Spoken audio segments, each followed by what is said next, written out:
banyak. Dari sastra lahirlah logika. Di Samarinda ada tradisi yang paling terkesan yaitu Festival Mahakam. Semuanya tentang ritme.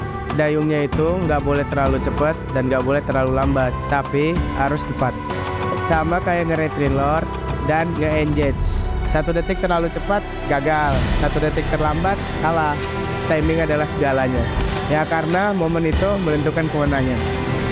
Paling gua suka tuh di Pontianak Festival Tugu Katulistiwa sih. Ada momen dimana bayangan kita tuh hilang. Semuanya tuh jadi imbang karena tidak ada condong kiri dan ke kanan.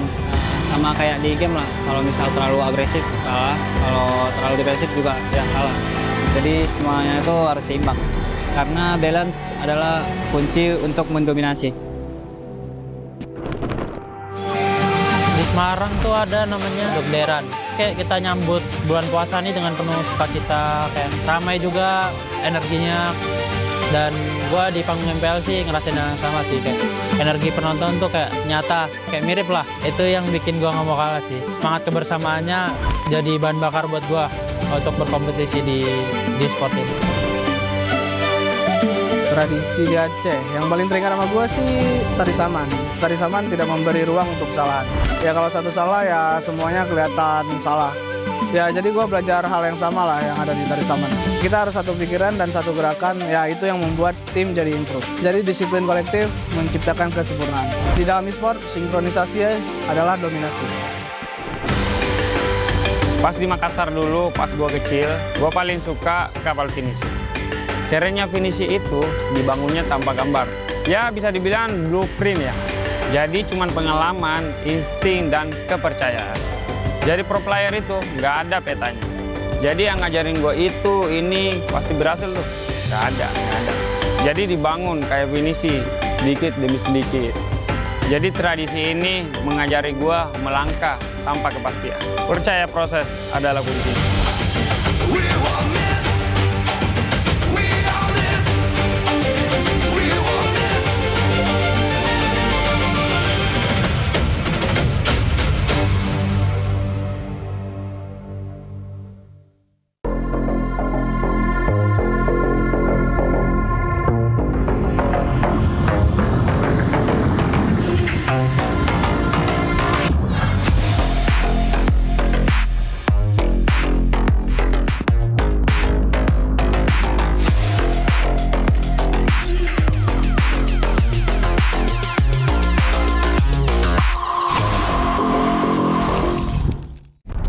Semua hal terus berubah.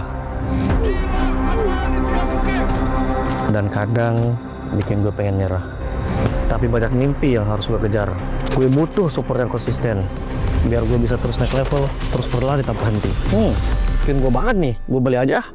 Seperti GoPay Games yang setia menemani, walau meta dan gameplay terus berganti. Walau yang lain terus berubah, GoPay Games konsisten ngasih yang pasti murah.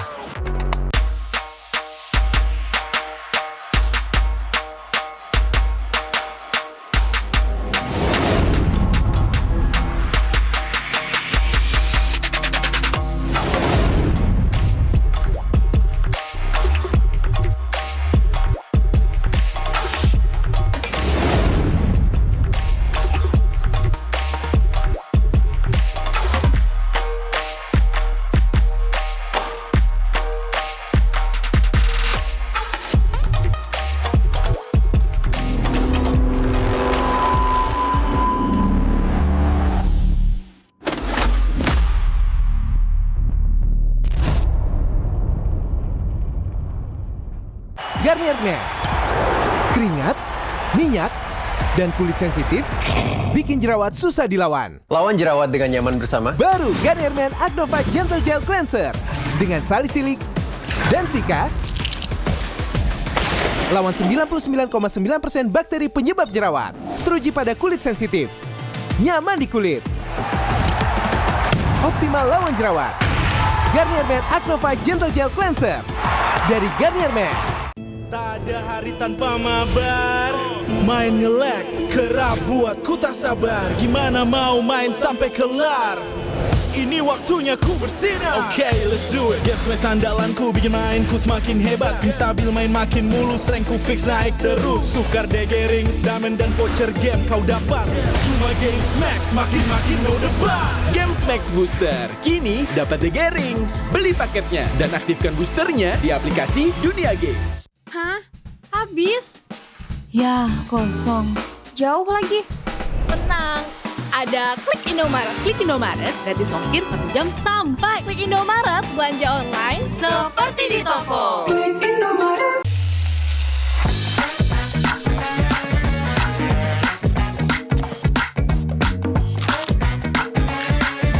Gimana? Enak?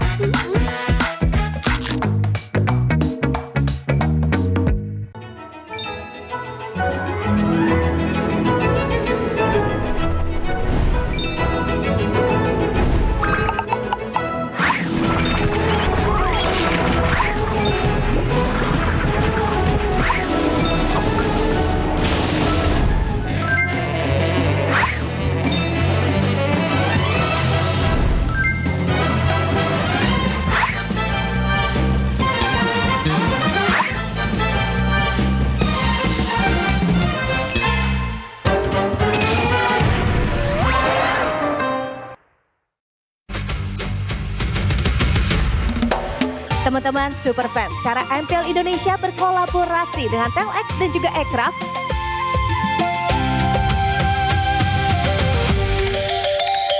Kira kita ngelihat aset maniak kita. Warna dikemas. Lucu pisan. Ini adalah collab terbarunya kita nih bersama dengan Aircraft dan juga Telx. Ini adalah sebuah pergerakan di mana kita bersatu padu.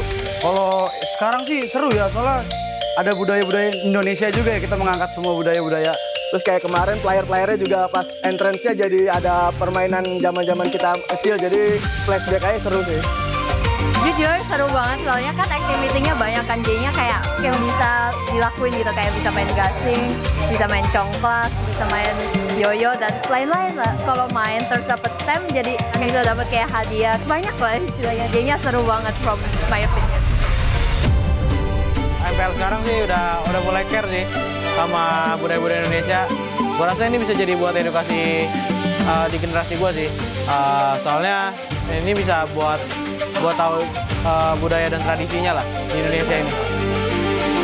Makasih MPL udah menghadirkan permainan-permainan masa kecil kita. Terima kasih MPL karena sudah membantu kita semua jadi ingat masa lalu kita. Semoga kedepannya MPL makin ada aktivitas yang lebih seru lagi.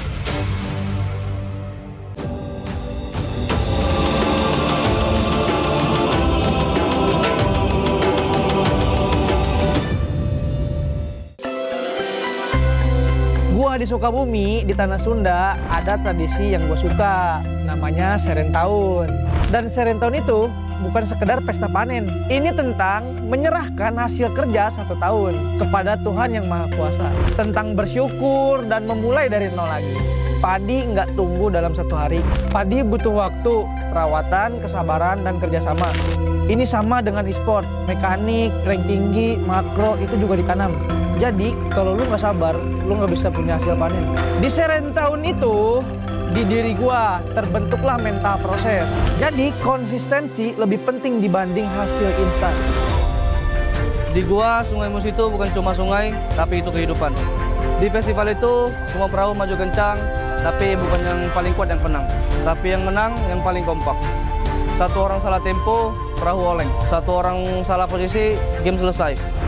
Dari tradisi ini gue belajar tentang sinkronisasi karena chemistry menentukan segalanya. Tradisi di Bali yang paling ngena lah di gua, menurut gua tuh nyepi.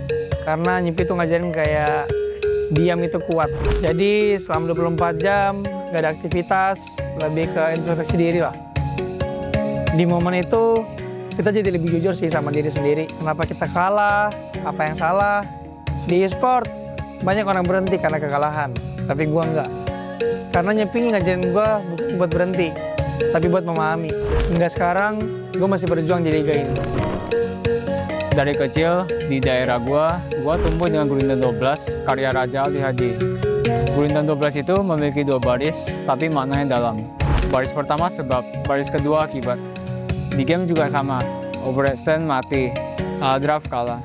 Semua ada sebab akibatnya. Dari sastra lahirlah logika. Di Samarinda ada tradisi yang paling terkesan yaitu Festival Mahakam. Semuanya tentang ritme. Dayungnya itu nggak boleh terlalu cepat dan nggak boleh terlalu lambat, tapi harus tepat. Sama kayak nge-reload dan nge-engage. 1 detik terlalu cepat, gagal. 1 detik terlambat, kalah. Timing adalah segalanya. Ya karena momen itu menentukan kemenangan. Paling gua suka tuh di Pontianak Festival Tugu Katulistiwa sih. Ada momen dimana bayangan kita tuh hilang. Semuanya tuh jadi imbang karena tidak ada condong kiri dan ke kanan. Sama kayak di game lah, kalau misal terlalu agresif salah, kalau terlalu agresif juga ya salah. Jadi semuanya itu harus seimbang. Karena balance adalah kunci untuk mendominasi. Di Semarang tuh ada namanya Dokderan. Kayak kita nyambut bulan puasa nih dengan penuh sukacita, kayak ramai juga energinya. Dan gua di panggung MPL sih ngerasain yang sama sih, kayak energi penonton tuh kayak nyata, kayak mirip lah. Itu yang bikin gua nggak mau kalah sih. Semangat kebersamaannya jadi bahan bakar buat gua untuk berkompetisi di sport ini. Tradisi di Aceh yang paling teringat sama gue sih tari saman. Tari saman tidak memberi ruang untuk kesalahan. Ya kalau satu salah ya semuanya kelihatan salah. Ya jadi gue belajar hal yang sama lah yang ada di tari saman. Kita harus satu pikiran dan satu gerakan, ya itu yang membuat tim jadi improve. Jadi disiplin kolektif menciptakan kesempurnaan. Di dalam e-sport, sinkronisasi adalah dominasi. Pas di Makassar dulu, pas gue kecil, gue paling suka kapal finisi. Kerennya finisi itu dibangunnya tanpa gambar. Ya bisa dibilang blueprint ya. Jadi cuman pengalaman, insting, dan kepercayaan. Jadi pro player itu nggak ada petanya. Jadi yang ngajarin gue itu, ini pasti berhasil tuh. Nggak ada. Jadi dibangun kayak finisi, sedikit demi sedikit. Jadi tradisi ini mengajari gue melangkah tanpa kepastian. Percaya proses adalah kunci.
弟よ。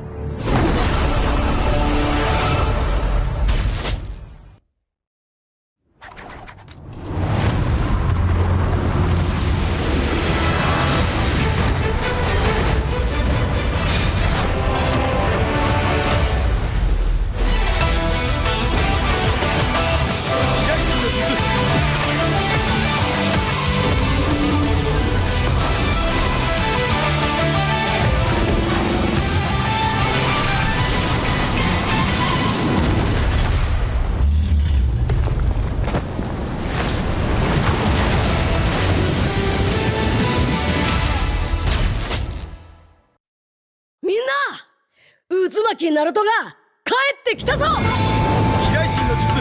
俺ってば父ちゃんを越す火影になる。愚かな子供騙しか。アマテラス。行くぜ。これが俺たちの力だってばよ。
Live from MPL Arena, Jakarta. MPL Indonesia Season 17 is powered by Moontalk. Supported by Esports Federation of Indonesia. Presented by official gaming phone, Infinix. Official e-wallet, GoPay. Official gaming chair, Toda. We own this.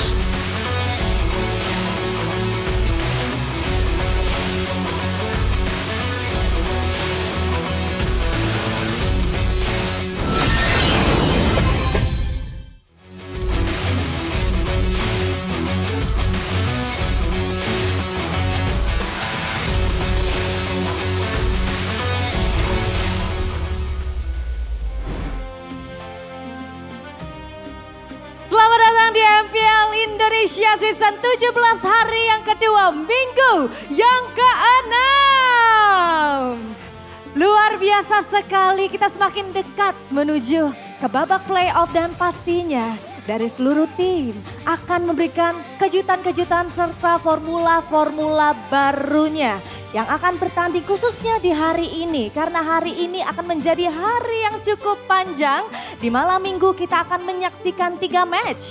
Dan sebagai match pembuka kita akan melihat adanya Alter Ego yang akan bertemu dengan EVOS Esports untuk kedua kalinya. Di mana EVOS Esports kemarin baru saja mengalami 2 kali kekalahan. Dan di match kali ini apakah dari sang macan putih akan mengamuk kembali atau bahkan dari tim Alter Ego yang masih mempertahankan momentumnya. Selain itu, kalau kita melihat, kita melaju ke match berikutnya. Di match yang kedua akan ada teman-teman dari Onyx Esports yang akan melawan TLID. Di sini pastinya Sabila yakin banget teman-teman super fans juga penasaran bagaimana berjalannya match-match kita hari ini. Karena kalau kita ngeliat di match yang kedua nantinya apakah dari tim Onyx akan kembali mendominasi atau bahkan dari King Kevin Maharaja beserta teman-temannya yang akan menjadi tim yang ketiga untuk dapat mendumbangkan sang Raja Langit. But kita masih punya keseruan lainnya, last but not least kita akan melihat adanya Bigatron by Vitality yang akan bertemu dengan tim RRQ Hoshi, di mana pastinya di sini khususnya Kingdom amat sangat menunggu kemenangan dari tim RRQ Hoshi. Kita penasaran bersama-sama apakah di match kali ini, di match yang ketiga untuk hari ini, tim RRQ bisa bangkit, bisa mendapatkan kemenangannya, atau dari Bigatron by Vitality yang benar-benar mereka pastinya akan berjuang untuk mengamankan upper bracket di playoff nanti. Tapi di sini aku sudah melihat ramai banget. Sudah ada teman-teman super fans, aku pengen dengar dulu suaranya dari Alter Champs dulu. Mana suaranya? Wow, sudah panas sekali. Jangan mau kalah, aku akan bertanya dari sisi berikutnya. Ada EVOS Fans, mana EVOS Fans? Menggelegar sekali semangat yang diberikan di MPL Arena hari ini. Tapi sebelumnya Sabila Join mengingatkan bahwa MPL Indonesia tidak dapat berjalan selancar sekarang tanpa dukungan para sponsor dan juga partner. Karena MPL Indonesia powered by Moonton, supported by PBSI, presented by official gaming phone Infinix, official e-wallet ada GoPay, official gaming chair ada Todak. Tidak lupa untuk partner ini sports kita ada Garnier, Bayu, Dunia Games, GamesMax dan juga OnePlay. Untuk supplier pastinya di sini ada IndiHome, Klik Indomaret, Yummy Choice dan juga Aqua.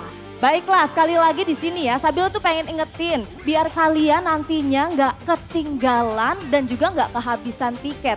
Karena dari kemarin-kemarin Sabila selalu ingetin buat teman-teman super fans untuk amankan hari ini di tanggal 2 ya, kalian siapkan untuk smartphone kalian biar kita bisa seru-seruan bareng, biar kita bisa menyaksikan dan bisa menjadi saksi siapakah yang akan menjabat ataupun siapakah yang akan mendapat nih gelar King Phoenix untuk MPL Indonesia season yang ke-17. Dan sekali lagi mungkin sekarang ya sudah hadir di MPL Arena maupun teman-teman yang lagi nonton di rumah langsung saja di standby-kan untuk smartphone-nya masing-masing. Dan untuk yang ada di MPL Arena nanti Sabila minta tolong kita semua boleh ya kita countdown bareng-bareng untuk dibukanya tiket dari playoff MPL Indonesia season 17.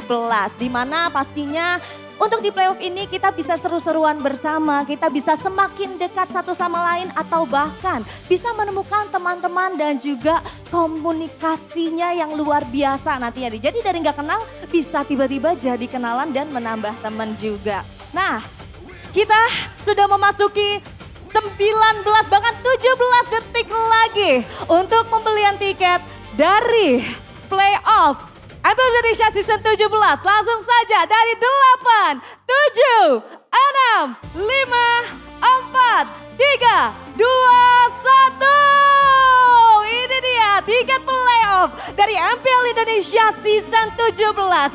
Sudah bisa dibeli. Jadi langsung saja teman-teman semua buka websitenya di id/mpl.com/tiket ya. Jadi gampang banget, langsung aja nih kalau gampangnya ya saya bilang kasih tahu. Jadi id/ticket.com/tiket gitu ya. Langsung aja kalian beli di sini karena kalian yang pertama harus amankan dulu untuk tanggalnya dari tanggal 10 sampai dengan 14 Juni 2026. Ingat ya, kita akan seru-seruan bareng, ajak teman-teman kalian, ajak keluarga boleh, ajak pacarnya boleh biar bisa MPL date juga. Kita benar-benar mengenal satu sama lain karena sekali lagi Sabila pengen ingetin bahwa MPL Indonesia itu milik kita bersama.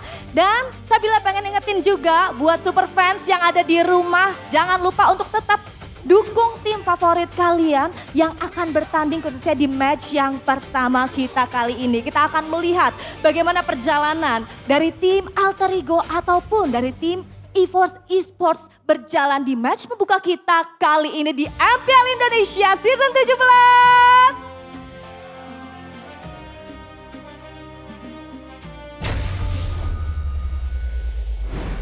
Playoff tickets are officially available, ladies and gentlemen, so go ahead and check it out at our official website because obviously you don't want to miss it. 6 teams are going to be fighting for their lives to make it to MSC as well, not just to be the new Infinix. But ladies and gentlemen, welcome back to the English broadcast with me, Eterna, alongside Mirko as well as Arashi for the next 3 matches rather. And our first match of the day is going to be Evos versus Alter Ego, number 6 and number 4 on our current standing. I mean, we saw just a close match yesterday. Number 2 took on number 8, and it was a nail-biter of a game for both those teams, right? Na'Vi were able to take Dewa to a full 3-game series, and in those first 2 games, it was as close as, I mean, you wouldn't expect that. So 4 and 6, it'll be even more 50-50 today, and then the next week, and then all the way to playoffs. So get your playoff tickets now.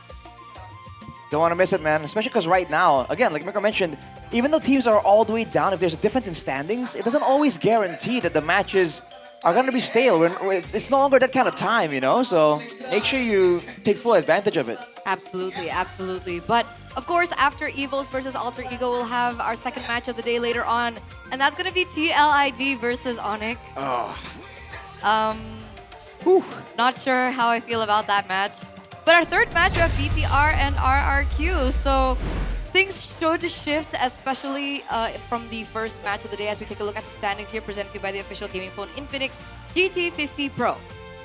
As we can see, Onyx, of course, is still very dominant on top, but Dewa United actually catching up to them with their recent success.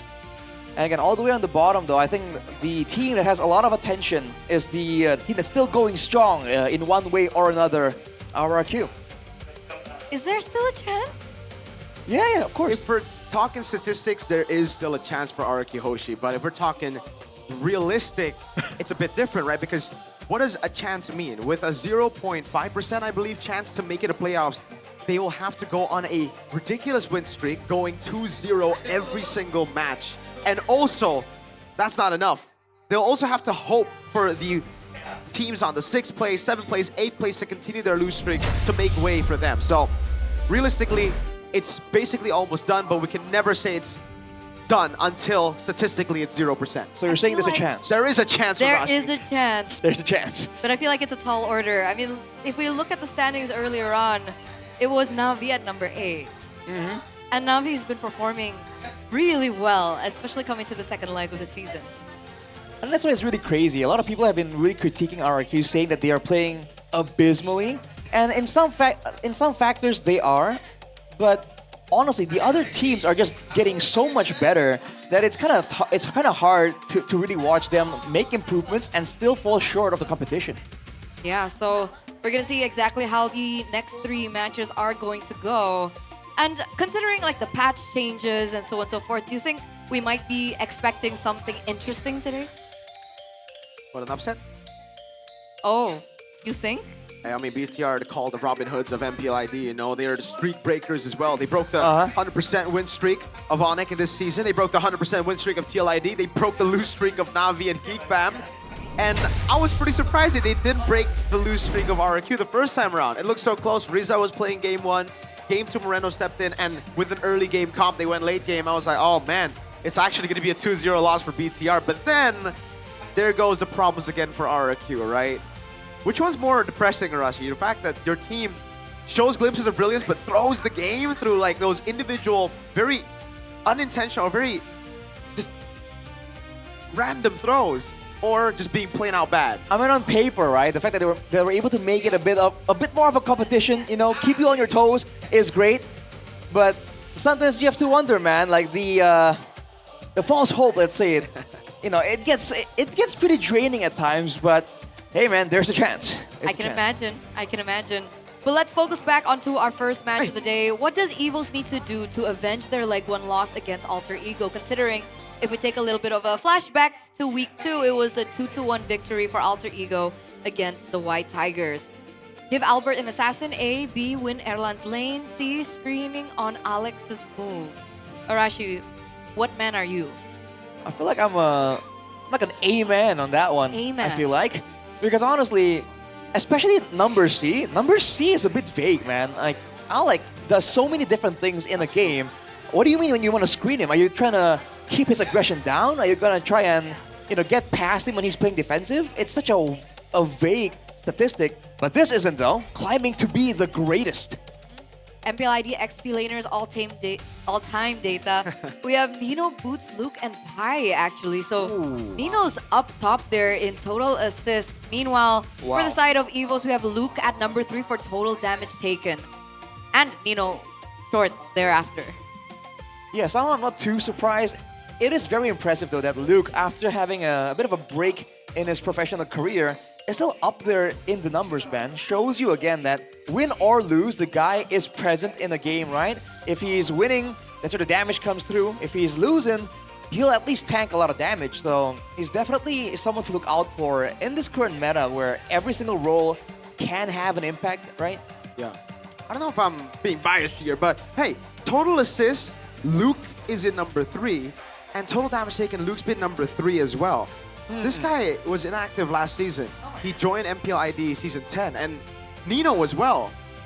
The fact that he was a gold laner for the majority of his career, right? And then, after Season 14, moving over to the XP lane. So he's only had a few seasons as an XP lane, yet he's garnered this many, stats already. It's pretty impressive getting all the way to number 1 in total assists for Nino. Actually, that makes sense because it's not average. Exactly. And I don't know if they actually counted based on when they swapped to XP for Nino specifically, or if this is all-time stats. Because if it is, then the stats are kind of skewed, right? He was a gold laner in the past. Although, to be fair, remember, back then, fighters were in the gold laner. So there's a bit of that at play, but it's still impressive nonetheless. Interesting. All right, so we're going to be expecting a very interesting showdown in the EXP lane, obviously between Luke as well as Nino. But of course, going back to the question earlier that we asked to the audience, right? Albert back on the Assassins.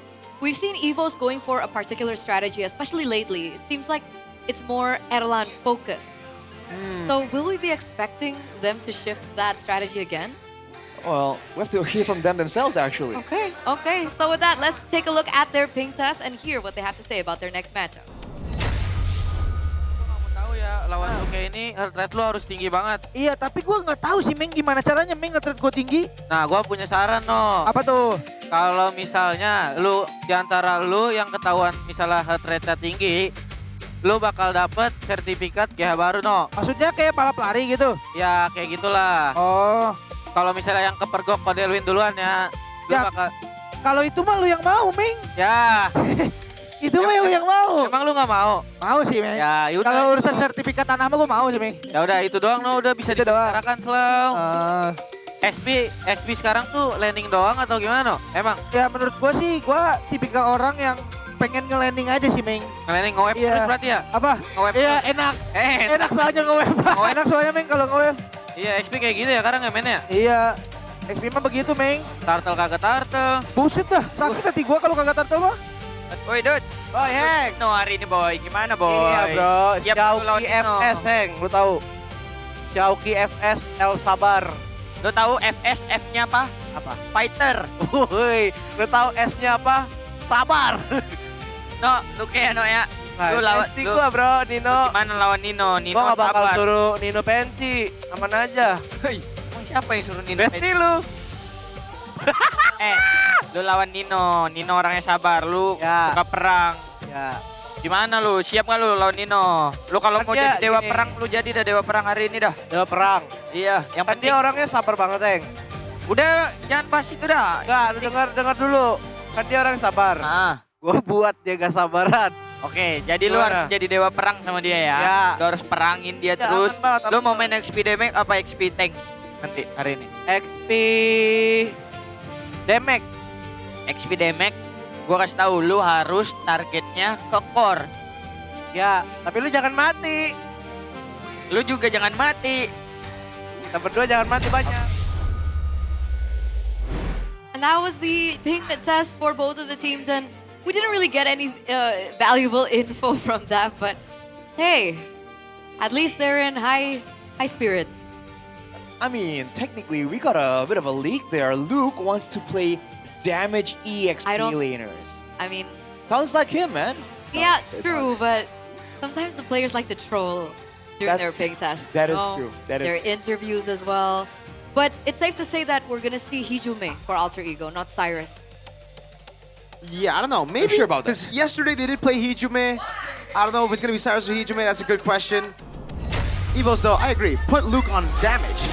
Okay, we'll see whether or not that happens as we take a look at the official team lineup for Alter Ego. And it looks like from the ping test and in the official starting lineup, it's going to be Hijume alongside Nino, Yasuke, Alec, as well as RP. The three face masks at number 4 looking to climb ranks and maybe the upper bracket.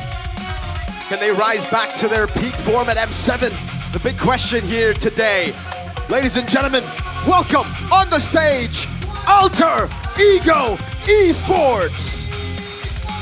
This is a team with a lot of expectations. They've been ramping up the intensity. They've had interesting moves in the previous weeks, but it seems like now finally they're starting to put some throttle on the pedal, and they're trying to get a dominant finish to the season in the second leg. And on the other side, we're going to welcome the official roster for the White Tigers with Luke. Wait, what? Few's not going to be playing in this match. It's Streaky in the mid lane. Right now, the White Tigers are sitting at a 2-time lose streak, losing to Onyx and Bigatron. Is this the right decision?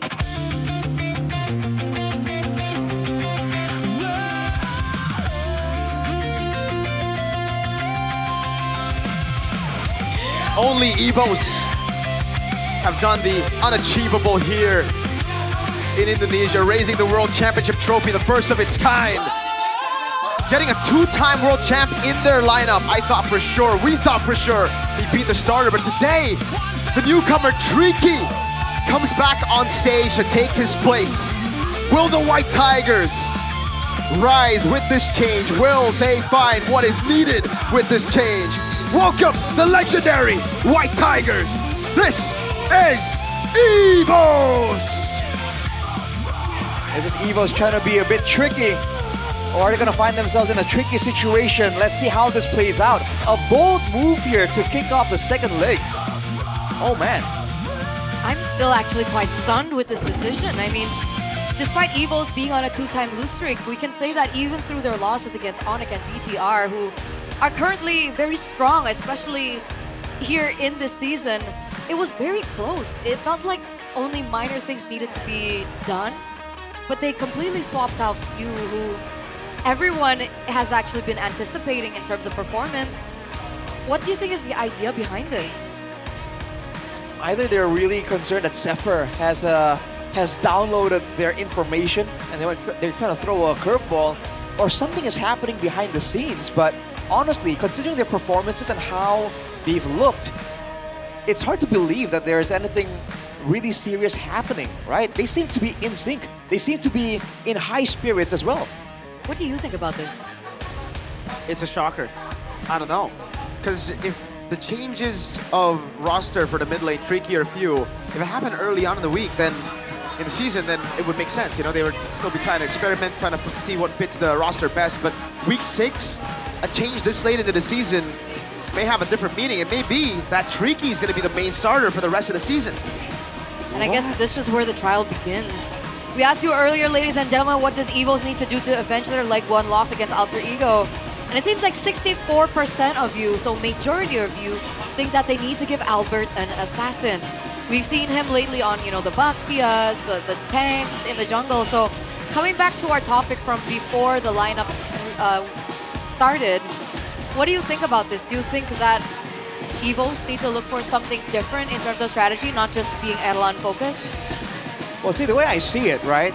Just because you want to play Erlan focused does not mean Albert cannot be on an assassin, right? The fact is, when Albert is making moves around your team, you're taking away attention from Erlan and vice versa. So I think especially with how they've been looking and how calculated their playstyle has been, it's not impossible for them to go for this strategy with a lot more carries than you would initially see, and have a flexible approach to who will actually carry the game and deal damage. And it would be a lot harder for the enemy team to look for an opportunity, right? Other than putting all your eggs in one basket. We're looking at the stats here for Erlan, the Forgotten Tiger, and he's been really impressive this season. But people are starting to address that as well, and I feel like a team like Alter Ego will look for opportunities like that. Oh, for sure, especially when they have the executioner right here. #1 gold laner with a total kills of 115. 1 Maniac and 2 Savages, if I'm not mistaken. This guy is definitely a problem, man. But again, a lot of people have been lobbing some criticism towards Alter Ego and saying that, hey, all this time, Arfi has been the star of the show. Where is everyone else? Where is the carry Nino? Where is the carry Hijime? He's only played 3 seasons. Arfi, and he's already #1 in Savage stats. He has 5 Savages to his name, 2 Savages just this season, and that's why we started calling him the Executioner. It's just because it's so uncanny as well. The way that he gets these Savages, you know, for the longest time, the Savages of Vermont, the Savages of Skylar, we would see the impact straight up, but for Arfi, it's like you see Azuke, you see all the other players on the team make the plays, and then all of a sudden it's a random Savage from Arfi. He has a way of just executing that crazy style while being in the shadow. But that's also thanks to Skypiercer. Yeah, that's true, that's true. I think we do need like an adjusted style, like Savage post Skypiercer and before, because it definitely is more impressive back in the day. Because RV's been able to find these Savages through his Obsidias, his Grangers, heroes that he's utilized with in pairing with the Skypiercer. So we might be expecting something similar today, considering that. Do you think we're going to be seeing, you know, power picks as well for Erlan? Do you think we're going to be seeing the Moskov today? For sure. I think both teams really want to try and see how far the gold lane can go. And dude, Arfi and Erlan are both very well versed at laning in the gold lane. So keep your eyes open. You never know what you're going to get. Dangerous grass, perhaps. Okay. Broken walls. Oh, damn. That's cheating. Hey, that's a Skypiercer kill right there. KS. Kill secure. But let's get into the drafting phase, ladies and gentlemen, presented to you by the official gaming phone Infinix GT50 Pro. We have Evos on first pick, Alter Ego on the second. Harley Phobius already banned out. Meanwhile, Alter Ego already a Selena ban in the first phase. Respecting Tricky, Selena ban? Yes. Last time we saw Tricky play, it was the Selena that came around. together with a Garakacha. So you gotta respect it here, even though it hasn't been seen Alter Ego or not in a safe spot right now. Yeah, they seem to be really cautious about this macro approach, right? The Chip and the Selena both really good at controlling zones of areas, you know, vision as well. Especially if we talk about the potential for the junglers to carry, don't forget, we talked about the gold lane matchup, but Albert and Yazuke is another matchup that you gotta keep your eyes on. I think both teams definitely have ideas for the jungle approach. Ooh. Big respect. Yeah. Freya banned out by Alter Ego, not allowing Evos to pick that one up for themselves. With the Jushin banned out, are we expecting a Marcel first pick? It looks like they will still go for the Marcel. Going to be able to get more info as well in the early stage of the game, and I think that's where things are going to get tested for Alter Ego. They need to look for a next 2 strong pick to control mid. Well, they have the Leo Mord. That's the immediate the thought right here. If they want to combo it with the S17, it's a combo that's being very popular right now. You can use it defensively, aggressively. Gives you options to really be unpredictable. Alter Ego has shown it before, but maybe that's a bit too textbook for their taste, right? They might go with some other picks to have a healthy amount of flex potential to throw Evos off. I like it. I like this response here. I thought Evos were actually going to go for the first pick Suyo instead of the Marcel. Justin's already banned the Phobius and the Harley as well, right? So really right now you're looking at a jungle that's only going to be Leo Mord Suyo if they don't go past the traditional pick. So for Evos now, it gets really tough to pick a hero in the jungle for Albert. I was wondering, we've been seeing a lot of Joy appearances in our neighboring regions, the jungle. Right. And I mean, back in the day, it was the Joy. Is that in Malaysia? I think PH as well, no? I don't know. I haven't seen the Joy in the Philippines, I think, and I haven't been watching in Malaysia. But it will just be the Leo Mord. I'm not too big of a fan of the Joy in the current meta, no. But I am a fan of the Harith. Harith's great. Good answers to the Suyo too. And right now, Evos, they have multiple ways to really dictate the pace of the fight. They can start it, they can disengage with the Marcel as well. Man, Alter Ego though, with the Granger, this is a lot of executing potential. We just talked about how Evos might go with a strong damage dealer in the jungle and the gold lane. Yeah. Alter Ego going straight there. Is it safe to say that the Granger will build a Sky Piercer, or are they gonna pull a, I don't care, I'm building Sky Piercer? I mean, it could be Suyo, right? Exactly. I guess it depends on the course of the game. It should be the Granger. I think the Granger is the safer option. But if It'll be Albert, Granger. I mean, if Yazuke wants to go crazy. I mean, template Granger. Yeah. But if they find a snowball in the early game, they already have the Hilda, right? And the Yeah. Suyo, if they get early objectives, they can snowball. We can probably expect Suyo to go SP as well. Yeah. Imagine we see both. No. Bring out the ranked game meta, bro. That's what I would do, but you know, there's a reason I'm not pro. Evos. What are they gonna take away here? Sora gets banned out. Sorry? Yeah, Sora gets banned out here. Alter Ego just respecting that. I think Evos, they might want to respect the Farsa here. They do have the Leo Mord and the Marcel, some ways to actually deter the Farsa. But it is a counter to the Harith, right? On top of the Granger. Could be a Granger Farsa to really neutralize the Harith. Okay. They go for the Terizla ban first, actually. So, interesting. They're really pushing the EXP laners to the limit now. Interesting. They ban out the Terizla. And the Yve gets banned out by Alter Ego. It is just respect out of, again, them already having the Suyo. They do not want to go up against the Yve either. But Evos, are they just going to nail down the XP lanes instead? Heroes that can help the Suyo get neutral objective and can, again, put Albert in a tough spot around those neutral objective contests. Yeah, I'm not sure if Alter Ego wants to go for a neutral objective contest against a Leo Mord Marcel, right? Your jungler can get frozen in time in the golden hour. The Leo Mord has a extra retry. I mean, the Suyo can match that with the Soul Sever, but I feel like right now, Evos are better geared for a proper Clash level 4. All right. Let's see what it is. It is the Uranus ban, something the Evos have been utilizing themselves last week with the Leo Mord.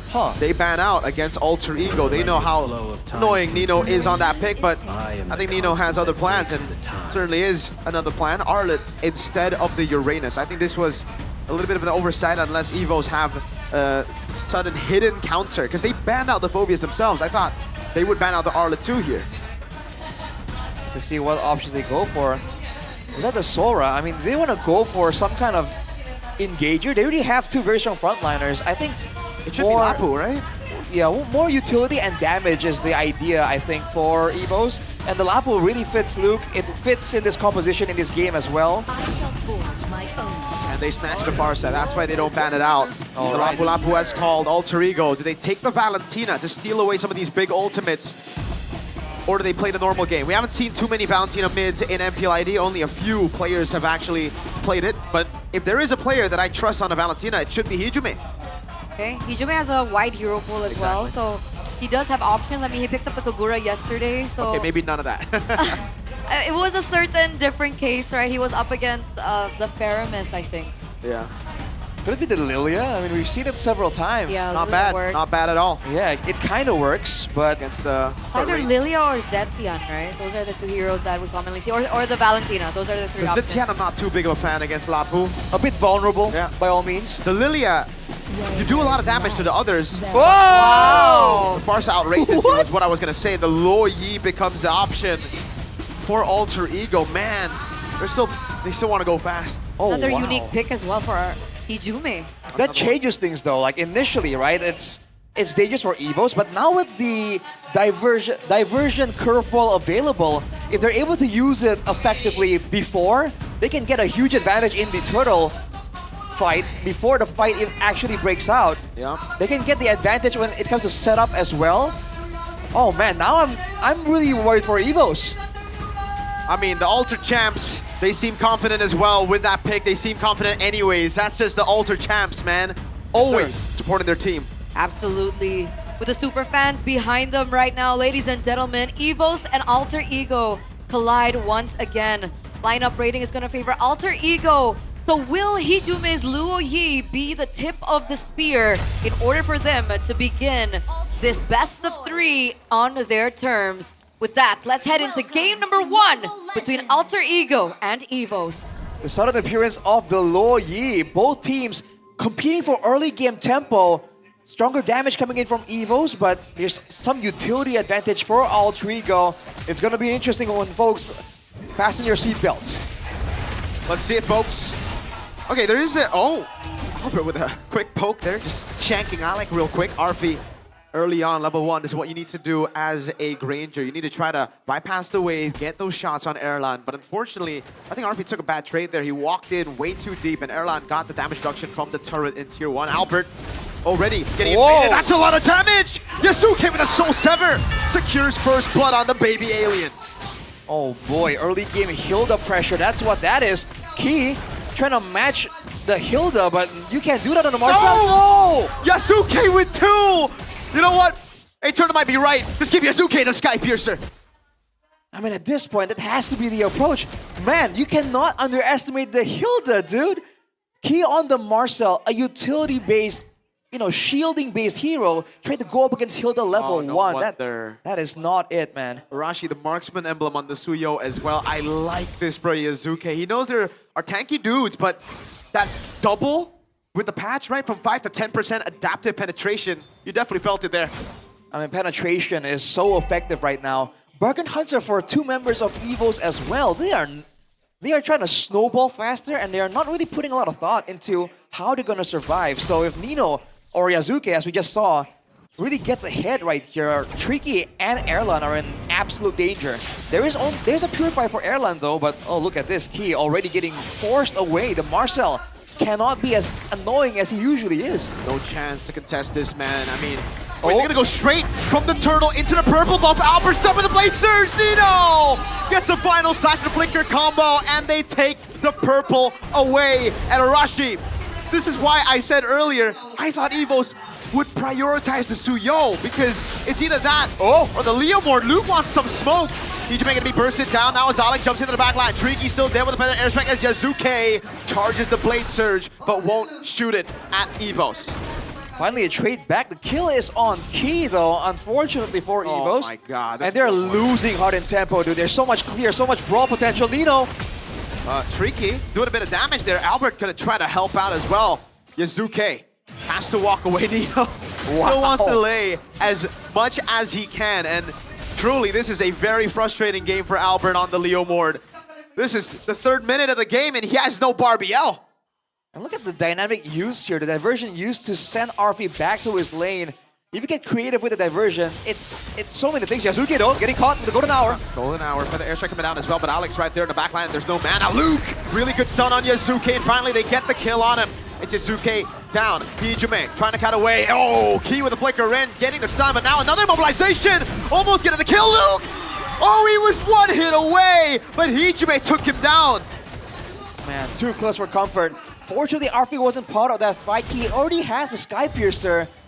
So he rushed it even before the Fury Hammer, expecting this to be a really, really fast game as Key has his eyes on him. The diversion, man, is throwing off so many calculations.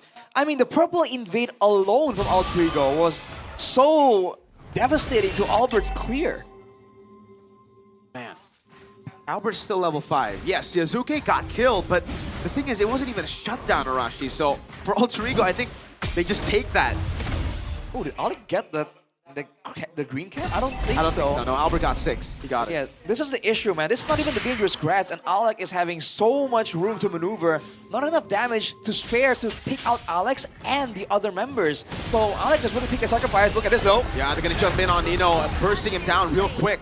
Luke already bravest fighter, though, and Alec is in the back line. Tricky has to run away now. It's Alec getting bursted down by Luke, who gets a double. And Alter Ego to set their sights on the neutral objective. All right, so Alter Ego are going to be able to pick up that neutral objective, but Evos pick up Nino and Alec in return. At this point, Alter Ego still have the gold lead. They're still holding on to the economy with the pressure and the pacing that they've been able to get in the early stage of the game. But if this continues, can Evos look for a pacing of their own? I think once they really get their brawl items, the first few items that allows them to actually match Alter Ego's aggression, they're fine. Their composition, by all means, is built to make those big moments happen and go for fights. Alter Ego, though, I think pace-wise, they're always going to be one step ahead of Evos just because of the diversion. Okay, and we saw diversion earlier on as well into the EXP lane, but fortunately for Evos, they're not going to be able to get it, but now Hijime! Oh, he gets caught, shoved out of the diversion as well. Now Nino, caught by Luke, has to flicker out. All right, Hijime gets taken down, so Evos are doing quick work as well. Altrigo are really trying to maximize the low Yi usage, and you know that means Hijime oftentimes has to walk back to lane. Evos did a great job there capitalizing on that factor. But again, the goal lead is still for Altrigo, and I think they're not really willing to give it up just yet. So look forward to a lot more brawls as Alec is doing a great job spotting, man. Info-wise, I think Altrigo still has the huge advantage.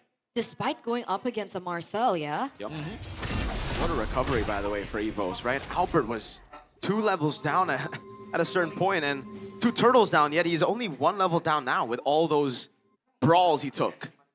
Definitely catching up at this point. We're going to wait a few more seconds until the next neutral objective spawns, and I think that's going to start signaling how this mid game is definitely going to go. Yasuke already picking up that green cam, taking it away from Evos. So they're denying that gap even more. Alter Ego trying to do their best to keep an 1-up against Albert on the Leo one. Alright, eyes open on Hijime for sure. No diversion play though, they're just grouping around using Alec to zone. Yep. Key in the front, Alex doing a good job zoning, baiting out the Phantom Seed as well, but Luke now pops in bravest fighter. Albert regaining control, Luke getting the stun down, and that's Tricky with a Predator airstrike. Or actually, no, this with skill 2. Alec now stunned up by Tricky, and they go all in on him as Albert picks up the killing spree. But Yasuke still gets his hands on the turtle. So this is the exact same story as the previous turtle. Alter Ego pick up the objective, but Evo still get Nino and Alec. Diversion. Surge all in on Luke. He doesn't have the bravest fighter. He's so low. And it is a Sky Piercer stack for RP. Now Albert jumps in, but Yasuke with the Blade Surge tap blinks away. Right, the turret gets taken out for Evos though, and they're still trying to get something for here. Oh, but that's right. No, he gets the wings by wings. Oh, he gets bonked. Cancel in the air. A mistake by Tricky. A gamble that he took. Very aggressive by Tricky there.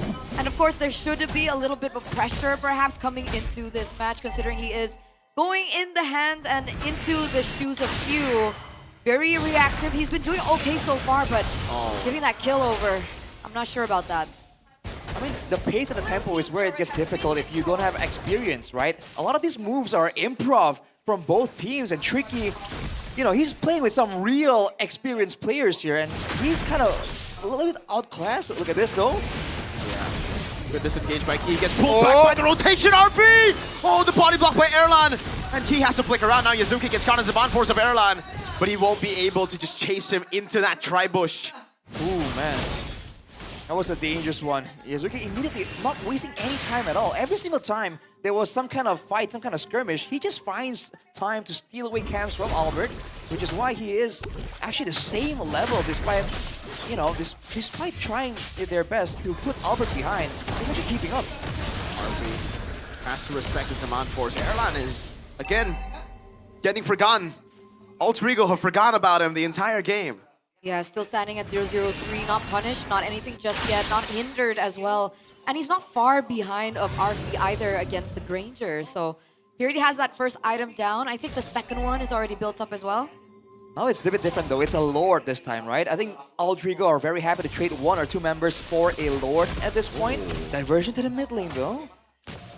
Alright, just 4 rotations. Now RP with the Sky Piercer is in the vicinity. Evo's gotta be careful trading kills, man. Sky Piercer stacks are already devastating, but in the hands of RP even more so. But that tower's gonna go down in the top lane in favor of Alter Ego. So Alter Ego very quick with the macro plays as well, very objective centered. Might still be pushing for Alter Ego even with a 2k gold lead. Evo is not caught in a tough situation as Alec finds himself behind enemy lines. Golden hour on the Lord. This is the lane. Erlan gonna go in as well. Phantom Steed, what? Gets the Lord! RP slashed down by both the bruisers. It's Albert and Luke on him. Alec in the back line over on Erlan, but Erlan pops in his Zaman force, and now it's another for Albert. Getting a double! A shank in front. Albert jumps in, but he gets stunned on their turret. And now it's Yazuki looking for the play. The feathered airstrike takes Nino low. Not in range, just yet. Luke gets the kill. Now Yazuki caught. Has to blade surge away. Erlan looking for the chase. Tricky! Flickers in forward aggressively, and the Phantom Steed comes back for Albert. And he almost gets him in the process, but wait a second. Alec, try to defend mid, will be able to, but it really seems like he only delayed the inevitable in mid. Literally everyone fell then, right, in the escapade?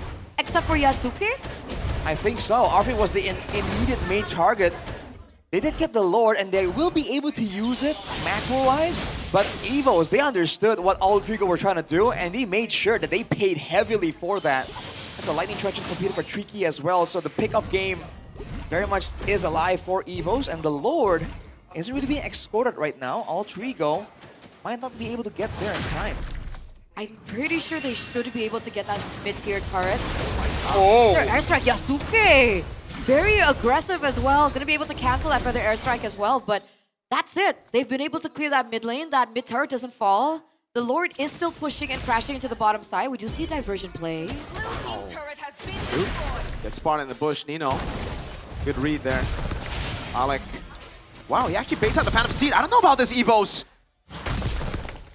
Alec. Oh, there you go. They find the shots in the end. Alec taken out. But they've used quite even the Golden Hour.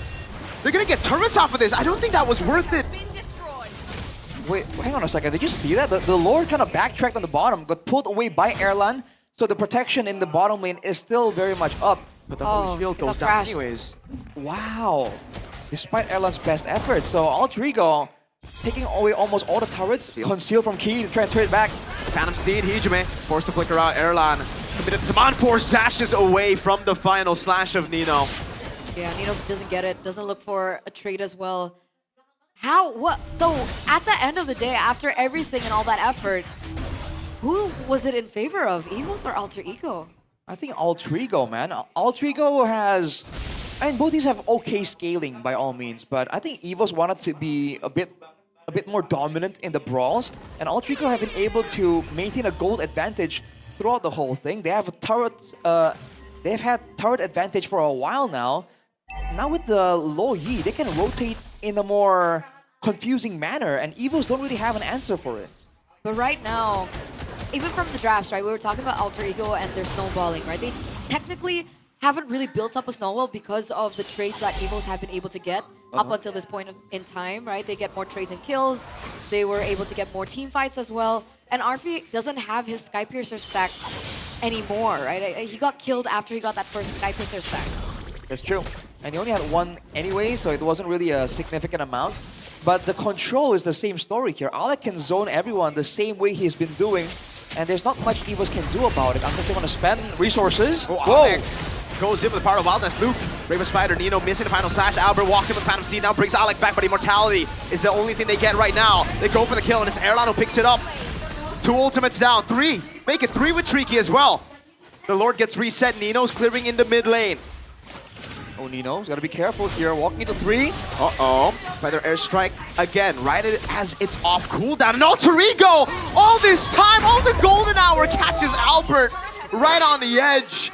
Well played, Alter Ego. Beautifully played. They lose Alec in the process, sure. They use Nino as bait for Evos to move away from the Lord. They were able to take resources away from Evos as well. The Feather Airstrike used, Key's ultimate used as well, the Golden Hour. And in the end, Alter Ego were able to pick up the Lord once again. Now the big question is now, will they be able to utilize it better than they did in that first Lord? They can get a base turret for sure, but they have to be careful, man. The Siege, they don't have a lot of range except for Arfi, and they're up against a Farsa, right? If Alec can maybe stop the Feather Airstrike, that's a different story. But look at this pressure. Lord should get a charge in. It's half HP. Luke, good job there. Diving to the back line, gets stunned up earlier, but will be able to escape. The Lord does get a charge in the end as Key walks up. Luke jumps on Hijime with no flinker, and that's the flinker for Hijime. Right up on time. Now it's Nino walking up. The Golden Hour delays it. The shots from Arfi. Those are a lot of stacked shots on the Golden Hour that just bursts him down. Feathered Airstrike out of range for that last shot on Nino. And he doesn't go down despite how much damage Tricky was able to obtain, especially with the amount of items he has under his belt as well. Fortunately for Alter Ego, they're still going to be able to get that down. Evo's looking for a pick here. They want to find something, but it won't be allowed. Yazuke? Oh, yeah, he does not want to go in right there. Not enough info. The base turret on the top side, though, took a ton of damage there for Alter Ego. So it's not on the far side, but it's extra pressure they can use to make sure Evos makes mistakes in this late game. Quick item check, and Arfi is all basically full build at this point with the rose gold even. It won't save him from a full channeled Feather Airstrike, but Tricky's only on 3 items. Ooh, Alec. Okay, it's just a bait of a diversion there. So that gold lead on Arfi, yeah, 2,000. Right now, Alter Ego are holding the economy with 2,200k gold, and at this point in time, Alter Ego have all that gold mostly on Arfi. And the fact that he was able to get that Sky Piercer stack as well, now Evos also still need to be really careful about Arfi's potential. In the same vein though, Alter Ego has to be careful about Erlan's potential. He is a late game Harith with a Purifier, right? He can be really active in some of these team fights. So definitely Alter Ego needs to save some spells, some flickers to get out of the range of the Zaman Force as well. All right. And here comes the calm before the storm. 14 seconds for the next... Oh! What is that burst? What? What? Now you see him, now you don't. Key has been taken down. 30 seconds for him to spawn back into the game. Alter Ego, perfect timing for the next Lord. I mean, man, the Marshall isn't meant to be a big tanky character, right? He's more utility-based. The tankiness comes from the shielding, but we did not expect that kind of damage coming through from Alter Ego. Just like that, Evos has no one to scout, no one to try and make a play happen, so they're forced to back away. Clean Lord take there from Alter Ego. Where did that damage come from? I mean, Hijime. Both physical and magical, and then Alec as well. It was just all of them using their skills together. That's why it looked like they went 100 to 0 real quick. Not even a chance to breathe. I mean, the Marshall can get a higher HP pool, right? All his max HP gets converted, if I'm not mistaken. So yeah, he's surprisingly squishy, and he only now has the Flash of the Oasis. So he's been itemizing for personal tankiness, and you just saw it. It wasn't good enough. Absolutely not. I mean, that 2,000 gold lead from Alter Ego that we were talking about earlier on has evolved to 5,000. And now the Lord is knocking on the top side of the map, and every single lane is pushing. Yeah, they get the parlay. Nino with the final slash. Over on 2! He gets caught again. It's Luke with the bravest fighter, but it's going to be the golden hour. There's Albert, goes godlike in the back, and RP gets taken to Albert! Oh my goodness! He saves the game for the team. He gets a triple while he's all alone. That's a balance here if I've ever seen one, man. Albert 1v4, 1v3, getting 3 kills. That's just ridiculous, man. Altrigo, they used Alec, they used everything they had to really pressure the base turret, but they forgot that Albert is still very much on curve, very much in the game here on a carry jungle. That was crazy. Just when Albert was starting to become forgotten, 936 KDA right now, and now the tides have shifted. Evos are now pushing in. They pick up a turret, but there is still a small save and grace for Alter Ego in the fact that they were still able to get that inhibitor turret in the top side of the map that Alter Ego should be able to utilize in their favor come the next Lord. Ooh, wow. Better airstrike immediately in case that diversion was taken. You're seeing no hesitation from Evos, man. I'm liking their odds in the late game here, but yeah, in the macro department, against a diversion, it's already a tall order. Now with a base turret down on the far side, Altrigo should be able to maneuver their way macro-wise into an easy Lord. Okay, we're gonna take a look at a replay now presented to you by the official gaming phone of what occurred earlier in that base. So Albert, there. Yep. Just dashes in there in the back line, and there's not enough damage to take him out. And for the most part, again, initially they sent Alec under turret to try and pressure Evos off. That's definitely something that Altrigo will not give up again. Kido, golden hour. Oh, he gets Hijime. Gets a stun inside of the golden hour as well as the Phantom Seed gets used out. Hijime in the back just get, you know, the final slash into the back as well. RP going for the hits. Luke with a jump with the stun as well. He's going for the radiant slashes. RP dodging away as Yazuke goes for the 1v1 over on Albert. Oh! Albert's still able to survive, but Yazuke and Albert both buy the immortality. Albert, can he switch up more items? My goodness, he can! But he still gets slain by Yazuke as Luke will lose his immortality and his life to RP. The Executioner picking up another kill. Only Tricky, one man, the replacement left to defend. Yazuke with the wave up top. Going in, feathered airstrike, Big Bong, and he tries to flick around and he tries to clear out the wave with the Blade Surge, and now Nino walks up as well. Alter Ego take game number 1. And they close it out with a wiped out, ladies and gentlemen. Evos tried their best to halt the momentum that Alter Ego were building from the early game. Pushed it to the 20th minute, and they finally get their win. Alter Ego, first match, first game. A competitive game right there, but Alter Ego, man, they keep their head in the game. They know what they're looking for, and despite it looking so close, they found a way to win in such a clean fashion. That is so impressive, man. Evos did not see it coming. I really don't think that was a clean game, but it was clean Alter Ego. It's the brawl that they want, it's their style, it's what Alter Ego regard as a clean game. I mean, it's a clean finish. Yeah. The game was not clean by all means. It was a messy brawl all the way since the beginning, since level 2. Oh, man. But the way Alter Ego find these endgame team fights and come out on top with 4 members standing, like, how? I got no clue. Luke did his best as well. There's so many things happening at once. And this 1v1 of the junglers, man. Both buying Immo. That's crazy. Oh, what a play. He goes Winter here, but eventually Yasuke gets the kill. And that really saved the day, honestly. If Yasuke got taken out there, I don't think it would have ended up this way. But GG to Albert. Nice try as well to Albert and for the rest of the team, because, man, that was quite entertaining first game. Quite entertaining? That was a very entertaining first game, man. Again, especially with Tricky coming in. I think a lot of people were expecting a bit more of a dominant performance from Alter Ego, but hey, Evos, man, not bad. Not bad at all. I feel like Tricky is more... Tricky? Tricky, yeah. Like he's brave to make these crazy things, whereas Few seems to be like a mid laner who's more like responsible. Does that make sense? Discipline? Responsible. I like the word responsible. Responsible. Because like Tricky, he made that move and then he died for it. But in some cases, he's also the big person in these team fights. It's like an X Factor type deal, you know. He is willing to take risks. Yes. but he doesn't have the calculation right just yet. You know, takes time. Takes time. Pretty cool, pretty cool. The critical moment from our first game, ladies and gentlemen, here it is. It's actually the Albert play here, diving in the back.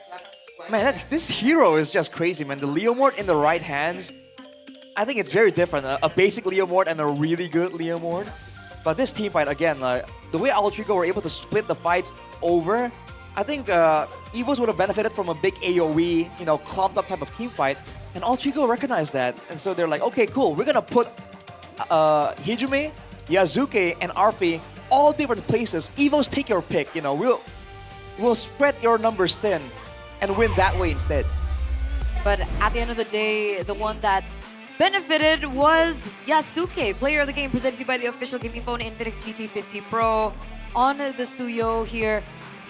Considering that he's on a non-Leomord, I mean, when we see Yasuke, we usually see him as like a Leomord player, but his Suyo was also very active around the map.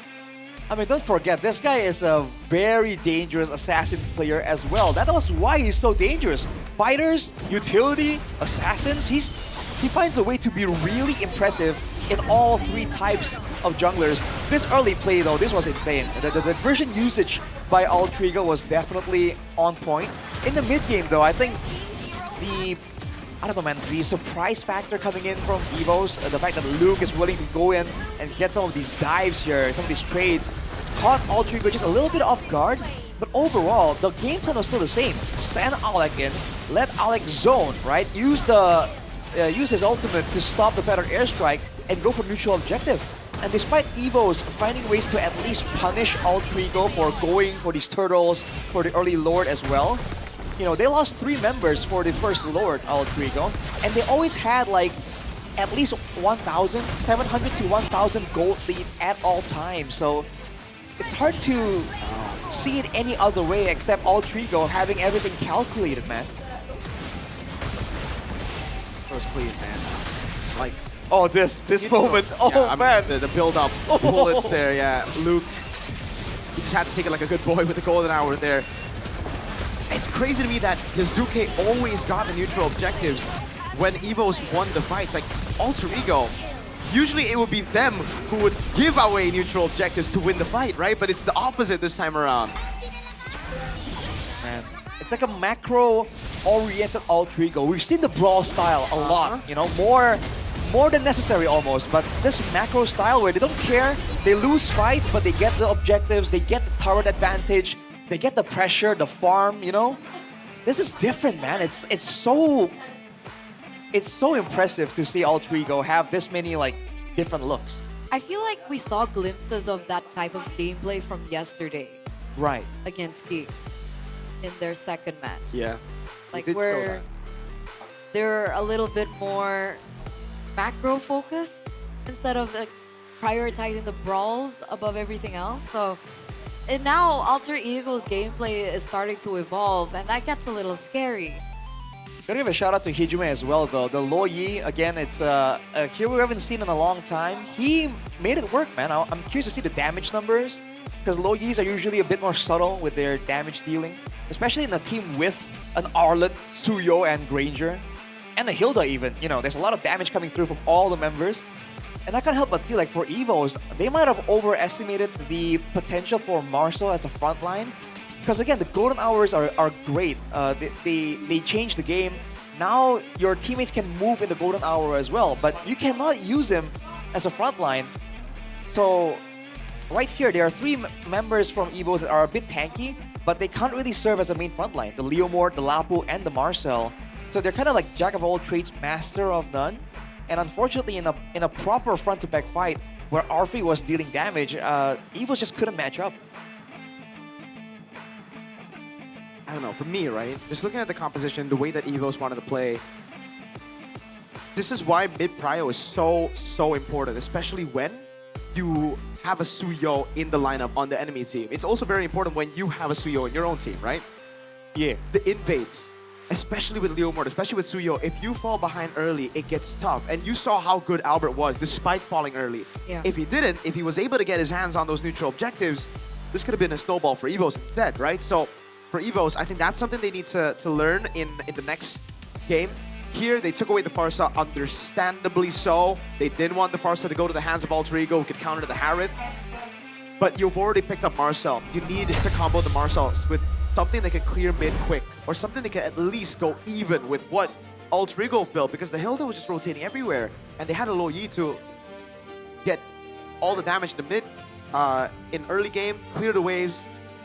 Because I thought Hilda against Marcel, the Hilda would have a hard time. I don't know. It depends. It depends on what context, yeah, but mid prio, no.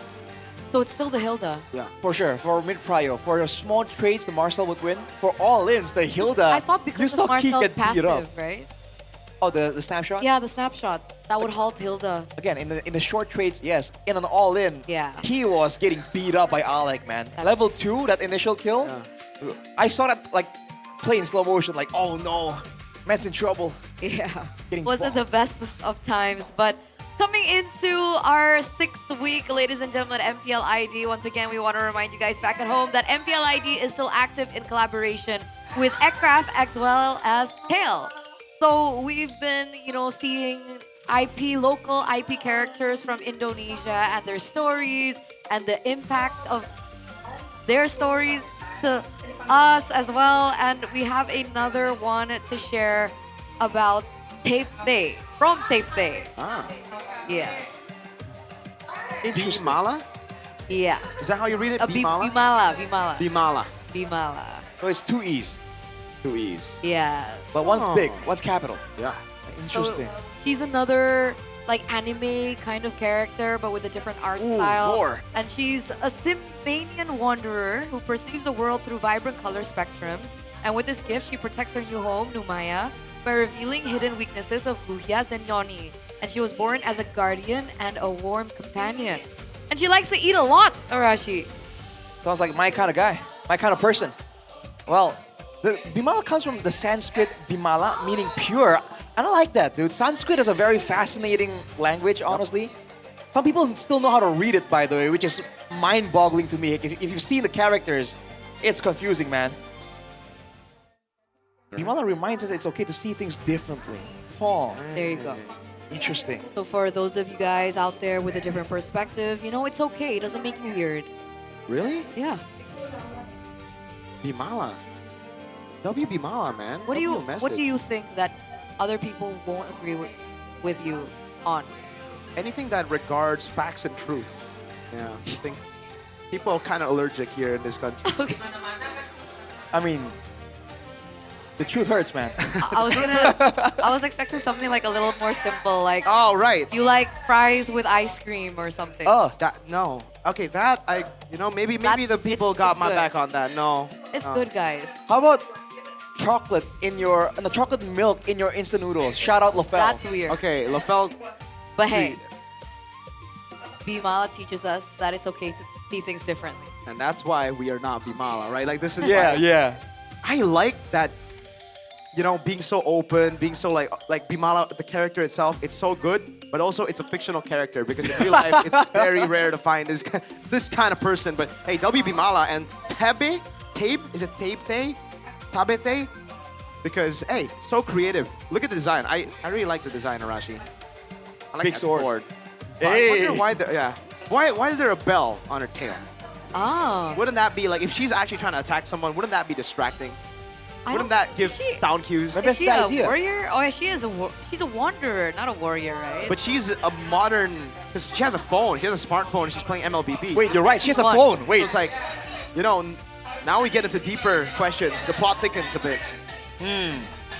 But that's the idea, bro. She'll swing your sword, and then she'll ring the bell on the other side. They're like, whoa, whoa, whoa. Maybe the bell is to waken spirits.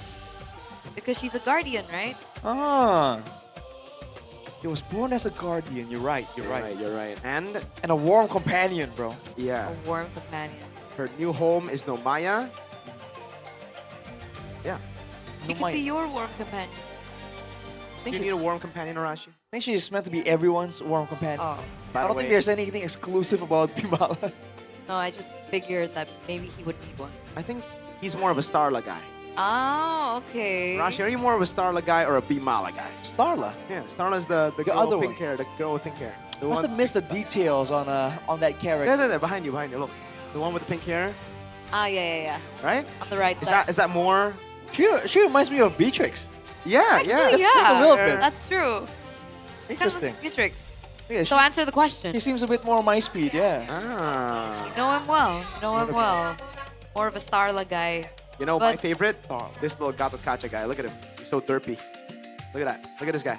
This guy right here. You see him? Where? Yeah, Gato Kacha. No, right- Look on your screen. It's on the screen. This guy. He's so derpy. That's Gatot Kaka? Yeah, that's Gato. Look, I'll move to the side a bit. Look, that's Gato. He's just Nice, with so a derpy cute. face. I like that guy.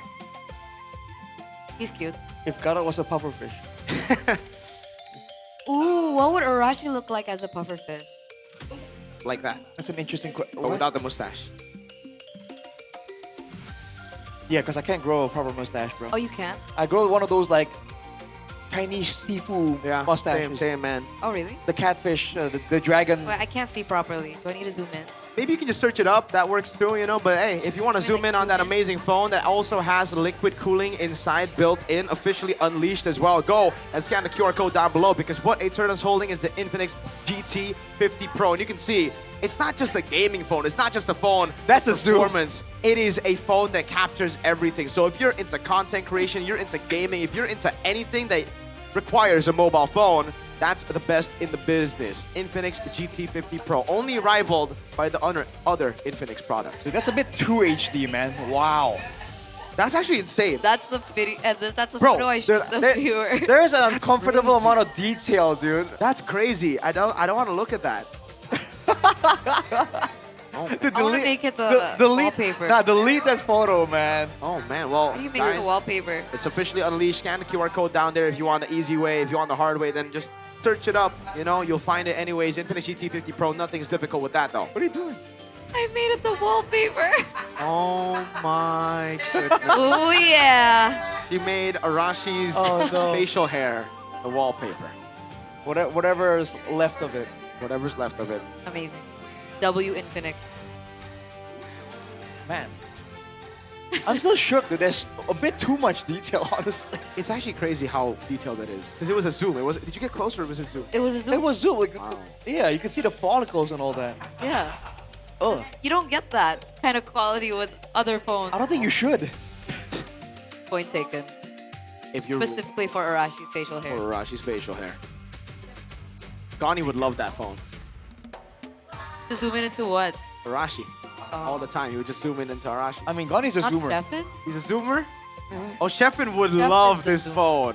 Especially when the Infinix Zone cam shows up. Dude, he's in the building, like, oh. You know, yesterday, he saw a few girls and he couldn't finish a sentence. Are he you was serious? talking and then the screen changed and he was like, and we called him out for it. Yeah, me and Aldo, we called him out. No way. Yeah. Caught in 4K like Caught in that? 4K. Come on. Caught in That's crazy. 4K. It's been like Oh, man. 5 seasons already. CITB, man. CITB. There's a reason why CITB is a thing, man. Kevin's in the building. Great facts. Sir. Oh man. I'm still thinking about this matchup though. It can't go 2-0. Do you think they might swap you back in? That would be Nah, crazy. don't do that. Don't do that. Let's find out. No, it's tricky. It's still tricky. All right. All right. Well, again, they had some success. I don't know, America, weigh in on this. Like, they were able to get the gold lead back, but Altrigo always had it, you know? Considering the composition, right? Would you say they were mission accomplished or like mission not really? For Evos? For Evos, yeah. Not really. I mean, mission accomplished should always just be the win, right? At the end of the day, even if you have glimpses of brilliance, that's never enough. We learned it the hard. I mean, you learned it the hard way. No, the pain. But you know, that's something that they gotta fix. They gotta fix it. I guess for them, they expected the fix to be, yeah, tricky, but it doesn't look like it's the case right now. I agree with Eterna. I think the responsible take of having few in the lineup feels better, but I also wasn't here. I don't know, did they overreact too much on the 2 losses they suffered last week is the question now that I want to ask you guys, because they lost, sure, but it was against Onyx and BTR last week. Exactly, you know, it's to be expected, right? You know, RRQ themselves, they're also playing against Bigatron and Onyx soon, right? Like, you know, it's understandable. Yeah, yeah. So, say something. Evos need a win right now. I'm thinking about, again, the Few and Tricky move, because for Evos, they don't really have the best track record of, you know, imports, right? So this is definitely going to cause a few problems if Evos do lose here today. Like, people are gonna voice out their opinions. For sure, for sure. Considering Few is a 2-time world champion and all. I mean, there must be a reason for the swap, right? For sure. Tricky probably did better in scrims. There's Exactly. no way they would play Tricky. That's what they always say. He's been doing better in scrim. That's why, like... Considering, okay, I mean, regardless of how Evos have been performing, they are still standing in a 2-time lose streak, right? So maybe Evos are looking to swap things out, switch things out. Maybe they don't want to just rely on Albert and just rely on Arlan for the damage. Maybe they're looking for a mid laner that's also equally as aggressive or equally as capable of making these crazy plays. It could be risky, it could be gambly. Risky? A new player? No. Okay. But I don't know. Yeah. I also do think it's kind of weird, but I'm just thinking about ways to rationalize the decision making behind Evo. Again, especially because of who they lost to, right? And how they looked in the loss. They didn't look bad at all. Everyone were showering them with quite a few compliments, if I recall correctly. So definitely a weird move. And if it is really a scrim thing, this is why, like, the scrim results matter for sure, but like it's not the whole picture, right? You gotta take it with a grain of salt. So I guess we'll see about the big picture as we get into the drafting phase for game number 2. Spending rivers. Draw. Flying clouds. Broken walls. What? Dang. 2 times in a row, broken walls? That's crazy. That's crazy. So, do Evo stick to the same draft? I think if Harley Phobia's fanny ban again, right? They go for the Suyo first pick, dude. Oh, there's a fanny ban now. Yeah. What did they ban earlier? It was Harley Phobia's Lucian. Oh, okay, they're gonna pick Lucian then. They're gonna give the Suyo over to Alter Ego. Okay. All right, let's see if that is the way to go here. Because again, Alter Ego have options, but I guess now with the Sushin in the picture, there's more flexibility for Evos, right? They're not really as transparent for Alter Ego. It should just be the Suyo pick here. Then you go for... Go Marcel? Ignore Marcel? I think for Alter Ego, you ignore Marcel. Maybe you pick up Hilda together with the Suyo again. Okay. What do you think, Arash? Hilda or Marcel? And the Hilda gives it immediately a bit more impact, right? Especially with the high pace that both teams are trying to go for. The Hilda makes a bit more sense. Sorry, where did Blue go? We saw the Glue yesterday. It's still a pretty good pick. It's just... It really depends. It's kind of a skill thing, you know? If you're really good on Glue, then you can utilize it. Oh, they just go for the natural counter and Green first. Alright, they'll hide the Hilda. Cool. Again, they can wait. What? Whoa! Oh Rin! my God. Wait! Oh my goodness, Rin! He's gorgeous! I mean, that's one way to put it. I guess, you know, usually it'll be girl support girl, but I don't know if that's even the... Is he Gorgon? He said Poppy Poppy Boom! He said Poppy Poppy Boom. Shout out to Yasu. He also said Poppy Poppy Boom at the M5 World Championship. Damn. Yes, sir. But dang. He was a pioneer. Rin. Rin. Yeah, is that really a W? Yeah? He's a man of sheer will, let's put it that way. Oh, Bacha, Harith. They're trying to raise the tempo up even more, I think. Yeah. So do Alter Ego pick up the carry? Early on, there's already a Eve there to shred. The carry does well against the Harith, will do well against the Baksha as well. Or do they just pick up a roamer for mid-prio? Like a Khalid? Glue! Like a glue against the Baksha. Oh my goodness. The glue works so well here, you're right. Oh boy. Alter Ego taking their time here though. If they don't want to go for the glue, yeah, I guess it's just mid-prio, right? Mid-prio seems to be the big contest here from both teams. Or what Miracle mentioned earlier, right? They go for something that can shred the Baksha. It's the glue. Okay. Alright. Glue is still very good mid-prio too, by the way, so... Yes. Oh boy. So Alter Ego just ban out Kalea, and then they ban out they even need to ban out? I think just for safety to ban out Kalea and the Khalid. I was gonna say either Cho or Khalid, but they gotta choose one obviously, but take away the mid-prio heroes. I think the Khalid is a bit more annoying because they don't really have a lot of crowd control for Ultra Ego, right? They have some, but no real ways to really force the Khalid to not use a quicksand guard. Yeah. For Evos, Granger ban for understandable reasons, but is there a curveball available for Ultra Ego here? I think the curveball would be they take the Alish/Uranus away from Evos with a carry as well, or if the carry gets banned here, then the Moskov. Right, Moskov angle. Claude, Moskov, those two blinkers. This macro play, late game play for Ultra Ego, but then that will allow them to have some late game insurance while still being able to contest the early objectives. Yep. Makes sense, makes sense. I am the sovereign of Oh, Obsidia! That could work too, yeah. So Evos with are full building RP towards- respect. Exactly. So Evos are definitely looking for the Arlet pick. Oh, Ultra could also snatch that away. Yeah, the Arlet works really well for Evos. They need a damage dealer as well, physical, right? They only have Harith right now on the Juice in, so dang.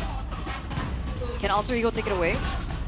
They can. They can also take the Alice. It really depends on what they want right now, because both work. I think the Alice makes a bit more sense if they wanna, if they're concerned about the sustained game, right, between the two. Go for the Claude first, though. They're safe option first. Get Nino a winning lane up top. Yes, put sir. Claude in. Not a bad lane either against the Harith, by the way. Just survive. So Evos are forced to make the move first. They're forced to reveal their cards, and it's very hard. I think for me, I would go Alice in XP to deal with the glue as well later on. But then you would have too much magic damage. That's the thing. Oh, you're right. That's the dilemma right now. You So go they might just go Lapu? exactly. Lapu Arlet makes more sense if they're thinking about the physical. Because if they want to dive onto the Eve as well, I think they would get, you know, benefits from a Lapu pick. Yeah. I think the Lapu makes a lot more sense. You can drop the glue as well with the Rivers Fighter. You can heal with the blobs too. Along with that though, like, they definitely need more engage, perhaps? Yep. Oh, Baksha roll. They pull roll. a sneaky one on us. They flex the Baksha and roll against the glue. I believe it... Leone played the Baksha roll. Yeah, it was Leone. So now Alter Ego just need to answer the same question. What do they want to put in the EXP lane for Nino? I mean, like, I hope it's not something like a Uranus. I think it is. It's against Lapu Lapu too, right? I think it can be, but Esme? if not Arlet... No, I don't think no- Esme, because you need something else, like the Esme here against the Baksha. The Uranus also struggles against the anti-regen early, but at least Alice and Uranus have more ways to escape. I hope it's Alice because there's more playmaking, no? Could be Arlet if they want pure playmaking still. They have CC. Oh! Okay. Wow, okay. Oh, this is actually also a very, very good pick. I can't believe I forgot about the Terizla. Yeah. Is this the first time Nino's picked up the Terizla? Yes. I believe it is the first time. Alright, cool. Yeah. What do you It's think really about the drafts, Rash? I think Ultra Ego has a bit more of a straightforward approach here. If Evos want to win, they have to do what Ultra Ego were doing at the end of game 1 and make the fights confusing. Otherwise, Ultra Ego is a pretty done deal, man. Penalty zone into a full engage. That's true.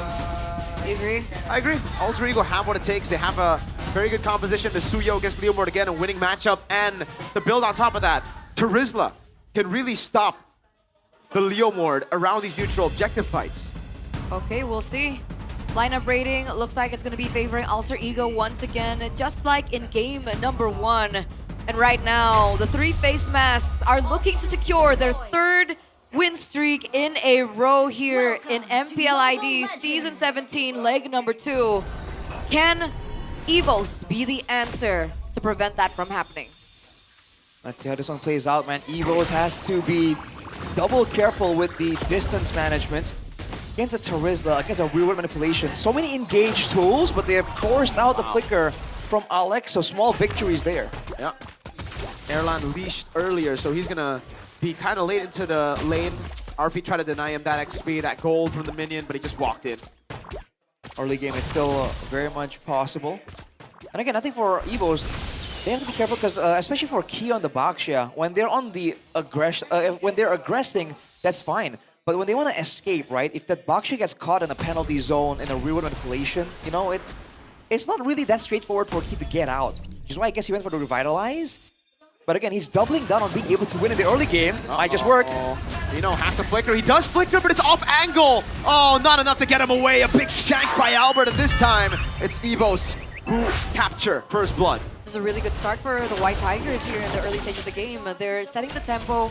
They're also eliminating potential issues with a Terizla being picked up by Nino. If he gets that snowballing, it's going to be quite difficult, especially later towards the game. They're looking for another one. Yeah, they know Alex doesn't have flicker. Albert on the steed. Stunned up by Yazuke. Alec gets a dash away, actually.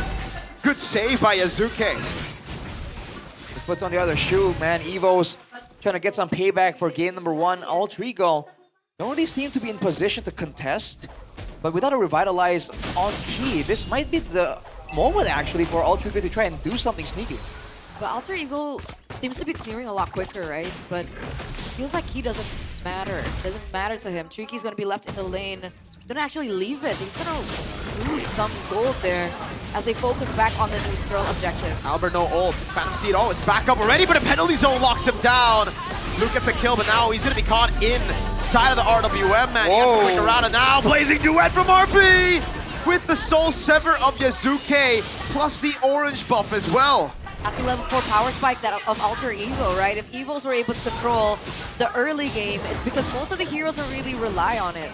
Zushin does really well pre-level 4, but as soon as Alter Ego hit that level 4 with Hijume, even Arfi as well as Nino, that's when things might be able to turn around for Alter Ego. Man, with all those big ultimates, it's almost a given they will get a bit of an advantage in that fight. Evos have to find moments where Alter Ego have their skills on cooldown or really outmaneuver, out-rotate Alter Ego, but as of right now at least, they're doing a good job, Alter Ego, of denying Evos those windows where there'll be easy ganks. And look at Albert here, trying to steal back some camps. Good proactive moves here. Wow, Arfi gets it with a basic attack in skill 1. Okay. Calculations. It gives him a little bit of an edge, I suppose, at this point in time. Considering they do have to figure a way to shut that down. Is that a Sky Piercer Suyo on the way here for Yazuke? Yeah. Oh man, he was already crazy without. Yeah, oh, a very aggressive flicker by Alec. Good reaction by Tricky with the Crimson Beacon. Now RB with the Blazing Duet, zoning Airline away, even through the Zaman Force. Oh, he is mobilized, yeah. Baksha, oh, mounted as well! He pops in the Revitalize, but I don't think it's going to be enough to take him to survive here. Oh, wait a second, he brings him under turret! Alex still gets the kill, but Alec is in a very rough spot. Albert should be able to get the trade, and yes, he does. Tricky gets a kill on the other side! RP has to flicker. And in the end, that's going to be a 2-for-1 trade in favor of Evos. Albert as well, back on the Leopard again here in game number 2, doing work as well. Bit of an overstay there too. Tricky finally rotates around, gets the pickoffs as this duel here from the EXP lane. Yep, good zoning on Nino, good damage on Nino. Yazuke nowhere near. Nino gonna be stunned up by the shield Unity now.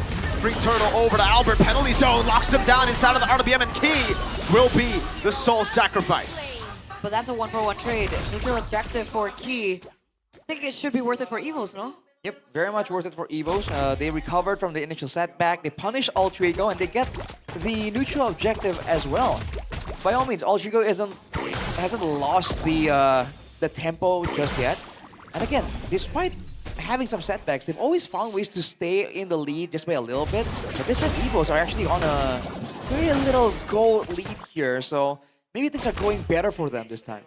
That's why I feel like in that previous team fight, it was very smart, right? Evos did their best to cut down Nino to low health, and then Nino seems to be confused as to what to do. Does he go for the team fight? Does he still go for the penalty zone? And when he did hit the penalty zone, it only landed onto Key. Luke was caught, but he was way too tanky, and nobody really could follow up on that damage. So the timing has been good for Evos, and now when we're looking at economy, it's still very 50-50. That's true, but again, Alter Ego has more chase potential. They have more ways to threaten the members of Evos. As you can see, they're actually having a lot more freedom to rotate around through the river. And Evos, especially Albert, he's forced to really path around the danger zones.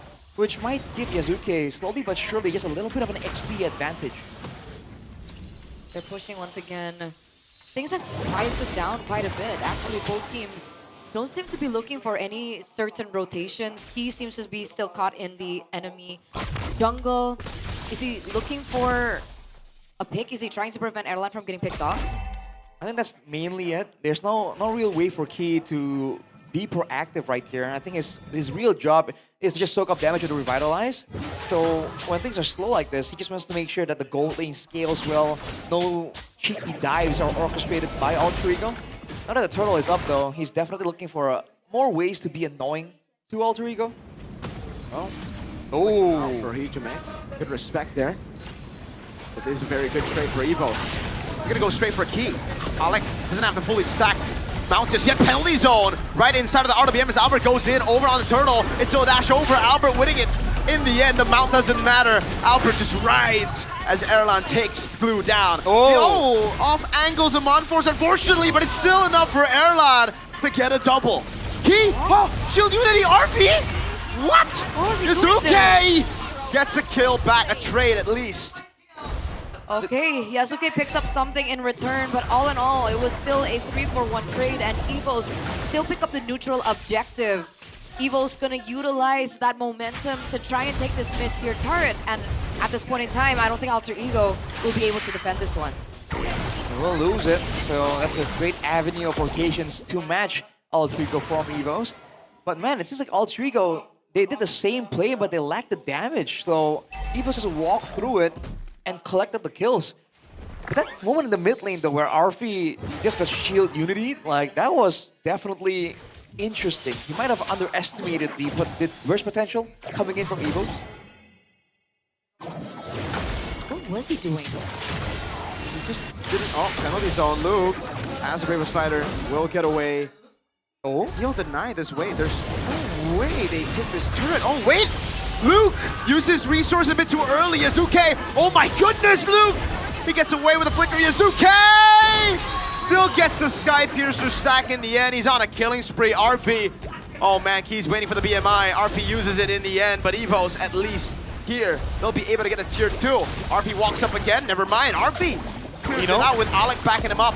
Almost fully stacked on Key. It's gonna be the all-in as Alec goes for the mount perhaps. Very soon, Key pops in Revitalize. Alec thrown back by the Lantern Flare, and no, not even necessary for the mount. It's just a kill given over to the Sky Piercer of Yasuke. Okay, so how many stacks is he sitting at right now?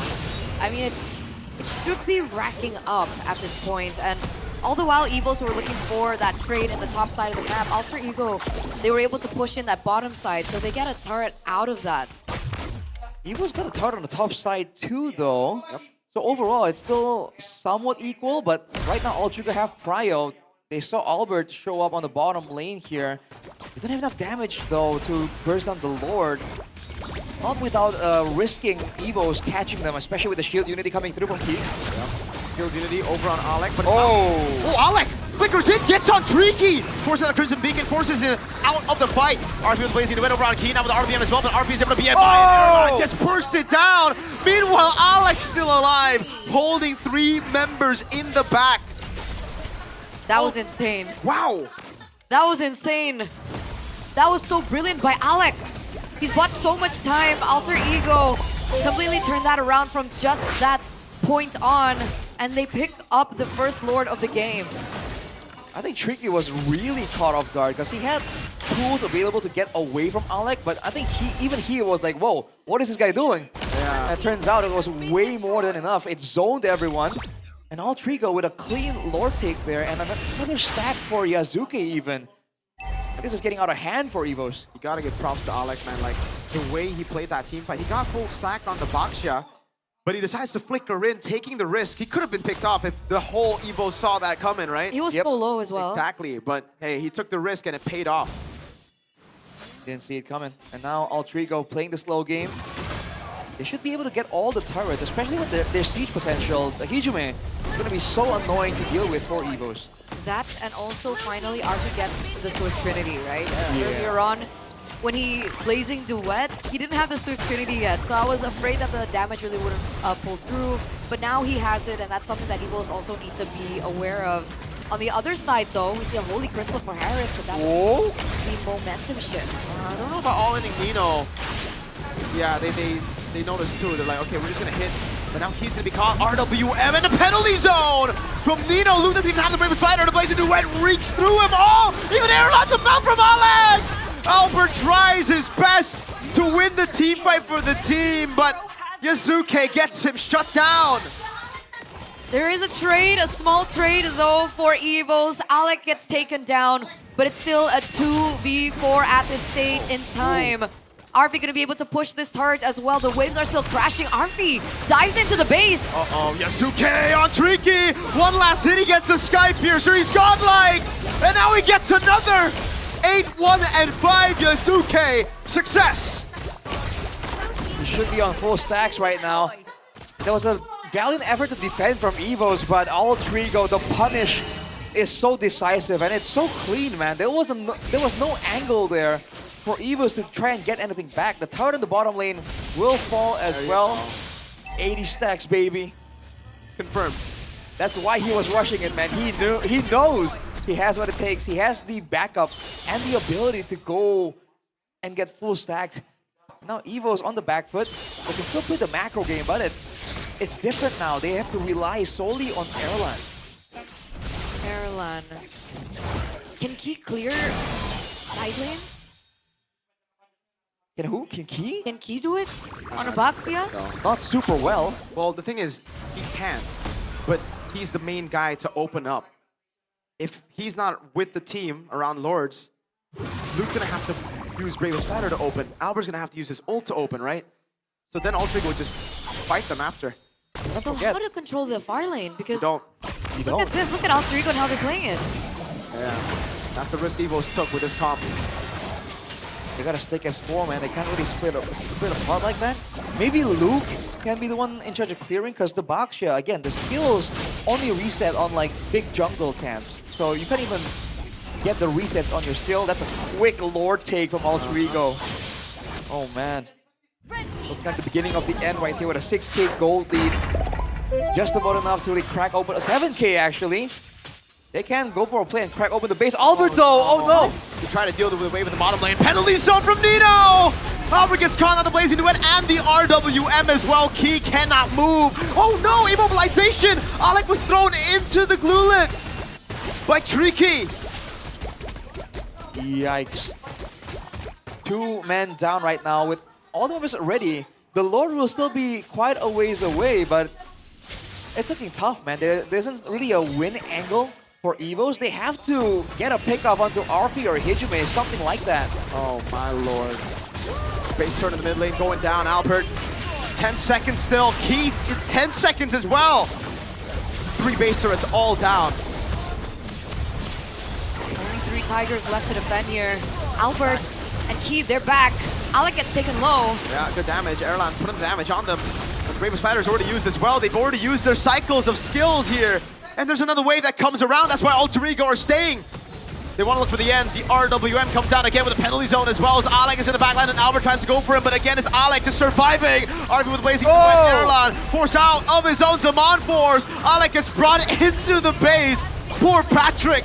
Erlan with the damage. Not enough to go on Nino. RP with a BMI defensively and Ultrigo finally back away. And Evos live to defend another day. A successful defense, I would say, for Evos. Successful, but at what cost, man? They lost all the turrets and they gave up an additional 1k gold advantage to Ultrigo to stay in the game. With 70 seconds to go, Evos have to do something drastic here. If they just let the game play out, Ultrigo are very happy to just go for the same plays, the same maneuvers, take the Lord, and end the game with it. Evos have to do something crazy, so crazy it might just work. So what's the call? Do they look for a pickoff first before they engage onto something? Nino? Whoa. Goes in 1v4 with a penalty zone, but he's tanky enough to do it. Albert in the back jumping on Hijume. Yasuke, he went in all alone. Now he goes on to Tricky, buys some mortality in time. But it is the backline that gets completely screwed. Yasuke gets the kill on Erlan. Winter Crown. Gonna get away in time though is the question. Yasuke! No way. Gets away in time. No way. Yasuke! Wow! What a of the youngest players on Alter Ego. Again in the jungle on this Suyo. He wasn't supposed to survive like that. How did he get away? That was disgusting, man. That was all the wrong calls, and it doesn't even matter. He went in there, didn't get a reset, didn't really get, like, you know, the impact he wanted. Gets crowd control, was super low, and he got out and made it look easy. What? That's disgusting. Wow. I can't believe that just happened. Immortality winner crown. That was supposed to be a punish. That should have been a punish. He jumped on 4 dudes alone and he got a kill and lived to tell the tale. That's insane. Now Alter Ego are back on track to pick up the next neutral objective of the game and potentially the final one of the game. Hijume doing his best to open up the map as well with his skills. Yasuke already on the Lord as well. Can Evos find a turning point? Can they look for a pickoff? Oh, Key. Doesn't matter. Key in the backline as well. Oh my god, they go all in on Hijume. Albert with a killing spree. Nino penalty zone canceled it earlier. In the back, it's a mount onto Erlan, but it doesn't even matter as Albert gets a double and Erlan is still alive. He's A-OK. The dismount coming soon. Alec against 5 Tigers, but oh man, looking at the pace, I don't think Evos can do much with this. The pace, look at the minions, there's too many of them. They can't even go for Lord. Are they going to? Well, Erlan's being placed there. He's going to be able to clear it. Should be able to clear it. Yasuke, for some reason, in the top side of the map, was he looking to look for an end angle, perhaps, if Evos went all in? But no, Evos going to be straight and stick to the housekeeping. Going to still be able to clear. They forced Arfi away. Okay, they get it. And they also forced Yasuke away. Still get it in the end. Evos. Oh, no way. Yeah. Oh. Albert didn't retreat there. Oh, he did. It's just late. That display, 30 seconds. Can you imagine? Dang. All right. They shoo away Alter Ego. They negated the gold advantage. An amazing recovery there. They sent Key for a flank. They got the stun on Hijume and went all in on there. Like we said, man, one of these carries taken out. That's a huge damage loss. And Alter Ego scrambled to recover, but they just couldn't. Not with the right setup like that. And now they're stuck defending against the Lord. Oh, is this a comeback angle from Evos? Could be. Alter Ego have kind of thrown their game quite a bit with those fights, you know? It happened once, Yasuke got a clean escape, but then they took it again. Also, Key, though. What an opening. Yeah. Oh, conceal for Alter Ego. Yeah. Gotta get this very annoying wheel. Key. Can get it though, as the Sea Halberd gets built for RP, that will be massive in threat potential. But remember, whoa! Yeah, late game Claude. Better watch out, man. Luke, especially on the Lapu, you're not all that tanky. Man, he's already quite low actually. He's gonna try and regen up, but he gets caught so low too. Wow, Claude late game, man. Here with the Yves too. They can't push. They can't. It's a Wishing Lantern on the Yves as well. Hijume is doing max HP damage every single Void Blast. Oh boy. It's still a macro advantage for Alter Ego by all means. Evos have bought enough time, but do they have enough? Can they find another opening there to get a decisive fight? Because back then at least, the Harith, you know, late game Harith is a force that can change the tides of a whole game. Erlan has the skills to do so. But can the team find the fight and allow him to output that damage? Oh, Hijume flickers out the safety, but Nino might be caught. Oh, he actually goes in with the penalty zone. Baits out the Crimson Beacon and he flickers out. No Crimson Beacon, Yasuke charges the Blade Surge, but Evo's back away. The waves though, look at the bottom wave, look at the top wave. Yeah, they're going to be forced to the bottom side of the map quite often and frequently, considering that the Lord has spawned in the other side of the map. Real-time victory rate shows an 85% victory rate for Alter Ego. 15% only for the White Tigers. I mean, all their inhibitor turrets are down, but if Evos can find Alter Ego in a spot where they're caught lacking, I feel like this can still turn around. There's always a chance at this in this kind of situation. Looking at the items, by the way, Hijume made an adjustment. He had the cooldown boots, switched it for the rapid boots right here with the brute force. He knows he needs to get away from all of this dive potential, all of this chase coming in from Evos. Needs to get away from Tricky for the Lantern Flare lift attempts as well. So again, all the cards are set. Altrigo wants to play the slow game. Key going for the same maneuver here, some kind of flank, some way to catch Altrigo off guard, but they're double careful this time. A slow push is already building for Alter Ego on the bottom side of the map. Evos, who will they be sending, or are they just going to leave that alone? Remember, RP's on a Claude, so there is still a chance for a possible end angle from the far side of the map.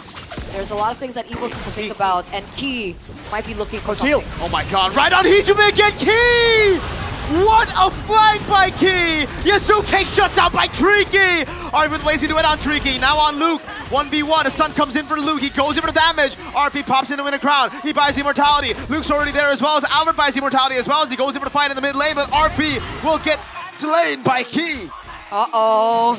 Yasuke, Hijime are down. Albert looking for the next one, perhaps. Can Nino find his way out of this? Oh, Nino! Now a penalty zone onto Erlan, but Erlan's a very, very well-stacked late-game Harith. He goes in, Winter Crown, Emo by Nino. He gets there in time. Now Alec trying to go for the backup as well, as the shield unity will finally lock his fate as Erlan claims the kill. But now, it's back to housekeeping. Luke has to deal with the waves in the bottom wave, the top wave, the mid wave crashing. Every single member of Alter Ego are gone, except for Alec. It looks like Edelon and Key want to look for something else. Look at that damage! He's fully stacked up. Alec goes in for the mount, onto Erlan. Now we wait. Hijime is back, Yazuke's back, the wave. There's no way for Luke to join in, and look at that damage by a guy from Alec. Erlan buys immortality. Alec there, Hijime flickers in, Alec flickers in as well, the RWM! And Yasuke gets the kill. This looks good for Alter Ego right now. It's going to be a pickup onto Alec, but there's not enough damage. Yasuke goes in for the kill. Uh-oh, Crimson Beacon down as well. Look at the waves. Luke still cannot participate. They have to deal with 3 super minion waves in their base, and it's so frustrating for the Tigers. This is a free Lord, an evolved one adapt.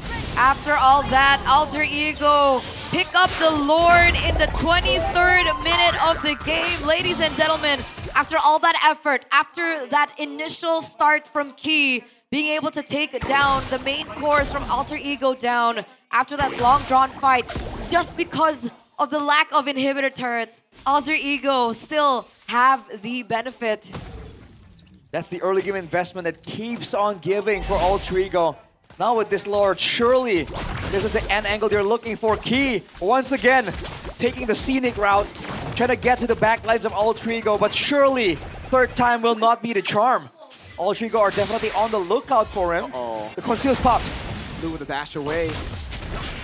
Luke with Raven Spider now. Oh, it's already baited out. Albert and Key again! He was able to find the flag, but now the Blazing Man comes around. Albert still there. Winter Crown already used up, but Winter Crown for Albert also is there. RP, he buys the Rose Gold, but it's not enough. Nino with a Peninsula Zone and a Flicker back. Yazuke buys the Immortality, but he gets thrown back by the Crimson Beacon and Lantern Flare. Yazuke still gets away. The Evolved Lord. Oh, wait, Alec? Alec? Run and bring around the Rosie here. There's no way for him to escape the other way, so he runs straight to Evos' base. Wow, man. Evos, the third time, and it happens again. Deja vu, flashbacks to the 2 times Evos were able to mount a comeback, and now Yasuke was taken out. The stacks are no longer there. Not the same amount, at least. The death timers are staggered. Alec won't be up for another 50 seconds. Evos can get a 5v4 situation here, or 5v2 even. They're going for it. They should be able to end, no? I think so. No Hijime, no RP. There's no way for them to defend, right? Uh-oh. Evos with a possible comeback. A wave spawning here. A cannon minion at low HP. A cannon minion at full HP with 1 caster minion in the mid lane for Evos. Oh, but they clear it. Penalty zone on Luke. Hijime is back up. Now the RWM doing so much damage. Erlan in the back line now pops in his Bond Force as well. Albert walks up and takes Nino down, but Erlan takes a few too many turret shots. Flickers out of the Queller. Now it's RP walking up as Shizuke goes for the Blade Surge. Wave in the bottom lane. Still good for Alter Ego as the Lord spawns back in the game in 10. Ladies and gentlemen, we have a game on our hands. 25 minutes, still 50-50. The back and forth. We thought Evos could end that. Luckily, Hijime spawns just in time to clear out the waves, and Alter Ego look for yet another defense. Evo's the first ones now on the neutral objective. Oh, look at the Suyo. Look at Yazuke. He's going to try to go for the end here. It has to be the angle, man. This is very risky. The Lord is at half HP. Evos are committing. RP with the Blazing Duet and the Winter Crown, but it's a bit too early now. He pops in the BMI back. And Yazuke has canceled this. Oh my god, he made Luke recall. Lord very low. Albert secures it. Evos pull a heist.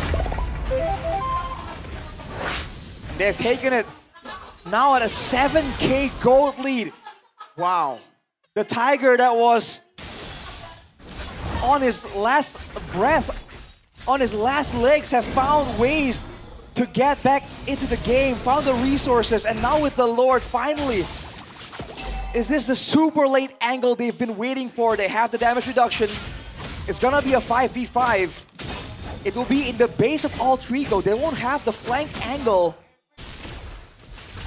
It's gonna come down to mechanics, man. It's gonna come down to the micro decisions at this point.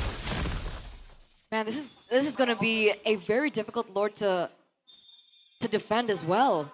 Yep. Evos have all the tools that they can. Will Alter Ego's high ground be enough? Let's see it. They have a Claude and a Yi, so they do have high ground, but they're not pulling the wave. Evos are not letting that happen. Good zoning by Luke as Streaky pops in the Crimson Beacon. Alec with a dive into the backline, but Airline pops in Zaman Force. Luke, he's too far out! His immortality's down. RB pops in the Blazing Red. The RWM is still doing so much damage with the Wishing Lantern. Nito with a penalty zone. How have they won? Yasuke! Oh my god, Airline buys the immortality! Beautifully done as Albert gets the shank. Now RB with a clear. Nino in the front with the Winter Crown. He's gonna fall as well. Lord at 14,000 HP as Airline pops into Zaman Force and gets the immortality. The turret on him already. Albert dives in deep. Airline gets a killing spree. The comeback is complete for Evos. With 2,000 HP on the Lord, they go for the end and they take us to a game 3. 28 minutes. 28 minutes of intense gameplay. At the very end of it, the White Tigers forced a game number 3 from a very dominant Alter Ego. Ladies and gentlemen, we have broken the record yet again for the longest game time. It was Bigatron versus Evos, 27 minutes and 15 seconds. 28 is this game. A valiant effort from Evos, and it has paid off. It was not in vain. The Dying Tiger shows again that a cornered beast is the most dangerous one. Wow. And key. How creative is Z when we thought, you know, the Baksha is just kind of like a sandbag in front. He looked for so many concealed plays to turn the tides. While Alter Ego were ahead, it was Key who constantly looked for those flanks, who constantly got those concealed plays. And in the end, yes, it was Albert who got the big fights, but it all started with Key. Man. You gotta give props to the follow-up from Albert as well, right? I mean, despite Key looking for an amazing opening on especially the core members multiple times. Biju gets taken off first, RP gets taken off first on multiple occasions in these team fights. There was also a really fast reaction coming in from Albert. So you can see the chemistry between these two players, Albert and Key. Wow. Wow, dude. I mean, it has to be a team effort. You don't get a comeback like that by having one guy, you know, do his thing. Oh, Erlan's sweating. Is he okay? The late game Harith, the sole hope for carry potential on his team. I mean, I think the whole team delivered, dude. That was a crazy, crazy game. What a game. That was Don't fun. forget Luke, right? Like, he got the engage, but the burst damage, that was Luke jumping in as well, doing a ton of damage in a lot of those fights. Like, it's a whole 5-man effort, And man. even Erlan, he gets targeted so many times by like multiple members, and there are moments where he's receiving so much damage, but the way that he dashes out of the skills and the synergy of skills from Alter Ego was also really crazy to see. And in the end, in the final bout, he didn't get taken down either. He was swapping items, he was shifting here and there.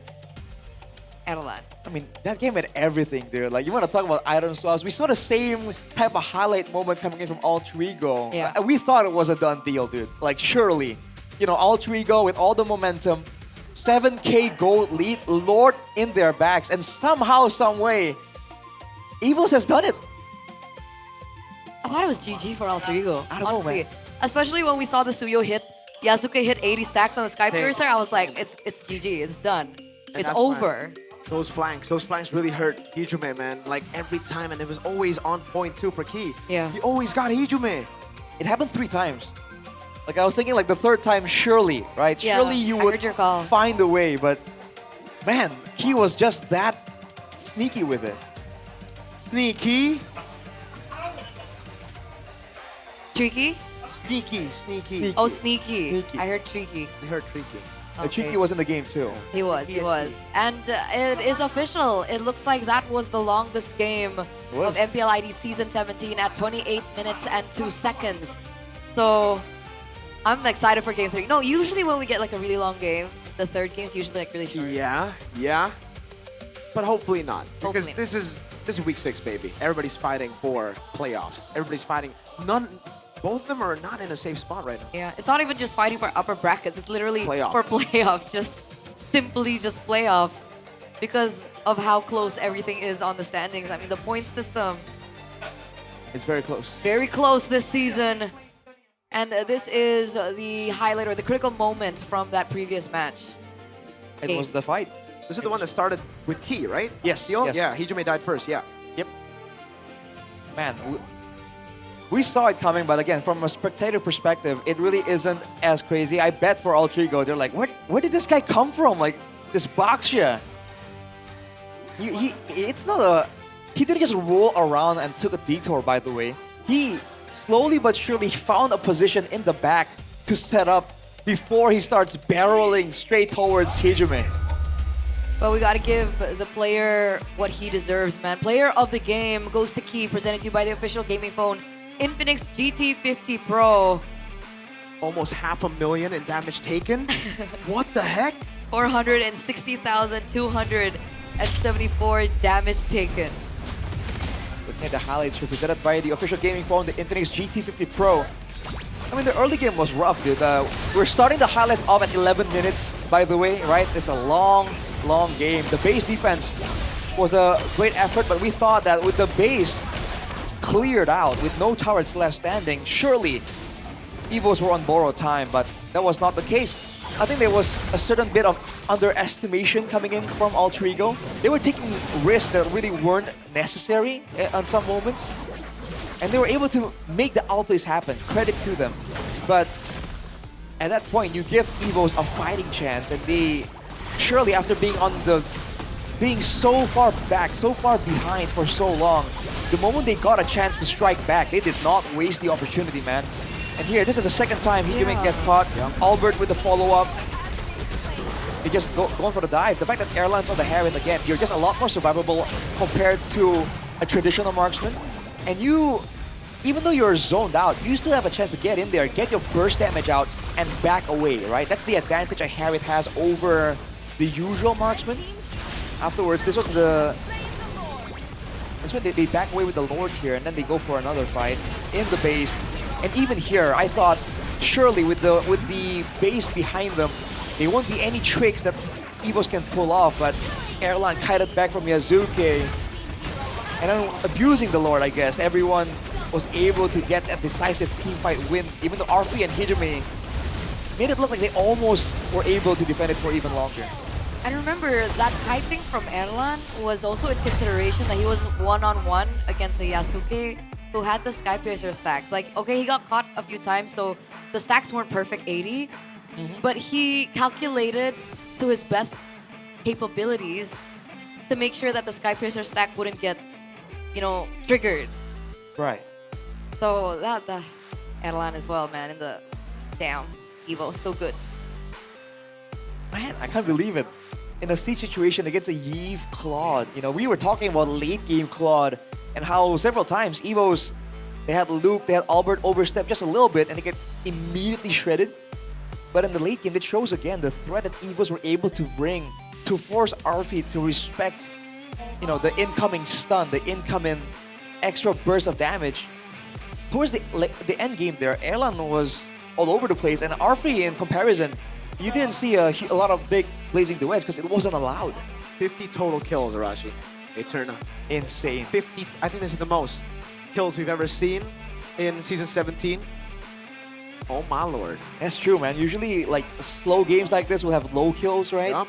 This was a brawl through and through, and still, we got to 28 minutes. I want to see the damage taken charge after this, man. Like the sandbag. I wonder if anyone came close, because I think Alec and Nino might have a case. Yeah. I think Alec would be up there. Because throughout the whole game, he was just a punching bag sticking onto someone. 23 assists as well. It's kind of crazy though, Key. So active every single team fight. Interesting, yeah, you're right. Again, like, you think Baksha and you're like, all right, once you get late game, you're just a body bag, bro. But Key, oh, those flanks, man. It's still... All right, let's see. Ooh, oh, no one... Wow. Interesting. Wow, wow, wow, Came wow. close. wow. No one. No one came close to 460,000 damage taken. Baksha passive OP. That's true. the Chastise Revitalize. Pauldron, Revitalize. Yes, sir. And Revitalize also gave him a couple of assists, by the way. Surely, right? For sure, for sure. I would love to see the healing done as well this game with the Revitalize. And this is why, like, there was for a bit at least, some emphasis on being able to get sustainability. Because in a chaotic fight, you can bet Albert and Luke on the Leomord and the Lapu are benefiting massively from that Revitalize while it was open, while it was available. What a ridiculous number, man. Still, 460,000. Is that the highest ever in Season 17? I think it should be. Do we have the numbers for that? I'm not sure. Why? That's I haven't why. seen it. Because damage taken isn't usually a flex, but hey, when you do it like this, I think we got to make sure with the production team and the statistics team. But man, what a great game for Key. And it's got to feel really good because I think about a lot of the people out there, among all the players of EVOS right now, I think a lot of people are starting to think that maybe Key is past his prime. Yeah. Over the hill. Yes. These guys, man, these frauds, everybody's saying past the prime. He's And actually he does BTR. that. There's never a past his prime. So his prime wasn't BTR. He's always in his prime, bro. If you're a BTR boy, you're always in your prime. Dude, I'm happy for Tricky though, because, you know, he showed a great performance there. dude. Showed great discipline. Would have been crazy amounts of hate thrown Right, at the Evo's. haters Exactly. would have gone crazy, but The haters were ready. They were ready to post on Evo's comment section. They're like, but with that performance, you know, y'all gotta chill a bit. And it's going to all depend on game number 3. But before that, we're going to throw it over to Alyssa for a quick interview. Alyssa?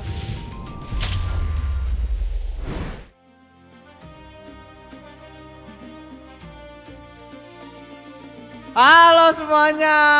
Ya Allah, kirain siapa? Rine? Iya. Ini hari ini jadi wujud apa ini teh? Jadi Angela skin kissin. Astaga Rine, kamu mau bilang cantik gak boleh ya. Kamu ganteng banget kok hari ini kok. Ganteng kan? Ganteng dong.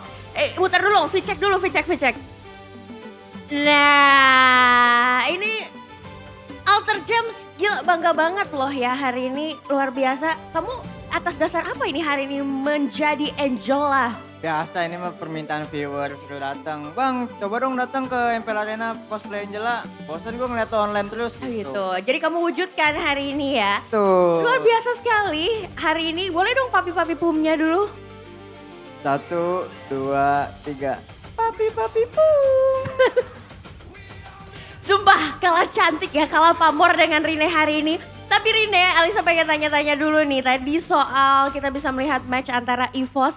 Ini ada apa? Kenapa di game 1 udah berhasil dengan begitu kerennya, di game kedua sudah hampir menang tapi ada comeback dari EVOS. What happened, Rine? Itu kayaknya ini ya, pas di lot terakhir tuh alter ego dapet lot, Pangling kayak yang ngeliat saya, si Jume. Pangling. Jadi ngeliat kamu kayak aduh tergocek gitu ya, cantik aduh banget. ini siapa nih depan nih cewek cakep banget. Mungkin. Panglinginnya EVOS aja, jangan panglingin AE-nya. Saya kan duduknya di situ tadi. Oh, emang kamu tipenya Hijume? Iya, mungkin. Enggak dong ya? Enggak dong. Normal. Tapi kamu yakin gak game ketiga menang nih? Insya Allah menang. Insya Allah menang. Apa yang harus dibenerin nih? Yang dibenerin ya semoga hoki aja. Mainnya kayak biasa, hoki. santai, relax, enjoy. Enjoy, kan harusnya kamu datang ke sini sebagai hokinya AE dong. Betul. Sebagai jungler anomali kebanggaan AE. Kamu ada pesan-pesan gak yang mau disampaikan nih? Dukung terus alter ego, gimana pun situasinya, menang atau kalah, tetap support aja. Tetap support aja ya. Boleh dong kita kasih tepuk tangan Alter Champs.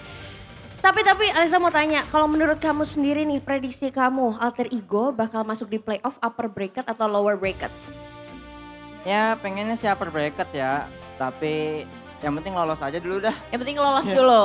Kalau lolos kamu bakal cosplay jadi apa nih nanti di Velodrome?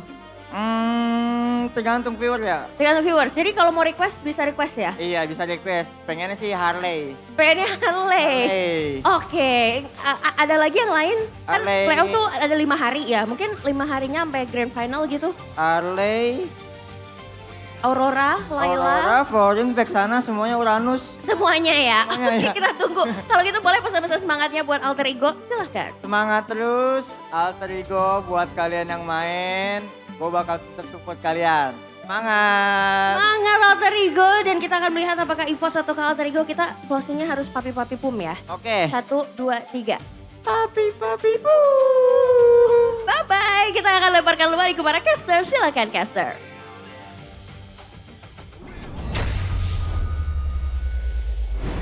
He's so cute. Angela changed, man. Angela changed. I don't remember Angela looking like that. What happened to Oh, Angela's an assassin now. Rin.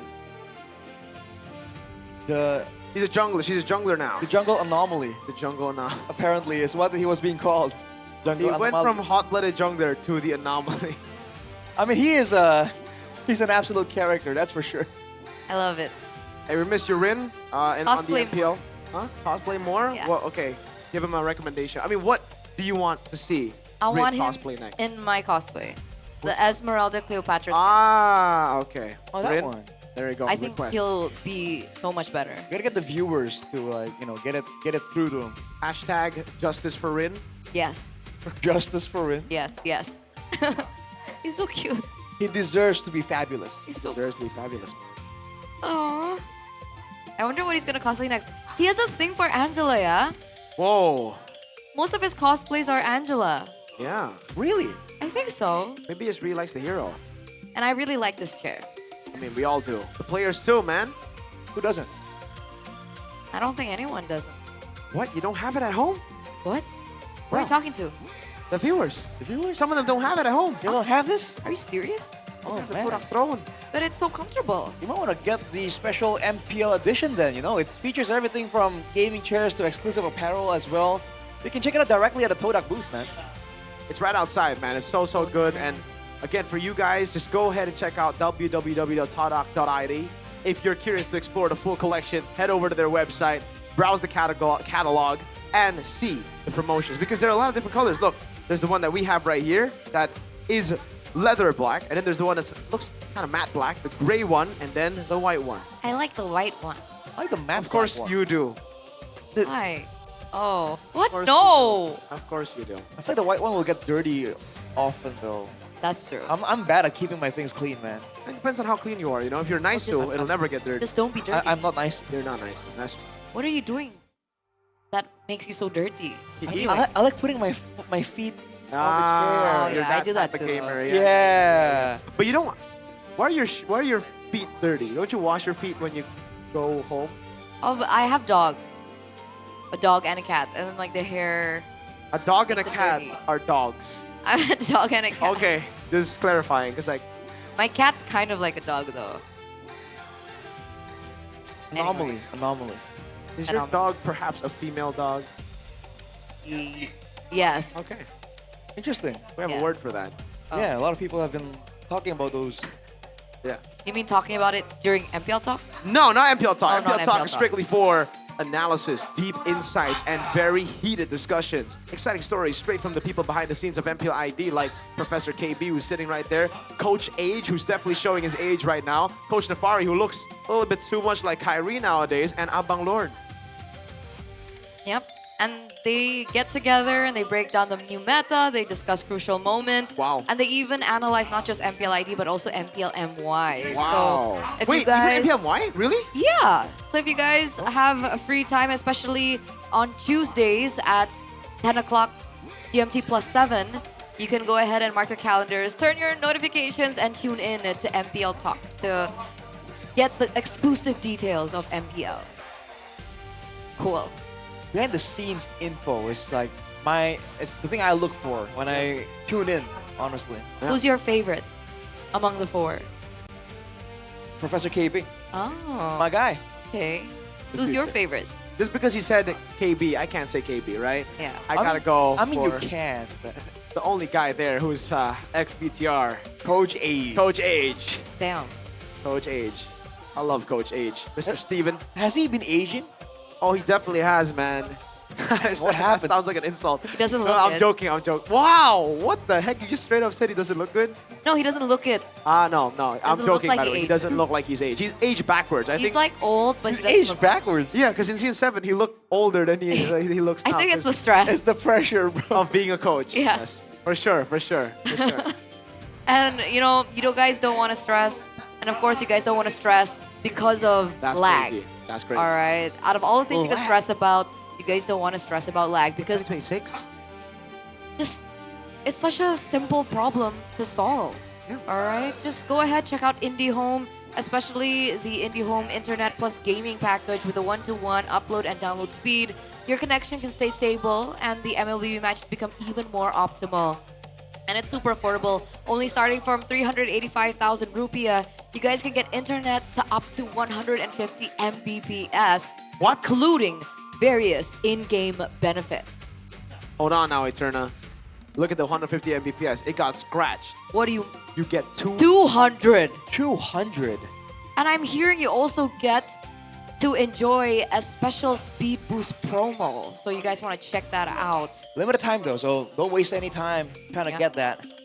And with that connection, you can download Acecraft in just a few Acecraft. seconds. The STG game you don't want to miss. Random skills, bullet deflection. If you want a different game to help you out to fix your mechanics, because I know, John, your mechanic, you're pretty bad, man. You got to work it out, Mr. Jackson as well. Jump into Acecraft now and start your aerial adventure. Brazzy. LaFell. Gideon. Whoa. Husky. Dan Kubangay. Mosaong. Mosaong. Pueto. Mosaong. You especially, you Leslie One Trick. I don't remember their real names. Neil the Gooseman. Neil the Goose. Joseph. Joseph Charles Omega Rezabek. That's a long name. That is a long name. That's a long man too. That's a long man? I think that's how you call. I mean, I think that is long. He's man. sizable. He's sizable. I. Because he's a building. Eugene Yu. Did he say long man? He said long man. It's all nice to a long man. That's a little. He's not even a man. He's a building. Yeah, He's nice to the building Rezabek. he is. He's dense. But 1-to-1 now in our first opening match of the day. Evos and Alter Ego. Evos coming back in game number 2. How will game number 3 look like? 28 minutes. It broke the records of the longest game this season. What can we expect for game 3? I see, unfortunately, in a match of strategy like this, right? By game 3, there's usually specific expectations. They have made reads to each other, which is why usually the games get faster, right?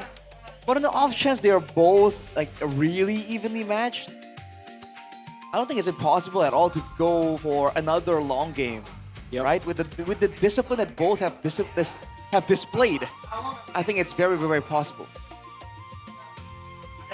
Okay, let's start with something simple. Okay. Let's talk about sides. Do you Sides? think Alter Ego will stick to red? Or do you think they might want blue this time? I think they got a better draft, not gonna lie, in game number 2. It's just, they took a bit too many of those fights. Evos were very good at the fights, and they lost it out in the end. They weren't giving Evos the respect that they deserved, honestly. Especially after the first team fight that they lost. I think afterwards they have to immediately lock in, by all means. First pick selection though, gotta be Evos. Yep. By the way, you got your answer. Max damage taken, highest damage taken. It was key in that game. Oh, in the whole season? Yes, I think so. Wait. Key 460,000 Oh, in the game or in the season? this season. Oh wow. Or is So this it all key. time? It is key, right? It is, it is. So Lucas second, Super Ken is third, only jungler in that list. Wow. It's probably a box share as well. Yeah, it probably is a box share. Yeah. Box share OP, man. So it's got to be this season, though, right? This season? Is it all time? Yeah, this season. It's not all time. We've had 500,000. We've had that. Okay. I believe it was Sir Pi back in the day. Oh, yeah. All right. Oh, yeah, there you go. I didn't get to see the sides. Oh, so they're sticking to second. Yes. They have been getting good drafts. I don't think it's been the draft. Expanding rivers. Broken. Nice. Dangerous grass. Okay. Oh! No more broken walls. There we go. No more Finally. broken walls. All right. It's Ferna 1 point on the board. Let's see though, for Evos, is it the same bands? Wow. No, the Suyo this time. Okay, that leaves open the Phobius. Is it first pick worthy though? Is the real question immediately. No, I don't think so. I don't think so. I am not the only one Okay. bound They by banned it this out because it champion. is more of a possibility on the red side than Wait, the blue side. The Fanny. Are they gonna first pick it? Yeah, I think they have to. There's no way you give Yasuke's Fanny. No way. But Ultra Ego just go Kalea after that, so that's a risk you have to take. Oh, they don't. Yasuke, first time he gets a chance to go Fanny. Will Sephard give it to him though?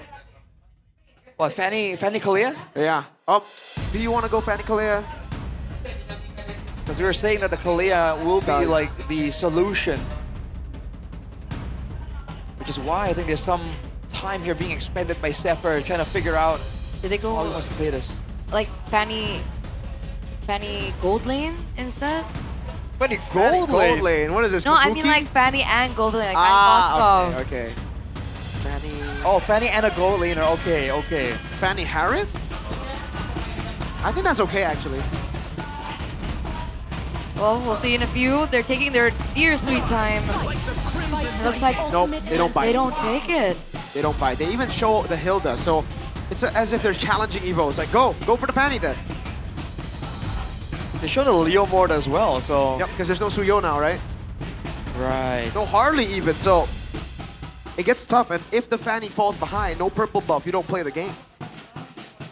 Although again, Alter Ego, this seems to be very much so a neutral objective angle, right? Oh, yeah, No for sure. Suyo, Leo Mord with the guaranteed red trees. The Hilda to zone the same way we saw in game 1. Yep, and red 3 is probably going to be the Eve, right? I think so, but after the Eve got caught multiple times there, I'm wondering if they want to get something safer for Hijime. I think they're considering Fanny, no? Oh, they don't.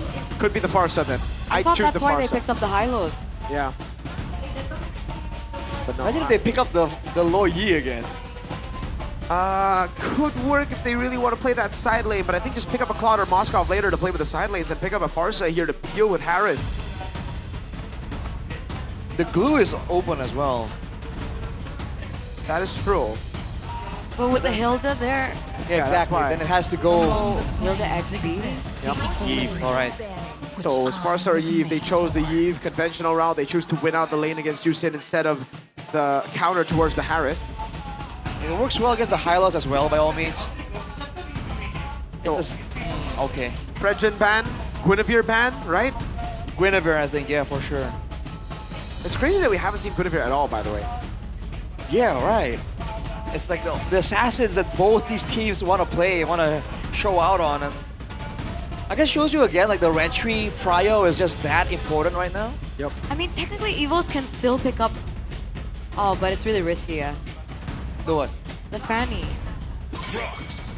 Oh, they banned Baksha, actually. It's not going to be Rome. They already pick up a Hylos, but they're still afraid of the Baksha going jungle. That is pretty interesting. You see Key smiling a little bit. Yep. It's like, haha. You're scared. Obsidia ban. Wow, that is a very deep ban. So Evos really just want to play for the Harith, huh? So is Granger next? It should be. Yeah. The Fredrin does get banned, so it is Fredrin and Baksha. Guinevere ignored completely. Evos can just go Arlet and Guinevere to round things up in the draft. Yeah, I like that. But Alter Ego can pick up the Arlet, take it away. Because in a way, the Gwyn is safer, right? You have immunity when you use the Violet Requiem. All right. What is Evos gonna pick? Or ban, rather. Granger, right? Or do they go for a Moskov ban? If they want Fanny, though, I think the Moskov ban makes sense. If they want Fanny. I guess we'll see what they want by the bans. Can the Leo Mort go anywhere except the jungle? No, no, no. I don't think so, no. Will Zephyr overcook this? Experience the Granger. Oh, they still go Granger though. Okay. So does it look like they want to go Fanny? In the relentless flow of time's It is the Arlet, there you go. They noticed it. If Evo span out the Granger, they were probably going to go for Guinevere and Arlet. So the Arlet gets taken, and now Evos are gonna have to think of another combo. Huh. So the Guinevere is still there, right? Yeah. Fanny's still there too, but then Alter Ego pick up Moskov last if they don't Fanny. Yeah, that's true. Well played, Zephyr. What combo? I mean, by all means, Evos could use a bit more engage. Or is it something completely different? Is it another Lapu game for Luke? It might just be, man. Terizla? Maybe they go Terizla? Terizla Fanny? Somehow I feel like the Lapu might do better. Terizla Lancelot? With this play. Lancelot. Oh boy. Very good. Very good by Evos. I like it. That's the only combination that in my head made sense. I like it. I really like it. Remember what Nino said about Albert on the Lancelot back in last season? When he was swinging around and he killed Hijume in mid? A bit of PTSD for the Alter Ego folks for sure. Oh boy. So what do Alter Ego go now in the gold lane? You go Claude or Moskov? Still Moskov? I think Against Claude. Lancelot? I would go Claude here. I would go Claude over Moskov. But the Moskov is not bad either. For the movement speed? Yeah. Compatibility, right? Movement speed, compatibility, the winner crown, and the... Ah! This is not bad either. Yes, this is very good too. It's risky though. It is doubling down on the team fight. Because they pick up Claude so that they can handle the waves in the side lanes earlier, right? Now it's double down on team fight. Okay. Man, this hinges on whether the Lancelot can snowball, man. There's not a lot of ways for Altriga to counter the Lancelot. Is this the first time Albert's picked up the Lancelot this season? Yes. Yeah, it is. I think Kyrie picked up Lancelot. That's the only other Niall, guy. yeah? I believe, huh? I think it was Niall as well. Niall, yes, two. Niall. Kyrie and Niall. Okay, so we're gonna see the third player here in MPL ID pick up the Lancelot. And of course, it's got to be Albert. Will this be the solution that the White Tigers have desperately looked for? A back-to-back loss against Onyx and Bigatron. Will this be their third? Or will they find their solution here with Tricky in the helms as well? Ladies and gentlemen, boys and girls, welcome to game number 3. And already we're off to a rough start here. The brawls in the mid lane is always a bit sketchy. Just like Key revitalized so early on. Alec has to be careful, man. He was up against the Marcel before, but now against the Hylos, you gotta be careful if you don't want to get stuck in the glorious pathways, in the Law and Order as well. That's a lot of damage from Arfi though. Yeah, it's a winning lane too for the carry against the Harith. Alright. The positive damage from Key is gonna slow down Alec and it's gonna do damage, so it's double benefit. Tenacities for both Key and Tricky, both understanding this time that there's a lot of risk involved here, a lot of burst potential. Oh, Alec. Oh, goes back in, Albert with a bit of poke. Alright. It's gonna be a bit slow until the neutral objective, as always. Erlan. Ooh. Not the best of matchups for Erlan here. He's got to respect it, man. He's taking a bit too many of those trades. Okay, but that's definitely something that can be abused in his favor maybe later on. Maybe punish Arfi's positioning as this game goes forward. Audit's prediction though by GoPay 60% for the White Tigers for Evo. So it looks like the Evo spams are really coming together here for this match. I mean, after a performance like game number 2, that kind of comeback, it makes a lot of sense. Albert has reached level 4. I think ideally he would force out a gank right here, but Alec is hot on his tails. He's pathing upwards as well, so there won't be any neutral objective rushes for now. Yeah, not just yet. Looks like Arfi's going to be able to get the gold crab from Erlan. Once again, Erlan having quite of a difficult time there. Albert though. Oh, good damage. Already pushing in some damage onto Hijume. But everything is still okay. No one's going for an aggressive invade, no one's going for something, but it might be the calm before the storm as Alter Ego corral around the turtle. Yep, they gotta poke out the Terizla, and that's what Hijume is trying to do here, but Luke's spacing really well. Alec goes straight to Tricky, RWM coming down, Luke, penalty zone! That's Albert in the midst of it all as well. Final time down, Tricky still there, and Luke gets first blood, and the turtle on top of it! Big Terizla double for Luke. Oh, really good opening there from Evos in our third game. 2 members taken down. Neutral objective secured, 1,200 gold lead. And we saw earlier as well that Arfi was trying to collaborate. Wait a second. Alec, he's going to get out just fine. That Arfi was trying to deal some damage, but he also got zoned out very early by Erlan, who came in after. I mean, the penalty zone landed so well there, and Luke was able to get so much value damage. The AoE, again, in this game at least, favors Evo's just a little bit. Depends. If Luke and Erlan can combo together, there's a lot of damage potential that all Trigo can't really afford to kind of clump up for. The Terizla pick is just so big, man, against the Leomord. Leomord really struggles around those neutral objective takes when the penalty zone locks you down. The thing is, Leomord doesn't have a dash to get him out of it, right? Unlike a Suyo, even a Lancelot.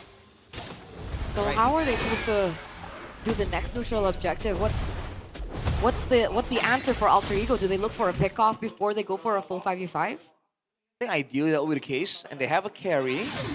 Otherwise, they have to bait out some of those spells first before they can really get a proper fight. Because otherwise, Hijume and Arfi, they'll have damage, but they won't be allowed to really output it in a proper fashion. That's why I was thinking more of the Claude for Alter Ego instead of doubling down on the team fights, right? Because if you're building a comp for team fights, you lose out, it's a 50-50. Evos get a lead, it's no longer 50-50. But if you have a Claude, there's always that side lane control that you can play with. Especially in the later stages of the game, yeah? Exactly. It seems like it's like the issue that Evos were struggling with in that previous game. Yep. But now Alter Ego are the ones in that same position, and right now Evos are still holding on really good control over the game. Once again, the map looks blue at this point on time, 1,500 gold lead still. And Nino looks for something, but doesn't quite get it. And now Evos are the first ones to the next turtle. Yeah, they can't contest this. Erlan will play weak side as well. Oh, do they still want to go for the dive? Erlan has Flicker. I don't think they can even get to him. They try to trade, but it's denied by Erlan. Worst pathway as well. He's gonna get some punishes. Won't be enough though. Wow. Rapid boost for Luke. He wants to get around. Man, the team is gonna go for a lot more team fights. They want to turn the pressure up on Alter Ego. And they're doing that without any violence. 5 minutes in, only 2 kills. You saw that Albert was trying to push in that bottom side turret as well, but now Erlan goes in for the kill! Yeah, all in on RP. Luke with a swing of the hammer picks up the kill, and another. This time it goes to Key. Oh, penalty zone from Luke! Right onto Yazuke. Erlan still able to cut away now, and look at the peel with the Lantern Flare and the stun from Key. Oh. It's a double for the horse. And Albert comes in just to say hi. 3 members from Alter Ego taken out just like that. Really good decision-making by Evos, very quick as well, and they're going to be able to pick up a turret from it. Man, Evos has Alter Ego's number right here. They're reading through everything. Even when there was a trade attempted by Alter Ego, you saw Erlan immediately clear the lane and back out, right? It's great decision-making coming in from Evos. And already at 6 minutes, they're at a 4K gold lead, more or less. And Alter Ego, they were banking on being able to win these fights decisively. But they haven't been able to find one that suits them.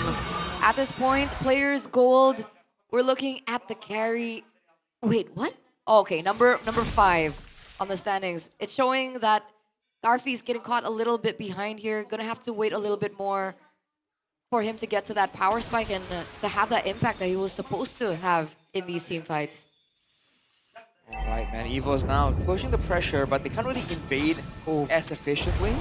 But Albert, though, on the Lancelot, always has to be respected by Hijume and Arfi, which makes things a bit difficult. He can zone them solo. Yeah. Luke and Nino getting caught. Oh, no. Yeah, he has the Flicker. Dang! Forced the Flicker right before the neutral objective as well. Big resource, very big. I don't even think they can contest this. Final slash by Nino. Luke with a penalty zone. Bit of a whip there. He gets caught by the RWM, but there's not enough damage to take that very beefy 302 Terizla down, and the turtle should just go for free. Yazuke has already used the Phantom Steed and the Retry. Not to mention Key doing his best as well. No one really can get damage onto him. And so the Hylos and Luke, those are the two main objectives that Alter Ego still have yet an answer to. And that's going to be another neutral objective for the side of the White Tigers. Conceal attempt as well, jumping on Tricky. Oh my goodness, final slash as well, Tricky! Gets caught, Albert? Alright, I thought for a second he might want to go in there. Well, they had a timer on his flicker there, so or on his sprint rather. So they just went for it knowing that he won't be able to escape. So it's a small win for Alter Ego, but again, their comp is supposed to be winning moving forwards. At this 8-minute mark, Evo's reaching the power spikes first are going to be able to get to Arfi so easily. I don't see Alter Ego really coming out on top in some of these fights. Yeah, not just yet. Needs to buy a little bit more time, maybe, to make sure that Arfi gets to that point. Again, Hijume also has found difficulty, I believe, in his team fights. Whoa. Have a potential impact. Yasuke doing a good amount of damage. They're still a fighter, even though it's early on, but the level difference, man, level 10 to level 13, Albert is on a roll. Not stopping anytime soon. Real-time victory win rate favors Evos. Oh, he gets caught back, Alec. Yeah. Don't think they want to all in on him. Arfi. Ooh. Dangerous positioning from Arfi. He desperately wants to get involved in some of these fights. Already in the Golden Staff, not the DHS just yet. So far, Alter Ego at least have control of their own jungle, but some camps are definitely going into the hands of Evos. Fortunately for them, the Hylos can't really solo invade Alec, but they're making life very difficult for Alec to be useful. Because every time he wants to look for something, for information, or for a pick, there's always Tricky in the vicinity to try and hinder it. So what is the Hilda supposed to do right now? Alright, there you go. And he gets caught, he gets picked up. Gonna be a setup here for the neutral objective. Alter Ego has a clear going on. It's gonna meet in the middle though. They have the poke advantage with Hijume, but they might be forced to go for some kind of all-in pickoff. Yasuke is 3 levels behind Albert right now. Do Alter Ego really want to play this 50-50? There is pathway. Nino stuck, has to flicker out. Tricky also committed the Crimson Beacon. RWM from Hijume. Oh. I don't know about that. The threat from Erland stops it immediately, and Evos are still having full control over the Lord. Not much Alter Ego can do, man. Even Hijume can't walk up to poke. They cannot. Vin's looking very closely, as well as Zephyr and Styx earlier. Yeah. Slow Lord take though from Evos, not really rushing things at all. Looking to get another color, mid lane though. He is just way too tanky. Yeah. Already with the Pauldrons, by the way, so he can very easily be baiting 4 Egos. Unfortunate stuff for Alter Ego. No solution up until this 10th minute of the game. The gold lead is still expanding for the White Tigers. Alter Ego. I mean, Arfi has 2 items at this point. Do you think that could be like the point of return? Well, they're definitely funneling a lot of resources. He's actually stealing some camps away from Albert. But even with the Swift Trinity, again, is he going to be able to survive against a diving Lancelot? Who's supposed to be protecting him? Is it Nino? Right? Albert definitely knows what he needs to be dodging away from with the Thorn Rose. Which is why I think Hijume and Arfi, they're going to need to get like 3 items, the core items, and then a defensive item before they can actually be useful. Alright, Zaman for Albert with a jump onto Alec. Not enough to take him down. He just walks away out of the Lancer Flare too. Albert on the purple buff. 15-12 now it is. Albert has reached max level. Oh man. It's a tight game Evos are playing, man. They're not allowing any mistakes, any pickoffs to be given over to Alter Ego. Yep. And a charge up top. Damage on the base turret with the First Lord. Rin. God dang, man. Rin. What is this? By Evos, by the way. Well, like they're not playing overly aggressive. Sure, they have 5 kills on the board. Like compared to game number 2, we had a total of 50 kills. We only have 6 kills in minute number 12. Yep. Because the game just isn't as equal as it was, right? Evos actually has the more dangerous snowball. And they had the wins in the early game. Alec. A pullback. Alec with flicker out. Arfi, oh, wait, they've used so many ultimates. Luke!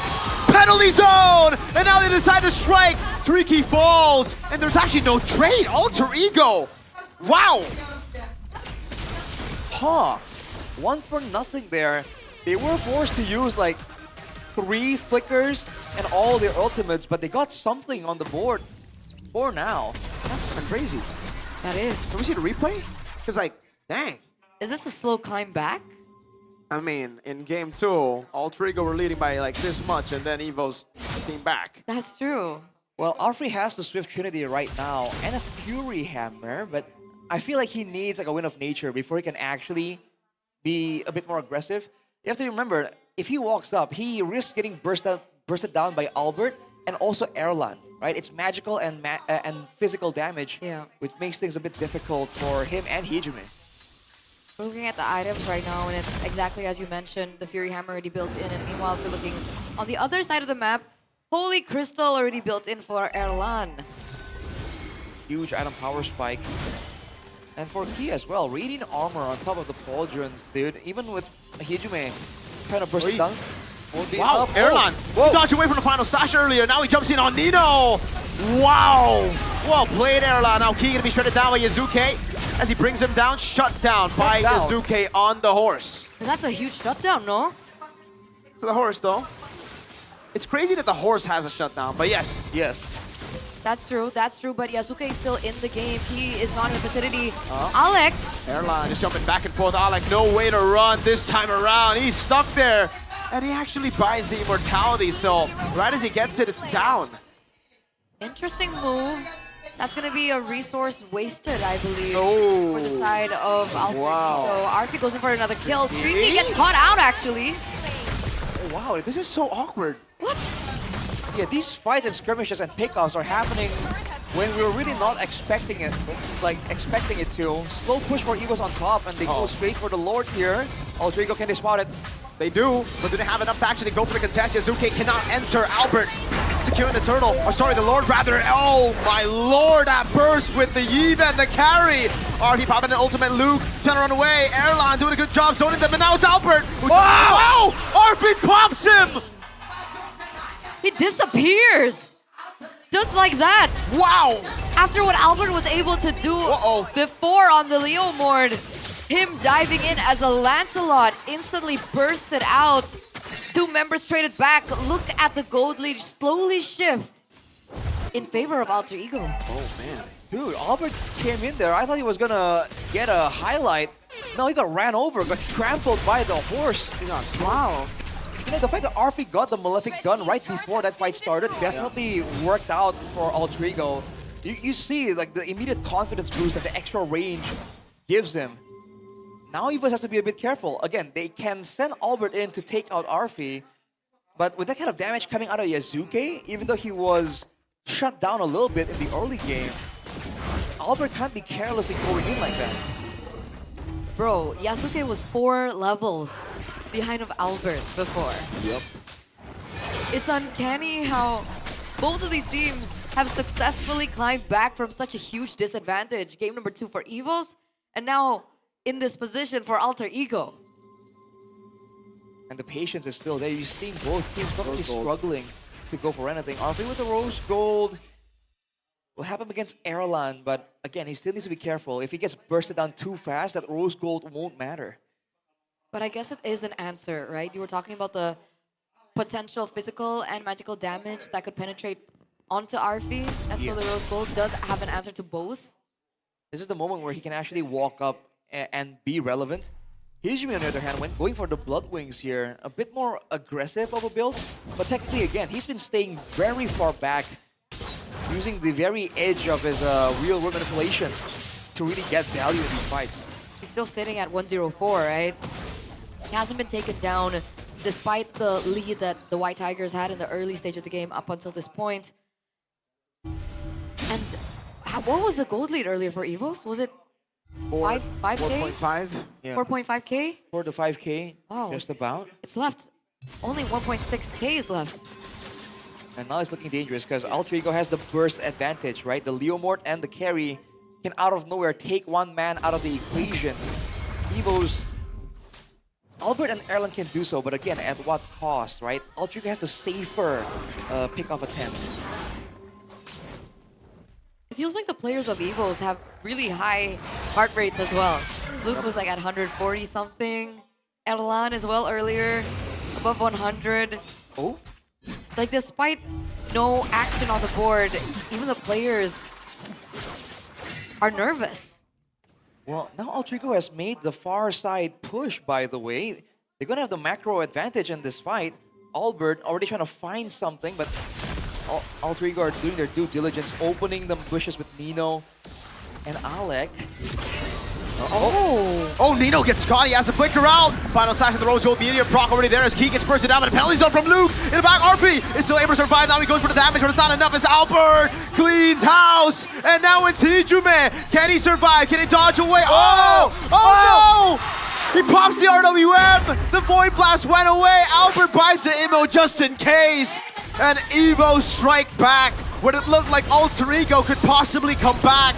Albert locks back in, and now it's Alec who tries to deny the end. But with the immortality pop, the base is wide open. Albert picks up a mega kill. And Evo's reverse sweep Alter Ego. With one swell swoop, everything falls into place for the White Tigers. They break Alter Ego's win streak, and they build one of their own. What a match by the White Tigers. That's insane, man. The calm before the storm is quite literally that. It's a slow game until a 4-man sweep into the end of the game immediately. Wow. Evos. It looked so dicey as we got into the last part of the game, but Evos just stayed composed. They know that if they get a very good team fight with a dive that they have in their win con, they'll get the win. Albert, finally, this time, right? We saw a bad move, miscalculation, but then he makes the right move right after, and he wins the team the game. Also, we gotta say Luke on the Terizla. I mean, the guy is different, man. Winning the early fight for Evos and afterwards making it a tough call.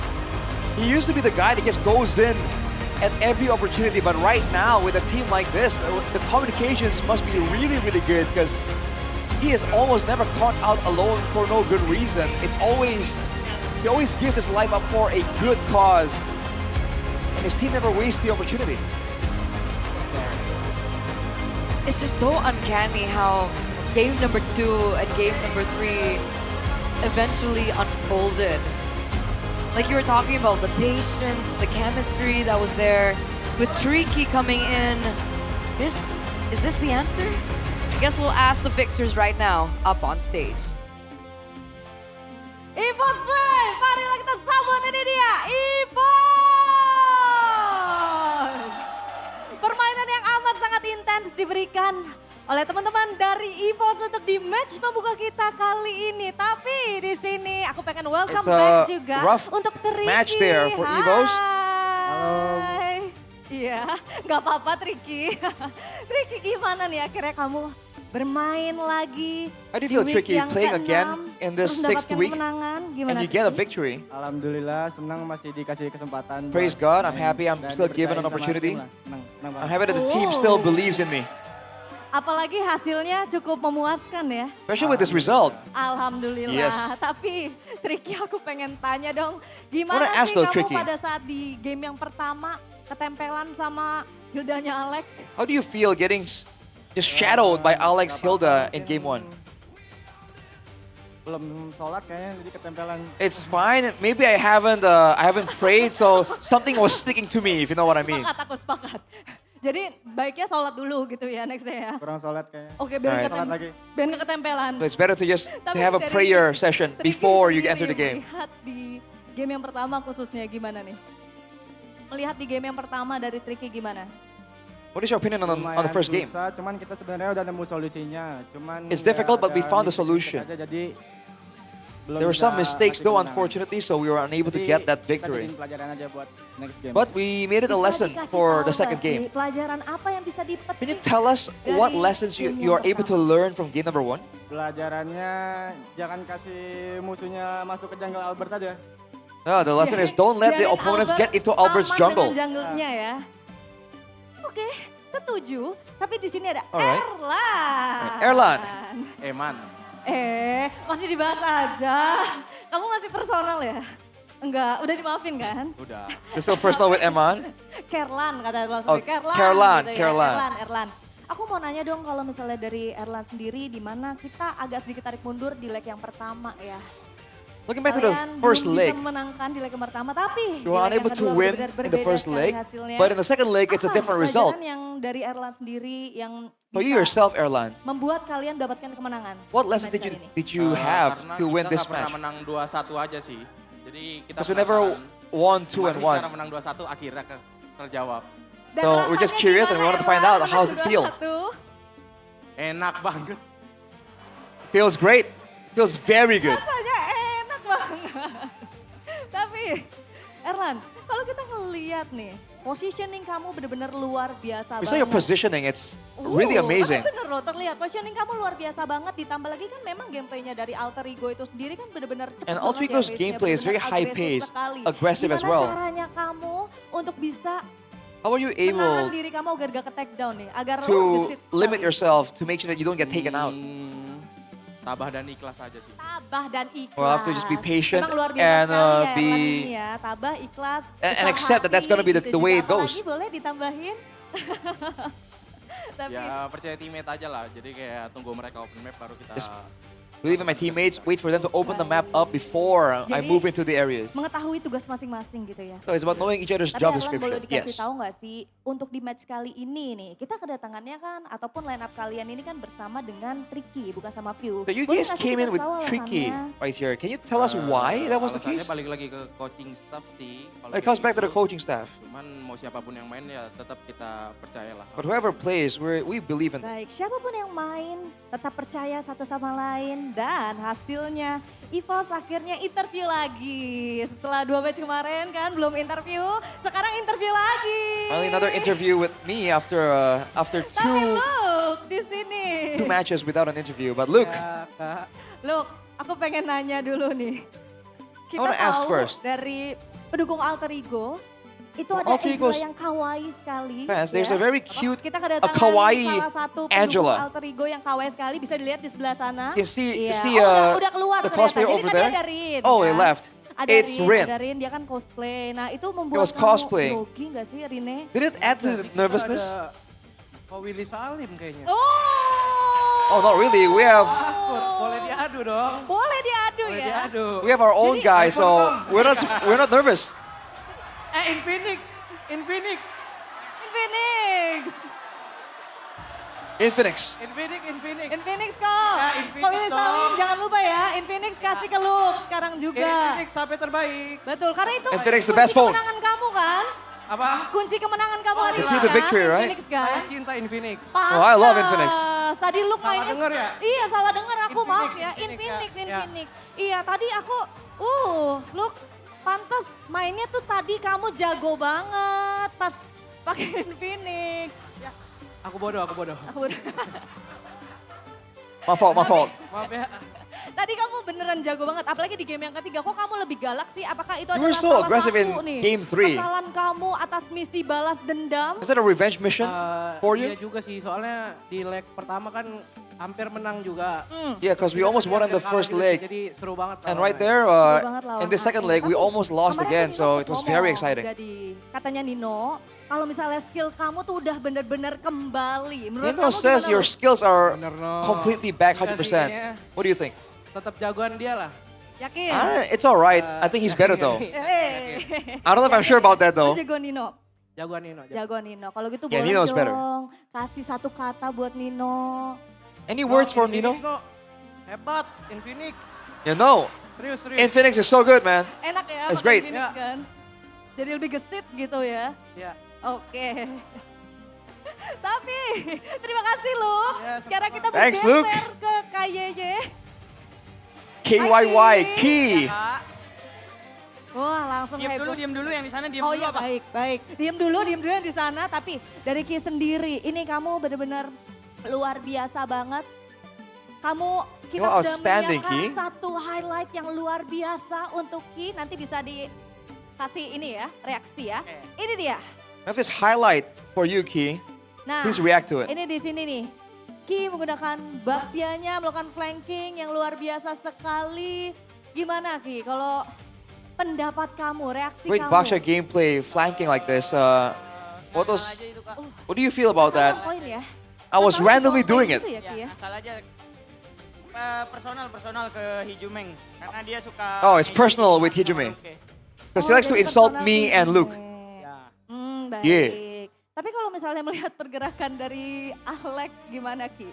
But what do you think about Alex's maneuvers? Melihat pergerakan dari Alek gimana? Alek still Alek lah, maksudnya dia jago lah dari season lalu. Kan Alex still Alex. juga He's been kayak great since the last season. Sampai di season ini ya emang masih still improving lah dia. And he's still improving. Jago, tetap He's really good. improving, tapi ini ada yang luar biasa sekali. Bahkan untuk di game yang kedua, kalau aku nggak salah, kamu tuh bener-bener targetin Hijumenya banget, biar yang lainnya tuh In aman. game Bahkan 2, you're really untuk targeting Hijume. di match taken kamu aja itu kalau nggak salah tuh 400 ribuan. Tuh, You itu gimana? took almost 400k damage. Dia bilang udah mati aja, abrak aja Hijumenya biar aku selamat katanya. Oh gitu, jadi kamu It's because mengorbankan Erlan dirimu is ya? saying, Sebagai dude, stage just sejati, collide into sebagai them lawan and die, so sejati I'll gitu ya? survive.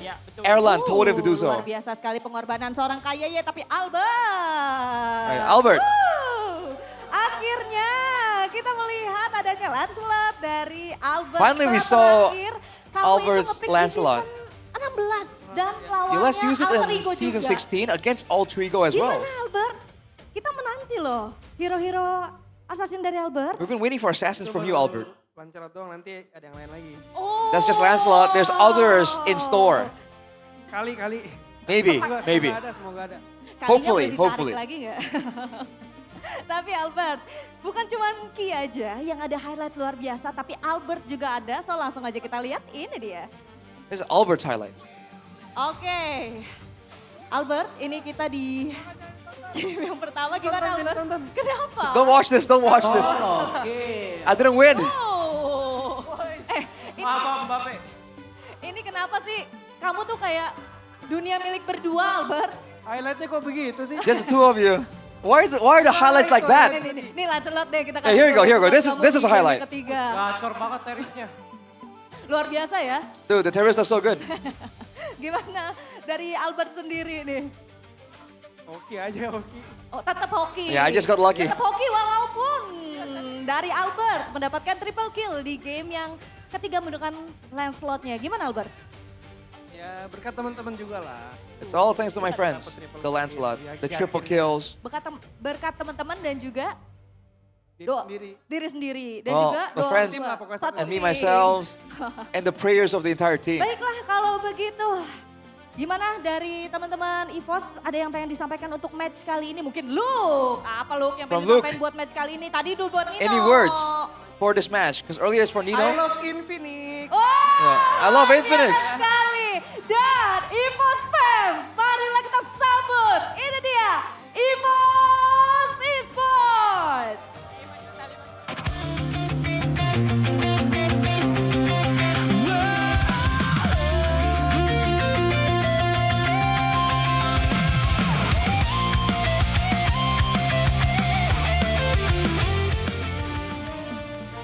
Baiklah, karena tadi kita sudah melihat match yang benar-benar intens, benar-benar panas sekali. Dan sekarang seperti biasa Sabila akan bagi-bagi hadiah karena kita akan langsung saja menuju ke GoPay hadiah GG. Caranya gimana? Caranya gampang sekali ya. Teman-teman yang ada di sini, yang ada di MPL Arena, langsung saja buka aplikasi dari GoPay ataupun kalau misalnya kalian belum ada, bisa langsung download aja aplikasi dari GoPay. Terus nantinya tuh akan ada QR code yang kalian bisa langsung scan dan langsung masuk ke account kamu hadiah spesial dari GoPay. So sekarang langsung aja ya kalian prepare untuk smartphone-nya karena aku akan spill dalam 3, 2, 1. Ini dia. Langsung saja jangan lupa kalau udah ditunjukin ke kamera ya. langsung dikasih tahu semuanya ke kamera kalau kalian udah dapat hadiah dari GoPay. Silahkan, mana nih yang udah dapat? Oh, udah ada di sana, sudah banyak banget yang dapat. Sebelah kiri mungkin mana? Superfans sebelah kiri udah ada yang dapat? Udah ada yang dapat juga. Banyak sekali, luar biasa sekali dan pastinya GoPay baik sekali. Karena apa? Karena untuk para superfans di rumah yang pengen dapat hadiah juga, tenang aja. Kalau misalnya kalian lihat nih nanti sepanjang match ada perfect turtle ataupun 10K gold difference, langsung aja buru-buru ke sosial media dari MPL Indonesia karena bakal ada hadiah tambahan nih dari GoPay. Jadi sekali lagi ya, kalau misalnya kalian lagi nonton seru-seru, tiba-tiba ada perfect turtle dan juga 10K gold difference, langsung aja buat ke sosial media dari MPL Indonesia karena bakal ada hadiah spesial dari GoPay. Baiklah, karena tadi kita udah ngobrol-ngobrol sama teman-teman player, so sekarang aku akan kembalikan kembali kepada caster yang sudah ada di sana. Casters, silakan.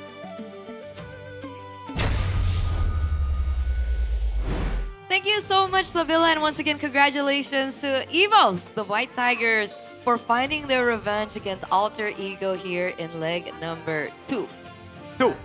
Nice. Cool. And I feel like Luke really likes Infinix. He does. Oh, for sure. He was kept glazing repeating Infinix the it. entire time. Was there any reason to doubt that that's the case? You can't spell Infinix without Luke. I've never been too good at spelling, but I just assume. Infinix is with an X, right? Not with a K, right? But in Mirko's world, right? Alphabets are just a mindset. Listen, he's my GOAT XBTR. He will never do any wrong. Especially with his Terizla performance. It was really good. It was really good. The follow-up as well from the rest of the team was also amazing. Everything really coalesced. But I gotta say, game number 3 was like a really weird game. Why is that? It's because the fights weren't really the beats of the game. Yeah, you know, word. in game 1 it was just brawls, right? Game 2 it was discipline. You kind of know what's going on. Game 3, well, the man himself with the Infinix. He really loves that device, man. He really does. He really does. But the player of the match, unfortunately, does not go to Luke. It goes to Key, presented to you by the official gaming phone Infinix GT50 Pro. But as you were saying, Arashi, before, Well, you can see from the highlights as well. Some of these fights happen at like off moments, right? The first fight, of course, man, 2 kills and the turtle already sets up Evo so well. Credit to Luke for that one. But afterwards, after the initial first few dives where Evos really got ahead, Altrigo also understood that they can't really be forcing like this, right? After this loss, where they lost Yasuke, they lost the turret as well, they got put quite far behind. They were going for cheeky plays like this, you know, where they can try and get 1 kill and then back away. And because they're trying to be unconventional with it, I think even as a spectator, we also feel like, yo, what's going on? Like, is this an all-in? Is it not an all-in? The fights happen like this, and somehow, some way, the casualty comes from Evo, right? Unfortunately, afterwards, though, when you're this far ahead and you know what you're doing, man, like, it's rough. Even though RP got the full items, he's got the magic defense, the physical defense as well. I think the moment Evos gets a clean engage and they're able to chase down Hijume and RP and completely skip the frontliners, especially once the ultimates are down, I think it's a given that this is how the fights are gonna go. It's more impressive that you know that Altrigo has been able to stave off the aggression from Evos this long, especially after that moment there when Albert gets destroyed. I think a lot of people were expecting some really dramatic comeback, but afterwards, look at this, dude. I mean, there's just way too much damage there to deal with, which was the concern in the first place, right? When your backliners are this vulnerable and there's so much damage coming through, and your frontliners are meant to be aggressive, I feel like getting to this point alone is already an achievement for Altrigo. This is not how the game was supposed to go for them. absolutely not. So PTSD, still the same man. problem. Lancelot on Albert, Altrigo like, oh no, man. Oh no. So the last time he used it was season 16. Season 16 when he beat Alter Ego in the lower bracket finals in one of those games, but it wasn't. Obviously, it was Alter Ego who made it to the finals, not Evos. But yes. Damn. And congrats to Tricky as well, though, because I think it's a great showing. Again, he is playing with some real big names in this match. Okay, from Alter Ego and Evos. Right? There's a wealth of experience there. Yep. In Evos alone, like Albert and Key, accounts for such a huge amount of experience, and he's able to match up to them. So, And to put it bluntly, he literally is replacing Few. Yeah, the two-time world champ. So, to put it bluntly, yeah. It gets a little bit tricky. tricky. Yeah. Get it? Because his name is Tricky. Yeah. And the move that you have to swap out Few is Tricky. The wordplay. Yes, sir. Yeah. Is it tricky? Is it tricky or tricky? You think it's tricky? It's tricky. We asked him already. Oh. We had this Okay. moment before early weeks when he played. We were like, tricky or tracky? Because some people were saying tracky. I'm like, Tracky. Tracky's kind of whack, yo. Tracky kind of sounds like a pet name for Trex. Or T-Rex. Whoa, for Trex. Oh. Tracky, you. I thought Tracky. like the dinosaur. The Are T-Rex? you talking about the human or the dinosaur? The human. Dude, I Oh. always, Shout out. Like, every time I search Trex, when I want to watch Trex, dinosaurs come up and I'm like, oh, I have to put an MLBB. I always forget. Trex He's MLBB. special like that. He's Yeah. special like that. All right. Well, Hijima did a ton of damage again. Credit to him. He stayed alive for a very impressive amount of time, I would say. Right against a Lancelot. You know, in my ranked games, if I want to Eve against a good Lancelot, an Albert level Lancelot, dude, it's a tough time. So again, Aldrigo did a great job avoiding the danger for the most part, but it's a matter of time at that point when Evos are that far ahead. Yeah.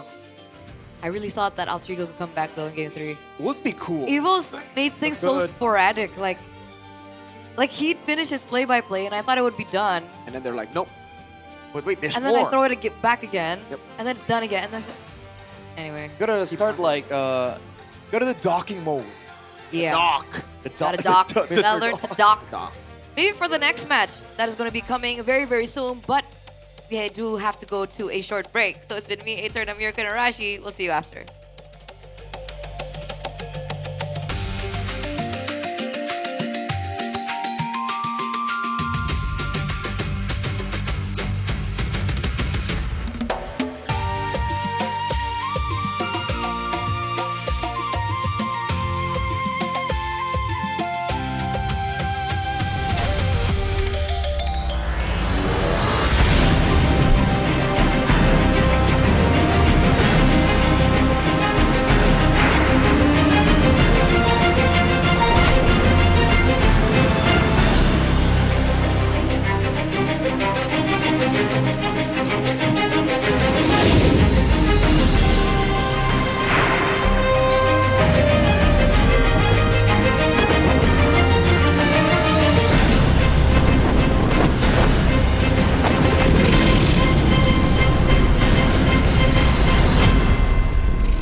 Gua di Sukabumi, di Tanah Sunda, ada tradisi yang gue suka. Namanya Serentahun. Dan Serentahun itu bukan sekedar pesta panen. Ini tentang menyerahkan hasil kerja 1 tahun kepada Tuhan Yang Maha Kuasa. Tentang bersyukur dan memulai dari nol lagi. Padi nggak tumbuh dalam 1 hari. Padi butuh waktu, perawatan, kesabaran, dan kerjasama. Ini sama dengan e-sport, mekanik, rank tinggi, makro, itu juga ditanam. Jadi kalau lu nggak sabar, lu nggak bisa punya hasil panen. Di Serentahun itu, di diri gua terbentuklah mental proses. Jadi konsistensi lebih penting dibanding hasil instan. Di gua, Sungai Musi itu bukan cuma sungai, tapi itu kehidupan. Di festival itu, semua perahu maju kencang, tapi bukan yang paling kuat yang menang. Tapi yang menang, yang paling kompak. 1 orang salah tempo, perahu oleng. 1 orang salah posisi, game selesai. Dari tradisi ini gue belajar tentang sinkronisasi karena chemistry menentukan segalanya.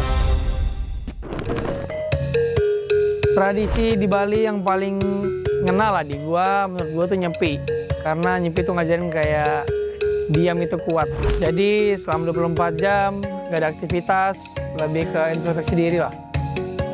Di momen itu kita jadi lebih jujur sih sama diri sendiri. Kenapa kita kalah, apa yang salah. Di e-sport banyak orang berhenti karena kekalahan, tapi gua enggak. Karena nyepi ngajarin gua bukan buat berhenti, tapi buat memahami. Hingga sekarang gua masih berjuang di liga ini. Dari kecil di daerah gua tumbuh dengan gurindam 12 karya Raja Ali Haji. Gurindam 12 itu memiliki 2 baris, tapi maknanya dalam. Baris pertama sebab, baris kedua akibat. Di game juga sama, overextend mati, salah draft kalah. Semua ada sebab akibatnya. Dari sastra lahirlah logika. Di Samarinda ada tradisi yang paling terkesan yaitu Festival Mahakam. Semuanya tentang ritme. Dayungnya itu nggak boleh terlalu cepat dan nggak boleh terlalu lambat, tapi harus tepat. Sama kayak nge-retry lord dan nge-engage. 1 detik terlalu cepat, gagal. 1 detik terlambat, kalah. Timing adalah segalanya. Ya karena momen itu menentukan kemenangan. Paling gua suka tuh di Pontianak Festival Tugu Katulistiwa sih. Ada momen dimana bayangan kita tuh hilang. Semuanya tuh jadi imbang karena tidak ada condong kiri dan ke kanan. Sama kayak di game lah, kalau misal terlalu agresif salah, kalau terlalu defensif juga ya salah. Jadi semuanya itu harus seimbang. Karena balance adalah kunci untuk mendominasi. Di Semarang tuh ada namanya Dokderan. Kayak kita nyambut bulan puasa nih dengan penuh sukacita, kayak ramai juga energinya. Dan gua di panggung MPL sih ngerasain yang sama sih, kayak energi penonton tuh kayak nyata, kayak mirip lah. Itu yang bikin gua nggak mau kalah sih. Semangat kebersamaannya jadi bahan bakar buat gua untuk berkompetisi di sport ini. Tradisi di Aceh yang paling teringat sama gue sih tari saman. Tari saman tidak memberi ruang untuk kesalahan. Ya kalau satu salah ya semuanya kelihatan salah. Ya jadi gue belajar hal yang sama lah yang ada di tari saman. Kita harus satu pikiran dan satu gerakan, ya itu yang membuat tim jadi improve. Jadi disiplin kolektif menciptakan kesempurnaan. Di dalam e-sport, sinkronisasi adalah dominasi. Pas di Makassar dulu, pas gue kecil, gue paling suka kapal finisi. Kerennya finisi itu dibangunnya tanpa gambar. Ya bisa dibilang blueprint ya. Jadi cuman pengalaman, insting, dan kepercayaan. Jadi pro player itu nggak ada petanya. Jadi yang ngajarin gue itu, ini pasti berhasil tuh. Nggak ada. Jadi dibangun kayak finisi, sedikit demi sedikit. Jadi tradisi ini mengajari gue melangkah tanpa kepastian. Percaya proses adalah kunci.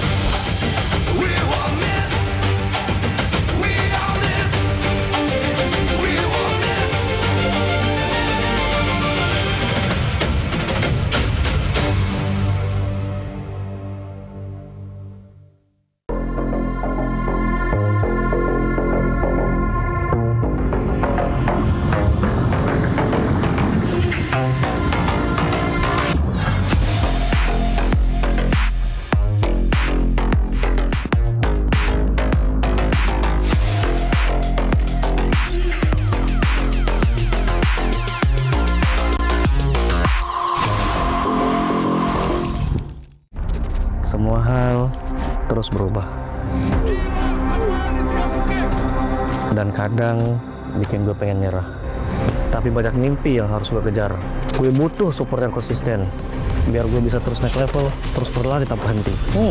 Skin gue banget nih, gue beli aja. Seperti GoPay Games yang setia menemani, walau meta dan gameplay terus berganti. Walau yang lain terus berubah, GoPay Games konsisten ngasih yang pasti murah.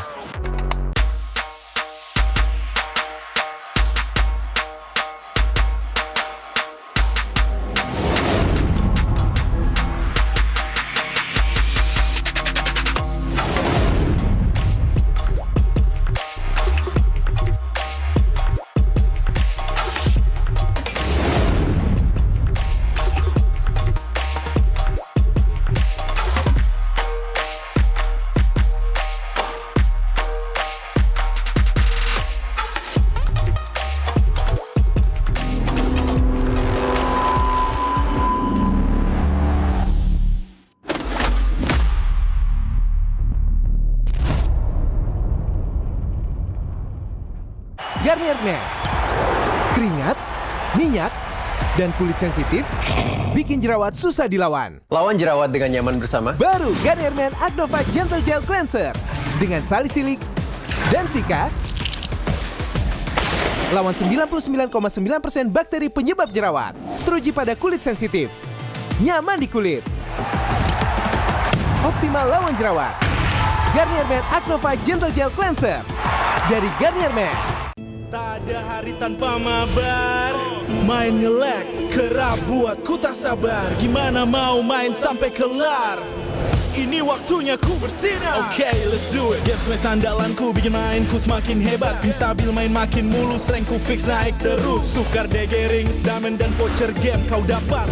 Cuma Games Max, makin no debat. Games Max Booster, kini dapat DG Rings. Beli paketnya dan aktifkan boosternya di aplikasi Dunia Games. Hah? Habis? Ya, kosong. Jauh lagi. Tenang.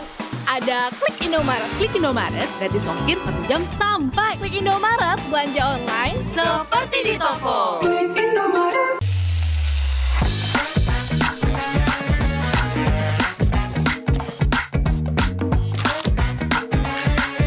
Gimana? Enak?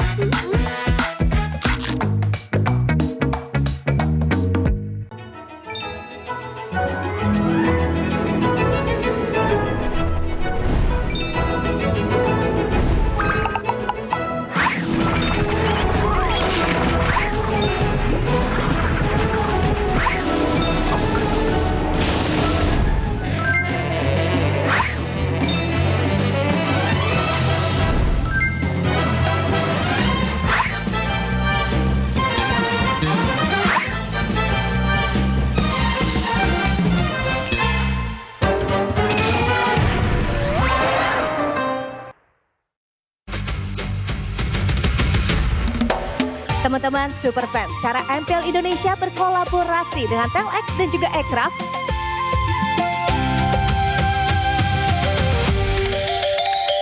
Kira kita ngelihat aset maniak kita. Warna dikemas. Lucu pisan. Ini adalah collab terbarunya kita nih bersama dengan Aircraft dan juga Telx. Ini adalah sebuah pergerakan di mana kita bersatu padu.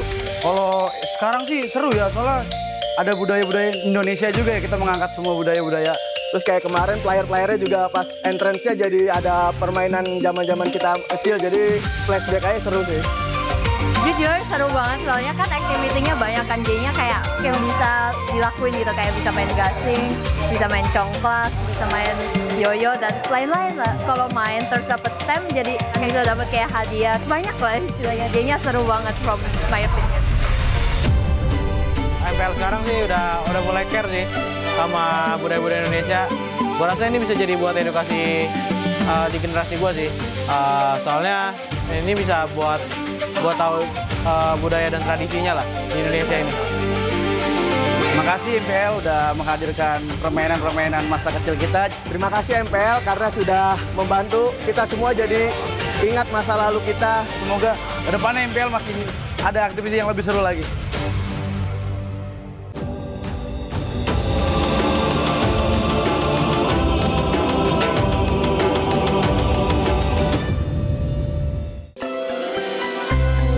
Gua di Sukabumi, di Tanah Sunda, ada tradisi yang gue suka, namanya Serentahun.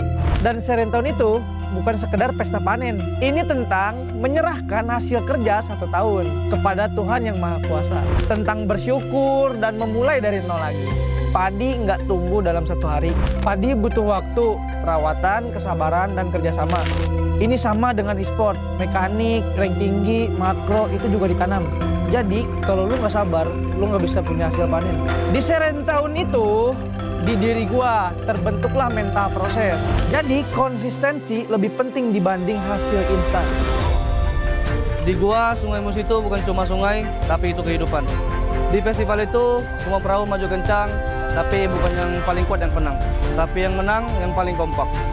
1 orang salah tempo, perahu oleng. 1 orang salah posisi, game selesai. Dari tradisi ini gue belajar tentang sinkronisasi karena chemistry menentukan segalanya. Tradisi di Bali yang paling ngena lah di gua, menurut gua tuh nyepi. Karena nyepi tuh ngajarin kayak diam itu kuat. Jadi selama 24 jam gak ada aktivitas, lebih ke introspeksi diri lah. Di momen itu kita jadi lebih jujur sih sama diri sendiri. Kenapa kita kalah, apa yang salah. Di e-sport banyak orang berhenti karena kekalahan, tapi gua enggak. Karena nyepi ngajarin gua bukan buat berhenti, tapi buat memahami. Hingga sekarang gua masih berjuang di liga ini.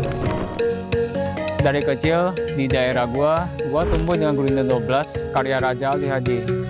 Gurindam 12 itu memiliki 2 baris tapi maknanya dalam. Baris pertama sebab, baris kedua akibat.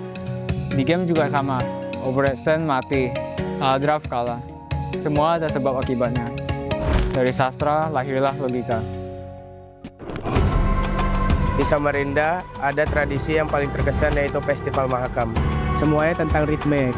Dayungnya itu nggak boleh terlalu cepat dan nggak boleh terlalu lambat, tapi harus tepat. Sama kayak nge-retry lord dan nge-engage. 1 detik terlalu cepat, gagal. 1 detik terlambat, kalah. Timing adalah segalanya. Ya karena momen itu menentukan kemenangan. Paling gua suka tuh di Pontianak Festival Tugu Katulistiwa sih. Ada momen dimana bayangan kita tuh hilang. Semuanya tuh jadi imbang karena tidak ada condong kiri dan ke kanan. Sama kayak di game lah, kalau misal terlalu agresif salah, kalau terlalu agresif juga ya salah. Jadi semuanya itu harus seimbang. Karena balance adalah kunci untuk mendominasi. Di Semarang tuh ada namanya Dokderan. Kayak kita nyambut bulan puasa nih dengan penuh sukacita, kayak ramai juga energinya. Dan gua di panggung MPL sih ngerasain yang sama sih, kayak energi penonton tuh kayak nyata, kayak mirip lah. Itu yang bikin gua nggak mau kalah sih. Semangat kebersamaannya jadi bahan bakar buat gua untuk berkompetisi di sport ini. Tradisi di Aceh yang paling teringat sama gue sih tari saman. Tari saman tidak memberi ruang untuk kesalahan. Ya kalau satu salah ya semuanya kelihatan salah. Ya jadi gue belajar hal yang sama lah yang ada di tari saman. Kita harus satu pikiran dan satu gerakan, ya itu yang membuat tim jadi improve. Jadi disiplin kolektif menciptakan kesempurnaan. Di dalam e-sport, sinkronisasi adalah dominasi. Pas di Makassar dulu, pas gue kecil, gue paling suka kapal finisi. Kerennya finisi itu dibangunnya tanpa gambar. Ya bisa dibilang blueprint ya. Jadi cuman pengalaman, insting, dan kepercayaan. Jadi pro player itu nggak ada petanya. Jadi yang ngajarin gue itu, ini pasti berhasil tuh. Nggak ada. Jadi dibangun kayak finisi, sedikit demi sedikit. Jadi tradisi ini mengajari gue melangkah tanpa kepastian. Percaya proses adalah kunci.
Live from MPL Arena, Jakarta.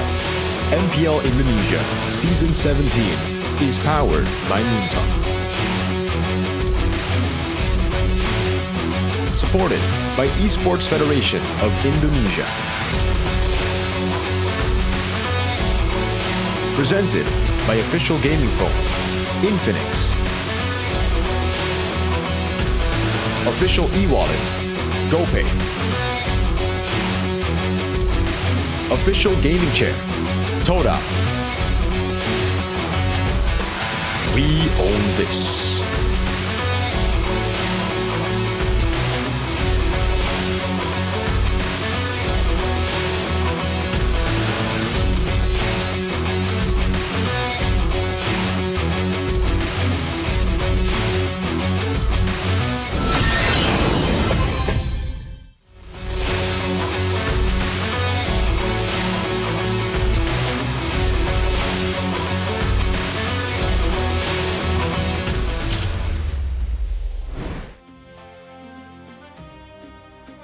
Yo, this is Sans with 2 fans. Kali ini Alisa sedang berada di pucuk atas. And Alyssa Mohon permisi. Ini ada King Sans. is in the Infinix Halo, booth. ada King Sans is here. Ratu Alisa di sini ya yang akan menemani King Sans with Queen Begitu Sans. dingin di pucuk klasemen. Pasti. It's very cold up there, SS isn't di it, sini ya. Sans? It's a lot of ice here. Di atas juga kan, jadi dingin. Because Onyx is up there and it's very cold, so yeah. Wujud sebenarnya dari King Sans. King Sans. This tapi is Alisa the di appearance pucuk klasemen di booth Infinix of kali King ini. Sans. Kita tahu bahwa hari ini kamu akan menghadapi tim Liquid Indonesia. Today I'll be going up Ada against nggak sih kamu TLID. melihat dari minggu lalu kekalahan. If we take a look dengan at Geek the Fam. loss last Itu week jadi against Geek Fam. evaluasi baru di minggu ini nih King Sans. Oh, well, how's the Yang evaluation pastinya this week? kita ada evaluasi juga dan kita banyak Of course, we yang juga yang salah-salah. evaluated.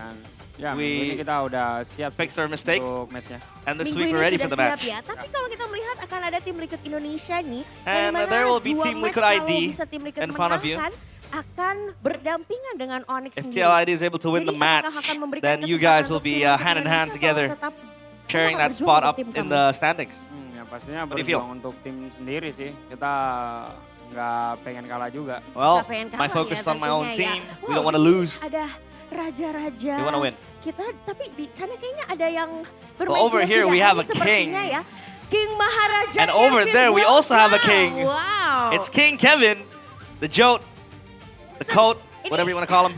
Kenapa King Kevin kamu main kuda-kudaan? Coba. Kevin, why are you riding that horse? That kuda lumping. Sans, lu lagi main raja-rajaan lo. Sans, are you Lu playing? ngapain main kuda-kudaan juga? Are you playing king? And Sans is like, you're playing Berdua horse. Memang kompak banget ya hari ini bermain raja-raja dan kuda-kuda. Well, you guys are Memang very sesuai dengan together personality kalian. Kenapa today. bagaimana nih? You guys are playing, acting as kings. Is this enggak sih. an agreement? Kalau kita bukan raja. And Sans said, nah, we're not Landak kings. kita landak. Oh Landa. We are Nggak porcupines. mungkin landak-landakan ya. Oke. There's kita no way sudah you bersama di guys sini are gonna dengan play King Maharaja porcupine. Kevin dan juga King Sans. Halo King Kevin. Well, King Sans, Halo Kak. that was Hari your interview. ini King kita Kevin, kan gak menghadapi how are Onyx you? yang kita tahu ya menganggap MPL kayaknya sebagai liga tandingnya mereka nih. And, Dengan tidak pernah memberikan kesempatan kayak a lot of menang people have been dulu. saying that MPL ID is the Farmers League because of Onyx. Takutan. Are you scared about that? Gak ada sih. Tapi Nah, jangan panggil aku King Maharaja lagi sih. Soalnya We're not samping aku scared. udah kingnya ini. but please Ini don't king call ya. me King Kevin, Ini or asli. King Maharaja Kevin. Oh jadi kamu mengalah. Because beside me is the real king. Memberikan tahtamu kepada King, King Sans. Sans. Benar Kak. Sans ada tanggapan gimana And nih? Alyssa is Katanya like, King are you Sans gonna mau give that dijadikan spot away? And sama he's like, dia, dia yeah. nggak mau King Kevin lagi. And Oh, Sans, jangan. what do you think Gua about it? mau jadi diri sendiri aja. No. Diri sendiri aja. Just Jadi be Sans tetap yourself. mau I'm gonna be dipanggil myself Sans as aja. well. Sans, tapi Alyssa pengen tanya, kalau Sans? misalkan kita kan melihat netizen ini semua bilang bahwa wanna Onyx ask. ini udah kayak Liga Tani ya di A lot of MPL. netizens have been talking about Berjuarai how dan MPL kamu ID udah has belum been ada pesaing kamu nih. a farmers Tim league Liquid because of Indonesia Onyx. Udah cocok belum jadi pesaing kamu Because untuk there has been no memenangkan competitors MPL?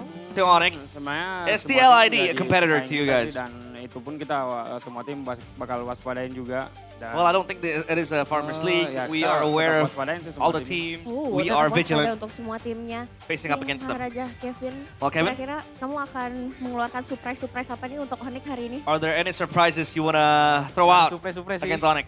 Hero aku kan cuman Well, no main Freddy surprises. sama Leomord doang kan. My heroes are only Ferdinand and Leomord, so there aren't no surprises. Kalau misalkan dari Suns sendiri, apa yang paling Suns? diwaspadai nih? Faktor-faktor apa yang paling diwaspadai dari tim Liquid Indonesia? What selain will sudah you be tidak ada Kevin? wary about, privy about up against TLID? Kalau si Kevin Hypertank sih.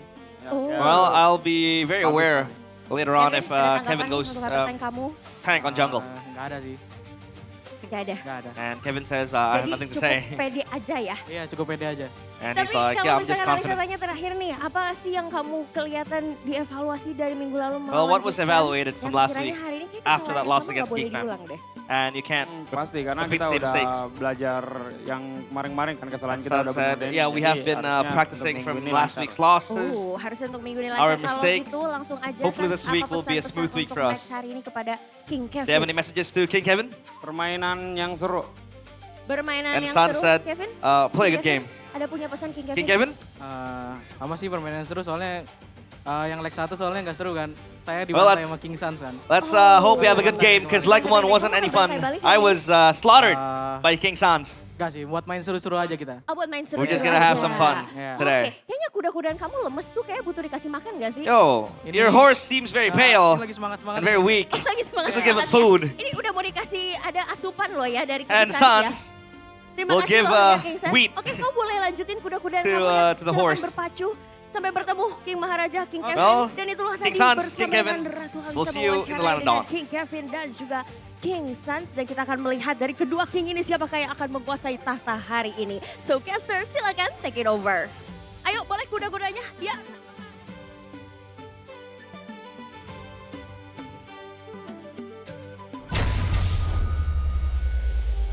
Ladies and gentlemen, welcome back to MPL ID Season 17, Week 6, Day number 2. It is me, not realized, Eterna. Alongside Mirko and Arashi. Dude, your team's playing in this match. How do you feel about Yeah, your I don't team's- know who I'm gonna support. Because I'm Eterna, who likes TLID. Yeah. Yes. But I'm also Realize, who likes Onyx. Who the heck's that Who guy? the hell's Realize? I don't know. We don't have a Realize here. We don't- only just we have don't. Eterna. Eterna, I just want to say, you look really good. You look really good you look today. better. Like, you look better. something You look changed. better. What Like- happened? You like my facial hair? Ah, it's All the that? facial Yeah. hair. So Eterna with a beard. Yeah, I've been trying You to grow look it out. better. I've been trying to grow it out, you know, to look more cool. Interesting. You do look cool. You do look cool. Hashtag Eterna beard. Hashtag Eterna beard. But, you know, with the very beautiful Eterna right here, we're going to bring you the second match. Hey. Yes, sir. No, in all seriousness, why are you here, Realize? What happened? I'm gonna pull off a Mario Götze in the World Cup super sub Dang. to replace Eterna. Eterna will yeah, she'll be back soon enough. But of course, Oh, she'll be back for match 3? Nah, she'll be back soon. I don't know when, but MPL ID Season 17 is powered by Moonton, supported by PBSC, presented by the official gaming phone Infinix. Luke, it's Infinix. Official e-wallet, GoPay. Our official gaming chair, Todak. Our partner in esports, we have Garnier, Bayou, Dunia Games, GamesMax, and One Play. And our suppliers, we have IndyHome, Indomaret, Yami Choice, and Aqua. And thank you very much for making MPL ID Season 17 a smooth sailing ride all over across all 6 weeks. We're still gonna have 3 more weeks, but before that, we will shift our focus into the second match. The first match was super intense. You guys went back to the room, had only like 8 minutes of break time. How Yeah. do you envision match number 2? I think it'll be even closer. Actually, no, never mind. It's an Onyx match, so maybe not. But that's why, right? There's that lingering thought from last week. Geek Fam, 8th place at a time, were able to beat number 1 in the standings. So there's obviously that thought of like, maybe other teams can catch up. But I don't know. I feel like Onyx are still Onyx, especially after a loss. They usually fix those errors really, really quick. Yep. I mean, I like to think that, you know, standings don't matter at this point, right? Whoever could win, man. I mean, it's possible. And honestly, seeing how dynamic both teams are, Onyx and TLID, I feel like even if they're really polished, there's always the surprise factor that both teams have, which is why I think it's a bit more interesting. Standings don't matter. Are you speaking from experience, Arashi? Experience? What do you mean? You know. What could you possibly be talking about? Rashi, We'll be talking about that later. There are only 8 teams this season. 8 teams. Yeah. Only 8 teams trying to beat Onyx. So the 9 team isn't trying to beat The Onyx? 9 team is just gonna be there, chilling. What, the 9 is Onyx, no? It's 9 total, yeah? Oh! What are you talking about, bro? Alright, okay. You're gaslighting me, A little man. bit of a What's great part happening? there. But this is the longest game duration this season across all regions. We have MPL ID. That was achieved just a few hours ago. Game 2, 28 minutes. EVOS against Alter Ego. It's like literally 15 minutes ago. Yeah. And then we also have a couple of matches from the MPL PH and MPL MY as well. Dang. Which one's your favorite? Have you been able to see any of the matches, Mirko? Unfortunately, no. I have not watched the Ray IG match or even the Omega TNC match. TNC. So I can't really say which one's the best. I guess we're biased to ID because, you know, that just happened earlier. Yeah. That was pretty good. Recency and regional bias. Recency bias. Well, honest topic voting by Infinix 6050 Pro. What does TLID need to do to win against Onyx? A. Lock Sans as the main target. B. Kevin plays dive in heroes. C.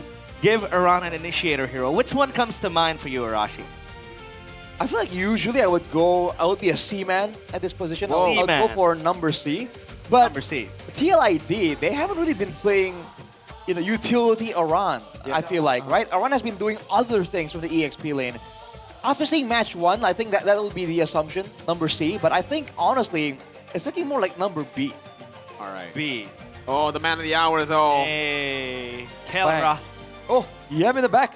Oh, Yeb is here. Yeb. Raja Yeba. Is that Mr. Denver over That is Mr. Denver Miranda, who was just part of the EWC show, talking about different rosters yesterday. He was also interviewed by one of my favorite hosts, hopefully. Oh. And yeah, the Cavalry missions to stop the Sky King's dominance. We also had that conversation, Mirko. I think this debacle, this discourse all around before that. I'll take a look at this quote. If you don't want to be called a farmers league, then other teams have to step up and become better. If you can, then knock us off. Back to my point, there has been discussions, you know, of this league being a farmers league, and you also mentioned it. If Onyx wins, there is no use of watching the league anymore because everyone's just gonna fight. I said that in scene 14. Yeah. And it happened. And it happened. ID beat Onyx. I didn't have to stop watching MPL. Now, this season, though, with Kelra joining, I don't think I'm gonna make that statement. You know, Onyx, you can win because it's true. Even when I made that initial statement in scene 14, you know, if Onyx wins again, don't watch. It's not because I was blaming Onyx. I was blaming the rest of the teams. Why aren't you stepping up? You know, you have Onyx always setting the bar so high for the domestic domination that they've set. Yeah. All the other teams, they've had time. They've had plenty of resources as well to get there, to read their moves. And it seems like this season, especially, almost all the leagues are going to see like similar champions. MPL Malaysia is still going to be SRG. It seems #1. TLPH are still #1 in MPL Philippines, and Onyx are still #1 in MPL ID. Yeah. Well, I've also, you know, have been observing, like most of the seasons we've had, 15, 16, 17 even. The regular season would be so competitive. You know, Bigatron up there, and then Onyx losing to Geek Fam just a few weeks ago. And then when it comes to the playoffs, Onyx just wins everything. So, is that in your perspective, Arashi? Again, an establishment of that Farmers League narrative we have. Yeah, I feel like there's a bit more curveballs in this season for sure, but you can't deny that there is some dominance at on display right here. Again, especially with the kind of backup that Onyx ID has right now. Can you really say like, oh, you know, teams just aren't doing enough? You know, there's been a lot of improvement in the overall scene. It's just that they brought in the gold standard. The gold standard. It's kind of cheating. It is unfair. It is unfair. Let's take a look at this draft pick recap on leg 1 Onyx. 2-0ing TLID. And I also mentioned this to you, Mirko. I've been asking you a lot about this. Why does teams let go of Fredrin when they know that all Kevin plays is the Fredrin? He picked up that Fanny. He went 0-6. If I'm not mistaken, he was heavily bullied. By a BTR? And then we... That's true as well. In front of Nile as well. Is this time where maybe Kevin... Is this the time where Kevin might want to bring out the assassin heroes, or should he just stick to like the Leomords, the Fredrin? I think for TLID, I mean, that's their main strength, yes, but they have to find something else if they want to be an elite team right now. And for Onyx, the reason they don't ban the Fredrin is because they're the type of team to actually beat that out. Like we saw in the first leg, the Fredrin was there on the other side for TLID, but Onyx were still able to beat them. Game 2 picked up the Fanny as well. So with Onyx, you never really know, right? They always have so many different ways to play the game, so many different angles as well. And for Coach CW, a lot of times we're like, why is the draft so weird? But it makes sense for the team. It's kind of like back in the day, a draft for Onyx would look weak on the hands of other teams, but on the hands of Onyx, they just know how to pull it out. They know how to utilize its max potential. Yeah, and I feel like everyone in Onyx in this lineup is a star. You can play through Kelra, you can play through Sans. Yep. Hell, even Kyrie and Lutpi. And then Keyboy, you know, doing his own thing with initiations and catching people off guard. And this is the draft pick recap we have previously. Is it gonna look the same, Arashi, or do you think there will be some modifications and maybe with, you know, now Kalea and Harley being so prio, we'll see some changes? So yeah, I think, again, with any other team, I'll be like, yeah, it will be different, you know? But with TLID and Onyx, I feel like they're just doing their own thing. You know, even if we saw a bunch of Leo Mords, bunch of Suyos, if we don't see them at all, if they don't get banned or picked at all, I wouldn't be surprised. I'll be like, cool, this is just a TLID Onyx thing. Well, let's call out the teams into the stage, because now we will announce the lineups for both teams. Onyx, it's Lutpi, Kyrie, Sans, Keyboy, and Kelra. Still, again, the same 5 players. And will they once again turn MPL ID into a Farmers League? They've been farming quite a bit. Almost half of MPL ID's champion title has been claimed by the men you see on your screen. And now with the gold standard again, we gotta welcome the Sky Kings, the final boss of Indonesia. This is Onyx! And so far, the gold standard has been able to meet the harvesting requirements to farm those crops, farm those weeds, and farm bodies in the land of Dawn. I mean, with farming comes consistency, comes hard work. It comes the great harvest, but right now the cavalry are gonna try something. Riding to the farmland of Onyx, it is still TLID with Iran, Kevin, Drichel, Leone, and Kyo. Will they be able to stomp over Onyx's crops and harvest? We'll have to see if King Kevin will put on a show.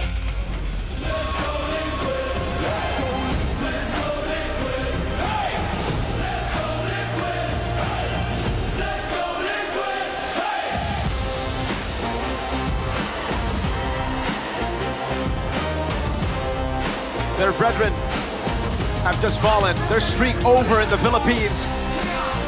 Can the ID team step up to claim that first spot that they held in the first few weeks of MPL ID? Welcome the cavalry, the young stallions of Indonesia. This is Liquid ID. Attempting to gain a second win here. The cavalry trying to raid the farmers, trying to take the glory for themselves. It's a tall order, but they are here to deliver on behalf of their supporters. Yep. The main man, obviously King Kevin, put on a show last week against Alter Ego. And then even Iran at the helm as the captain, straightening things out as we take a look at the respective coaches and analysts from both sides. We have Paddington and CW with Honjo going up against Honjo and Mang Usep or Facehugger. Honjo and Facehugger, they've been able to find something crazy right here. People, remember, we're not counting TLID to be any type of threat in Season 17, but they have proved everyone wrong, and they might do so again today. Like I mentioned earlier, man, in this season, who knows what the standings say? Sometimes it doesn't reflect anything at all. And so far, TLID, you know, it's been I'd say a string of good and bad results. Is consistency for you, Mirko, a problem for TLID?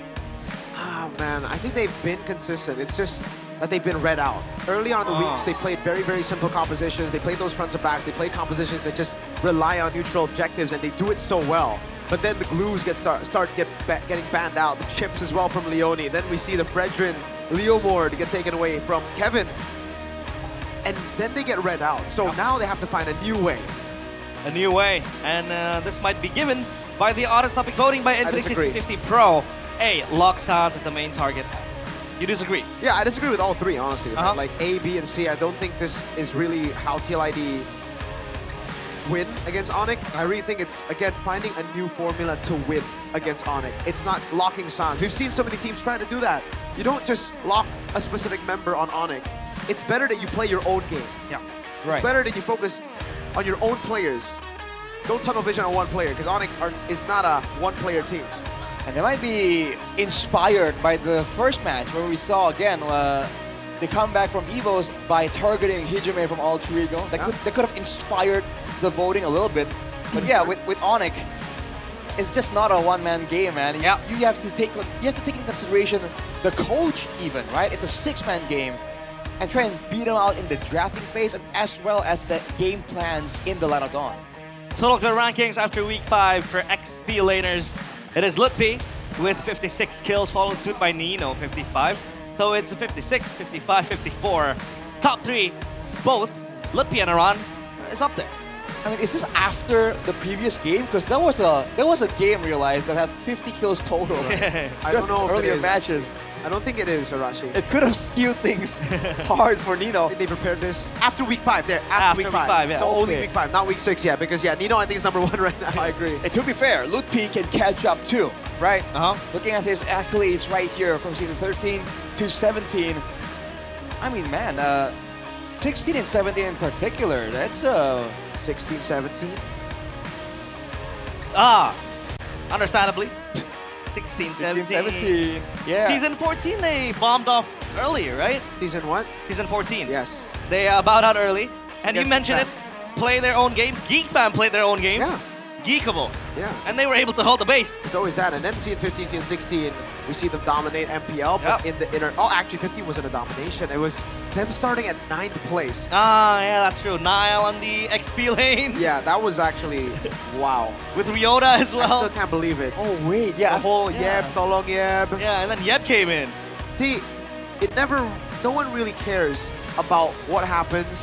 They just know who the champ is, right? Yeah. Like, to see Onyx go through their own arc of rebuilding their roster, rebuilding their lineup, it was really, really cool. So is it more on the result rather than the progress? Does the ends justify the means? Exactly. Type of argument. I mean, Because even now, Arashi, everybody's like, Kes out. They forget about season 14 and 15 when he made it to back-to-back runner-up positions because he didn't win, right? Yeah. Like the big W is what people are looking for, honestly. So, unfortunately, in a league of so many teams, there can only be one, you know? And this is right here why Onyx are still being talked about as the favorites, right? Even every season, even when we've heard rumors, we've heard there'll be changes to the roster, to the coaching staff. It doesn't matter. It's Onyx, and people just know, wow, this team has been winning, but what is this? 50-50. Bro, I don't know if it's more impressive to have like a 100% or pure 50-50. Well, this is foreshadowing. This means, you know, either they can play both sides, either they are consistent, or they just lose when they don't get I think this means you can play both sides. I think this means you're off in both. 100% on second pick. And I did, you know, tune into one of your podcasts you had. I think it was with someone else. You said that TLID, they have a very clear and easy formula to execute. Yes. It's just playing through the Fredrin, the chip. Front to back. And in the first few weeks, people weren't really able to identify that. And now everybody's reading that out. So maybe Onyx, you know, one of the best teams in the league, will be able to call that out. Oh, you called it. Wow. We had that game with Gani last week. We've been playing that game too. Yeah, this is the first correct guess I had today, so hey. I got 2 correct guesses, but those were Sky Piercer KS guesses. Because he's making Gani guesses, you know? Gani's a slowpoke, you know, he's just very slow. He's like, he waits for the map to be selected and he's like, fly cloud. But hey, he's running. He's practicing. All right. Guinevere, Phovius, Houston out, Harley, Freya, and Glue. You know, Frederick's available. Leo Mort if you want to go for that option. Kalea is available as well. Marcel, I forgot. Ooh. Very, very prio lately. A high percent win rate as well. Yeah, I wonder if Onyx are just going to go for the... 100% win rate? No, high percent win rate. Oh, high percent win rate. Okay, because like earlier, Evos used it, and it was countered hard by a Hilda. So and a Suyo. It's a great pick, don't get me wrong, but it's not a frontliner, right? It's very utility-based, and I think TLID understand that, and Onyx should as well. So, is this going to be the Suyo? The Harley's already banned. The Guinevere is already banned, right? The only junglers that we think right now of is, oh my god, the Fanny. Oh my goodness, they've let go of the Fanny. That's why Onyx are taking so long. Yeah. Kyrie definitely is confident on the Fanny. Now it's up to the coaches really, right? At TLID, they don't have a Kalea, and yes, it is the Fanny for Kai. And a Valentina so early. You know, I was going to ask the question earlier, but now that the Valentina shows up, in the Philippines, Valentina is always first pick prio, guys. Seriously. And in Indo, we never see the Valentina. We very rarely see the Valentina. So, yeah, Onyx, they're onto something. It's such a reactive pick here in Indonesia. You're gonna wait for a huge AOE, or maybe just a lane against, you know, mid laners that really handle that the lane pretty well. So the Valentina gets picked up. Sorry, in addition, they pick up Marcel, so no Kalea. They banned out the Phobias themselves. So right now, they're in a very tough spot against the Fanny. Valentina then, I guess this is a thing that Yev is known for, right? The Valentina early was something that Yev was almost notorious for. Even without seeing any big ultimates, he would be confident letting Sans pilot this Valentina. And who can blame him? Sans on the Valentina is just different, man. And on top of that, right now in the meta that's so aggressive, the Valentina actually brings in a lot of value, sustain-wise, aggression-wise, and also like crowd control-wise. It's actually a very underrated pick, I would say, in this league. Yep. They pick up the Harith, Kimi Boxia, so the classic mid-jungle combo for TLID. I'd say it was a toss-up there for Onyx. I really thought the glue would have been a better choice against the Boxia, but the Kimi was there, right? So they decided to go Harith instead. Solid choice. Moskov ban here, maybe, for Onyx. Oh, yeah, they could do that. The strong kill pick as well, and it enables the Moskov to play, at least, you know, have some sort of defense mechanism up against the Fanny. Yeah. But doesn't the Fanny struggle up against the, you know, the Marcel? Like that mini CC always kind of startles the Fanny, no? I think it depends. I think it really depends. It's a snapshot. Yeah, it really comes down to like how good the Marcel is, how good the Fanny is. In this case, we know how good the Fanny is. Yeah. Cho gets banned out. What's up, Rash? No. Oh. Nothing in particular, man. Oh, okay. All right. I like the Arla ban. All right. Arla ban. Arla, I mean, utility, I guess, is the name of the game here. For TLID, they're gonna need a lot, because relying only on the Marcel and the Boxia to stop the Fanny, I feel like that's a bit...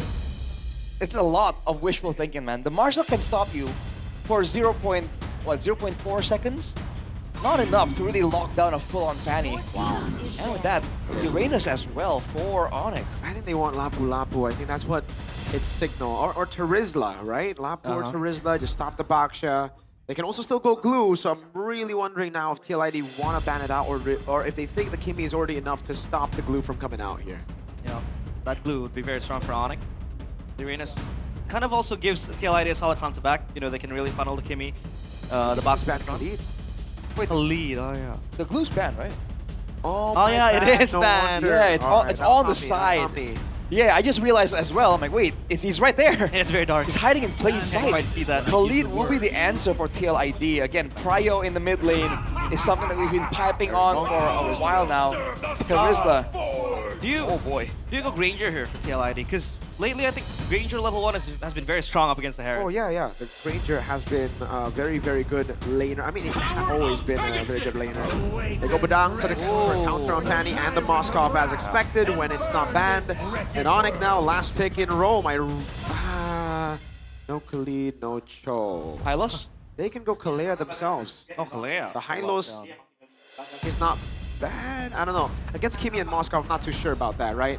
I think something that can really just jump in would be better. Yeah. And it is a pick that you would expect from someone like Keyboy. What I feel like we're going to see something crazy here. I mean, they can pull off an Atlas if they want, right? Atlas. Yeah, something like that. Those combos. They have a... Whoa! Hey, it's out there. Been on a roll, but like, how does he do it? How does he do it? That was, oh man, no wonder they pick a Valentina early. I like that. CW! WCW. Yo, Yeb's apprentice, I'd say. Yeah. Maybe you can teach me a few things. W-Unk, man. Super smart. Wunk. Well, what do you think about the draft, Rashi? Oh, man. I think the Fanny Van alone kind of tips me towards Onyx, honestly. Well, what about you, Mirko? Onyx, TLID? Which draft? I mean, I called the Atlas. I gotta go with the Atlas, no? Yep. Well, let's see if the Atlas will bring in waves for Onyx. For TLID, it's a battle of survival. They want to climb up the standings. Welcome to match number 2. The Land of Dawn will again host the second leg of Onyx against TLID. Let's get it, folks. Can TLID rise back to the top? A place they were once very happy with early on in the weeks for MPL ID. All right, man. The mid lane 2v2 is gonna be interesting. Atlas Valentina up against Marcel, what was it? Marcel... Leone. Oh, I mean Marcel and Kimi. Marcel Kimi. Yeah. I think in a way the clear definitely favors Onyx. Keyboy though with a sneaky move here into the jungle immediately. Watch for Leone though, again, this guy knows how to play in and out, but what can he get in the early game? It has to be on the shoulders of Kevin if they're gonna try and get any kind of sneaky picks in the early game. Yep. And the Badang there as well. XP lane, the Terizla. Well, good time with it. Perfect. The pressure. Good trades here coming in from Sans and Keyboy. Yep. Again, damage-wise, they don't really lose out too much. Oh, look at that. Though. Ooh, Terizla. It's so deceptive, man. Sometimes you feel like you're winning the trade until he just heals back up and you get hit by the revenge strike, you know, that deals based on deals damage based on your missing HP. Man. Is Aran actually... Wait. Aran's gonna build a damage Badang, yeah? Yeah. Master Assassin, Inspire. And even, yeah, like the support emblem. Yeah, support emblem. This is like back to his debut days, remember Arashi? Yeah. The damage Badang for Aran. Gonna have extra healing as well with that It's a bold move. green emblem, but now though, in the first total, who do you think wins this out, Arashi?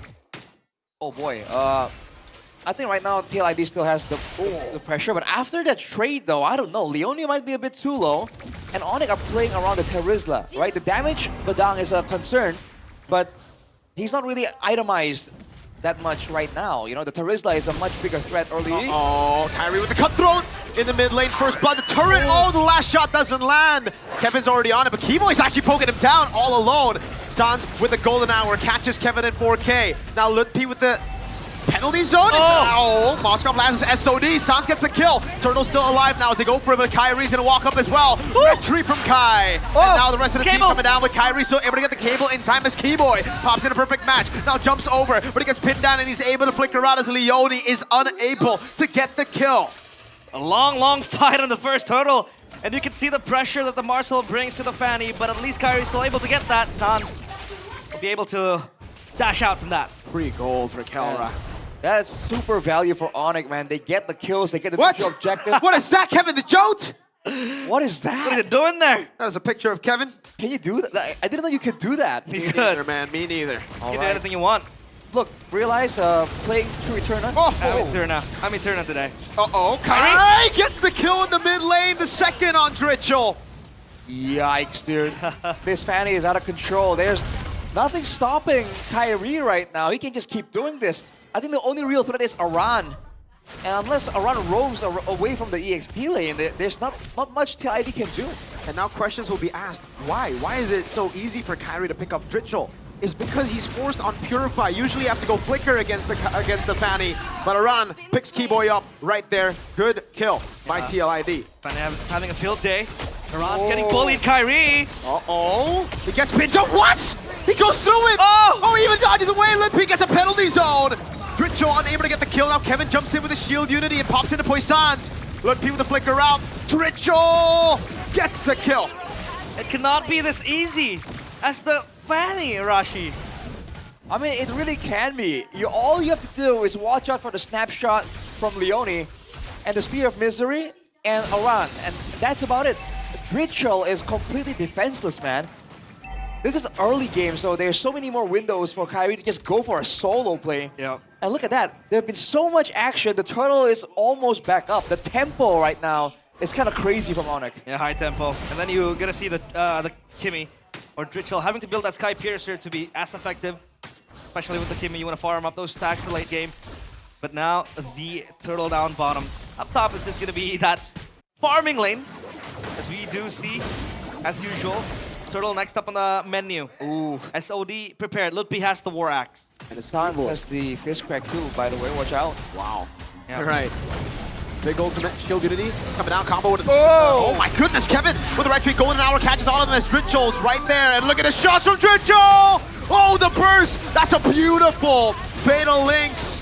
As Aran now jumps on Kelra, but he's still able to dash around as a on force. And Aran, can he survive is the question. He gets out in time. Look at C now. The CC that TLID has, the control. They want to really execute when Onyx clumps up together. Is this going to be one of their winning conditions, Arashi? They want to try and get the combo with the Dritchel shots into the golden hour. I think that's where this comp is going to build upon. Aran's damage and crowd control is just for the Fanny.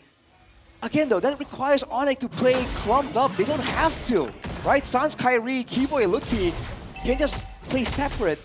And then TLID would be at a loss of trying to find Whoa. The flashy moves there.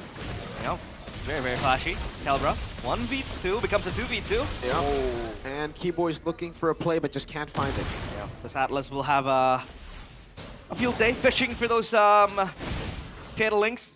Yeah. Big ultimate for the Atlas. Fatal Links into a penalty zone is the combo. Not to mention Sans with whatever ulti he has. There's only one Purifier on the side of TLID. It's on Dritchel. And to be fair, he is like the main carry technically in this early game. But later on, Kyo, like the late game insurance, is at risk. You know, Kelra has to Purify, and he can carry. Yeah. And the ultimates from TLID, I think everything is viable for Sans to take. And you have that control from the Kimmy ult, and then probably, you know, Fist Crack from Badang. It's, I think, the one you want to take. At least for now, the snapshots has been stopping Kyrie from solo killing Leone. Uh-oh. Maybe you spoke too soon, realize! Kai is unstoppable. Oh no, it might be another. Kevin all alone, pops into poison, but now gets stunned up now. Oh, the Fatal Links to knock him down. Dritchel purified out of that. But Kevin, Sans, what? Steals the SOD. I take back my words, Kyrie. You jinxed it, realize. You spoke too soon. It's so instant too, like you just mentioned it. And now look at this move over Aran. Penalty zone, now Kelra walks up. Oh, a desperate fist crack. And a kill for Sans in the mid lane. They try to go for the pick off on Keyboy. Oh, Spear of Misery and the jump in forward. Good move by Kyo. No! Golden Hour catches Kyrie in 4K. Kyo doing a lot of damage on the Kyrie right now, but burst! Kai still able to get the kill in the end. Dritchel shuts him down and picks up his own killing spree. It's so hard to kill Kyrie. He gets taken down at the end of the day. But what does this mean for TLID, Arashi? I mean, it's good. They got the shutdown. Oh, hang on a second. Uh-oh. Sans on him already. Kevin gets away with the shield unity. Right. They know that they got the advantage there. They got what they wanted. They back out away. Dritchel has the Sky Piercer already. Picked up 2 stacks, I believe. So 20 stacks of the Sky Piercer. And a shutdown on Kyrie too. I mean, that's the idea, right? Get the Golden Hour, get all the DPS in, and let it expire, you know? Like, that's the main idea, but can they withstand all the pressure though? Oh, Kelra wants to go in on kill. Fatal Links by Keyboy. And the kill for Kelra. Leone! No, the fear, the terrify. Got him acting really, really unwise. Kelra picks up a double.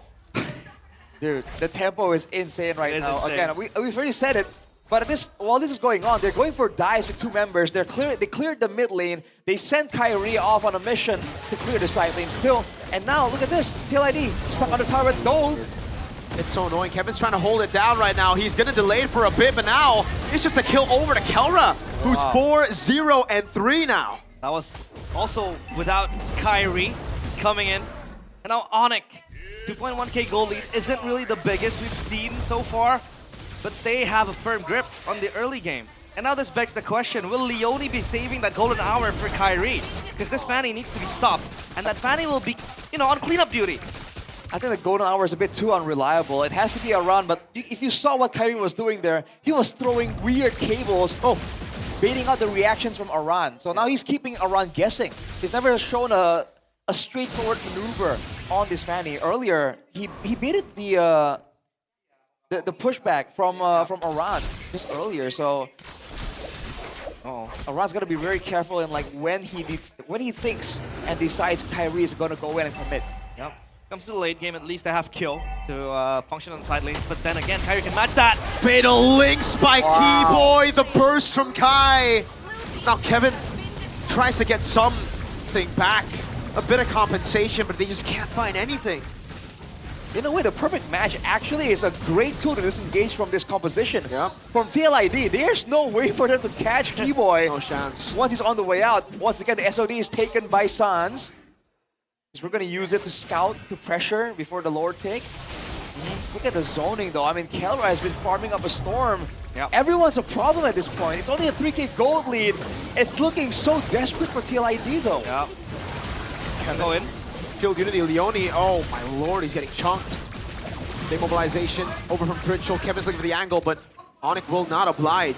They will just play this Lord dance. Yeah, this brings us back to the honest topic voting. You can't just play to lock down Sans. Everybody is a star. Look at the damage. That's the lightning truncheon with the glowing wand, man.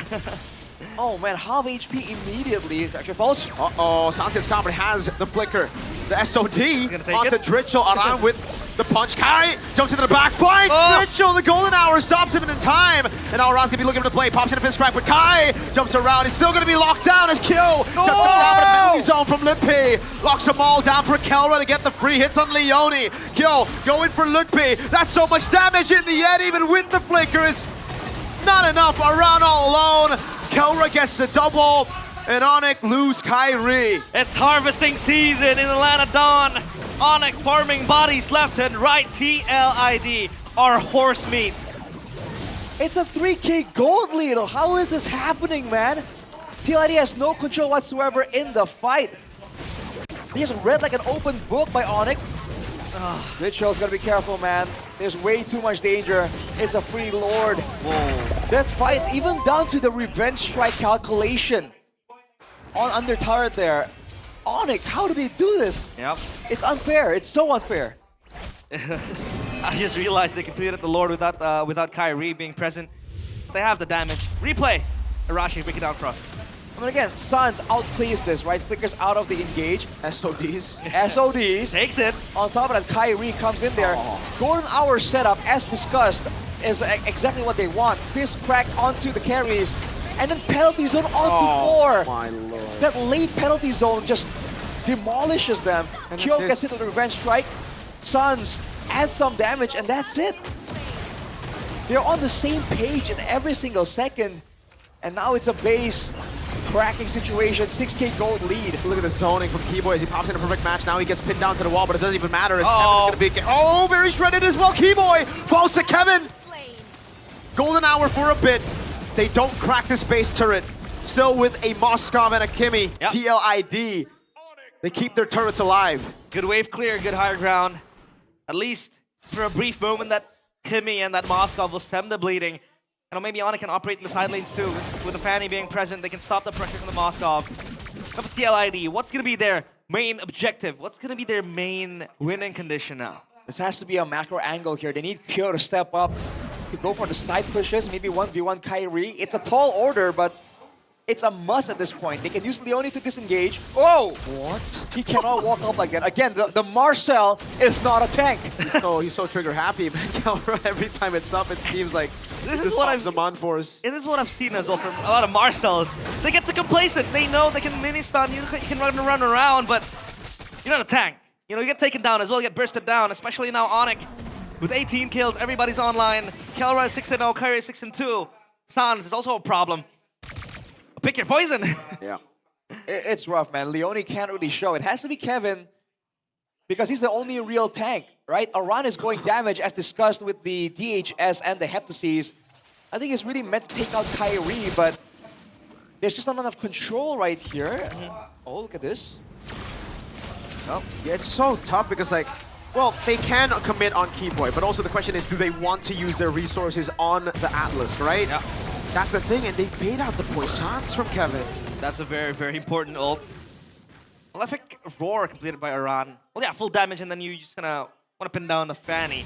But in retrospect, Arashi, do you think going tank would be better? Or, you know, damage is just for the Fanny? Oh, I don't know. Again, I think they just want to try and get a big combo, but I guess it puts Kevin in a tough spot because he can't really stay in the back, right? Leone can't move forward. We've seen how that went out. So Kevin is forced to move forward, and which is why he's forced to expend so many resources. Because on the off chance Onyx decide to commit, he does not want to be late to press that button. Let's see now. Onyx will be looking for this Lord. Cut the base. Blood Wings, Divine Glaive, completed for both magic damage dealers. Sans and Kelra. TLID, will they contest this? They are posturing as Kill will push up top. That's going to be a small win for TLID. Yep.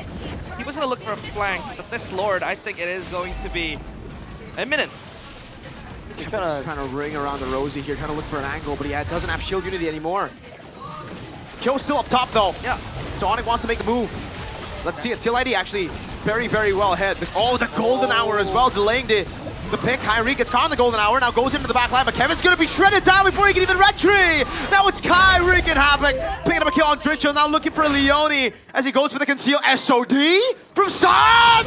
And look P with the follow-up, a good pin down from Kyo. And now they run him down, but Kyo's doing so well with the kite, just not enough, unfortunately, to go up against Onyx, who are all snowballed. Look P with the damage, Aran falling to the chrono dash of Kelra. And it's a wipeout for Onyx. The cavalry stopped, dismounted. Onyx will march into the base. They might look for an ad angle. Kevin will be up in 8 seconds.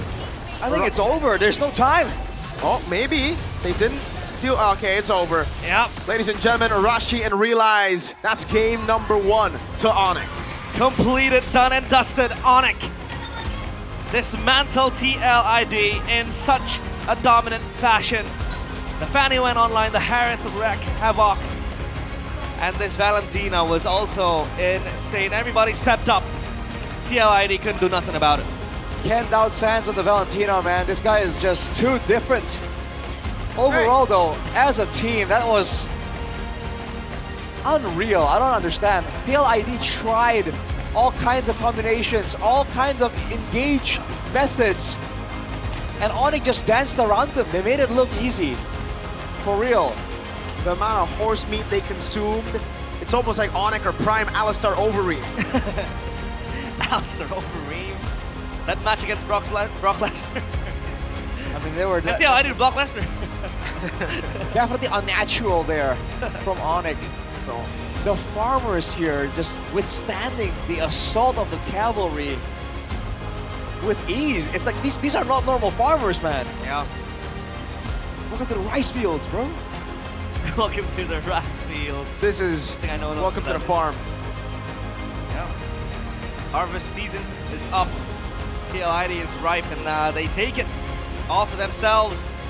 And this is why, looking back again at that audience topic voting, you don't really want to go and lock down Sans. Sans wasn't even an important part of the core until the mid game. The mid game is where he popped up. Earlier on, it was just Kyrie and then Lutpi making the plays with the Terizla. But then everyone showed up, everyone popped off. It feels like a deja vu of Flag 1. One-sided again. I'm wondering if burst damage is just a new thing.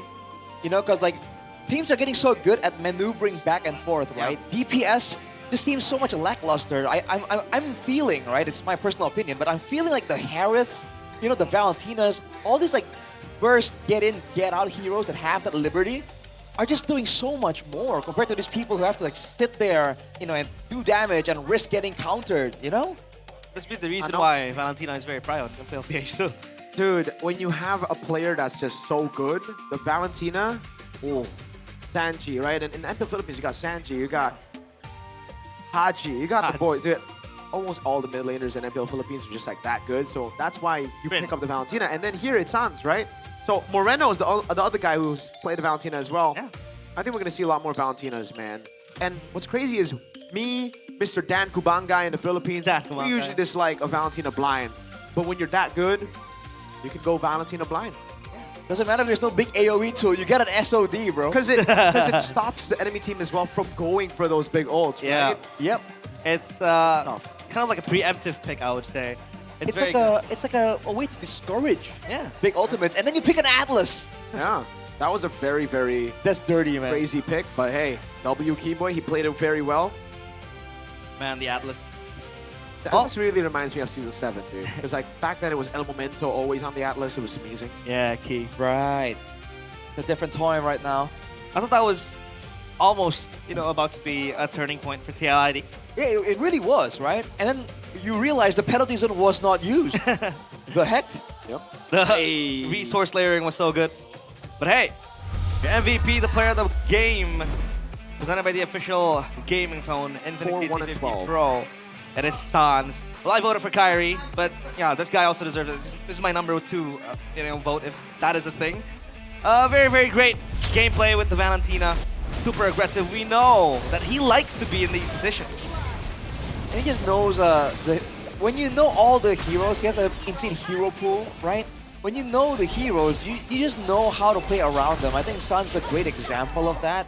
He just seems to really understand how far he can push, his limits with the Valentina. And you're seeing a lot of times later on when they engage on him as well.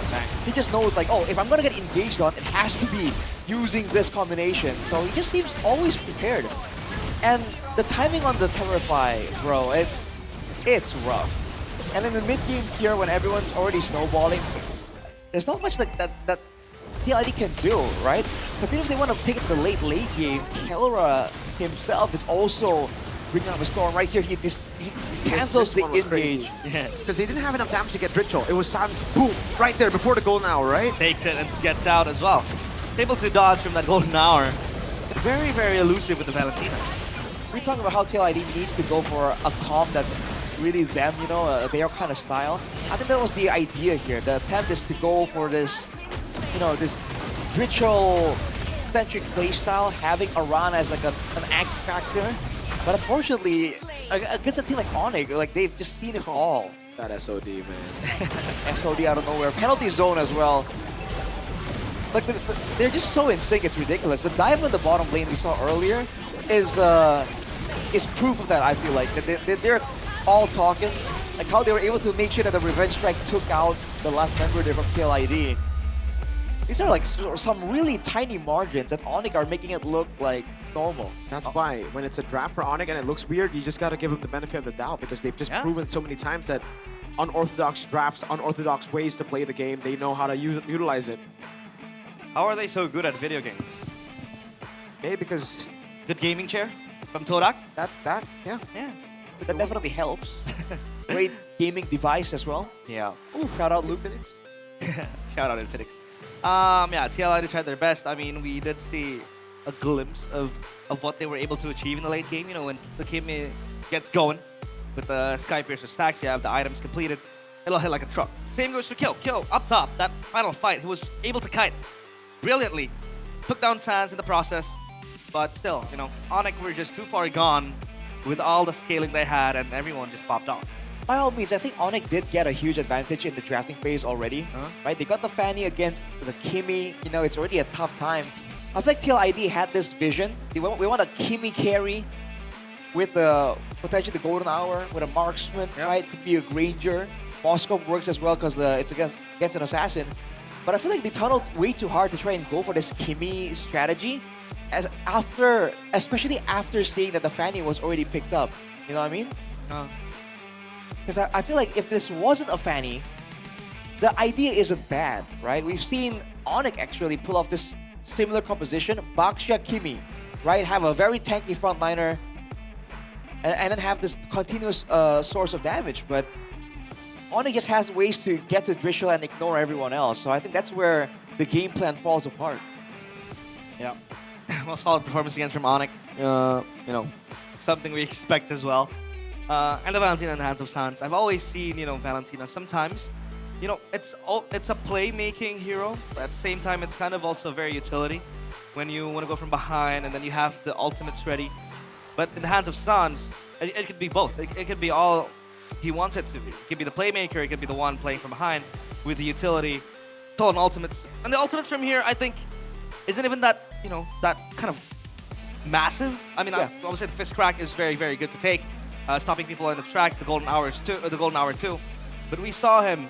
It's more of him with the Valentina becoming a presence. He even took the SOD multiple times just for the love of the game, and he did pretty well with the Valentina. He did. I think pretty well is a bit of an understatement. He did excellent. He did sublime.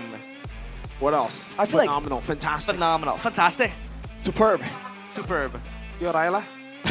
Yoraila. I do feel though, again, like for TLID, if they wanted to go for this composition, I feel like they needed a way to engage that's not the Marcel, and that's reliable in the early game. The fact that it's a damage Badang too, I think, in hindsight, wasn't really the way to go. For me as well, it's like, when you play Marcel, you want to have a back and forth. You want to have a longer way to play the team fights. Yeah. But when you pick Baksha together with the Marcel, it's like it just contradicts itself, right? Marcel wants to play the long game. Baksha wants to go fast. He wants to go in, get the objectives, go away, get the pathing again, and then snowball out of control. So it just feels like they wanted the Marcel Kimi combo, but they also wanted to go fast with the Baksha, and it just didn't work out that well. Yeah. They needed a way to go back and forth. Again, just playing a long game. And Onyx were able to do that. I mean, in that last fight, they didn't even have the penalty zone ready. When they wanted to fight TLID were resourceless because every ultimate was spended.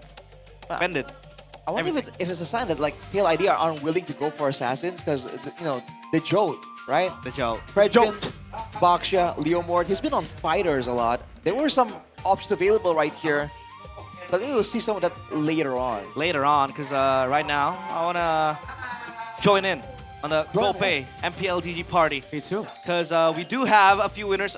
Am I gonna read out the names of the winners? Yeah, go ahead. Oh, it's here. Read out the winners. Because I don't want to dox them, you know, but it's here in the poster. Congratulations to the winners of the Torak Throne Gaming Chair and Infinix 5050 Pro smartphone prizes. We have Hilya Maulana. We have Nico, that's my ex-boss. We have Tri Anjar. We have M Yoga Altana. We have Herdi. And we have Kairun Noera. Congratulations, and thank you for participating in MPL GG Party with GoPay. And if you want to be like them, you can go ahead and play MPL GG Party on the GoPay app. There are still 17 GoPay Gold Rings by Ferry, 15 Torak Throne Gaming Chairs, and 19 smartphones up for grabs. So it's easy. Just vote for your favorite MPL team, and then invite your friends to also play Snakes and Ladders. A lot of ways to get into the MPL GG Party by GoPay. But aside from that, we also have a free weekly Diamond Pass. You can scan the QR code or the banner right here and on live, and then claim the promo only at gopay.co.id/game. Check it out. Check it out. Check it out. You can also again top up your MLB Diamonds. You know, get the weekly WDP for free on GoPay games. So there's so many benefits for y'all if you use GoPay. I personally am a GoPay, not just user, abuser. I love GoPay. I love all my GoPay coins. I get a lot of GoPay coins actually from like little cashbacks here and there for making transactions, and it's so good. I'm a GoPayer. That's what they call us. That's a like GoPayer. double Are you a GoPayer or are you a Goer Pay? I'm a GoPayer. But you know, unlike the few days in the last month, I'm a Go or Pay guy. Go or Pay. Go or Pay. Go or Pay. You know, you wanna go and pay? Do you pay? Connection though when you want to use GoPay, and sometimes it gets tough when you're not using Bayou. So just use Bayou. Bayou by Bayou. Yep. Bayou for you. It's a unique provider. Yeah. Interesting. It has that strong Telkomsel signal, man. And that's Telkomsel is one of the best providers coverage-wise. It is the best in Indonesia. The best. Because I've been in the middle of the sea. I've been up the mountain. And you get signal with Telkomsel. Everyone else, not much. Not much. True story, man. And then, Bayou, it has a number that stays active forever. Exactly. And you know, in Indonesia, you can request for beautiful numbers, you know, so that you have a memorable phone number. Imagine losing it because your numbers don't last forever. Yeah, exactly. So gaming together gets smoother by Bayou. By Bayou, man. By So let's Bayou. switch to With Bayou Bayou. now because you get this as well. Look, if you go and get Bayou right now with 72,000 IDR, you get your number, you get your package, and you get 229 diamonds. That's 207 plus 22 free diamonds for y'all to get your free, basically, W to P. I need those diamonds. The W to P. You like W to P? I do like W to P. I like W to P as well. A lot. What up, bro? What? WDP. What up? What up? What up? What up? What up? What up? What up? What up? Calling all plans to one play XMPL official virtual card is about to drop. What up? It's dropping. It dropped. Are you a collector? I am a collector. See, I have always just collected jerseys. I got a match-worn finals MVP, Kelra, and a match-worn finals MVP, Super Marco jersey. So, you know, just a little bit of flex right there. But I would love to get their cards, man. The cards. This is the exclusive gateway to collect World Championship Pro Player cards. It's a collaboration with OnePlay and MPL. OnePlay. And yeah, a lot of options you can take. You know, a lot of cards as well. You can kind of gotcha if you want to say. Hey, that's in the meta right now. Everybody's just. It has a word in Indonesian. It's called brewek. What does it mean? I don't even know what it means. It's the sound when you're tearing open the brewek. Okay. We always have very interesting terms. We do. It's part of the culture, man. It's a very funny country. If you know, you know. If you know, you know. You know who I learned that from? Like the meaning of brewek? Who? Shout out to Darius Drew. Darius Drew! Lovely Darius Drew, I know. Once a host in MPL. Yes, sir. Yeah. Now he's no longer with us. The man with the By tall that, hair. I mean, like, he's good. He's still alive, but he's not good. Very He's good. not an MPL. He's just elsewhere. He's elsewhere. Elsewhere, working and developing in life. Developing in life. I don't think that... I don't think we use Progressing that. in life. Progressing in life. Developing and Developing. Developing. I mean, he's Was he an Infinix software engineer? Is he developing in life? He could be. He could Developing be. new methods, new technology. But hey, I need those diamonds, man. I'm waiting for a rerun on the Neo Beast skin. Oh, it's coming. It's coming. It I is think coming. the next one is going to be the Neo Beast one, so go and check it out later. Yeah. Collect those diamonds. I personally have a lot of diamonds saved up for that collab. Yeah. And the Fredrin Neo Beast skin. I already So have good. that. I already have that. I got one Have too. that? Yeah. I want the Farsen Brody. I haven't gotten those. Cause like I'm a selfless guy when I play a ranked game. Nah. So I go for Fredrin. I play the Boxia. Cap. Do you actually play the Boxia? I do. That's Cap. I roll around. You play Moskov and Obsidian, no? No, Those your two picks? I can play like on XP. I play Arlen. On Oh, jungle, God, I play never want to Suyo. play. On mid, I play Yves. My Yves is disgusting, by the way. Rashi, maybe you can play later and judge as Eve. Yeah, I mean, when I hear disgusting, the positive version is not what I was. It's not what I'm expecting from Realize. But you know, who knows, right? Who But knows? if you want positive things, you can sit up here in the Infinix cam zone. Make sure you have an Infinix with you. Luke, I do. it's an Infinix. It's an Infinix phone. That's why he called it Infinix phone. Yeah. Realize, you know, this phone, like, you can actually activate the liquid cooling. Yeah. Like, it will move. I tested it yesterday, last week, and the water moves around. It's insane how they can contain a water inside of a phone. It's liquid cooling, man. It's a liquid cooling beast. Technologia. Technology. Technologia. So all forms and all kinds and all variations of Infinix phones, welcome. What if I have an old Infinix phone? You're still welcome. Yeah, all that we do not discriminate. Yeah, we do not. Any Infinix, you're welcome, sir. No classifications. Yeah, in the Infinix cam zone and also in the Infinix zone. Yeah. Cam. Zone cam. Whatever Infinix device you got, like if you got this limited edition, you know, Infinix hair dryer, like come on down, bro. Come on. What about my washing machine? If it's branded Infinix, bro, if you got an Infinix TV, if you got an Infinix tattoo, like come on down, bro. Hey, come on down. I don't know about that. I don't know about tattoos. I think it's kind of like they don't like that. But anyways, Coach Hanjiao, he's gonna heat it, yo. He took off his jacket. Ah, it's hot. It's hot in here. It's time to get serious. Time to get serious. Why'd you say serious like that? Serious? Because I'm kind of like, I'm serious. Are you serious? I'm serious. I'm serious. All right, we got a comment here live from a random Sheffin. How does who's the guy in the middle and where's a turn? Okay. Well, I'm Eterna. Broken walls. That's why I'm... And expanding Well, I'm Eterna. I predicted TLID. So I'm very much Eterna. Yeah, I don't know what you're talking about, Sheffin. Yeah, Sheffin, I think you gotta open your eyes, man. But yeah, I thought you were in the building. Like, what happened? Drafting phase.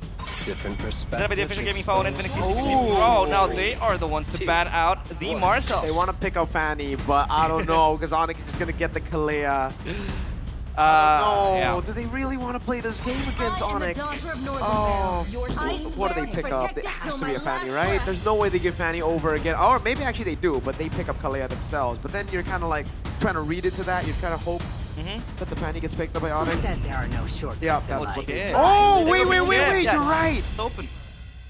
All right. Going back to basics, Merkel. But it's still not, I mean, the Fanny is still not bad, right? Against the chip, you're too fast to get caught by the shortcut, I think. Yeah.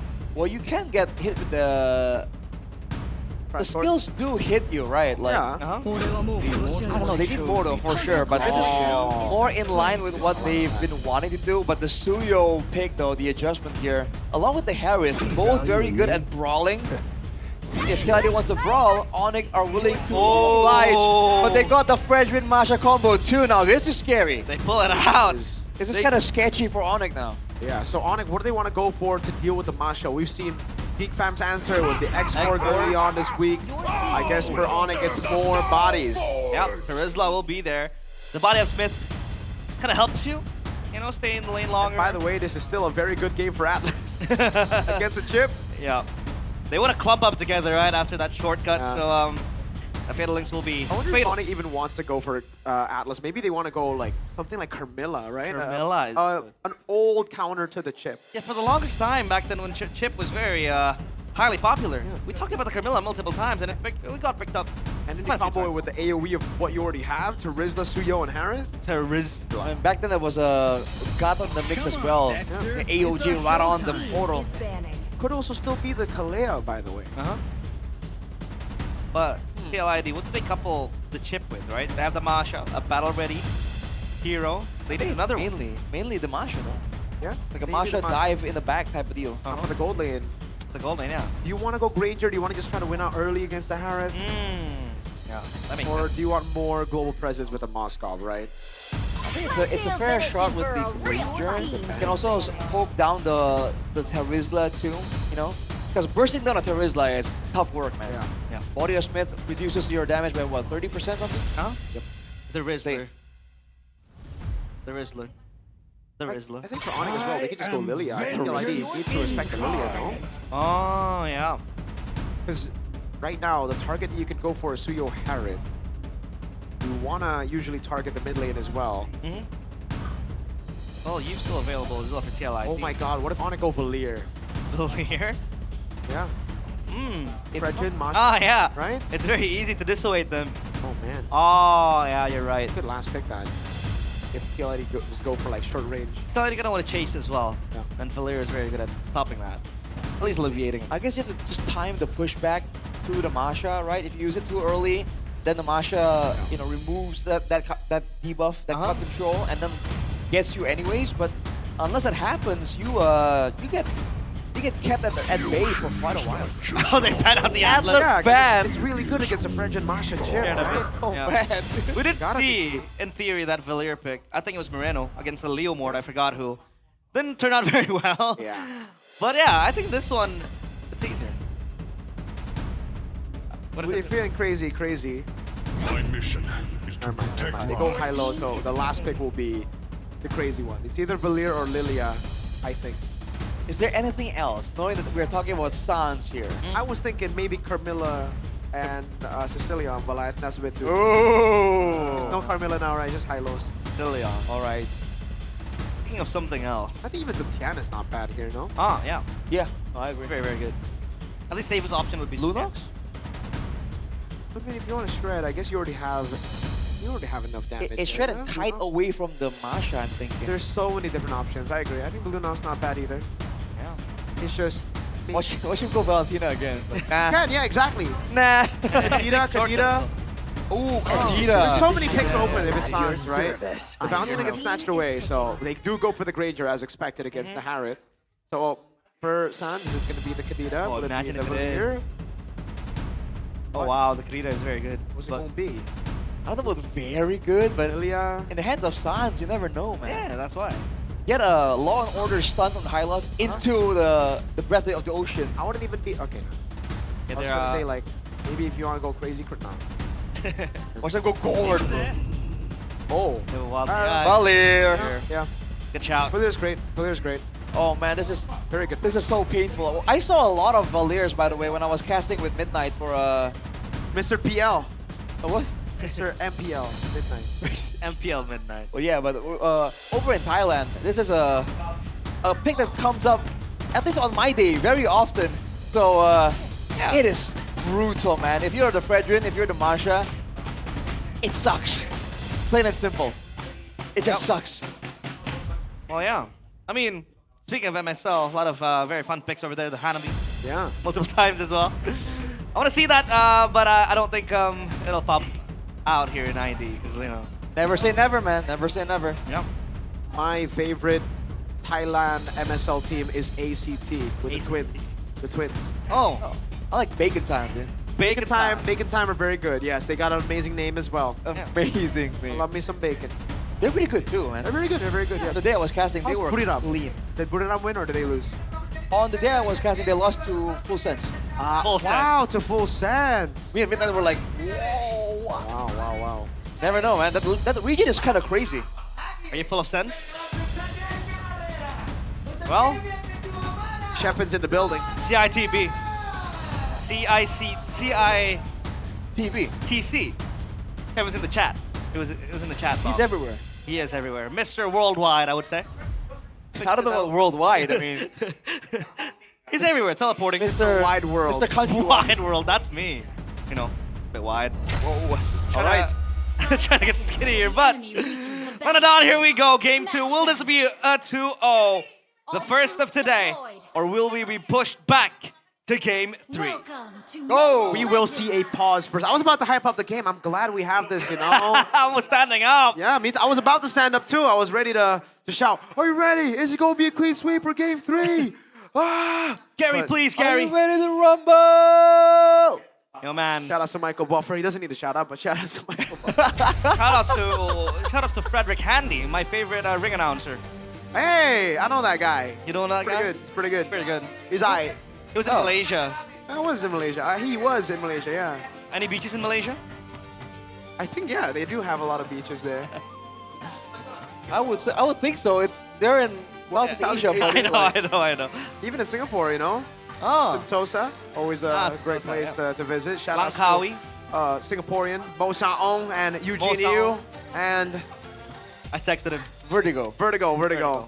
I don't know Vertigo's real name. Dude, me neither. Vertigo, we gotta hang out a bit more, man. You know, I texted Mo earlier today. Oh, did you? I said, Mo Saong? Yeah. I said, give me apartment. Give me apartment. Give me apartment. Give me apartment. Give me apartment. All right. All right, we're back. Welcome back to the game. Thank you, Marshall Gary, for making it quick. And the other marshals as well. Don't speak too soon. I swear, realize. You've been caster cursing really hard Yeah, today, he's man. on a roll right now. You're on a roll, man. Like, I know Gary, you're... I swear, Gary. I don't think it's Gary. Why is it Gary's fault? You want to beat him up? Gary? Way to single out one guy, bro. Well, I see him a lot. Because, you know, we live in the same kind of like... Where's Danang? Oh, yeah, Danang. Danang. Is Danang still here? I think he's on vacation. I haven't seen him in quite a while. Yeah. Please be patient with us, ladies and gentlemen. For those watching here, we are going to try to fix the issue ASAP. And remember, fair play is our #1 priority. So we are going to give the players enough time to fix whatever mistakes or whatever errors, lag, issues that we have here. We own this. Happy birthday, Leia. That was a sign earlier. Happy birthday, Leia. Well, safety is #1 priority. So, as the crazy hacker once said. Crazy hacker. One of the OGs of YouTube. Today, I'm going to try Russian MRI. Life hacks. Life hacks. And that was really good at life hacks. It's not life hacks, it's life hacks. Life hacks. Well, he doesn't need a shout out, but shout outs to him too. Shout outs. We're shouting out everyone right now. Yeah. Shout outs to a very young man from the Philippines. Who? Mr. Kaisami's no puedo. Very young, eh? Very young. Very young. He looks seasoned though. Wow, Rashi, way to call him old, Wait, man. season doesn't mean old, bro. What does season mean? It means like he's been through a lot. Oh, and he he's has been this through a lot of wisdom. Are you saying that it's been hardships all the way for him? He's had some real hardships, bro. Yeah, he's had some real hardships. Shout out to the young men from the Philippines. Well, there's a lot of young men from the Philippines. What do you think made me grow out this facial hair?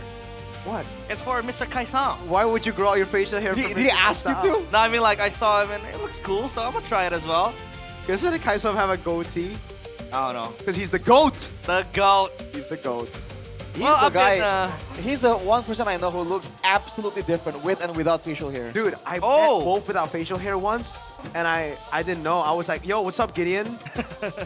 I wouldn't go that far. But like, I met him in Bali with you guys, and he had no facial hair. Right. And then when I saw him again, he had a full beard, and I remember asking Mirko like, yo, who's that? And he was like, dude, you met him. That's Wolf, bro. That's Wolf. Well, welcome to the MPL ID podcast. Yeah, this is what happens when there are moments, you know, because we've already spoken about the drafts.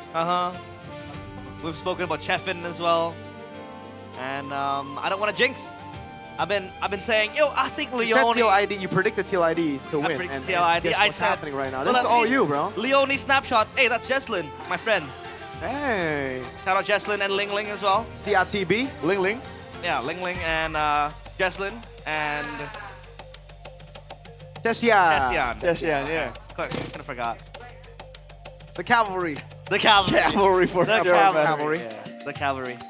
Galloping and neighing to the night. Galloping and neighing. I don't think the ladies gallop or neigh, bro. I mean, you know, the cavalry. The cavalry, yeah. But like, you know, gallop, because we were just talking about them and galloping and neigh. I don't think they gallop or neigh. Yeah, they don't. Oh, shout out to Mr. Daniel Saniel. Who's that? Mr. Daniel Oh. Daniel.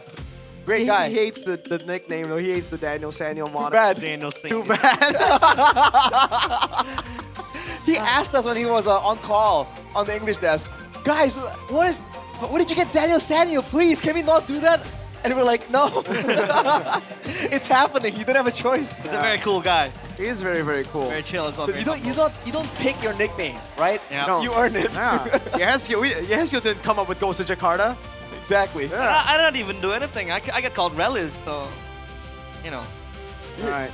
And also another nickname that I don't want to say here. Starts with a B, ends with an I.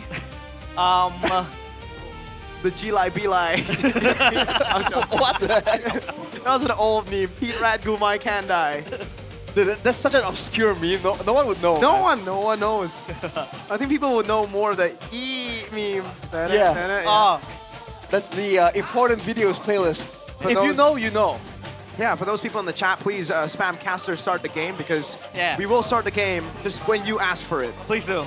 Because It helps. clearly, it's in our control. Yes. It is. But There's a button on desk right now. If you press it, the game resumes. Yeah, we wanna have a podcast, you know? We just wanna have a chill podcast. This is part of your new program. Shevin just said in the chat for no reason, the yellow relic. The what? The yellow relic. That's what he calls you, Raji, the yellow relic. Hey! Oh, Hey. Keyboy! MPL date. And his girlfriend. His girlfriend. I don't know. You'd love meter. Keyboy is not aware that he's being featured on He's screen. locked in. He's locked in. He's locked in. He's cold. Yeah. Let's see. Oh wait, the love meter is full though. It's just Keyboy's locked in, you know. He's locked in. That's why he's a professional player. He's professional with it. No, she's trying to catch his attention. Yeah. She's She's trying to beat him up. He's getting She's beat up. putting enough love for the both of them. It's very cool. Keyboy's very cool. Ice in his veins. She might say he's very hot. Oh, well, yeah.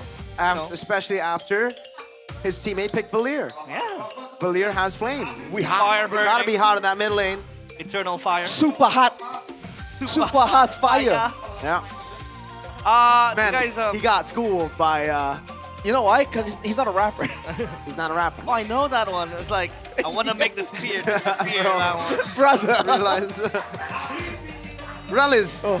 Maybe we need a caster MPL date for you, because like your girlfriend's here as well. Well, she's working. I don't want to disturb her. You're working. You're working. There, Keyboy's working too. Well, that's true. The yellow relic. Need one for you, Miracle. The yellow relic, dude. Yellow Said, relic. Miracle, do something. I'm trying, man. Stop wasting. Miracle, do something. Oh God. Oh, Kyrie. That's Kyrie. Oh, he's also gonna have a new movie coming out. Yeah. Based on his story. It is, but it is. It's kind of like a fictional world. Yeah, it is. Loosely based on Yeah, Kai. loosely And the Kai there isn't Kai, it's K. It's like K-A-Y, Kai. You know Wow. what? So, fun fact. Definitely not the Oh, wait. Can I spill this? Were you in the movie? I got to work with the movie. Wow! Wait, if you don't know if you can spill or not. Yeah, don't spill it, because Okay, like, I'm just gonna... you know, we might be confidential, Yeah, yeah. it might be. Just sign anything. Wait, let me check the trailer, because there's something in the trailer. Because if you didn't sign an NDA, you know, like, technically. Did you sign an NDA? I did not. Technically. Oh, is this an MPL day for those of y'all who want to come over to the MPL arena and you have a girlfriend or, you know, you're a girl and you have a boyfriend? Hey, come over. MPL date is always great. MPL no deto. But this is Kyrie's highlight in game 1 with the Fanny. Very, very solid Fanny player. You know, up there, obviously, top 3. Honestly, right? The Fanny is a hero that you have to have a lot of game time on to stay good. I'm curious to see like how much each well-known Fanny player actually plays Fanny. You know what I mean? Right? Because like between May Kids, Albert, and Kyrie, I want to know like how often do they play Fanny to get the results that we see on the MPL ID stage? Because it's pretty crazy, man. I just want to know, are there any other warm-up methods for the pro players when they get on stage? Because like every time we span to them, it's always the Fanny cables. Well, one time we barged into the Onyx talent room and Kyrie was in the corner. This is like early on, by the way. Season 10. Yeah, very early on. He wasn't talking. He was in the corner practicing retries on a Lord. With Bauman. Was it? It was Bauman. Wow. It was meta back then. Man, what a throwback. I just got like a whole flashback. And then we spoke to Aldo. We're like, yo, how's Kai? And he's like, this kid's amazing. I'm glad to have him on this team. Full clip. Yeah, Aldo was there, huh? Yeah. Now he's on our team. Time flies. We took Yeb and Kyrie out, remember, Rash? Yeah, when they first arrived. Yeah. Yep. Because they were missing some pork. So, Arashi Mirko, do you want to press the button or not? Huh? Do you want to press the button or not? Or do we keep them for quite a few moments? The fictional button that like the chat thinks that we own? Yeah, CRTB, by the way, CRTB. CRTB. Who's this again, realize? Ling Ling. Ling Ling. Yeah. Chefin and Ling Ling. Chefin and Ling, what? Well, just, Chefin and Oh, okay. It does rhyme. Right. Chefin Ling. I don't think it rhymes, Well, but yeah, it does, good but save, like- good save. Rhymes. Ling Ling and Lung Lung. Oh, KB okay. saying Ling Ling and Yeah, Lung Lung Ling because Ling and Papu Lung Lung is Lung, so Ling Ling Yeah. and Lung Lung, perhaps the new couple. New series coming soon. The Adventures of Ling Ling and Lung Lung. Rashi and Rasi. You know Rasi as in Rasi in Alter Ego? BTRM. Ligatron. Who? Malaysia. Whoa, Ling Ling and Lung Lung. Oh Let's see the my love meter. god. Let's see the love meter. MPL date. Papu Lung, let's see if you've got game, son. He does. You got game? Got game. Oh, Papu Lung. Oh, Ling Ling's not. Oh, my god. Hey, depending, if you watch the movie Project Hail Mary, that could be a good sign right there. The thumbs down. I slept throughout the movie. That's kind of crazy, realize. It was like, it was boring for me. Wow. I highly praise Interstellar. I thought, PHM would, It's not as good as Interstellar, but That's true. Oh, it's just a thumbs up. Dang. Getting friend zone in MPL Arena while working is a big blow, dude. Where's the guy vibing in the back? You saw that? It was vibing. He was like one of those things in front of the supermarkets. Like the... Okay, let's press the button. And we're back to the game. Leone flicker, what? Welcome back. And, Leone flickered. So, yep, this is it. TLID against Onic in game number 2. Just like that, ladies and gentlemen, Lutpi is going for a cut, and Kyrie, he's stealing. Stealing. And right. the lane. Valor up against Valentina. At least you have the chip with the Valentina. That helps the mid-prio too. But the high-lows, they're going to be, as oppressive. Oh man, this is gonna go in. Leone doesn't have flicker. They're gonna get him. First blood to the horse, Keyboy. Man, dude, this mid lane prio, TLID with a chip. Valentina, I can't Ritual? Oh no! Oh my goodness, they're just walking up! They're getting punished. Kai picks up a kill. They read through the movements, the tendencies to go back in and lane normally after getting ganked. What a good read there from Onic, man. Ambush by you though. No tenacities on the side of TLID, they seem confident. For the Valir though, Inspire Wilderness Blessing. Hold up, Arashi. The Suyo went for the Assassin emblem. We saw earlier on, Yazuke went for the Marksman emblem. No. Anything in particular? So he doesn't want to, he's not going for the extra penetration that you get with that Marksman emblem. Maybe This is free. It is. Maybe for more executes, I don't know, yeah. More movement speeds and all that for Kyrie. Free turtle though, without even any vision from TLID. And no red tree as well. With the chip, you were expected to take, vision, take control of the few bushes around that Kumar might be residing in. But now, dude, Onic. Full turret gold mid. What? Yeah. But the plating is off. They have control. Everything so oppressive from Onic TLID. What can they do to stem the bleeding, Kevin? Nami gets a double taunt. He's trying to go for the... Oh, we can't even get the Appraiser's Wrath fully stacked up. Nah, against a Valir, that's just not happening, man. Rashi, Kyrie's going Sky Piercer. James Pong's route. I mean, why not, right? Yeah. Yazuke go for it as well, just earlier. When you can get the kills, it's no problem. Ritual though, stealing away the ultimate. I'm not sure if he can use it for anything quite that meaningful. But this is a win condition, by the way, against the veteran. Oh, kill! Whoa. Terrorist bullying him. Kyrie, to go in. I thought it would flicker. Yeah, the Suyo is so good as well for mid-prio. High tempo as well. That level 2 Suyo mid cheese with the skill 1 as well, that really helps. And I think that was also apparent in Onic when they were able to get Leone earlier on. TLID. They're going to wait for level 4s on both Masha and the chip. The chip is level 4, but yet to make a play. Do they need to force it, Arashi, or do they wait for an Onic blunder? I don't know if Onyx is gonna give them any blunders to work with. Even if they force it though, there's just not a lot of gankable lanes. The mid lane has a built-in Purify and a Flicker. Kelra with the Zaman Force with the Flicker, too slippery. The only real target is Lutpi, and Lutpi hasn't exactly been overextending either. So whenever he does go for a cut or something, there's always someone there. So this discipline in the moments is so good, and the poke is definitely being felt there by Leone. He's gonna heal it back up, but man, throw it up in 2 seconds. I don't know. Oh! Steals the purple! Oh, that's a tilter, dude! Free turtle again to Kai. Oh, dude, level 6 to level 8 already. He's already a 2-level div, and Keyboy steals it away while using a horse against the horse. You do not steal from your own. That's friendly fire. Oh, Kelra trying to go for the dive on Kyo. Dude, high pressure ganks or high pressure solo kill attempts here coming in from Kelra. Yikes. The chip's up there though, Leone. I don't think he can find anything though. He's gonna be forced to sit there and watch. Kelra. He might want to crash. Kelra has the flicker. Leone's going to look for a flank angle. And they have to check. I don't think they know that Leone is here. Oh, these are two very squishy targets. Yeah, and they could get the kill as well. But look at the backup from Onyx. Oh, Crash Course. They're shadowing Crash Kelra. Course is going to go in. Oh, no. Oh, this has gone very bad. Glorious Pathway. Now a dive on Leone, his son as well. He didn't want to commit. Oh, Kyo feels the damage for sure. This should be a turret, and it will be a turret. Wow, I thought he would at least pop a shortcut there and get something, you know, get his teammates around the vicinity. Okay, if they popped the shortcut, would it have been a wipeout? Oh, wait. Could have been. Right? Like, it's a risk, man. Especially Kyrie now has the Sky Piercer.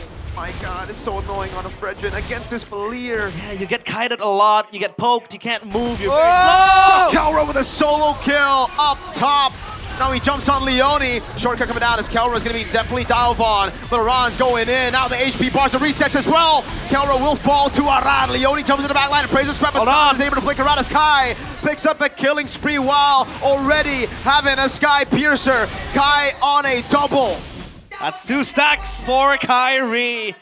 And everything goes from bad to worse for TLID. Onyx, look at the control. At 6 minutes, they get the turret up top. It is not far.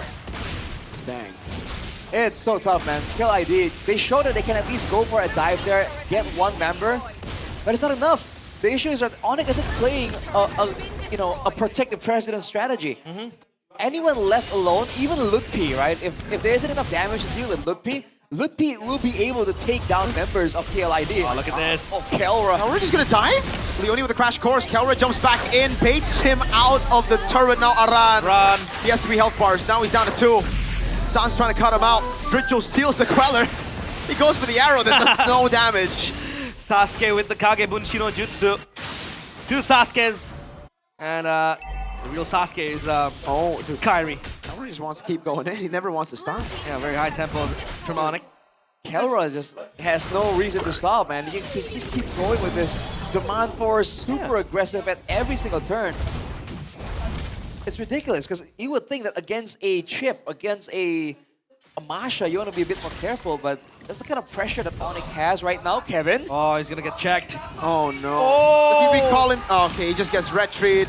Oh, no. Kevin, the Jolt! Can he run? How's Kevin going to run away from this one? Kai slashing him down. He gets the unstoppable. Another stack on the Sky Piercer. That's, what, 30 stacks now for Kyrie? I think it might be 40. 40 even. With 5 kills he's getting. Okay, yeah, no Leone. No shortcut on Lutpi. Not gonna get it. Yeah, given the poke damage coming in from Kyo, he went for the Sky Piercer 100 strike build. My goodness. And it's being ignored by Keyboy. And what do you do as TLID now? Oh, Kyo! Kelra with a dive under turret, now flickers out the safety, jumps onto the tier 2 in the mid lane as the Masha and the Chip tries to flank. Aran and Leone in the back, Kelra distances himself away, doesn't have the Zaman force, and Keyboy's chasing Leone now. Yep, good spacing for Onyx. And it's insane how TLID are the ones who have the shortcut. but it's Onyx crashing into them. Yeah, Leone is gonna get stunned up. Does he go for the flicker? He goes for the flicker, but Kelra is able to distance him away. Aran jumps in with the thunderclap now. Kelra jumping in with the Zaman Force. It's still gonna be a kill onto Kyo. Uh-oh, Kai gets caught by Kevin with the Appraiser's Rat. And now we can turn all around. Lippy with the swings of the hammer onto Leone. Finally, signs of life from TLID. They find a silver lining. This could be where they will take the Lord and then restabilize everything else. But Onyx still 3 men strong. Is it enough to stop them? Keyboy with a stun on Kevin. And oh, dude, that damage. They're just way too ahead. Crash Course coming down. Thunderclap by Aran and Dritchel with the kill. Now it's Lippy next to the chopping block is that's Kyo, who gets another sack on the Sky Piercer. Looking for the horse. Lord in the hands of TLID. Kelra walking back up right now. Has the Zaman Force. Can he do it? Pops his Zaman Force in time. Kyo picks up the Lord. And Leone will fall to Keyboy, who... It's actually Keyboy who gets the mega kill. 4-0 and 5 on the high-lows. Mega kill with the high-lows, Arashi. I mean, shutdowns on the roams. Get used to it, man. Despite the gold advantage, though, TLID with a winning team fight there, that's massive. Massive indeed. To see Halberd picked up by Aran as well clearly helped in that endeavor. Now with the Lord, TLID has a bit more liberty on how they want to approach some of these flank angles. Leone and Kevin will no longer be forced to just sit in the front and get fireballed, right? Ideally, Leone gets a flank right here and pushes TLID closer to equalizing the goal difference. Well, Ice Queen's 1 completed for Sans. It's going to add more insult to injury. Double wound. For the Fredrin, double wound. You're just going to move very slow, very sluggish. It's like me after binging snacks. We know this by GoPay. This marks the return for Sans' Valir. MPL ID 17 after last being used 350 days ago during MPL ID Season 15 regular season. Why are you looking at me? Why are you looking at me, Mirko? I'm not looking. Onyx lost to Bigatron. So is this going to be a loss? I mean, it's not Bigatron, it's the LID, so, you know. What? It's not Bigatron, it's the LID, so. That's true, that's true, that's true. That's true, you know. Yeah, don't speak too soon, realize. I've been jinxing a lot of things today. Yeah. Right well, now, 5k gold lead still, by all means, it's still an okay situation to be in for Onyx. Remember, the late game carry is going to be Kelra, and earlier he only had 2 items, right? Building the Holy Crystal right now. The question is, after that though, can he withstand the damage coming in from a full damage Aran? Yeah, Aran's 3 items now. Sea Halberd, the Malefic Roar, and the Heptaseas. So now for Onyx, they look much more meticulous. Very calculated in their approach. A few minutes ago, they were running around rings on TLID, just rushing them down. And I do like this kind of like high-low pick. It kind of counter-engage as well with the Glorious Pathway. They were the ones crashing into TLID. For TLID now, are they going to only wait for Kyo to scale? Or do they look for a pick-off in an unexpected flank angle? That's a good question. I think a flank angle is ideally what they want. I think the main weapon right now is not Kyo, it has to be Aran, right? That's the guy that can't be stopped. He can kind of take out one member away from the fight and make it kind of equal, right? Make it a 4v4. The 5k gold is slowly but surely fluctuating right there. With the crown for Lippy, interesting. Might be a hint that the next big fight, Onyx intends to kind of get something decisive. Because I thought it would be Kelra and Sans who would need the winner crown, you know? Yeah. Flippy with it. And Kyrie, I think is going to build that either BOD or Malefic Roar. The last item is the Queen Swing completed. And Keyboy is going to be as tanky as ever. Yep. They don't really have the Shred, I would say. They do have the Burst. Not a constant DPS to take down the horse, so that'll be a tough task to deal with. The Lord taken low. And TLID, they need to answer. Bottom wave pushing. Kevin's trying to go for the red tree. Masha up top. Oh, good poke on Sans by Kyo. The Death Sonata doing work. Just to go back. This is Flying Clouds, isn't it? No, I think relocate Expanding Rivers. Expanding Rivers, okay. Excuse me. Oh, Masha's doing work, man. Aran. Yeah, and he can play far back as well, right? Because he has the shortcut to join in the team fight very soon. And that means Onyx needs to allocate a player to address Aran. Just roaming around, getting the tide plane pushed in. That could be a problem. And TLID now have the ball in their court. They have the global pressure with the shortcut, and they're making full use of it. Vishal also has the penalty zone, by the way, so shot for that. Sans, you gotta stay in good position, man. You're taking a bit too much damage. It's a commit from Onyx, though. Yep, they gotta go for the CC on Kevin. He can still go for the Retribution. Makai wins it out in the end with the shortcut placed down. Winter Crown by Ludwig. Kelra what is him on for, but gets crushed by Aran. Control solo, but he gets out again. Kyrie now chased down by Aran as he goes in, and Kai is able to escape. Jumps back in. Ludwig with a penalty zone, and he flickers in forward. Kevin, can he survive? He's very low. He gets taken down by the Terizla, and Kai gets a double. Sans to the flicker, now jumping on kill. He's gonna go for the kite down as Kai tries to get more kills, but in the end, it is an Onyx win and a 3-for-2. It looked like a dance to the death, but Onyx come out on top. They have the Lord and two of the most important players in TLID. It's gonna be Aran and Kevin down. They barge into the base. 10 seconds on Aran. Boy, they can he want to go for the end! Oh! Kai and Sans working in tandem to secure the kill. Now it's Kyo who also gets shut down. Onyx with a 2-0 clean sweep victory over TLID. It looked very close. It looked quite shaky after that apparent comeback that had to TLID, but Onyx, they make quick work of the horses. Again, it is farming season, 2-0 for Onyx. They denied a comeback possibility for TLID, man. It seemed like they were onto something. They were at the point where they're gonna get that macro pressure in with the chip advantage, but Onyx are just way too decisive. They forced them into the Lord, they forced them into a fight, and they forced the end right there as well. Insane, man. How can you play so aggressive and get a pick-off like that with a Hylos, Valir, and a Suyo, dude? They just don't play the same heroes, the same compositions are just not the same in the hands of Onyx. Yep. A lot of poke happening here and there, and Onyx with the Sonics up on their feet. TLID revenge. Unacquired, they can't get that comeback. That revenge they were looking for. King Kevin completely dethroned. And Onyx with this 2-0, they cement themselves even stronger up top. Yeah. Coming stronger after an apparent loss against Geek Fam last week.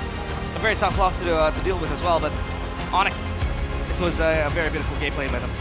Definitely, man. Kyrie, when he's on flashy picks, it just feels so different, right? We saw the Leo Mord last week, and it's just like, it doesn't really scream Kai. I mean, it's high. It's high, but like, the real Kai. The real Kai. Yeah, this is the real Kai. Fanny. Hayabusa. Oh my god, Kairi Hayabusa. Oh my god, that's a famous caster right there, no? That's Keyboy, actually. Yeah, I know.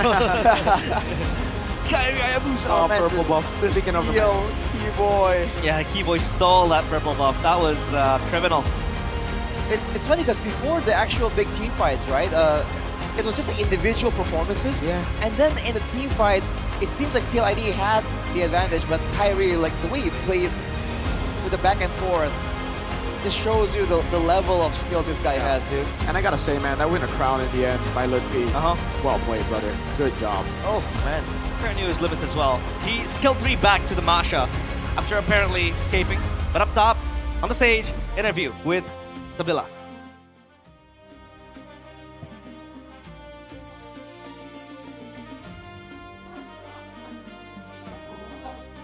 Hello. We're still waiting. Oh, okay. So we thought it was thrown away in the interview, but could be now. Oh, well, yeah. Maybe Sheffen's in the building. Oh, there you go. And this is it, Onyx. Untuk mengamankan di match kita hari ini luar biasa. Able to get that win kemarin mereka sempat against TLID. berada di posisi yang kurang menyenangkan. Mereka They were in a very tough kali spot ini, di match last kali week. Ini, Onyx, sang raja But langit today, kembali the Sky Kings untuk mendominasi lagi. Tapi coming di back sini, in pure dominance up against TLID. Gimana nih, Sans, Sans? Untuk di match kali ini, how do you feel? sudah terdengar suaranya.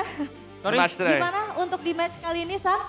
How do you feel today's match? Alhamdulillah berjalan dengan lancar lagi untuk lawan TLID. Well, it was Dan very besok smooth. masih ada match. Thank God. Kita bakal Tomorrow we still have a match. hantam lagi lah besok. And we will smash them hantam lagi besok. tomorrow. Walaupun benar ya kata teman-teman caster nih, Onyx tuh kalahnya sekali, galaknya 2 kali. Benar gak, San? Well, Setuju Caster gak has sih been sama saying that kata-kata Onyx itu? loses once and then they go hard twice. Nggak Is this real? setuju sih, cuman kita pengen galak galak terus. Well, yeah, I do Pengennya agree, galak but we terus want to ya. be Sampai fierce, habis, sampai menang ya. always, Sampai kelar MPL. until MPL concludes. Jadi sampai season depan ya pengennya gitu ya. Ya. Oke, tapi kalau misalnya dari Sans sendiri, Well, ini aku Sans, penasaran personally. banget. Kenapa sih kamu tuh nge-pick Valir? Karena terakhir kali kalau aku Why nggak the Valir salah ya, pick? itu di-pick di season 15 Because you picked ya. it up season 16. Udah ada sempat yang pakai kayaknya. Wah, Ya, tapi untuk roam, sendiri tapi lah. roam. Ah. Ya. I think it was picked up, but it was in the wrong position. Baru kepake lagi. Iya, kalau And sekarang recently apa it's just been alasannya? used. Alasannya emang karena hero-nya bagus aja sih. I think the reason why I picked it up is because the hero is very, very good. Bagus aja. Rahasia alasannya ya. Ya. Emang bagus aja. Ya. Dan kedepannya mungkinkah dari Sans sendiri mungkin akan nge-pick Valir lagi? Well, in the near future, will you pick up the Valir again? Tergantung coach cewek sih. I think it'll depend on Coach CW. If he tells me to pick it up, I'll pick it up and I'm ready to use it. Pasti siap. Nah, di Always game be yang ready. pertama nih, Sans, luar biasa banget kamu dapat MVP dan kamu Oh, game on, Sans. memanfaatkan You got the momen MVP. nih pada saat kamu masuk ke dalam ultimate dari You Moscow. maximize Dan benar-benar the moment. buat momen banget untuk teman-teman on You took esports. Moscow's Itu ultimate gimana sih, and you Sans? went Bisa in. Ceritain gak sih ke kita? Can you talk about that ult? Tadi emang pengen ambil Moskov aja sih. Jadi yang I just kalau wanted to ada take yang kabur-kabur, Moscow's ultimate. Tinggal tombak aja. So that if anyone is running away, Kalau nggak kena we ya just peer them down. Tapi kalau yang aku If I hit, then that's good. If I don't, then unlucky. gitu. But was it particularly you going to Drichel? Nggak juga sih, kita Nah, fokus not ke really. semuanya, berlima. I focused, Jadi and we kebetulan focused aja on ini everyone. ya. So Kebetulan that was aja, a tapi coincidence. benar ke semuanya. Iya. Ada nggak sih yang paling cukup menyulitkan pergerakan kamu di match tadi? Was there anything that slowed down your movement Mungkin in yang Glenadon? terakhir sih, karena dia punya chip juga, jadi kita harus I think the last was-was match, banget dari the last game that had the samping, chip, kiri kanan gitu. Soalnya it was chipnya so bisa hard. dari We had mana to aja be masuk. on our toes. They could go in from left, Nah, right, sekarang front to karena back. kita udah ngomongin chip, aku pengen So nanya it was Keyboy hard. di sini. Keyboy. Keyboy. Seperti yang kita tahu, chip itu kan salah satu We do know. hero power dari Leoni. Ini kenapa Chip dikasih is a very Keyboy? powerful hero in the hands of Leoni. Ya, dari cewek. What'd you guys let go? Dan And kalian Keyboy said, well, percaya dan CW terbukti told us to let it kalian go, menang so yeah. Di matchnya. Intinya ya kita bisa menang Well, the karena point ada is- P3. Oh, apa tuh? We won because of P3 tuh P3. pertolongan pertama Paddington. Pertolongan pertama. So it says pertolongan pertama Paddington, which kind of means like like a first aid kit, but it's Paddington. You know, it's Paddington quickly helping, Kunci kemenangan kalian. first responding and helping Onyx. Kunci kemenangan Onyx adalah Paddington. So Onyx key to victory is Paddington, which is their analyst. pada saat nih Aran gitu kan dikenal dengan dia suka banget split push gitu. Apalagi tadi dia tuh Well, suka Aran. pick badangnya. Ada He likes to split push. sendiri nggak dari Keyboy? The Padang he picked up as well. Enggak ada sih. I don't think there was a problem with the Padang. Nggak masalah. It was all good, no Kata problem. Lutfi sih aman. Oh kata Lutfi. Lutfi aman. said it's all good. Oke, So Nah, kalau misalnya dari Lutfi sendiri, gimana Lutfi? Lutfi, what do you think, Lutfi? Gimana tadi kalau misalnya menurut Keyboy kan kata Lutfi sih aman-aman aja, nggak ada Well, traumatik apapun. Karena Keyboy emang di said, live satu you said juga the Badang kan is all good. kan lawan tim Liquid ID. Oke. What do you think about Apa it? ya, sebenarnya tadi Badang mau kita pick kan, keduluan Aran yang Well, pick. actually, we wanted to pick up the Badang, but they were the ones Jadi who ya picked up the udahlah Badang gitu first, ya. so Jadi let yaudahlah, it go. nggak apa-apa dikasih aja. Benar. We gave it to Nah them. kalau misalnya Masyanya Aran gimana? What about Ron's Tadi Masha? ngeribetin ya di match tadi yang Mashanya. Kenapa Well, the Masha was quite annoying to deal with. Apa ya? Mungkin In the gara-gara last itu juga game. sih tadi. Jadi kita lumayan rada susah kan tadi kan. I think the reason why was because of the Masha moving around and it was very hard to catch, so it was so hard for us. Di game yang kedua ya. But the Masha really troubled your Chip movement, sama Masya. Ya. and Yang he was lain like, yeah, mungkin? Chip Ada and the Masha. hero-hero lain? Maybe other heroes that Sih, yang tadi troubled you yang guys? ngerebetin Chip sama Masha aja. And Lutfi Oke. answers, Dan no, sekarang the only ngebahas ones troubling soal us was the Terisla Masha nih. and Menurut the kamu, Chip. Terisla kan di patch yang kemarin And yang Terisla. baru patch ini, dia kan udah nggak butuh mana lagi ya. And the kalau recent nggak patch salah. Ini doesn't need kira-kira mana mungkin anymore. ke depannya dia bakal meta banget Terisla. What do you think about Terisla? Will it become meta? Dia jarang recall kan buat ngisi mananya kan. Jadi enak sustain di I lane. think it's very good because now you don't need to recall to replenish your mana. Dan baiknya You nih, can just aku sustain in the pengen lane, saran so gitu it's kan, very pas good. banget mungkin untuk teman-teman di rumah gitu pengen pakai Terisla. Nah, itu cocoknya untuk counter hero apa untuk gameplay yang seperti Well, what apa? is Terisla good for? What is the Gimana? proper gameplay? Counter hero apa? What Jadi is it? untuk gameplay Was it? yang kayak What gimana is sih? it used for? To counter any heroes? Paling buat lawan hero-hero yang And nggak bisa Lutfi jalan says, mungkin. Kayak gimana tuh? It's to fight off heroes that are immobile. Gatot gitu. Gatot. Jalannya lembek apa? Nggak kenceng kan? When they walk slowly. Baiklah kalau begitu So sekarang Terizla is kita very akan good. langsung saja menuju ke Kyrie. And I will go to Kyrie. Kyrie. Hello, Kyrie. Gimana di game yang pertama Fanny kamu benar-benar luar biasa And sekali game one, your ya. Fanny was so Benar-benar good. gesit banget. Seperti So tidak elusive, ada remnya. so quick, Fanny-nya. no breaks. Tapi kita akan lihat bersama-sama dulu. But let's Ini take ada a look momen yang luar biasa banget. at an amazing dari moment Fanny-nya Kyrie. from Ini dia, kita lihat bersama. Kyrie's Fanny. Nah, ini dia. Di awal-awal, Kyrie benar-benar mendominasi Initially, sekali. Bahkan you were so dominant. kabel-kabelnya ini seperti tersambung satu sama lain. Your cables connected. Dari Kyrie It was so benar-benar smooth. free banget, benar-benar enak banget. Very Gimana free, pendapat kamu, very Kyrie, comfortable for you to get the tentang dives. ini? What do you think about this? Udah biasa sih. Oh baik, siap. udah I mean, biasa it's ya? alright. It's another day Jadi in the udah biasa office. kabelnya menyambung satu sama lain. Ya. It's regular. Oke, It's karena Kyrie tadi usual. udah bilang ya, udah biasa kabelnya menyambung satu sama lain. Tapi tenang, abis ini Kyrie says, masih ada "Yep, satu video it's lagi regular." dan aku butuh banget statement dan juga klarifikasi dari Kyrie. Another video for you, Sabar Kai, dulu. goes in Ini here. masih di menit-menit awal. I'll need some Kenapa? clarification. Boleh pakai mic-nya loh.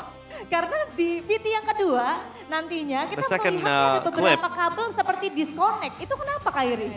We'll see a couple of cables disconnecting. Nah, yang ini kayak Oh. hati. Itu kenapa What about this cable? sebenarnya? 2 times. Ini gua lagi mau tusukin musuhnya di sini.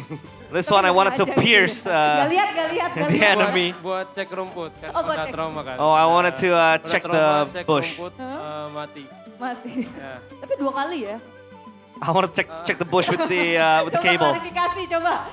So it's Nah, itu twice. Pokoknya mau cek rumput doang. I just want to check. Cek rumput I just wanted to check the bush Gitu. Jadi with the ya, cable. lihat aja teman-teman, walaupun Kyrie tadi bilang udah biasa lah kabelnya connect satu sama lain, tetap ada disconnect. Well. Bukan disconnect, sekali lagi cek rumput ya. Ya, betul. Cek It's not a rumput. disconnect. Oke. It's checking the bush. Nah, sekarang kalau misalnya dari Kelra sendiri nih.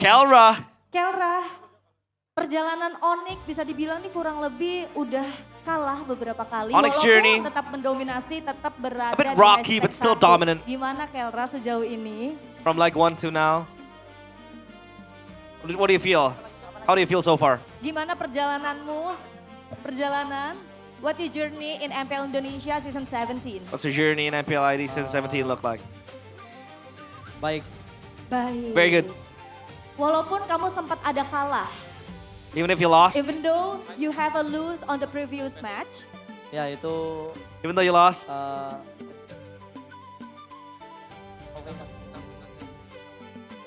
kita belajar dari kekalahan. We learn kita from our belajar dari losses. kekalahan. That's Kyrie's word, by the way.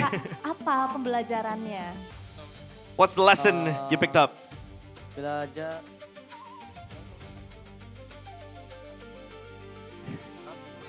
Still translating. Kyrie, the translator.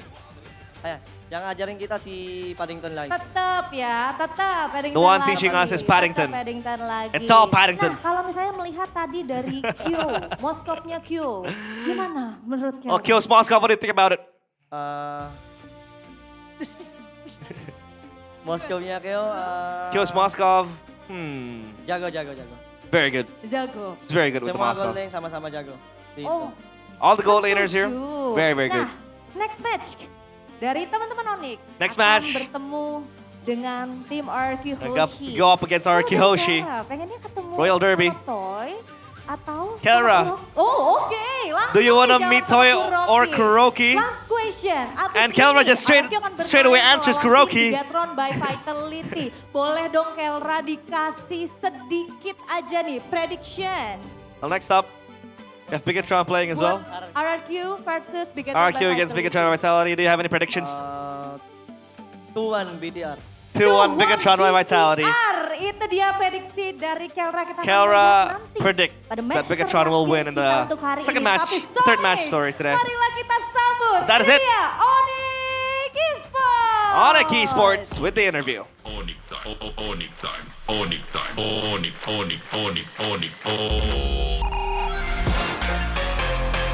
What time is it?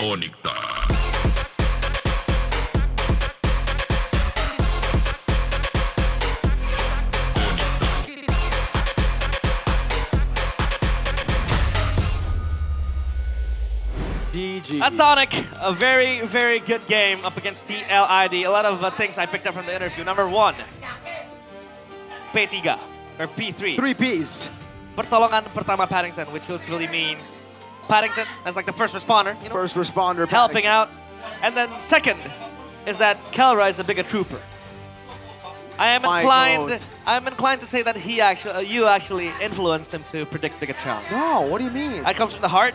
That comes from the heart, you know, because if you cut him open, he bleeds red. He does. He bleeds red. I bleed red too, so. So you're a Bigatron fan. Might be. See?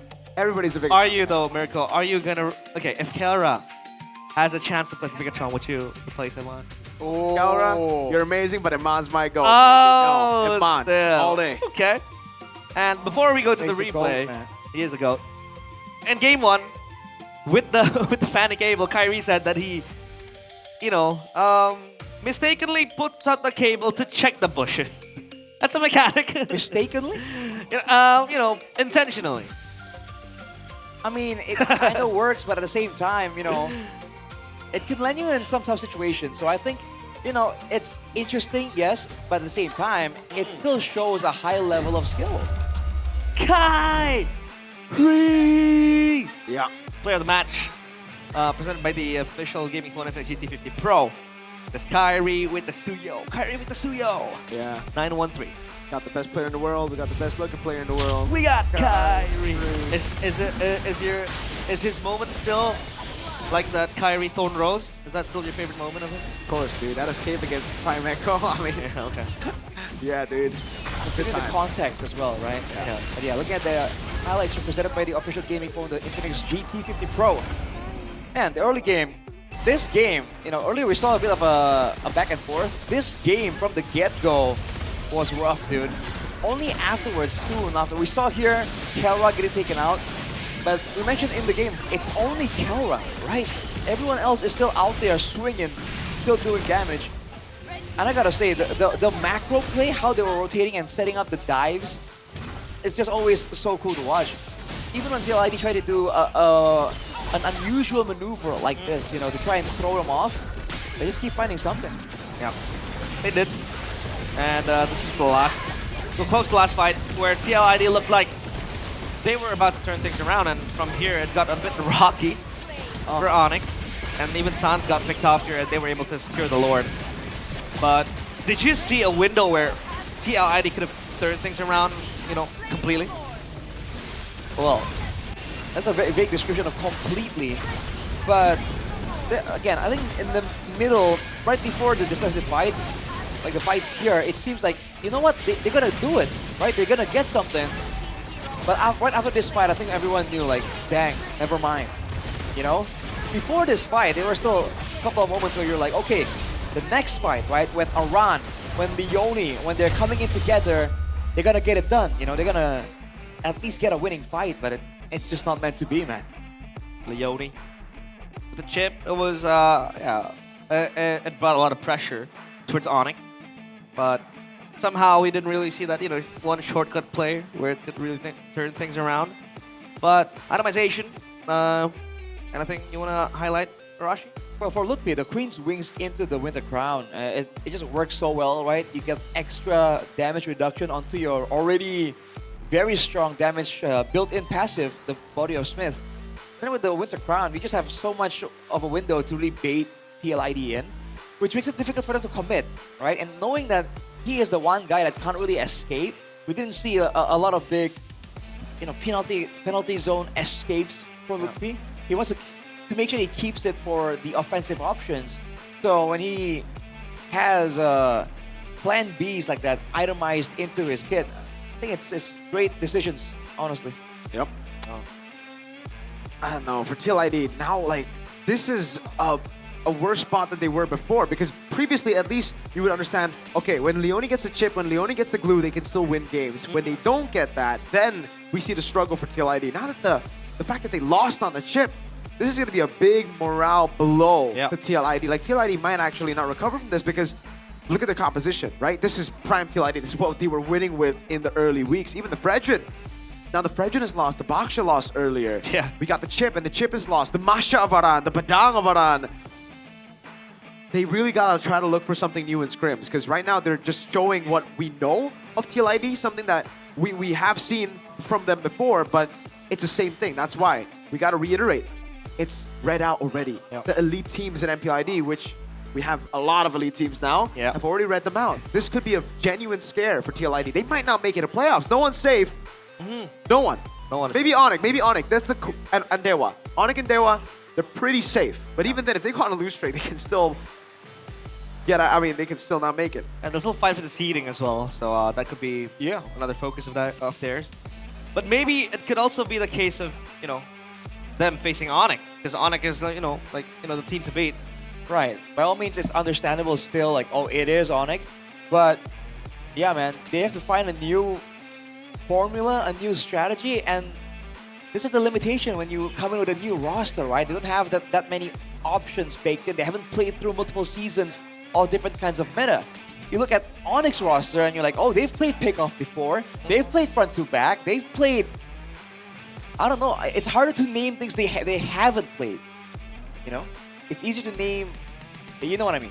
Yeah. I'm getting lost in my own words here. Yeah, no worries, man. No worries, man. 717, 850, 84,458. I can't believe that Suyo's finally back in the meta. I know it has been a long time coming, but in a while, bro. I've been first picking Suyo for like 2 patches now. I used to play Suyo a lot. I know how to use it. I'm very good at it. But after that magic defense, why are you laughing at me? I don't know. The sus look? Because I gotta give you the side eye there. Okay, we should 1v1 then. Oh my god, realize. Oh, at least I would never go 1-12 on a 1-1. Wow. Coach Aldo, you're gonna take that stray, bro. Look at that. But after this, we have Bigatron against RRQ, Mirko against Arashi. We'll take a break before we go to there, so MPLID, stay tuned with us.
Di Sukabumi, di Tanah Sunda, ada tradisi yang gue suka, namanya Seren Tahun.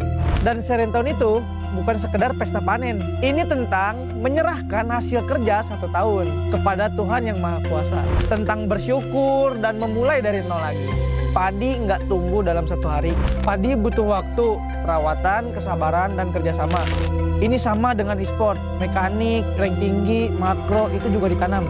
Jadi kalau lu nggak sabar, lu nggak bisa punya hasil panen.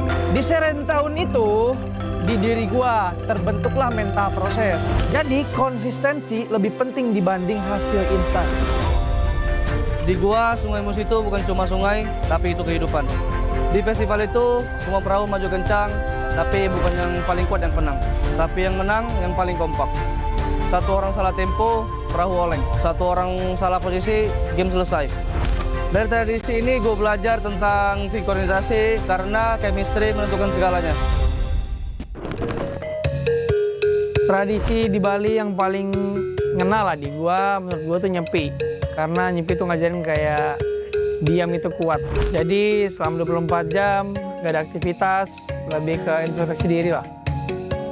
Di momen itu kita jadi lebih jujur sih sama diri sendiri. Kenapa kita kalah, apa yang salah.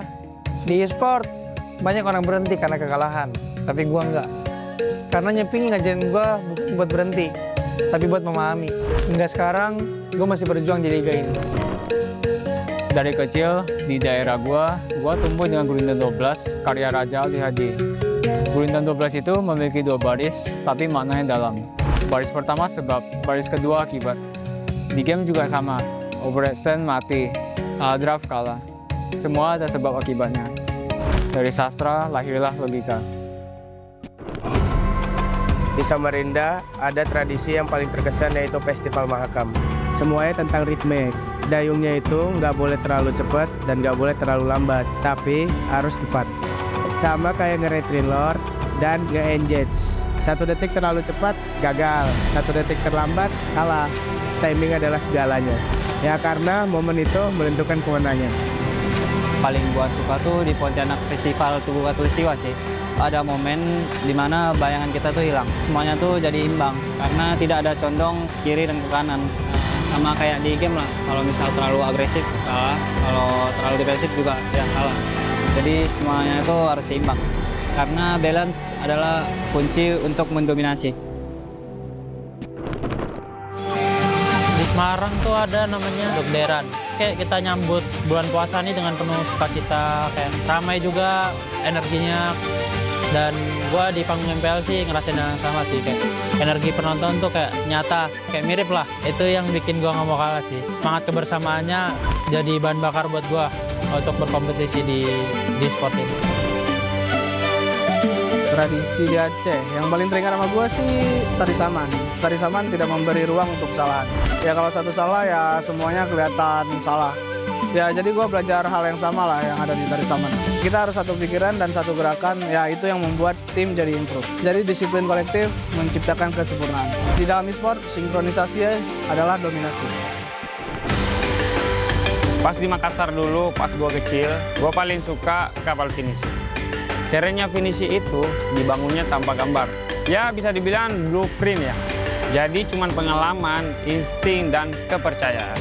Jadi pro player itu nggak ada petanya. Jadi yang ngajarin gue itu, ini pasti berhasil tuh. Nggak ada. Jadi dibangun kayak finisi, sedikit demi sedikit. Jadi tradisi ini mengajari gue melangkah tanpa kepastian. Percaya proses adalah kunci.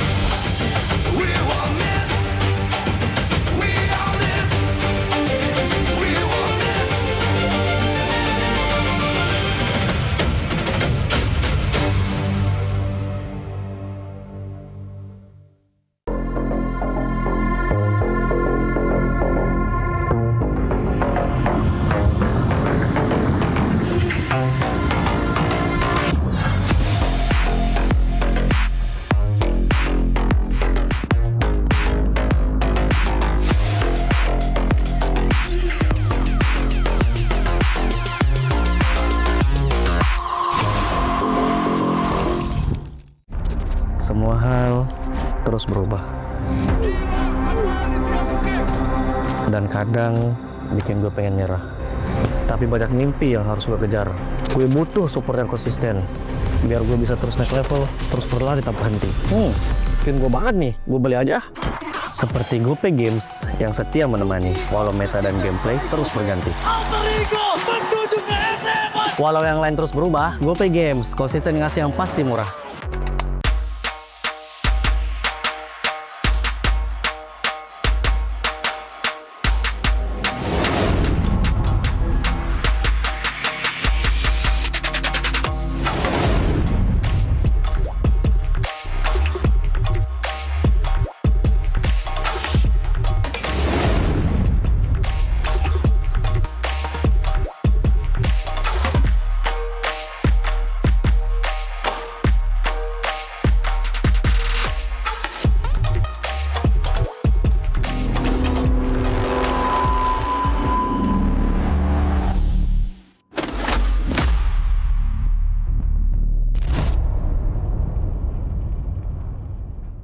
Garnier Men.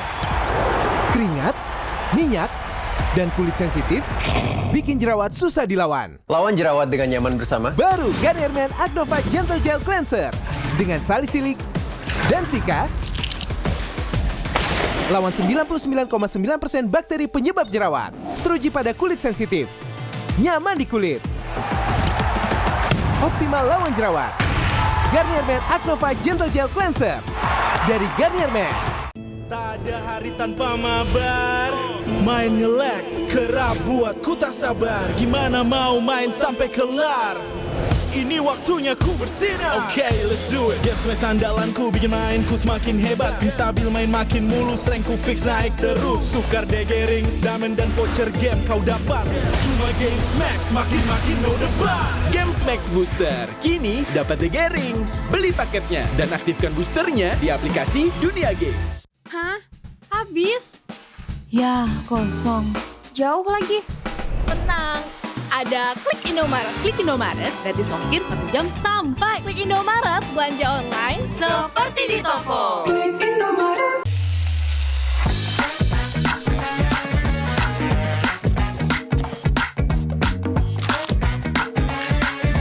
Gimana? Enak?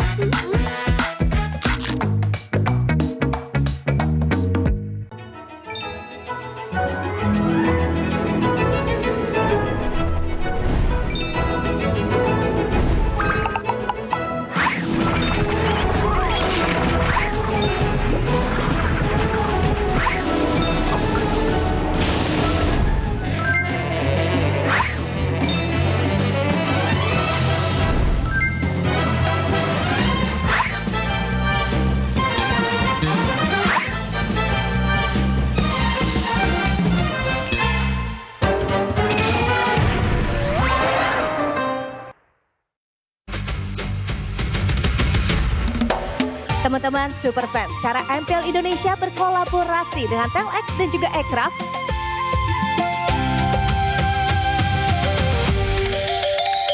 Kira kita ngelihat aset maniak kita. Keluar tadi gemas. Lucu pisan.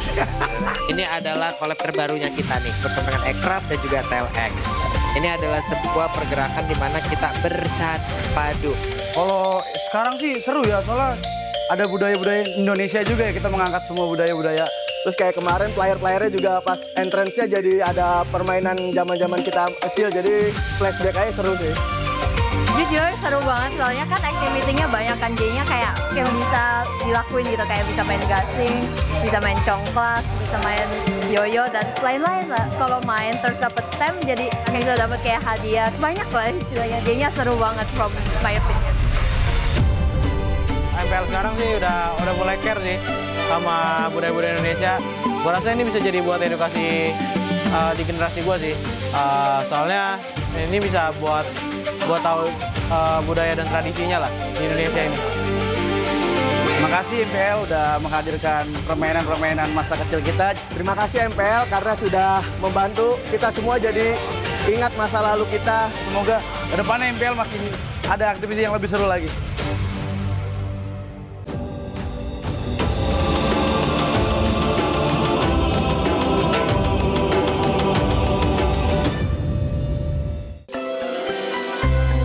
Gua di Sukabumi, di Tanah Sunda, ada tradisi yang gue suka. Namanya Serentahun. Dan Serentahun itu bukan sekedar pesta panen. Ini tentang menyerahkan hasil kerja 1 tahun kepada Tuhan Yang Maha Kuasa. Tentang bersyukur dan memulai dari nol lagi. Padi nggak tumbuh dalam 1 hari. Padi butuh waktu, perawatan, kesabaran, dan kerjasama. Ini sama dengan e-sport. Mekanik, rank tinggi, makro, itu juga ditanam. Jadi kalau lu nggak sabar, lu nggak bisa punya hasil panen. Di Serentahun itu, di diri gua terbentuklah mental proses. Jadi konsistensi lebih penting dibanding hasil instan. Di gua, Sungai Mus itu bukan cuma sungai, tapi itu kehidupan. Di festival itu, semua perahu maju kencang, tapi bukan yang paling kuat yang menang. Tapi yang menang yang paling kompak. 1 orang salah tempo, perahu oleng. 1 orang salah posisi, game selesai. Dari tradisi ini gue belajar tentang sinkronisasi karena chemistry menentukan segalanya. Tradisi di Bali yang paling ngena lah di gua, menurut gua tuh nyepi. Karena nyepi tuh ngajarin kayak diam itu kuat. Jadi selama 24 jam gak ada aktivitas, lebih ke introspeksi diri lah. Di momen itu kita jadi lebih jujur sih sama diri sendiri. Kenapa kita kalah, apa yang salah. Di e-sport banyak orang berhenti karena kekalahan, tapi gua enggak. Karena nyepi ngajarin gua bukan buat berhenti, tapi buat memahami. Hingga sekarang gua masih berjuang di liga ini. Dari kecil di daerah gua tumbuh dengan Gulindan 12 karya Raja Ali Haji. Gulindan 12 itu memiliki 2 baris, tapi maknanya dalam. Baris pertama sebab, baris kedua akibat. Di game juga sama, overextend mati, salah draft kalah. Semua ada sebab akibatnya. Dari sastra lahirlah logika. Di Samarinda ada tradisi yang paling terkesan yaitu Festival Mahakam. Semuanya tentang ritme. Dayungnya itu nggak boleh terlalu cepat dan nggak boleh terlalu lambat, tapi harus tepat. Sama kayak nge-retrelord dan nge-engage. 1 detik terlalu cepat, gagal. 1 detik terlambat, kalah. Timing adalah segalanya. Ya karena momen itu menentukan kemenangan. Paling gua suka tuh di Pontianak Festival Tugu Katulistiwa sih. Ada momen dimana bayangan kita tuh hilang. Semuanya tuh jadi imbang karena tidak ada condong kiri dan ke kanan.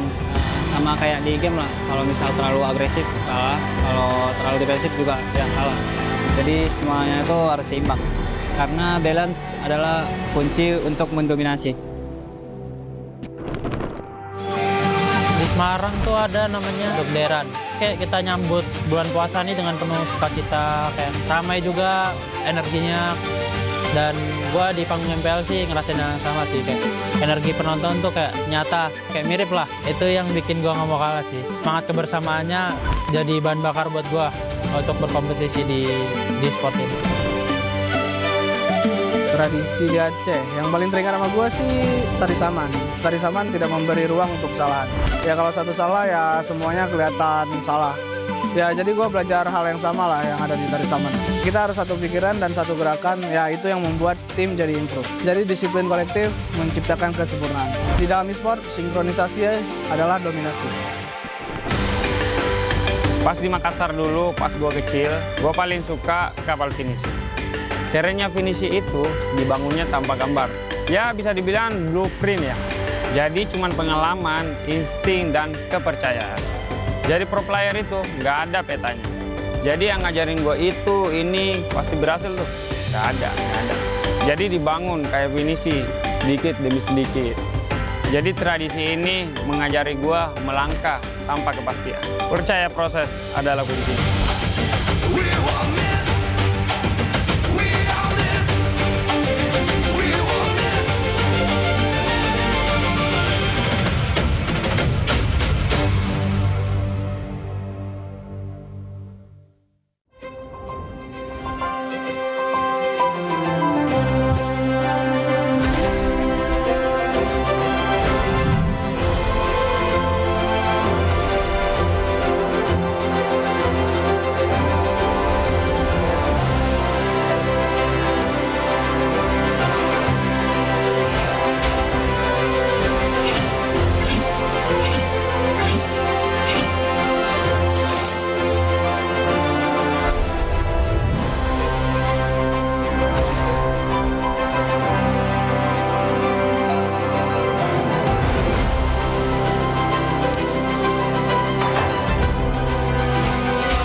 愚かなる弟よ。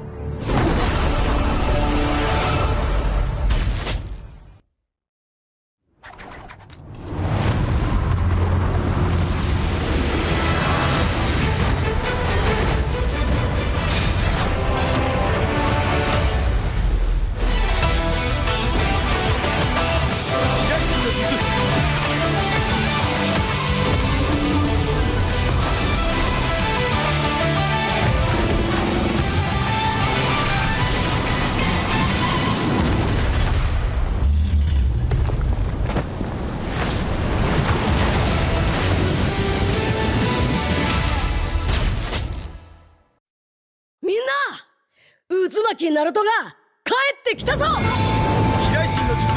俺ってば父ちゃんを越す火影になる。愚かなる弟。子供騙しか。ふっ、行くぜ。これが俺たちの力だってばよ。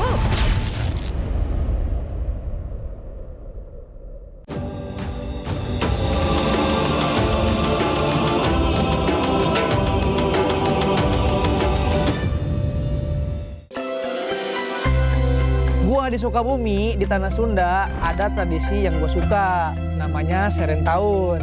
Dan Serentahun itu bukan sekedar pesta panen. Ini tentang menyerahkan hasil kerja 1 tahun kepada Tuhan Yang Maha Kuasa. Tentang bersyukur dan memulai dari nol lagi. Padi nggak tumbuh dalam 1 hari.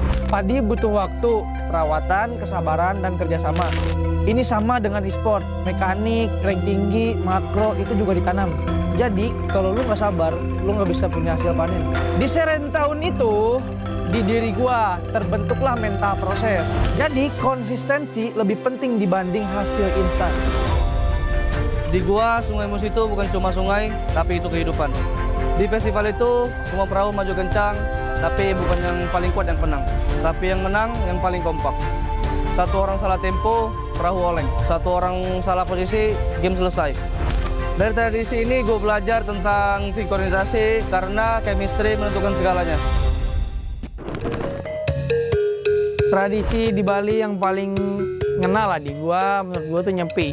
Karena nyepi tuh ngajarin kayak diam itu kuat. Jadi selama 24 jam gak ada aktivitas, lebih ke introspeksi diri lah. Di momen itu kita jadi lebih jujur sih sama diri sendiri. Kenapa kita kalah, apa yang salah. Di e-sport banyak orang berhenti karena kekalahan, tapi gua enggak. Karena nyepi ngajarin gua bukan buat berhenti, tapi buat memahami. Hingga sekarang, gua masih berjuang di liga ini. Dari kecil, di daerah gua tumbuh dengan Gurindam 12, karya Raja Ali Haji. Gurindam 12 itu memiliki 2 baris, tapi maknanya dalam. Baris pertama sebab, baris kedua akibat. Di game juga sama, overextend mati, salah draft kalah. Semua ada sebab akibatnya. Dari sastra lahirlah logika. Di Samarinda ada tradisi yang paling terkesan yaitu Festival Mahakam. Semuanya tentang ritme. Dayungnya itu nggak boleh terlalu cepat dan nggak boleh terlalu lambat, tapi harus tepat. Sama kayak nge-retrelord dan nge-engage. 1 detik terlalu cepat, gagal. 1 detik terlambat, kalah. Timing adalah segalanya. Ya karena momen itu menentukan kemenangan. Paling gua suka tuh di Pontianak Festival Tugu Katulistiwa sih. Ada momen dimana bayangan kita tuh hilang. Semuanya tuh jadi imbang karena tidak ada condong kiri dan ke kanan. Sama kayak di game lah. Kalau misal terlalu agresif salah, kalau terlalu defensif juga ya salah. Jadi semuanya itu harus seimbang. Karena balance adalah kunci untuk mendominasi. Di Semarang tuh ada namanya Dokderan. Kayak kita nyambut bulan puasa ini dengan penuh sukacita, kayak ramai juga energinya.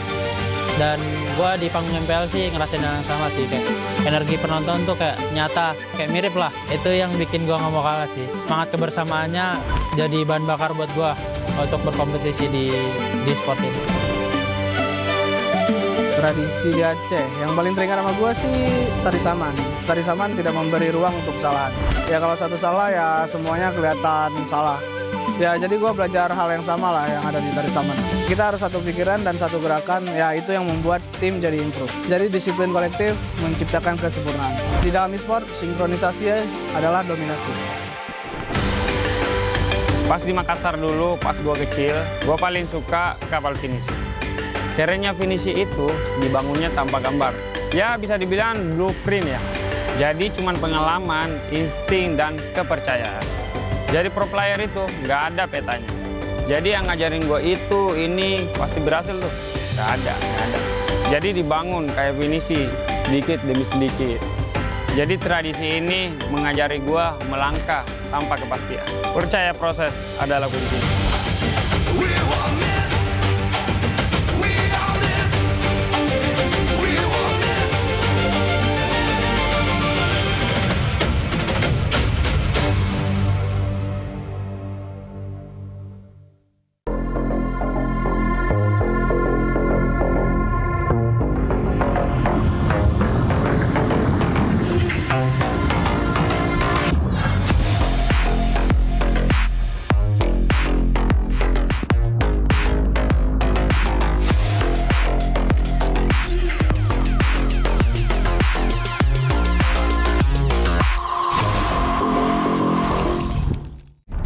Semua hal terus berubah.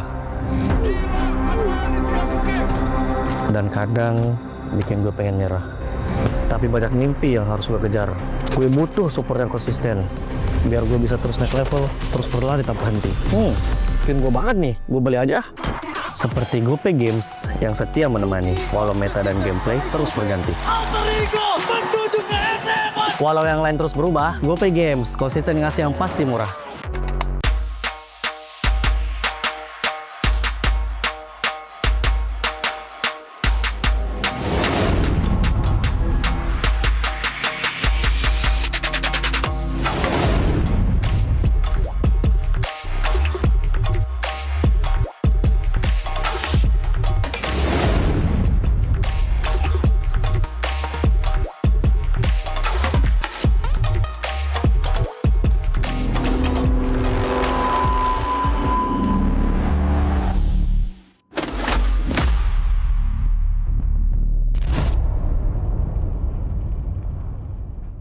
Garnier Men. Keringat, minyak, dan kulit sensitif bikin jerawat susah dilawan. Lawan jerawat dengan nyaman bersama. Baru Garnier Men Acno 5 Gentle Gel Cleanser dengan salisilik dan sika. Lawan 99,9% bakteri penyebab jerawat. Teruji pada kulit sensitif. Nyaman di kulit. Optimal lawan jerawat. Garnier Men Acno 5 Gentle Gel Cleanser dari Garnier Men. Tak ada hari tanpa mabar. Main nge-lag, kerap buatku tak sabar. Gimana mau main sampai kelar? Ini waktunya ku bersinar. Okay, let's do it. Game smash andalanku bikin mainku semakin hebat. Pin stabil main makin mulus, rankku fix naik terus. Tukar DG rings, diamond dan voucher game kau dapat. Cuma Game Smash makin no debat. Game Max Booster, kini dapat DG Rings. Beli paketnya dan aktifkan boosternya di aplikasi Dunia Games. Hah? Habis? Ya, kosong. Jauh lagi. Tenang. Ada Klik Indomaret. Klik Indomaret gratis ongkir 1 jam sampai. Klik Indomaret, belanja online seperti di toko. Klik Indomaret.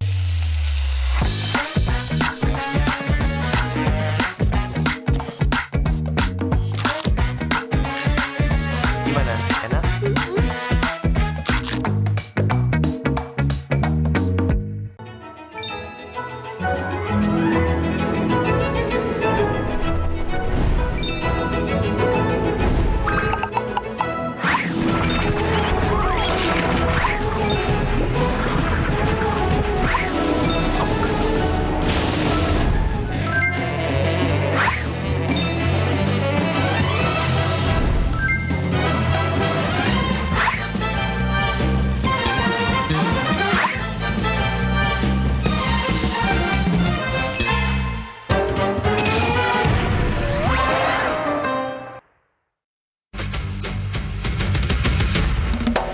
Teman-teman super fans, sekarang MPL Indonesia berkolaborasi dengan Telex dan juga Aircraft.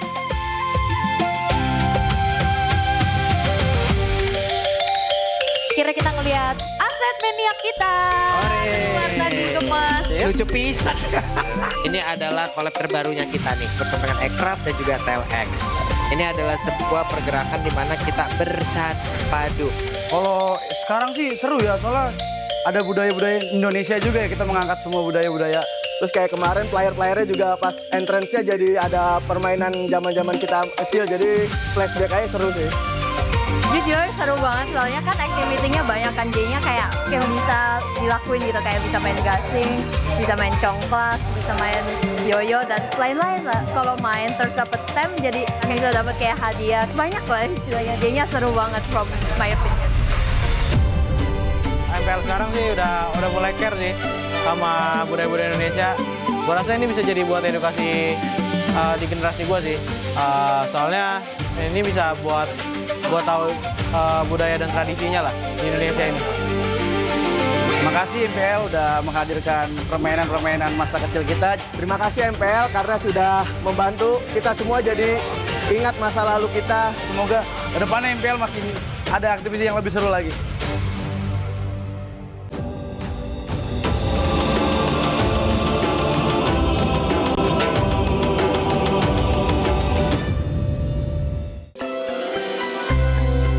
Di Sukabumi, di Tanah Sunda, ada tradisi yang gue suka, namanya Seren Tahun.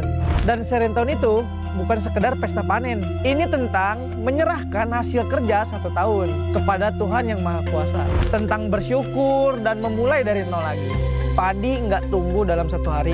Padi butuh waktu, perawatan, kesabaran, dan kerjasama. Ini sama dengan e-sport, mekanik, rank tinggi, makro, itu juga ditanam. Jadi kalau lu nggak sabar, lu nggak bisa punya hasil panen.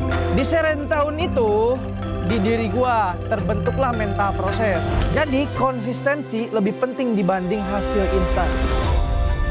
Di gua, Sungai Musi itu bukan cuma sungai, tapi itu kehidupan. Di festival itu, semua perahu maju kencang, tapi bukan yang paling kuat yang menang.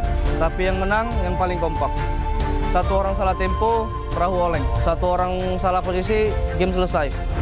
Dari tradisi ini gue belajar tentang sinkronisasi karena chemistry menentukan segalanya. Tradisi di Bali yang paling ngena lah di gua, menurut gua tuh nyepi. Karena nyepi tuh ngajarin kayak diam itu kuat. Jadi selama 24 jam gak ada aktivitas, lebih ke introspeksi diri lah. Di momen itu kita jadi lebih jujur sih sama diri sendiri. Kenapa kita kalah, apa yang salah. Di e-sport banyak orang berhenti karena kekalahan, tapi gua enggak. Karena nyepi ngajarin gua bukan buat berhenti, tapi buat memahami. Hingga sekarang, gua masih berjuang di liga ini. Dari kecil, di daerah gua tumbuh dengan Gurindam 12, karya Raja Ali Haji. Gurindam 12 itu memiliki 2 baris, tapi maknanya dalam. Baris pertama sebab, baris kedua akibat. Di game juga sama, overextend mati, salah draft kalah. Semua ada sebab akibatnya. Dari sastra lahirlah logika. Di Samarinda ada tradisi yang paling terkesan yaitu Festival Mahakam. Semuanya tentang ritme. Dayungnya itu nggak boleh terlalu cepat dan nggak boleh terlalu lambat, tapi harus tepat. Sama kayak nge-retry lord dan nge-engage. 1 detik terlalu cepat, gagal. 1 detik terlambat, kalah. Timing adalah segalanya. Ya karena momen itu menentukan kemenangan. Paling gua suka tuh di Pontianak Festival Tugu Katulistiwa sih. Ada momen di mana bayangan kita tuh hilang. Semuanya tuh jadi imbang karena tidak ada condong kiri dan ke kanan. Sama kayak di game lah. Kalau misal terlalu agresif kalah, kalau terlalu defensif juga ya kalah. Jadi semuanya itu harus seimbang.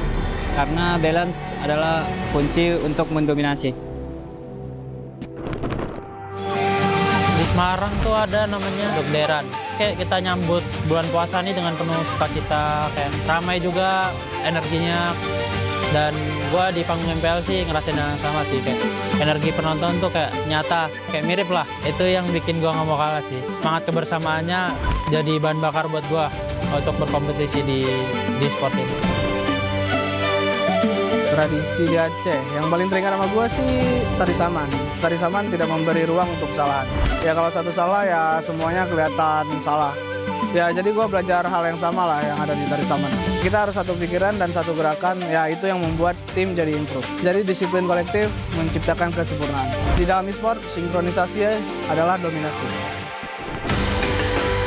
Pas di Makassar dulu, pas gue kecil, gue paling suka kapal finisi. Kerennya finisi itu dibangunnya tanpa gambar. Ya bisa dibilang blueprint ya. Jadi cuman pengalaman, insting, dan kepercayaan. Jadi pro player itu nggak ada petanya.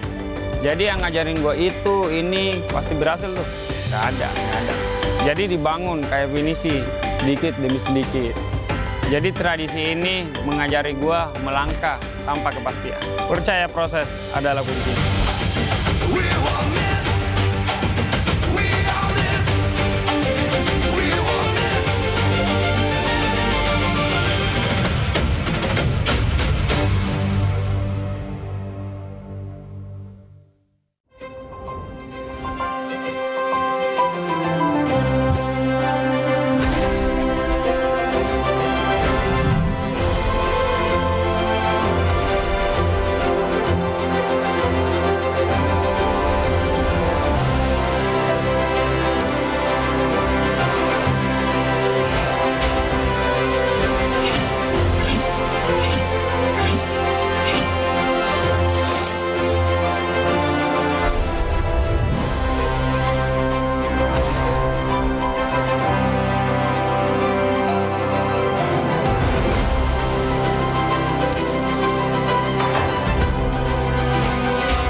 ナルトが帰ってきたぞ。飛来神の術。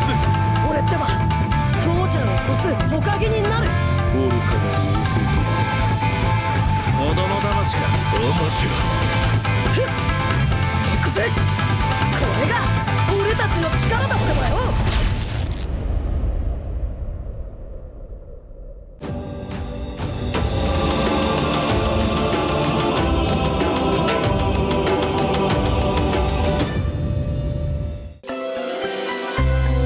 Gua di Sukabumi, di Tanah Sunda, ada tradisi yang gue suka. Namanya Serentahun. Dan Serentahun itu bukan sekedar pesta panen. Ini tentang menyerahkan hasil kerja 1 tahun kepada Tuhan Yang Maha Kuasa. Tentang bersyukur dan memulai dari nol lagi. Padi nggak tumbuh dalam 1 hari. Padi butuh waktu, perawatan, kesabaran, dan kerjasama. Ini sama dengan e-sport, mekanik, rank tinggi, makro, itu juga ditanam. Jadi kalau lu nggak sabar, lu nggak bisa punya hasil panen. Di Serentahun itu, di diri gua terbentuklah mental proses. Jadi konsistensi lebih penting dibanding hasil instan. Di gua, Sungai Musi itu bukan cuma sungai, tapi itu kehidupan. Di festival itu, semua perahu maju kencang, tapi bukan yang paling kuat yang menang. Tapi yang menang, yang paling kompak. 1 orang salah tempo, perahu oleng. 1 orang salah posisi, game selesai. Dari tradisi ini gue belajar tentang sinkronisasi karena chemistry menentukan segalanya. Tradisi di Bali yang paling ngena lah di gua, menurut gua tuh nyepi. Karena nyepi tuh ngajarin kayak diam itu kuat. Jadi selama 24 jam gak ada aktivitas, lebih ke introspeksi diri lah. Di momen itu kita jadi lebih jujur sih sama diri sendiri. Kenapa kita kalah, apa yang salah. Di e-sport banyak orang berhenti karena kekalahan, tapi gua enggak. Karena nyepi ngajarin gua bukan buat berhenti, tapi buat memahami. Hingga sekarang gua masih berjuang di liga ini. Dari kecil di daerah gua tumbuh dengan Gurindam 12 karya Raja Ali Haji. Gurindam 12 itu memiliki 2 baris, tapi maknanya dalam. Baris pertama sebab, baris kedua akibat. Di game juga sama, overextend mati, salah draft kalah. Semua ada sebab akibatnya. Dari sastra lahirlah logika. Di Samarinda ada tradisi yang paling terkesan yaitu Festival Mahakam. Semuanya tentang ritme. Dayungnya itu nggak boleh terlalu cepat dan nggak boleh terlalu lambat, tapi harus tepat. Sama kayak nge-retrelord dan nge-engage. 1 detik terlalu cepat, gagal. 1 detik terlambat, kalah. Timing adalah segalanya. Ya karena momen itu menentukan kemenangan. Paling gua suka tuh di Pontianak Festival Tugu Katulistiwa sih. Ada momen di mana bayangan kita tuh hilang. Semuanya tuh jadi imbang karena tidak ada condong kiri dan ke kanan. Sama kayak di game lah. Kalau misal terlalu agresif salah, kalau terlalu defensif juga ya salah. Jadi semuanya itu harus seimbang. Karena balance adalah kunci untuk mendominasi.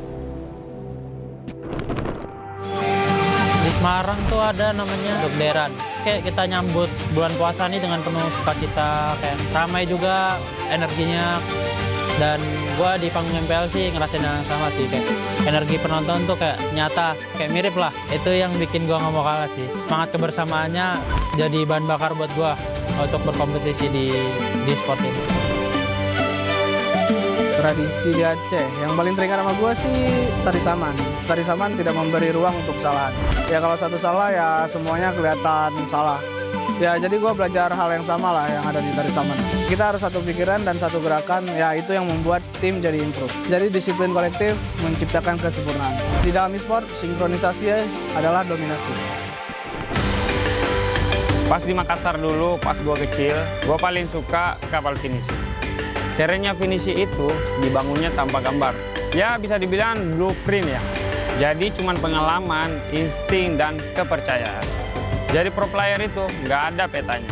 Jadi yang ngajarin gue itu, ini pasti berhasil tuh. Nggak ada. Jadi dibangun kayak finisi, sedikit demi sedikit. Jadi tradisi ini mengajari gue melangkah tanpa kepastian. Percaya proses adalah kunci.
Live from MPL Arena, Jakarta. MPL Indonesia Season 17 is powered by Moontalk. Supported by Esports Federation of Indonesia. Presented by official gaming phone, Infinix. Official e-wallet, GoPay. Official gaming chair, Toda. We own this.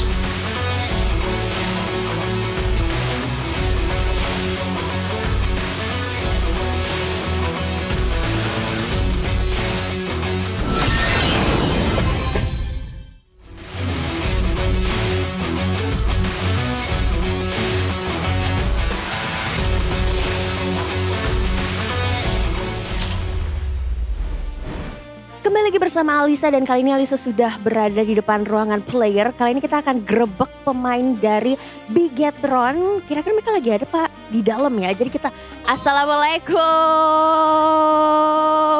Boleh ganggu bentar gak sih? Oh boleh, gak boleh ya tadinya ya. Aku duduk di sini aja boleh? Wah gila, dikelilingi dengan MVP kita. Moreno, Alisa pengen tanya-tanya dulu nih. Kemarin kamu dapat MVP, gimana nih perasaannya? Ya biasa aja. Biasa aja sih. Gila nggak? Gila. Gimana? Kenapa biasa aja? Emang kamu udah sering dapat MVP? Oh nggak juga, cuma kan kayak ya makanya begitu sih biasa. Enggak lah, ada dulu. Kamu tahu nggak sih kamu kayak lagunya NPD yang Sempurnanya Aku? Coba kakak nyanyiin coba. Yang ada kamu nyanyi, coba berdiri dulu. Tahu kan lagunya kan? Nggak tahu. Nah, ayo. Silakan. Sempurnanya aku.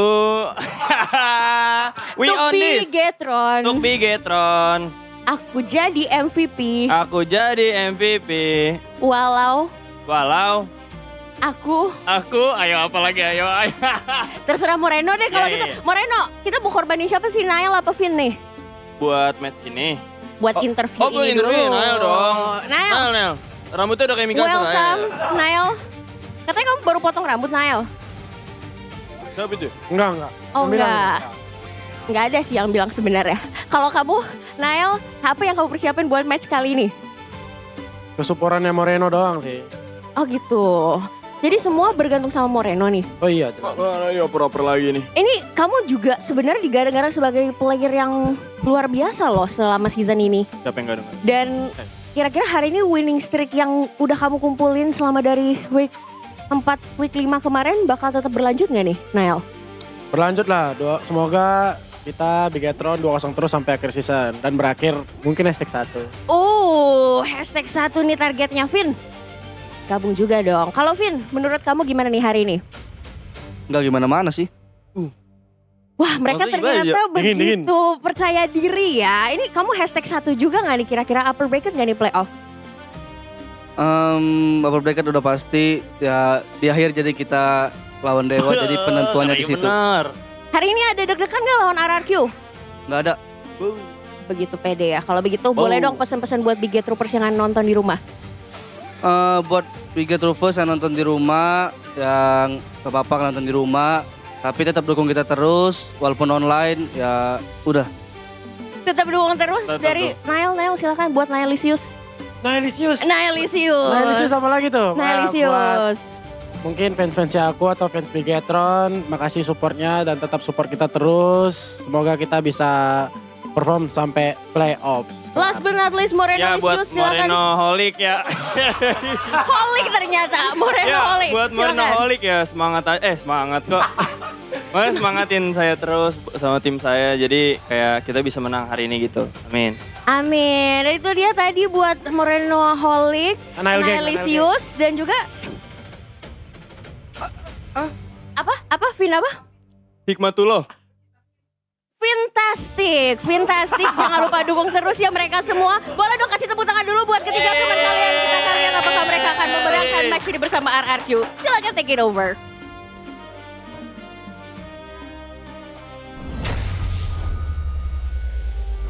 Welcome back to MPL ID Season 17, Week 6, Day 2. That was Alyssa with the Bigatron boys. My goats. Your goats. My goats. Yeah. A backstage interview, like none other, because that was the whole team. Yeah. Being interviewed. It was Bin and Man and Shogun were just. Yeah, it was now Moreno who stood up, who answered the questions. Yeah. The other guys were just kind of like, "Yeah, we're here too." Well, I thought Moreno stood up to kind of like measure heights with Alyssa. No. Because I think Moreno was asked to like, yo, get up. So he was like, get up. Yeah. If I have to. Because Moreno is very tall. He is very tall. Before we go any further, I want to say thank you to our sponsors, because MPL ID Season 17 is powered by Moonton, supported by PBSC, presented by the official gaming phone, Infinix, our official e-wallet. We have GoPay, official gaming chair, Kodak, and our partner in esports, Garnier, Bayou, Dunia Games, GamesMax, and OnePlay. And our suppliers, thank you as well, IndyHome, Indomaret, Yummy Choice, and Aqua. Thank you so much for the never-ending support, like me supporting my gold laners and Lanadon. I'm a crazy roamer as well. Bro, it seems like from the stories you're a crazy everything, you know? I am. Could it be that you're a fraud? Could it be you're actually crazy? That could be. That But could be it could be crazy for RRQ if they are able to win up the game. Because I was backstage, right? You will win the game. I was backstage with Papulung and KB. And then Soso, KB. RRQ. Soso. RRQ manager came up to us and he was like, so what do I do? What do we need to do to win, to qualify for playoffs? He was asking for calculations, for probabilities. Calculations. And KB does those videos, right, where he's just gonna calculate the probabilities of RRQ, you know. And it seems like there is a chance, but you gotta depend on other teams, Arashi. Bro, but you're saying there's a chance. There is. Is that all you need? There's a chance. Well, you're gonna meet Bigatron today. Tomorrow you're gonna meet Onyx. Is there a chance? Yeah. Against BTR, I think there's honestly a chance. I think the confirmation comes in like next week, no? The confirmation comes in if you lose both matches. This is if they lose both matches. It will come in the match against Evos, because if you lose to Evos, then you will not make it to playoff. That is high stakes. So until then, there's a chance. They can still win. Technically, they still need to win their matches 2-0, and they still need to hope for 7, 8, 6 position teams start going on a lose streak or continue their lose streak currently. So there's a lot of if, buts, and maybes. But yes, it is possible for Arcade to make it to playoffs. They need to win.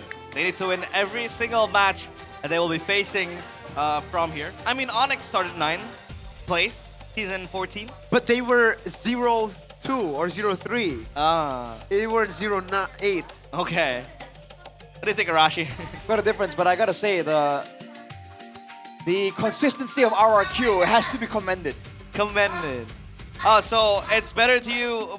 It's better for you to be consistent. Hey, consistency is key, right? Consistently losing is key. I didn't say the last part. You said consistency. Well, okay, you gotta look at the bright side, if bro. we look at how Onyx did it, how TL did it, they made significant changes to the roster. That one. They added a coach in the lineup. Right? It was Yeb for Onyx, for TLID. They made a whole move. Yep. For RQ, it's the same team. You see, Super Toy. No, but like they started the season with Yehezkiel, with Kuroki in the lineup. So all they're doing is like swapping the players, but they're not making any drastic changes. Well, you know, we're not the type to copy ideas from other teams. Are you sure about that? Gerard and Brusco import. It was right after Onyx and GeekFam and all the other imported teams. Oh my. I mean, this season we're trying to be original. Whatever happened to Naomi, by the way? Where is he now? Naomi, you're right. You got Naomi. Naomi. Naomi was good though. Naomi's very good. Min Coco. Min Coco. Shout outs to Naomi if he's watching. Probably he's not probably watching. He occasionally comments on like RRQ posts, actually. Min Coco was I still see him occasionally. He does. But now though, what is the vision for today's match? Because Bigatron, they also need a point, and they need those wins to be able to secure that upper bracket. TLID trailing them down, Onyx as well. For RRQ, do they want to apply the, kind of like nothing to lose mindset? Or I guess they've already been doing that, no? Because I think it was when they were 0-7. I think I saw a story from the CEO, Mr. AP. W Mr. AP, shout outs to him. He said, I think playoff run, it's almost impossible. We're trying our best to get a win for you guys to not finish the season at 9th place. So there's still hope. There's still I mean, they've come at week 5, week 4 with a nothing to lose mindset. Yeah. The problem with RRQ is that, Arashi, they have such a good early game. Mid-game it is very good, and then they throw it somewhere else. I watched one of those vlogs. Ooh, that match against Dewa. Yeah, that Super that Ken one. dive, the Edok death. It's so, like, why? Unnecessary. Why? It's avoidable, and it hurts me to say it, but yeah, they've improved a lot since the beginning, right? When they were really bad, you know. Yeah. The problem is the teams right now are really good, so their improvements are overshadowed by like the failures, you know. And unfortunately, in the game, in a season like this, you just saw the longest game of the season, 28 minutes, you know, and that's back and forth action. You need that kind of discipline, that kind of experience. We talk about experience gap being a thing there too. And man, RRQ, I just don't get it. I feel like this should be achievable, you know? Yeah. Perceive, achieve, believe. As Luke Buckhold once said before he was brutally knocked out by Michael Bisping. So in similar fashion, like RRQ, what happened, man? I watched one of those vlogs that they had, the backstage. Yeah, they RRQ had vlogs. a couple of disagreements, and then the coaches expressed dismay as well. Why did you dive? We had the Lord. We could have waited for the Lord. We had that early game advantage. Yeah. They dove. I mean, so we have the same questions. I'm not sure if we got an answer from the. That's true. The players were like, yeah, I think we needed to make a move. We wanted to maximize our lead. We should punish them. Those kinds of stuff, you know. So it's pretty mind-boggling to see that they are still unable to close out a win. But now the question lies in, should they change their roster with the mix and match with the ones they have now? Maybe put in Rins. I think it's too late now. Week 6, you're gonna try to change your roster. That should have been a week 3 thing, a week 4 thing, maybe max. I mean, the fact that Super Toy showed up, we were already surprised. Yeah, he showed up. Good. He did good. He did good. By all means, he did good. But the fact that he even showed up, we were all expecting them to go all in on that roster with Kuroki, you know? The fact that Super Toy showed up for a week there had everyone going like, whoa, what's going on? Yeah, there is I'd say a shake-up in that, right? Which roster do they want to use? What about Super Yoshi? He's What about that? technically a sub right now for Tora. They just got Witty. Yeah, they did. So would you be interested in a Witty Araki Hoshi move? Oh, what? Reconciling with Yeskiel as well? Technically, that's the guy who beat Edok. Technically.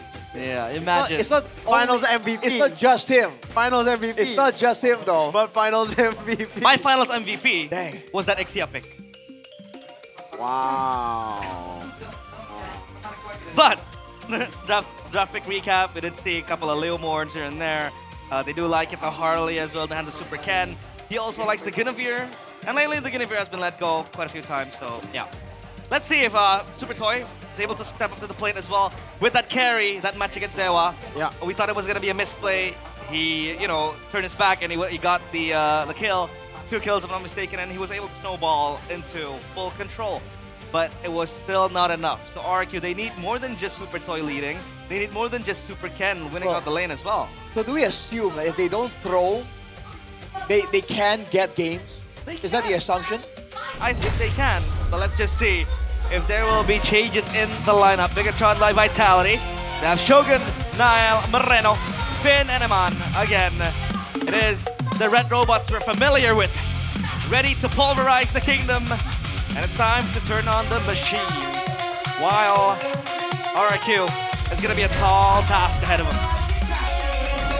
It's a brutal battle up top in the standings. The top 3 all fighting for upper brackets. Now, will the red robot shine today to put RQ deeper in the trenches and to lift themselves up to upper bracket contention? Welcome to the stage, Bigatron by Vitality. We said it before, man. Regular season is easy. They have their eyes set on the playoffs. They're here to win the whole thing. And unfortunately to them, RRQ is only a small hurdle in between them and that victory. Either a small one or a big one, but let's see RQ Hoshi. Super Ken, Yeskiel, it's gonna be Super Toy with Super Dan and Edok on that roam department. So again, still fully trusting Super Toy. They are the king of kings. The crown is not given, it is earned. The kingdom never sleeps. Once, the crown was the goal. The crown was what they were looking for, but today, it's one step at a time. Now it's just making it to playoffs. Can they do that? The miracle run, to end all miracle runs. A 0.5, perhaps, percentage of making it to the playoffs. They gotta win streak all their matches. They gotta go 2-0. If there's one team that can do it, it should be them with this roster. Can they do it? Welcome to the stage, RRQ Hoshi! Once they had the crown, once they had to defend the crown, and now they are fighting for even a shot at the crown. The Kings of Kings, they need to fight and keep their namesake. If they can make sure that they stay on track and they don't make unnecessary maneuvers, in theory, on paper, they have a chance. It all starts right here, though. Hey. Marshall Gary brings in the coaching staff, Airprong and Theo Nile against Keskune and Paul. Airprong's warming up. He's doing a few stretches here and there. He's old. I do know he's a runner. You know, he runs a lot. But he's a runner. He's a runner. Who does he run with? One of the casters I know from the ID desk. Wow. The Wonder Kid. The Wawa. The Adventure Kid. Wawa. Wawa? Vava? Wiwi. Wiwi. W Wawa. But yeah, shout outs to him. I know he's watch partying right now. Or restream.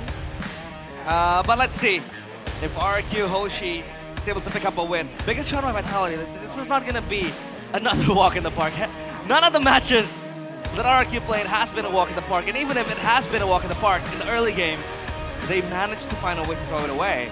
So, yeah, back to your question. I assume if they, you know, if they stop throwing, they'll be able to win the game. But I think it's more than just that, you know. My point is like, so when it comes down to the game plan, to the drafts, right? It means that they have the necessary building blocks. They just really falter at that final stretch. So in that sense, it's a bit encouraging. And keep in mind, the closest they've ever been to actually winning a match was against Bigatron in the first leg. Yeah. They were really, really close. That was so close. That was with Riza to start things off. But they almost won a match too, remember? Yeah, but the main thing was like they got a game off of Riza, and then coming into game 2, they were using the momentum, but unfortunately wasn't able to close it out. This time, BTR like, no more experimenting. Maybe they'll bring out Riza second game. Okay, actually, you know what? Maybe actually, knowing Bigatron, you know what? I'm not gonna count that out. I'm gonna shut up now. What about you, Mirko? Do you like the drafts, you know, created by Keskune and maybe Paw as well? The first 2 weeks, it was horrible. It was in. Well, I said on my own content the other word, but it was subpar. Yeah? Subpar. Let's use that S word. Mediocre. And in the next few weeks, week 3, week 4, week 5, I think the drafts have been actually very, very good. It's just that the players don't execute the game plan that is set forth by the draft, right? I think, again, Kuroki, when he's had his hands on the Claude, he just goes in, went way too aggressive, little things like that, throws. And then against Dewa, they won game 1 draft. They had the Phobius, they had a Guinevere, they had a combo, they beat Dewa in the early game, but then Edok decides to die for no reason, and Super Ken decides to go in with Edok dead while the Lord was spawning. I don't understand. This is an execution problem then, Arashi. Sure seems that that's the case, man. Which is why it's hard to really fix, right? It's not a glaring, like, easy solution. It's decision-making improv in the middle of the game, you know? Especially with a match like this, with the pressure building up, that's the reason it's going to get even more difficult for our queue. Well, let's take a look at Bigatron, though. And their players, very, very much prepared. DITB. DITB. BITB as well. Bigatron's in the building. Keys the victory, Arashi, for RQ Hoshi. For RQ, maximize the early game win conditions. I think they've really done quite a bit of that. Be cautious of Bigatron's macro play. I think they've done that as well. Improve decision making. That's the ginger, man. Like, that is where it really has to improve. Not just it's not even just about creativity. Just know when you're having like a, my friends call it the bad idea fairy. When the bad idea fairy whispers in your ear, yo, dive that guy. Like you gotta have it in yourself to say, like, hey, hang on a second, that might not be the best of ideas. That's the devil speaking right there. Luring you in, trying to make you pull out hasty decisions. But enough of RRQ, let's talk about Bigatron now with their keys to victory by Infinix 5050 Pro. Great farming space for Nile. Respect RRQ's pick off heroes and push RRQ's. Push RRQ's early game is a weird one though. Push in what sense, you know? I think Bigatron can match RRQ's tempo, if not like do better than them when it comes down to being fast, being aggressive, right? Especially in the current meta when they have all these really unique heroes, right? Yeah. I think they have a lot more curveballs to throw at Kescute in the drafting phase. So I think they just have to be really careful about the, I don't know, man, like the textbook early game advantages that Kescute will try and get for his team. And pertaining to point number 1, where they have to create, farming space for Nile, let's take a look at that win rate. Super low. We know what has happened to them. It feels like, Mirko, in this season at least, Eman has been, taking a much more back-end role, if I might say. He's not as flashy as he was, but he's still like the trusted carry. But then now they've shifted that gameplay into much more of funneling to Nile. Do you think this is the case, or is it just Bigatron trying out new things? I think it is the case. I think Eman hasn't been the hyper carry that we've known in the past, and I think that only strengthens BTR. BTR for the longest time, it's been Eman esports. It's been alright. If Eman gets gold, if Eman can carry us, we win the game. But BTR at their best would be when everybody can carry, and Eman is just there as another form of a carry, right? Like, if the team needs him to carry, he will. Yeah. But if everybody else performs, then that's how you're elite. That's how you become elite. That is what Eman is doing, and he has been doing that perfectly as well this season. Let's take a look at the drafting phase. Presented by the official gaming phone, Infinix 5050 Pro. They take out the chip. Again, another EDOC special as the Fanny and the Freya respected too. Nile with the Fanny, very, very scary. Juicin, still up for grabs. If they want to try to deny that Guinevere in the hands of Super Ken, that could also be an option for Bigatron. So the Harley was the intensely contested pick for RRQ against R4, right? So chip Harley immediately. Now along with that, I guess it has to be the Guinevere, no? Those are the main weapons RRQ have used to really get an advantage in the early game. Harley taken out as well. Another Super Ken pick. And we've seen Super Ken with the Baxia, the Harley, the Guinevere, like we've said. So now what do they want to take out here? Maybe the Guinevere. That means the Juicin is available, and Juicin is very, very scary in the hands of Yeskill too. All right.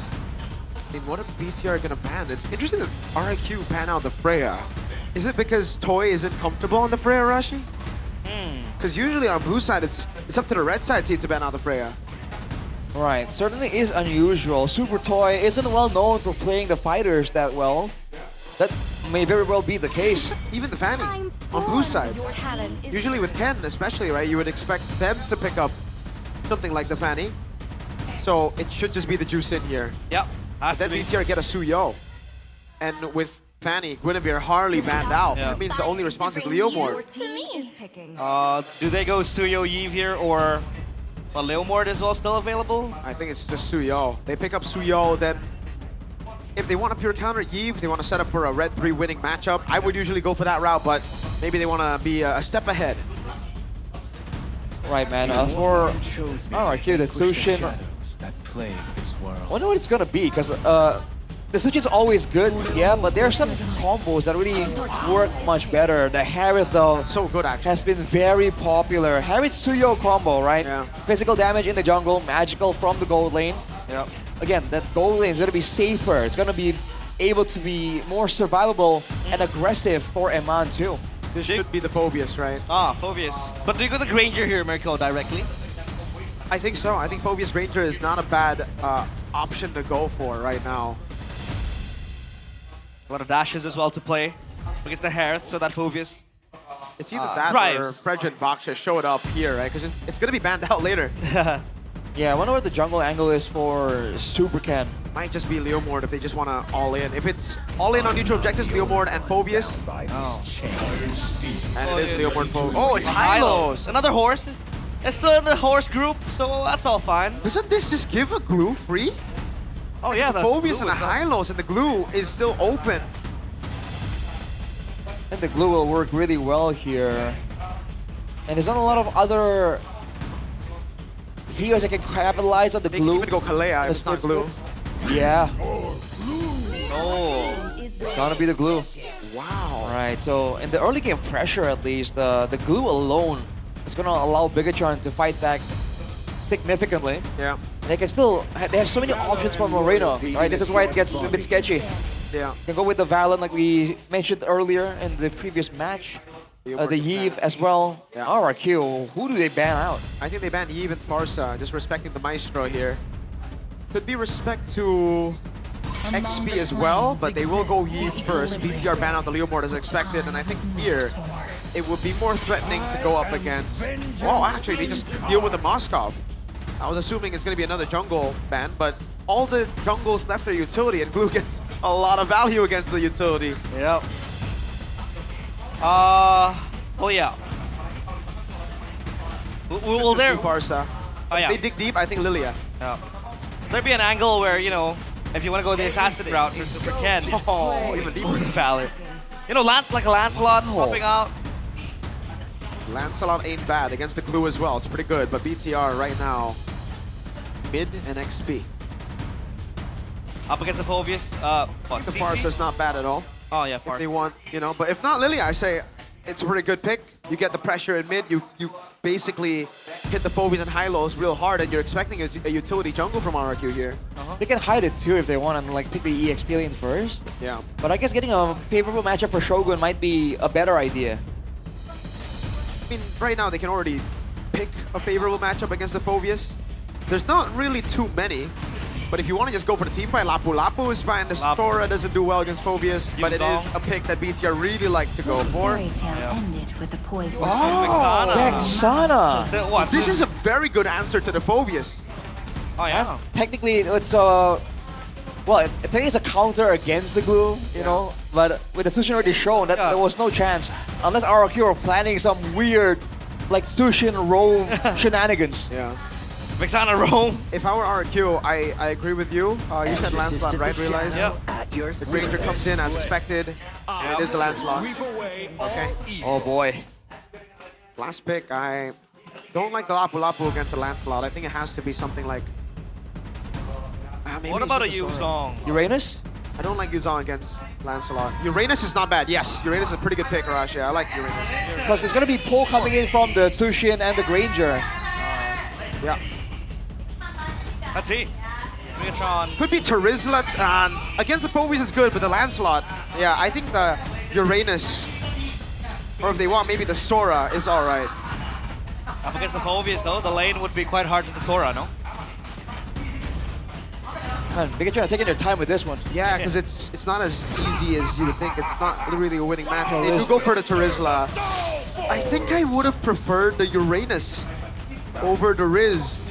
The Riz. The Riz is good against the Rizla. I guess they're just trying to fight around these neutral objectives because you don't really catch the Lancelot that well, right? Yeah, no, you don't catch him at all, I think, with the Terizla. With the Uranus, you can zone more. You can withstand the pull coming in from the Sushin and Granger too, which is why I thought it would have been an option. But with the Terizla, it gives him more engaged though, right? If the Phobius gets caught in the penalty zone, you can't really Inferno Pursuit out.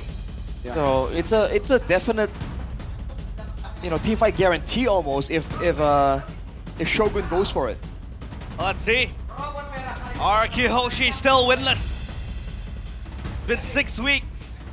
And they need an answer because the kingdom is calling.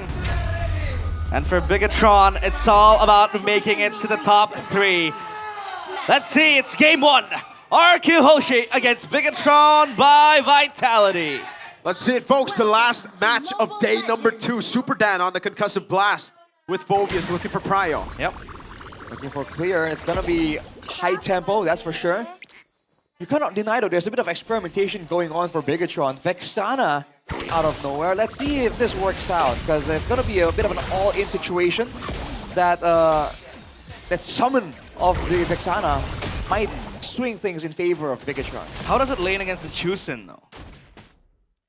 It's not bad. I mean, you can clear really fast on the Vexana, man. The fact that your passive blows up any minion that you apply a spell on, yeah, it allows you to clear really efficiently. With the glue, it's a great duo. You have that Red Prio as well available. Look at where Nile is right now. He's going to farm up that orange buff camp. Meanwhile, in the mid area, still a bit of a fighting happening. Lane down bottom, Tears like a Phobius, nothing much. Nile going in. Double stun. Oh my god, that damage! What did Supercat get hit by? Yes, kill up there as well. Finn with Flicker in. Niles caught in the bad spot. Supercat might be going for it.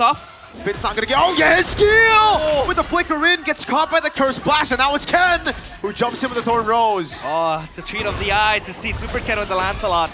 But what was that damage, Urashi? I mean, when you get close to the minions, you gotta be careful when you're up against the Vexana. Emblems by you, though. Tenacity there definitely allowed Yeska and Edok to be a bit more risky, a bit more audacious with the aggressive maneuvers. Rupture for Moreno there on the Vexana, though. That's, again, a lot of damage in the early game. Something that RQ needs to take account for. Needs that. And RQ, they do have the burst, not really the burst damage, but inside the Bigatron, sorry. The Vexana will be very, very much of a threat. And now the Turtle will spawn. Level 4 is Moreno, so he has that Lord to be spawned if they need it. Yeah. Big gonna walk up now, gonna be bursted down. Dark Wave from down to Shogun, pops in the penalty zone, and that's first blood for Edok. Shogun looking for the chase. Nile running away, but Shogun is caught all alone now. Come on. And he doesn't have the flicker. Oh, that's down with the flicker in. He picks up the kill as Eman rotates over, but Moreno is caught. And now it's Eman who needs to run away. Early lead for RRQ as they should get this for free. Another early game masterclass for RRQ. Can they keep this lead up though? Hang on. Oh! Again with the Retry, Niall. He made that risk and now he pays for it. Super Dan dunks on Niall. It's a little bit too overzealous there. Bigatron taking risks against Phobius against the Tsushin. This is where these picks shine in the early game. RRQ getting the early game, but that's the part they've always been able to get now to make sure that the game stays clean all the way till the end. Very, very nice approach. Oh, Eman! A stun up top, that should be a kill! And it is for Super Toy! Wow. Oh. All right, good looks here from RRQ. Definitely not losing out in confidence. We talked about how they might play with even more of that nothing to lose mindset. Might be the case. Shogun, left off. Defensive penalties. Oh, cancel again! Super Dan gonna go for the dive. That's so good, taken out. But Super Dan pops in the regen and he gets out in time. What is this incisive early game from RRQ? So methodical, Arashi. It's methodical. It's also high risk here. RRQ, they're doing a lot of risky stuff. It's just working out. So either they've improved their calculations or they're communicating better. But either way, this is a encouraging look here for RRQ. They can try and maintain this lead all the way, right? They don't really have an urgency to force plays out with this composition, so we'll see how this goes. Well, let's just cross our fingers and hope that RRQ should do not throw this lead anytime soon. Yep. Because if they can translate this into a mid-game to late-game type of deal, they still have the power. You know, the Granger will stack up on that Skypiercer stacks. He has it already with the Fury Hammer on the way to the Hunter Strike. But for Bigatron by Vitality, the late game will also be very scary. The Vexana, the Harith, you don't want to deal with those heroes. When Ken's on an assassin, it just feels so different. Yeah, his skill ganked in the mid lane though. Dang. A chain CC. You know? Glorious pathway already laid down. Finn with a flicker out of the Dark Wave. Right, so the full combo, the Eternal Guard from Moreno isn't really available, but RRQ without their... Oh, hang on. Mount on Dan, straight up. Should be able to zone him now, but that's a Dark Wave and a flicker over on Moreno. Retry! It's Super Ken who wins it out! Shogun with the penalty zone, but he's able to flicker out in time as Super Toy goes for the shots. A Skypiercer picked up as Eman gets caught by the Dark Wave. Looking for the kill on Edok. Now Super Dan would jump again as Eman is going to be caught. Now Infernal Pursuit, and Toy is looking for the final shot. It's Super Dan who gets the mega kill. Fantastic gameplay from RRQ Hoshi. The Kingdom up on their feet. Dan is 4-0. And Super Toy is able to get 2 stacks of the Skypiercer that team fight. Well, looking great again, but getting turtles is something that RRQ have been really good at. Good steal there too. It's when the Lord starts spawning, that's usually when RRQ start to falter, right? They have to be careful in the macro game department as well. Nile picks up a Sky Piercer of his own though. So RRQ want to be a bit more careful. So far, they haven't really given any kills to Nile though, so things are looking really good for now. Still goes for it. For the Sky Piercer, Niall. I think you need that so burst for the tanky members of RRQ. But yeah, RRQ Hoshi playing so damn good. Hopefully, again, they keep the momentum up and going.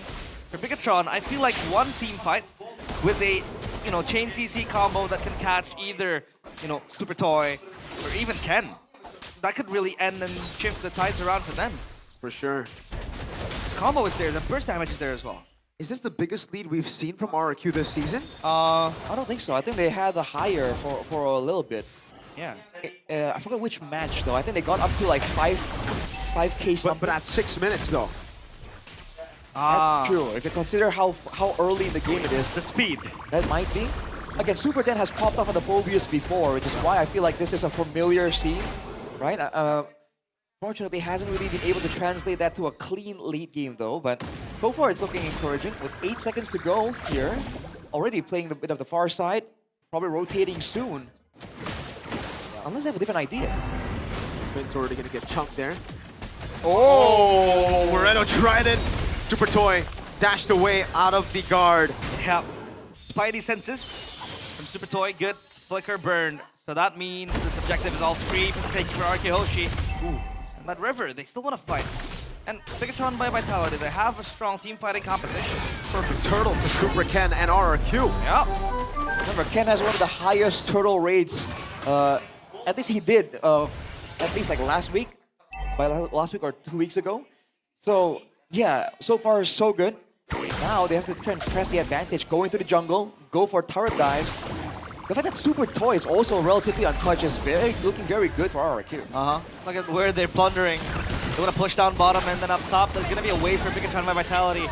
And Niall can play the side lanes now because it's so hard for him to maneuver in the team fight. Are we seeing a 1v1 here? Yeah, Ken might just want to go for a puncture. He's going in. All the way on Niall. Thorn Rose as well. Now already with the Blade. Super Ken under turret here. Will be able to get, oh my god, last shot. Niall gets away. Moreno. Eternal Guard doesn't land on Ken. So both junglers get away, but in the bottom lane is going to be the gank on Imam, but he is able to purify out of the stun. What? Did he not have the Phantom Execution to kill off Niall? I guess he didn't if you look at the indicator. No, this was recently, because after that fight, it was still green. So yeah. Maybe he did choose not to go in. Maybe he wanted to save it in case there was a response from the team. And yeah. To be fair, Moreno was there. Whoa! Down with the flicker. They gotta go for the turret though. Stay objective. Something they have to learn, and they did from that Dewa match. Very mature, Arashi. What happened to RRQ Hoshi? I don't know. Again, it's hard to say, man. I think the question was the same all the way since the beginning. What happened to RRQ when they were down? And now that they're improving, we still have no idea. An anomaly, I would say, but it's good. It's a good miracle that's happening. Miracle? Well, you know. Is that rare, huh? We don't know. Right. They're able to achieve, but so far it's looking good for RRQ Hoshi, and that's what matters most. The thing for Bigatron that's a bit concerning is the fact that their frontliners aren't really building for tankiness just about yet. 4x for Shogun, Curse Helmet, Glowing One next for Finn. It's going to give them a decent amount of HP, but not a lot of resistances. And again, Toy is farming really well, already on the Malefic Roar, right? He is doing a lot of damage to them. Finn's going for the Glowing One as well, so the glue isn't really that tanky. He has the Curse Helmet, but again, you need the glue to lock the players of RRQ in place. Super Toy, especially. There isn't really that heavy CC dive, you know, when you talk about Bigatron by Vitality. Maybe the Vexana, but that's just more in the front line. Chastise, sorry, completed by Super Dan, and that objective completed by RRQ Hoshi. Oh, right. Lord wasn't contested by a Bigatron. Yeah, they're letting it go. The trade game. They did get a turret. Oh, good read by Toy. We've been seeing that multiple times though, Arashi. Niall, when he's behind, especially with the Suyo and the Harley as well last week, he's gonna go and look for cross-map trades, either pushing out the side lanes, counter-jungling, invading, farming, and getting the buffs of the enemies. He's been doing that perfectly, and that's what kept him in the game. So far, gold-wise, he's a bit alright. He's going for the War App. Arashi, yes. We saw the Lancelot earlier today. what was the build like? Because Super Ken is going for the old Warax brute force. Yeah. Right. The endless battle. Going with the more survivable build. I think earlier when we saw the Lancelot from Albert, right? It was damage, right? It was a damage build, yes. I don't recall seeing the brute force on that guy. Still go for the brute force build myself. That's very, very convenient. You see that CDR as well. Gonna get canteen right here. Yeah. Right. 2 levels ahead of Nile. Oh! A dash forward and a red tree on Nile. Now it's gonna keep this Lord from pushing in, or shoving in rather, over on the turret. The Holy Shield? The Holy Shield alive, and the tier 2 in the mid lane, the final tier 2 of the game. Take it down, away from BTR. Oh, Holy Shield! Iman's holding it at the tip. I thought that would definitely break it. A trap here set by Yeheskiel and Super Dan.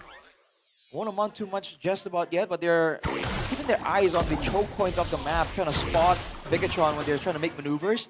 So even in intelligence gathering, they're doing much, much better. And because of that Bigatron, they're not really having a lot of ways to find opportunities to make plays. Because again, if they want to go for a pickoff or a catch, it requires Moreno or Shogun to kind of commit all in. Oh, look at this, whoa. It's caught by the internal guard. Up top is just the glue. Down against 3. He's gonna jump in front of Pursuit coming down. The stun doesn't land right there. That's gonna be Shogun with the penalty zone, and the flicker out to safety, but it gets caught in the glorious pathway. And Edox right there. But Super Toy is not able to find the last shot with the Sky Piercer. See, if there was more follow-up there, that could have been really good for RRQ, but they were able to keep Bigatron from going into the jungle, take away this purple buff, give it to Super Ken. So far, still quite disciplined. There hasn't been moves that are too wild from RRQ yet. Yep. I think rationing the abilities will be the name of the game for Bigatron Vitality. They're gonna Winter Crown. bang. Yeah, that's very early. In that big team fight, yeah, Winter Crown completed by Yeheskiel. Glorious pathway by Edox. They want to take the orange buff away. Niles just caged in. Yeah, they're suffocating Bigatron inside of their own base. No way you walk out. Oh my. Look at where Finn is though. Yeah, he's going for a weird flank angle. This is a typical Finn maneuver though, so RRQ needs to be careful. If they don't see Finn, they should know at this point that something fishy is going on. But who's the main target? I'm thinking it has to be Super Toy, right? Yeah. But Super Ken's doing so much damage. Nile. He gets caught. He's going to be taken out for sure here. That's Super Ken with a pickoff. And Shogun's next. A Sky Piercer for Toy. On a killing spree he goes. Oh my. That flank from Finn came out to naught because he had to recall, and 2 players from Bigatron Vitality fell to the floor. So that's another win for RRQ. Second Lord. Look at the threat that Super Ken has and possesses. You have to be careful as Moreno. They're trying to get a base tower to kill. Finn is trying to clear. Kind of execution in the front rows as well. Moreno throws out the fear. Oh my god, Toy almost sniped him under the base turret. One more Death Sonata and that would have been a done deal. But RRQ play patient. They know they have the Lord, and this time, you know, previously they got the Lords, but they didn't have a big gold advantage to really close out the game decisively. Now it's at a 10K. Will the streak end? Will Bigatron end the streak? So game number 1. But yeah, this is looking very promising for RRQ Oshi. Bigatron, they need to look for a big set. Dark Wave lands on Finn. They might want to go all in on Finn. 10 with a jump under turret. He's going to take that turret aggro, but it's on Rose by Ken. And a Phantom Execution in the penalty zone is right there. Nile in the back line jumps onto Super Toy, but now he's caught all alone as Yeheskiel chases him down even with the flicker and the Crimson Beacon. Nile, wow, he still gets away in time. Toy with the dash in forward, and the Lord will be dealt with. BTR stand to live another day. Oh, so hard to catch Sasuke. Oh, the goose chase. Uh-oh, they're looking. That's an ult. Nile. He's gone. Oh, he dodges away from the stun. The whole team coming down to back him up. Now Edox walking up. Super Dan missed the Dark Wave. Shogun's still there. Super Ken is out, and Nile stays away from the grasp of RRQ. The great escape pulled out by Nile. He's able to survive that stun. The Blade Surge into the stun cancel. That was so clean. Wow. Again, that's great things. Great stuff coming from Nile there. Let the whole team on a goose chase. But at the end of the day, 2 base towers taken by RRQ, one on the far side away from the Lord. We have seen this situation before. Previously, Bigatron were able to come back somehow, some way. They have the Harriet, they have the Vexana. These are really good scaling heroes. RRQ. Okay. Ooh, the damage. Very good damage. Yeah. They still gotta be very careful here. Well, now Bigatron by Vitality. Obviously, the team fighting is going to be very strong if they want to maximize on that. But Arkeyoshi, they have very good peel for their carry. Super Dan consistently landing the Dark Wave and just jumping into the back. And you have Yaskiel with a Crimson Beacon. Edok, who shreds this guy? This guy is super tanky. Has to revitalize as well. So it's either them having to wait for an extension on the side of Arkeyoshi and then possibly going in. And by then as well, it doesn't really mean that when they pull out all the abilities, the players of Arkeyoshi will fall down. When that happens, their other resources, Arkeyo could just re-engage. They can poke from afar with Super Toy as well. And then you have Super Ken dashing in, dashing out. We talked about this, Miracle, in this meta where, you know, it's all about going in, going out. Lancelot can do that perfectly. Yep. That is true. Are they gonna go for a... They're gonna go for a pick on Ken. Oh, the stun! Ken gonna get away! Nice one by Super Ken! Stays out of harm's way. And even a retreat from Nile. A flicker from Moreno burnt out by Ken. Super Ken with super moves.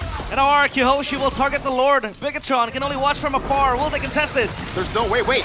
Edok's gonna be mounted on Super Dan with a jump into the back line with a flicker and a dark wave, but now he's gonna be changed CC as Super Dan continues to jump. That's still Edok mounted on a stun over on Shogun. Penalty zone, locking him down. Amon popping in the...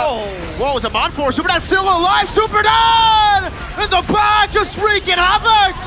In the end, he gets shut down by Nam, and now Super Toy the flicker in as Moreno pops in the Curse Blast. He will die. Yaheskiel tries to go for the last kill on Nile, and Super Ken gets a double in the bottom lane. 2 waves crashing down. This should be the end for game 1. It's a glorious pathway. Already, Eternal Guard saving the game for a bit. Nile, no way he defends this. RRQ, just like in leg 1, takes game number 1. Beautiful showing from Arkeyoshi. From start to finish, it was incisive, it was clean, it was meticulous, and most importantly, it was mature. 1-0, such a clean game from RQ. Crazy, man. That's the kind of circumstance where you see them hesitate, where you see them make a blunder. But they were fine. They didn't take any real risk. They let the Lord reset. They obliged Bigatron in the team fight with a 9k, 10k gold advantage. And they wipe him out. One more and the streak is broken, man. Yep. Can Bigatron do it? Bigatron do it. Can they break the streak of RRQ? Just for y'all back at home, BTR broke Onyx win streak, broke TLID's win streak, broke Navi's lose streak, and broke GeekFam's lose streak. They are the end-all of be-alls of streaks in general. The streak breakers. But it's very, very heartwarming to see the players stepping up from RQ. We're also the players heavily criticized. Super Dan with the Phobius. One of the best games he's played so far this season. Super Ken with the Lancelot. Very elusive. Got a big impact with Super Toy, just gunning from behind. Everyone played such a pivotal role on getting this game win. But the road is still far. We still have 1 more game to go. Possibly 2 games if we do go to game number 3. But this is a sign of good things to come from Arkeyoshi. We saw the belly jump scare from NMM as well. Belly jump scare. Why can't they have done this earlier in the season, though? Yeah, that's such a good question. Because this looks like the Kescute RRQ we saw in Season 14 and Season 15. The start of Season 16 as well, before they ultimately, they didn't make it to playoffs in Season 16, but at the start, they were doing this as well. They were still doing well in the early game. They had a solid draft, and in this game, I think it was solid as well. The Phobius pick, the Lancelot. That Lancelot. I think Ken needs to just get on Assassins. Yeah. I mean, he's alright with the box, yeah, but, you know. Well, he did say it. If he gets the box shot, it's a done deal. But hey, it's a done deal. On the Assassin, this guy on the Harley too, right? He's had great performances. I think we're liking this version a bit more. The meta also supports it, right? Allows for the Suyos, the Lancelots. Go for it, right? Why not? Why not? Play your own game. Navi. Oh, yeah. That's right. That's true. Why not? To be fair though, again, I think there must be some people asking like, hey, The Vexana though, that came out of nowhere, it's not a meta pick. Is this Bigatron experimenting? Is that why they were losing? I honestly don't think so. As a Bigatron savant myself, I don't think so. Week 6 experimenting is pretty dumb. Yeah. Especially considering no one's safe right now. Yeah, you don't want to experiment on week 6. Mirko has spoken. I mean, dude, that final attempt though to trap Supercan. Yeah. You gotta give props to Bigatron. This team is so crafty in the late game. It's ridiculous. The flanks, the everything, and this guy. Not. Hey! This guy is. Redemption. Yes, sir. Redemption arc for Super Dan. Don't give him the Yuzong, give him the Phoveus. To get a player like this, Super Dan with the super game. The player of the game presented by the official gaming phone Infinix 5050 Pro. That was a very, very great game of Phoveus. I mean, again, this guy has been really good at the Phoveus. The past couple of weeks when the team is doing well, it's when this guy had the Phoveus too, right? Unfortunately, sometimes the combos just didn't work out that well. In this game though, it really did. This guy was doing his own thing, and everyone else just had the right tools to support him. But the dives, right? The dives and the way they were able to win these skirmishes in the early game, I think really is what's impressing me from RRQ. Yeah. And the fact that they pick up the Suyo and the Harith. They saw the Phoveus pick. Oh, this one. Oh, this was... Yeah, Ken did not use... Wait, he didn't Oh, he have had the no... animation. Yeah, he had no ultimate. Ah. And now he had it. Okay, so that was a mistake on my end. Oh, I realize? My bad. Because I saw after that he had the ultimate ready. But yeah, aside from that, I think good team fighting from Arkiyoshi as well. I think I did not catch a single moment where they were caught in a very heavy type of AoE, you know, combo, where it could end them there and then. But look at this juke from Super Ken. Wow. That's a fair point, man. RRQ, I think they've been prone to getting comboed with big AoE spells, but their spacing in this game is looking a lot cleaner. Yeah. Ken, man, this fight as well. Look at how much time he bought. Oh my lord. Look, he still stayed alive! The Sky Piercers took him out. All the way to the end, dude. That's what a 5-1 Phoveus will get you. That level of tankiness is ridiculous. Yeah, I'm so happy for him. And that's why the Terizla, we were talking about it, right? I said, okay, Terizla can come through here, but I prefer the Uranus or... What was the other one? Lapu. Was it Uranus or Lapu? Yeah. Sora. Uranus or Sora. Yeah. And I think that was the case here. The Terizla. Shogun got one penalty zone on Ken, and that's it, right? And for the majority of neutral objective takes on the Terizla, why it works so well against a Leomord, a stationary target doesn't have that many dashes, is because you lock him down in that spot. That's it. You cannot get out. Yeah. Oh boy. Looking at the item builds as well, as we mentioned earlier, there's no interest for Super Dan to be the carry, you know, the star of the show. Full tank there with the Chastised Pauldron, the Dominance, Radiant as well. I mean, really good. I think he would have gone for the Winter Crown next, I think. Potentially for the game-ending moments. That aside, though, everyone just seems to have their head in the game. They know how they want to win the game, right? With the macros, winning team fights with Super Toy, getting protection with Super Can, distracting Bigatron to a degree. So again, there's not a lot of wasted movement. Well, early on, it looked very promising for Bigatron by Vitality because we saw the damage that this composition had. You know, the Vexana, the glue damage early on, the Suyo even. Nile was still fighting for, you know, gold when he was so far behind. He was pushing out the side lanes. He was counter-jungling, was looking for something in a world where RRQ Hoshi was plundering, but it still wasn't enough. So, yeah. Well, it was hard for them to really team fight RRQ Hoshi because RRQ Hoshi were just so clean on their formations and they could really maximize this team fighting composition is what I'm trying to say. It was fantastic, man. Really fantastic by RRQ here. It really looked like they had an answer for everything, right? For Bigatron's composition, and they forced Bigatron into picking up the Terizla.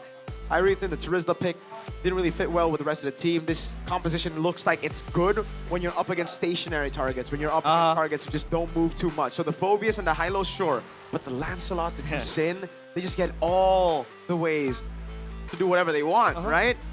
So for BTR, that's definitely something they have to fix. For RRQ, this is something they gotta keep on doing. Because, again, I can't stress this enough. It's not like against Dewa, they were just horrible all throughout. They were amazing at the start. It was a throw by Edok and then my GOAT XBTR Super Ken on the Guinevere. We can't, deny that.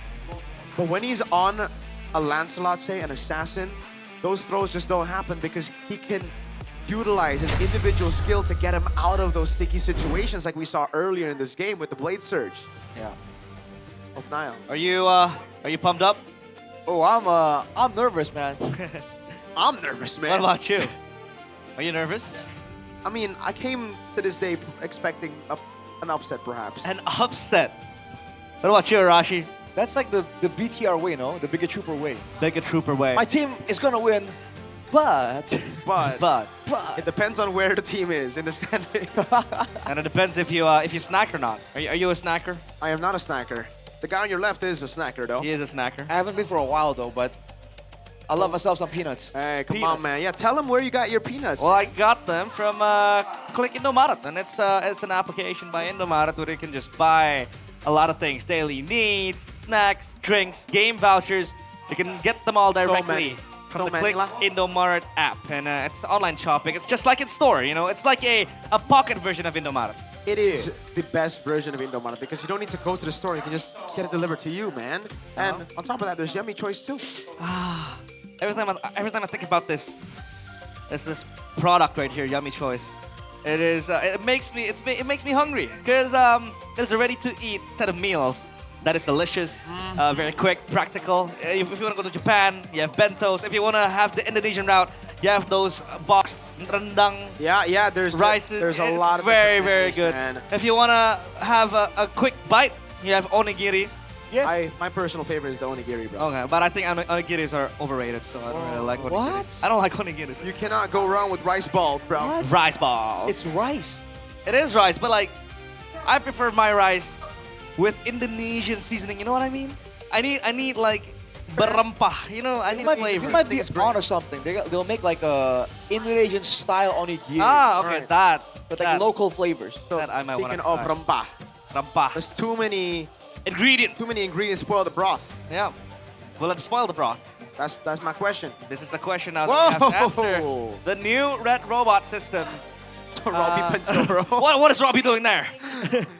What is he doing there? He's like the talisman. Ngapain niya? Ngapain niya? Mau gimana niya? Gimana niya? Is he here? I don't think he is. I think he's watch party. So then of course Pikachu are gonna lose. They don't have their man. This is the Robbie good luck, Panjoro. Megatron's good luck charm. Theo Niall, Coach Panda. This is the clip from your podcast, Virko. I know that mic. That mic is so is very Coach Panda. Yeah, Photo from YouTube Miraclecast. You're right. What? Why do they have to? Yeah. W though. But damn. Erpang and Her. Dude, this is such an Airpong pose, though. That is an airpump. He's just lost. Erpang's very nonchalant. Is he? I think nonchalant is not quite the accurate word. He's like, when I think Iman's nonchalant. I don't think. Oh, okay. But Erpang's not nonchalant, so he doesn't talk much then. Airpong? Yeah, he talks much, or I think he does, dude. He's a certified yapper. Because He I yaps. I don't know him personally. So. He doesn't start the conversations, but once you start it, right? He responds a lot. Oh, okay. Oh wow, look at the stats. It's always 2-1 wins for our BTR the last 2 seasons. Oh my. Oh Yeah. man, so what's gonna happen next game?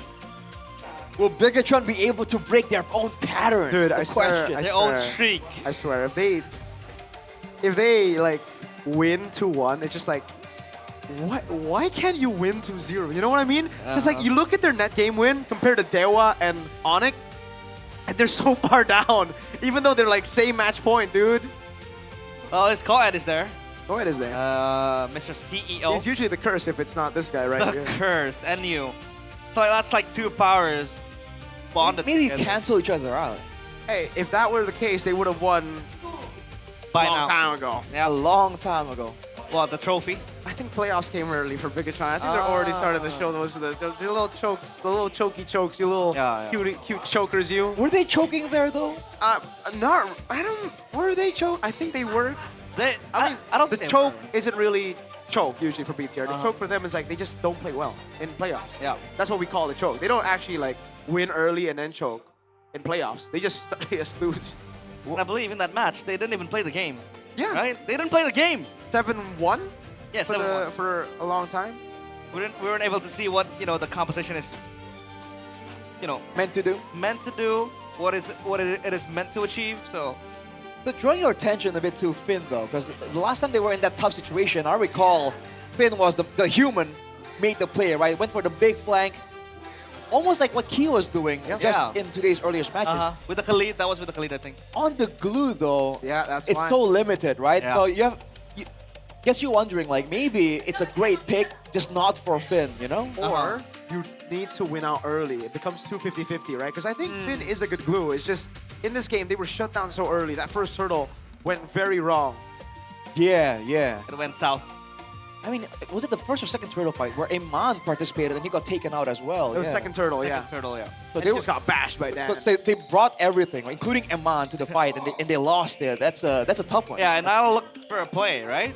And then he got caught. Got caught. Couldn't really do much. He got about caught. He got caught. Oh, Got caught. I think he got got. He also got got. What does he got? He got bodied by Dan. Bodied by Dan. Like they got him, so he got got. He got got, bro. Very happy for Dan though, honestly. Yeah, it's like there was, what was the time? You know the smile? The smile? It's RQ? BTR, I mean? The smile, like after losing the Ah. game, smiling. And Yeah. I think it was R7 or Sin who pointed out, like, look at him, he just looks so stressed, it feels bad. He does. But aside from that as well, the flack is received, the critics. He's able to answer that beautifully. Yeah. With such a statement game, even if this is, still the first game. And remember, for all the Filipino imports who don't work out in MPL ID, go back home and you'll be a world champion. It's happened twice now. Hello, It Brusco? happened 3 times now. But what happened to Irad? To who? Irad. He just Okay, disappeared. Irad stopped playing professionally, so that's different. But Brusco, Coach Bren, Light, ex-BTR, Bren, Light. ex-BTR, Yep. they all went home, became world champions. So are you saying that Kelra... He's already a world champion. I mean, with an Indonesian team, is he gonna break the record though? For the first person to win an international championship with different teams from different countries? Is that even a record? If they win, sure. Okay. Let's not get ahead of ourselves. I know you're an Onyx fan, realize, but you gotta chill, Mr. Yellow Relic. Because You wanna know, talking about the Technically, record. there's only one player who's won both MPL ID and MPL Philippines and an M Series. Who? Wait. Try to make a guess. Try to guess. Okay, hold up. MPL ID. Oh yeah, Yaoi. Is it Yaoi? There's only one. Yeah, it is Yaoi. Yaoi. Okay. Yeah. All right. M Series, MPL ID. But technically the MPL ID was Yeah. Reddy's bench, but still, it counts. It counts. But Bigatron Shogun. Oh my God, The Shogun. frontliner. Look at his stare. What is he staring at? He's staring at us, and he's giving us the thumbs up. That's the face of dominance. Very humble guy, very chill as well. One of the rising rookies we have last season. I forgot. Someone mentioned that his face looks like a school teacher. School teacher. Right? Hold on. Homeroom. No, the only school teacher I know is Witty. That's why he has, the nickname Paguru Witty.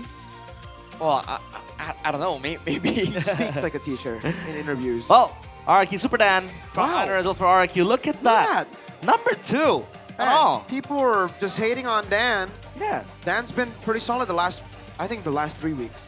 Did you The get first the 2 chance? weeks, yes. Okay, like, sure. Yeah. But I think the first 2 weeks, everybody was pretty bad. Yeah. Including the drafts. Agreed. Did you get the chance to watch RQ Kaito last season? Unfortunately not. Okay. Because I was about to ask, how did he do in MDL, PH? Probably good. Yeah, because if he wasn't good, RQ wouldn't have picked him up, right? That's true. Hoshi. Right. Okay, the Vexana though. Was it an experiment?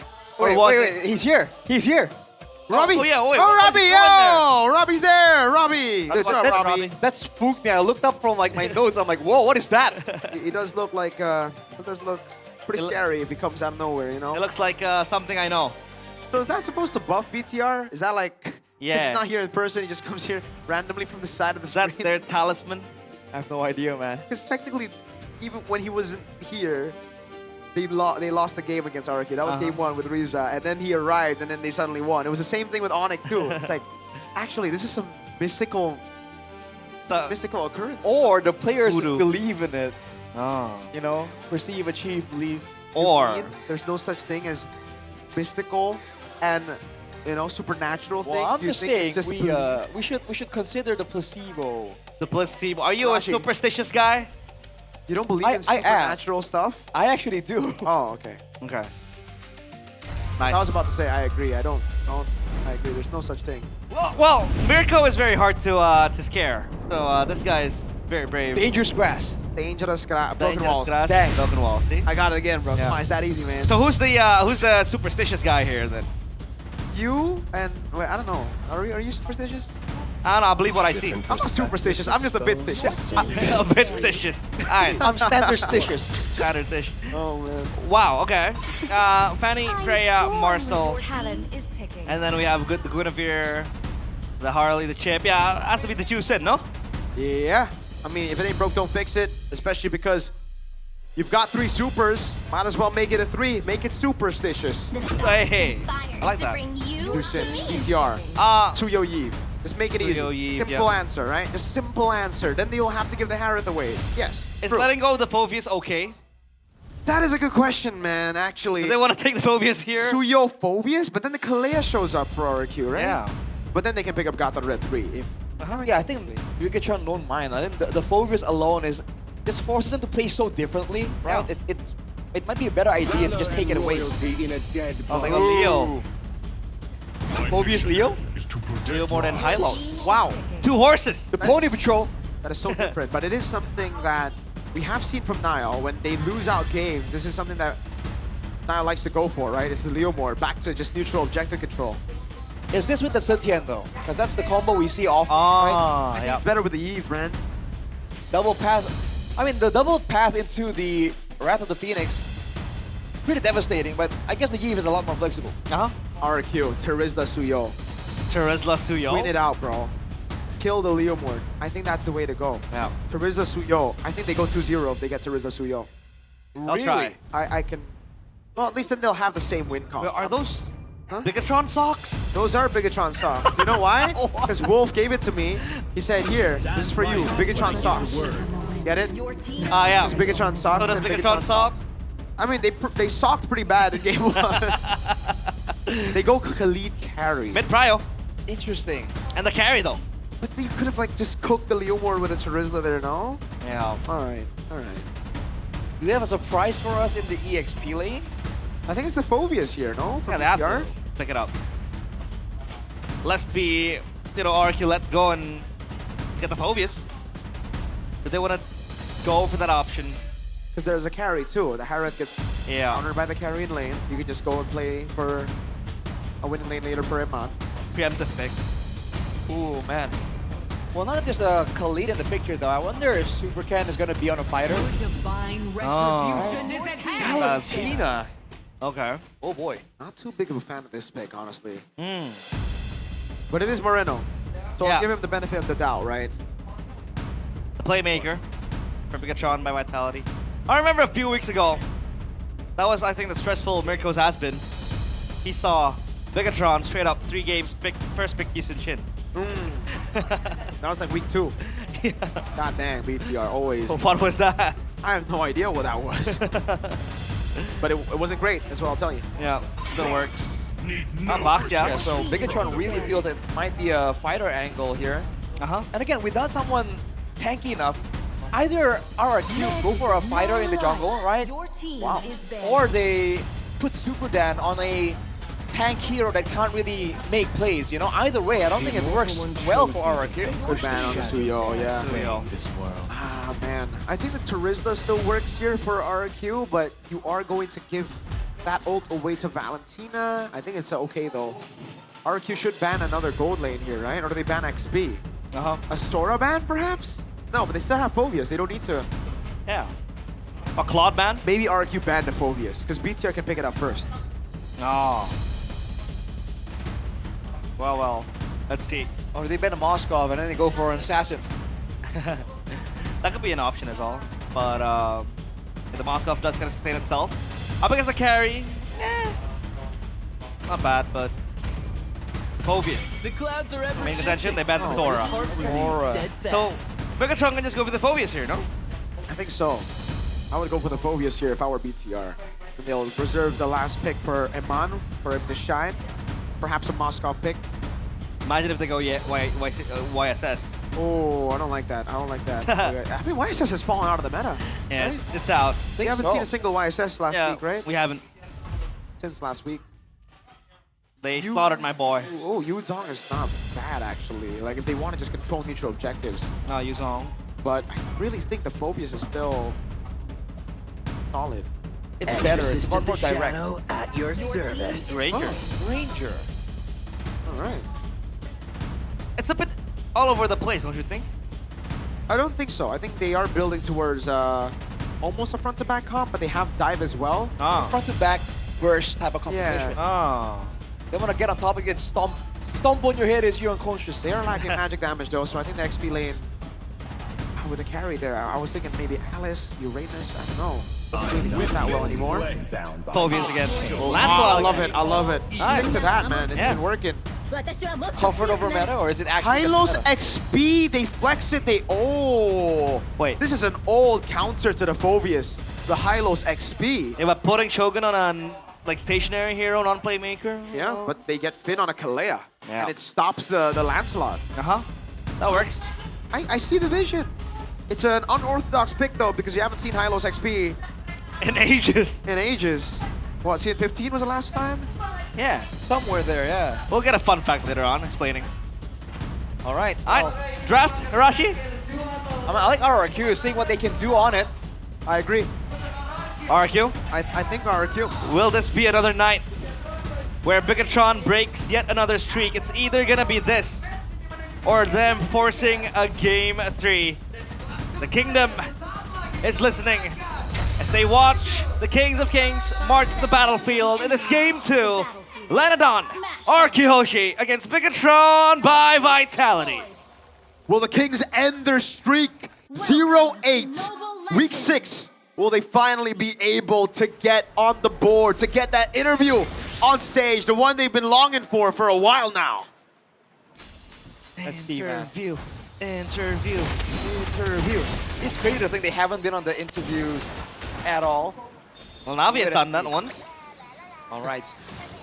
This mid prior is going to be very strong from RRQ. What can they do with that, though? What do they have plans for once they get prior and roam around? Are they going to invade with Super Ken? Are they going to try and gang Shogun? All right, so Iman is no longer playing with no skin. He's on the skins now. He's usually off the skin. Ooh. Look at the poke from Granger. Kind of disables the carrot to walk up close. At least disables him before he hits level 4, then he can kind of go all in to Iman. And then Iman has that Sonata, so win-win. Now in the mid lane though, the Khalid and the Juice, and obviously always gonna have Prio. But now the Lancelot against the Leomord. Who wins out? Ooh. Wait, Nile is going for a bit of a gank here. Super doesn't see it. Killing spree proc.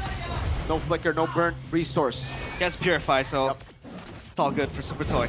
Right. If I saw correctly, the emblems there, a lot of brawling emblems from both teams, it seems like.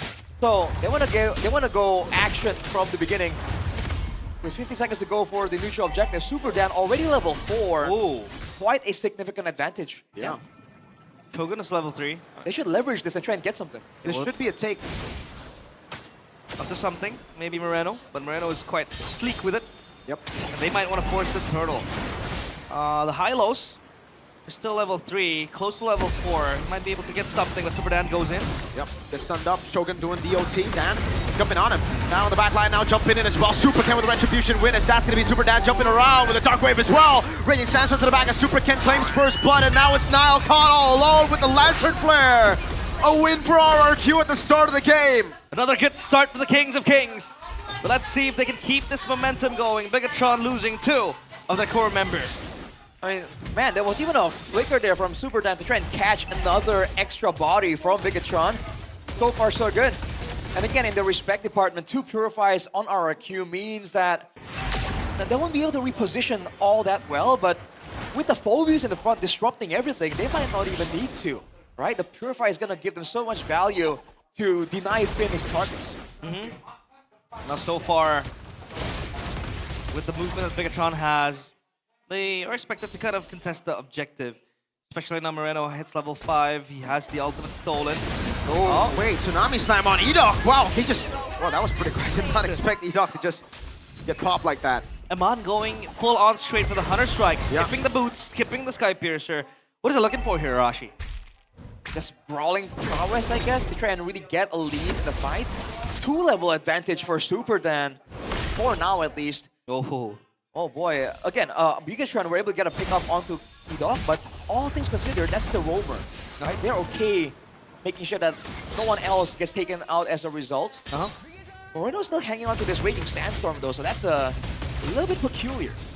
But that kill was towards Iman, so, you know, Bigatron deems it valuable, seems like. Especially when he can get the Granger going. He has the boots now. And the Phoveus. When the Phoveus does snowball, as we've seen in Game 1, who really takes care of the Phoveus? I know they have the Kalea with the Granger combo as well, but is it going to be that easy? Whoa. Shogun gonna go for a stun on Dan. The rest of the team is here as well. Turtle spawns at the bottom lane. Good rotation there from RRQ. They sent Edok along with Yeheskiel to the top side there, denying Bigatron the play before the neutral objective. Now the wave's even, so there's going to be time for them to dance around. Speaking of, War Axe again. Trojan side completed for Super Toy. He's battle ready. Seems like Turtle will spawn, and it has been up. Will RRQ Hoshi contest this? Thunder Belt for Edok as well. Extra bit of damage, extra bit of slow. The Truncheon from Moreno though, they gotta be careful about that. That's a lot of extra damage, especially in a clumped up team fight. Yeah, they're looking for maximum damage here, Bigatron by Vitality. Yeah, they're poking the horse down. Shogun pops in Glorious Pathway. I think that was a bit too early actually. And now RRQ are just standing there waiting for the Glorious Pathway. Now it's a big resource burnt out. Oh, Nile? Look at the patience from RRQ Hoshi, Nile. Oh, jumps on a Super Toy, knows there's no flicker, but he doesn't get anything done. Even with the horse, Shogun thrown back at the team, and Toy treads him down. Nile doesn't have the horse yet. Heskiel with the walk up with the Crimson Beacon now. Tsunami Slam with the Radiant Sandstorm there, but the man gets thrown back into the team as he's able to flicker out to safety. 10! Goes in with a pursuit. That's Moreno with a jump in forward as Dan gets slain, but the turtle goes to the hands of the Kings of Kings. He might have bit off more than he could chew, but at least the objective falls in the hands of RRQ. Edok with the kill, but it's traded back with a kill for Eman under the turret. Is that worth it, Arashi? They're building a Sky Piercer there as well. I don't know if that allows him to collect a stack. We'll have to wait and confirm because he bought it after he got taken out. I don't think it does add the stack, no? If he picks it up before the kill, I think he still gets the stack. So I think he got taken out, picked it up, and then Edok fell to the turret. So that's why we gotta find out. I think he got it yeah. after Edok died. If he did, no stack, I think. All right. Either way, Super Dan has been very aggressive with his flickers. Would have been value if he was able to take out Eman there. Unfortunately, though, Bigatron a bit too clean about it. But there's no answer from Bigatron when it comes down to the neutral objectives. This is concerning. Let's see. So far, it seems like RRQ Hoshi are very good under pressure. At least a few kills here and there for their core members. Super Toy yet to be caught. The Purify is still available. The Kalea will need to work double time to catch Super Toy. They're going to try to engage on the top side turret. Will there be a fight? Sandstorm, and the whole team is there to back him up. A full dive on Nile. Look at the way they turret juggle as well. Beautiful by RRQ. This carry pick, man. Such a nightmare. You do have the damage reduction with the Barbiel, with the Phantom Steed. But when you have that true damage, the shred from the carry, man, oh man, Bigatron by Vitality, they need to address this carry. Whoa. I think he should be fine here. And Man's gonna try to get the kill. Super Ken. Oh, Moreno with a splash, and still he's unable to get Super Ken down. That's a flicker. Too close for comfort. No flicker on Moreno. No big plays, and now the neutral objective is up. Super Ken will recall for now. There's a window for Bigatron. You know, I thought Nile was gonna take out Super Toy in the previous neutral engagement. RRQ has to be careful about that. With a couple more items, Nile can pretty much one-shot Super Toy. Without the flicker, he can't really kite back. Now, Turtle will be able to be corralled by RRQ. Bigatron by Vitality, will they contest this? I think they will. And all in, but it's only on to Edok. Now gets on the horse, but now Raging Sandstorm come down over on the two frontliners. A pure front to back for RRQ as they secure another perfect Turtle game. What is this early game from RRQ Hoshi? Looking like a different team. Whoa. Early game fully stopped. Look at that confidence from Yeheskiel. Helicopter from Yeheskiel. Paracopter. I don't know if this is the decisiveness coming in from RRQ that's catching Bigatron off guard, but every single fight, flickers from Super Dan, flickers from Edok. I mean, right there, he Raging Sandstorm and flickered just ever so slightly sideways just to land it on more people.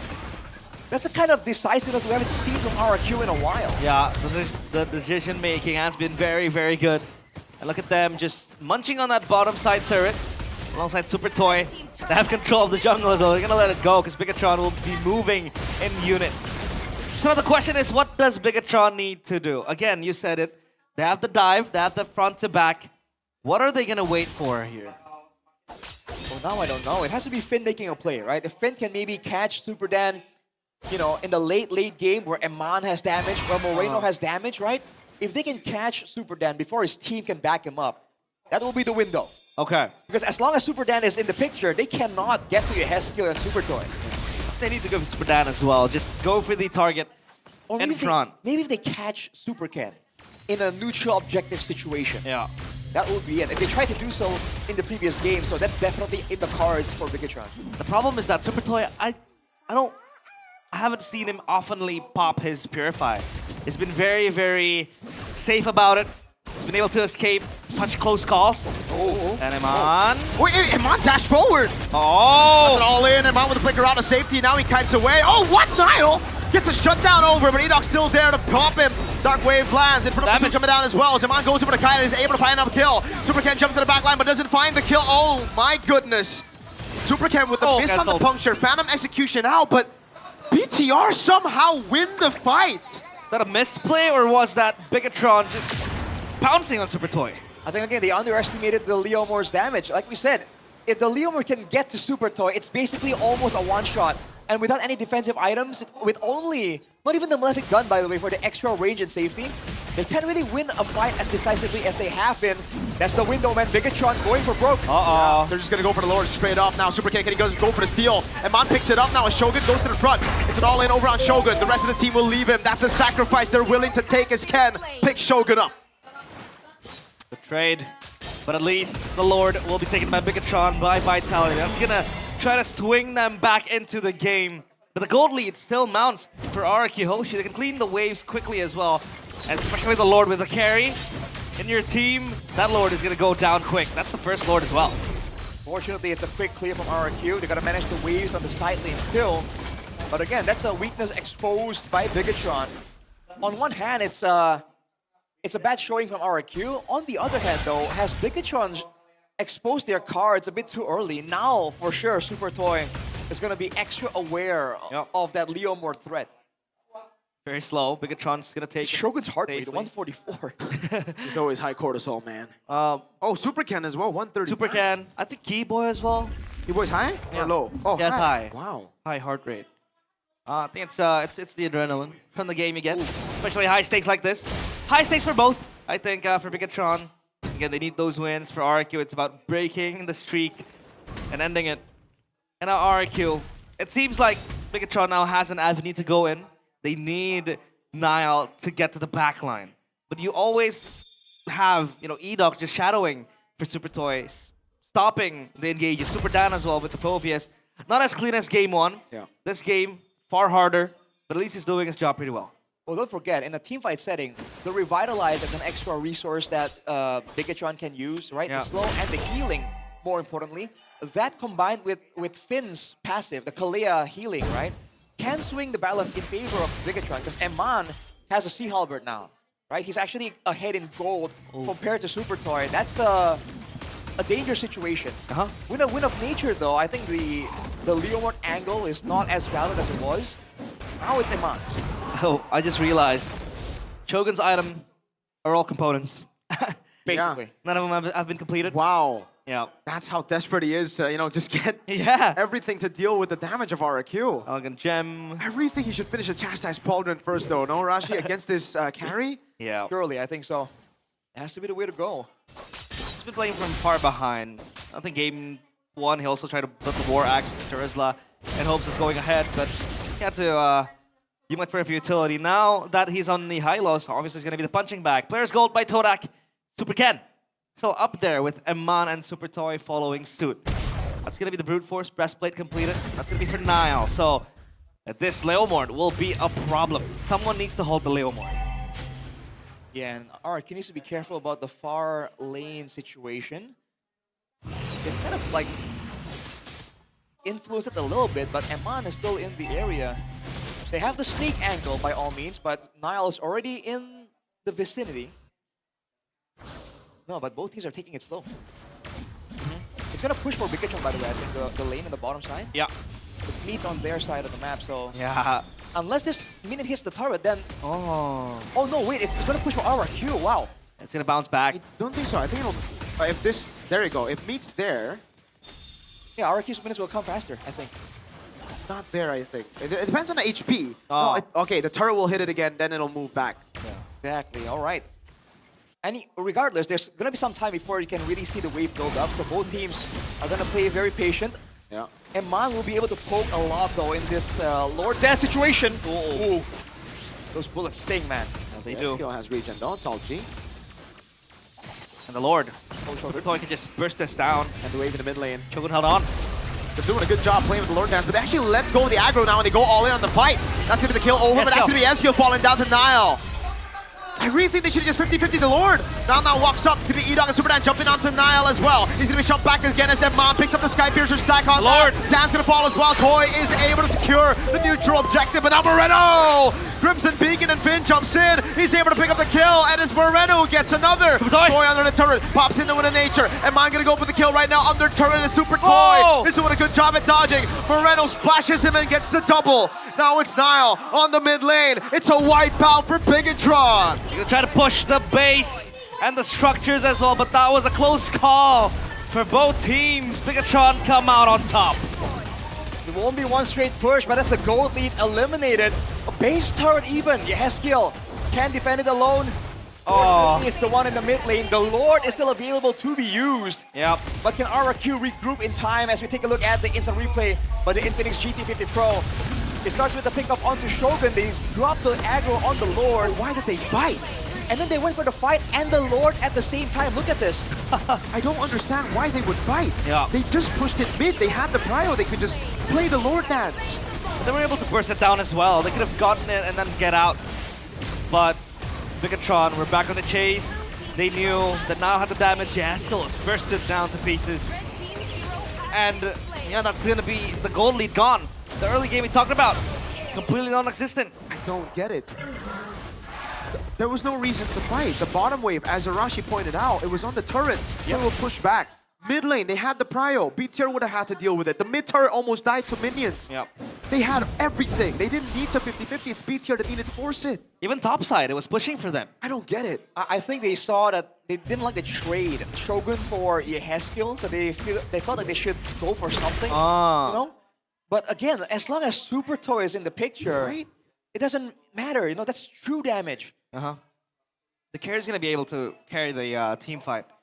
They should really reevaluate how they want to take fights. Because if they want to move forward like that, that inherently brings extra risk to Super Toy. Yep. By all means, he has the Malefic gun at this point. But against a team like Biggatron, you can never be too careful. Oh my. Biggatron by Vitality, 1.3k gold lead. But I think at this point, it could be irrelevant as well. Late game, it gets tough. RRQ are now a composition that needs to just play around Toy. Yeah. Yep. And I guess Yeheskiel has presence in this late game on the Sushin. We've seen that before. But again, it's just not as easy without that gold lead, right? The gold lead was a huge factor we were counting on for RRQ. And Biggatron, again, Eman picked up a couple of stacks on the Sky Piercer too, don't forget. I really thought that Yeheskiel would have opted for the Sky Piercer. Could have really helped RRQ team fight their way into Biggatron by Vitality, but the Lord in 5 seconds, they want to make a play. Good deal! They go on the flick. Oh, Eman is able to flick around to safety now. It's going to be Yeheskiel taken low. Dark Wave lands on Shogun and Finn as he goes in all the way. Shogun going to be taken down by Super Toy, and that's a pick right before the Lord of his bonds. Finn going to be looking for the pick as now Nile walks up, but they are unable to get anyone as Moreno splashes Edok, and that's it. Lord evolved. RRQ with a one-man advantage. They can shred. Moreno has a Crimson Beacon. That played out perfectly for RRQ, man. Super then jumped back to Shogun right before he got taken out. It could have been luck, but it really worked out for RRQ. They have the wave in their favor, the numbers in their favor. This is the time for them to show what they have learned in the past couple of weeks. Yeah. Oh, they're holding aggro. Look at the waves. They want a 4v5, yeah. Nile. Phantom Steed coming down. And The that Lord. will be a free Lord to RRQ.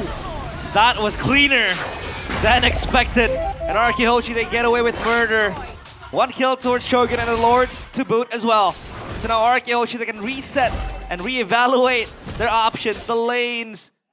At least down bottom is still not Only broken. 20, so that the first one didn't count, Rashi. I thought he had more, Like that. honestly.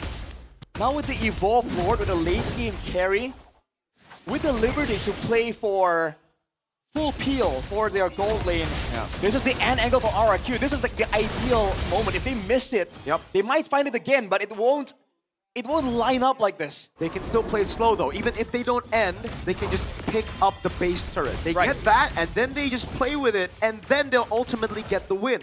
So it's all about patience now for RRQ. Composure. Patience, composure, maturity maybe could be the name of the game for RRQ Hoshi. The Kingdom is calling. Will they be able to open up this space and possibly look for an end?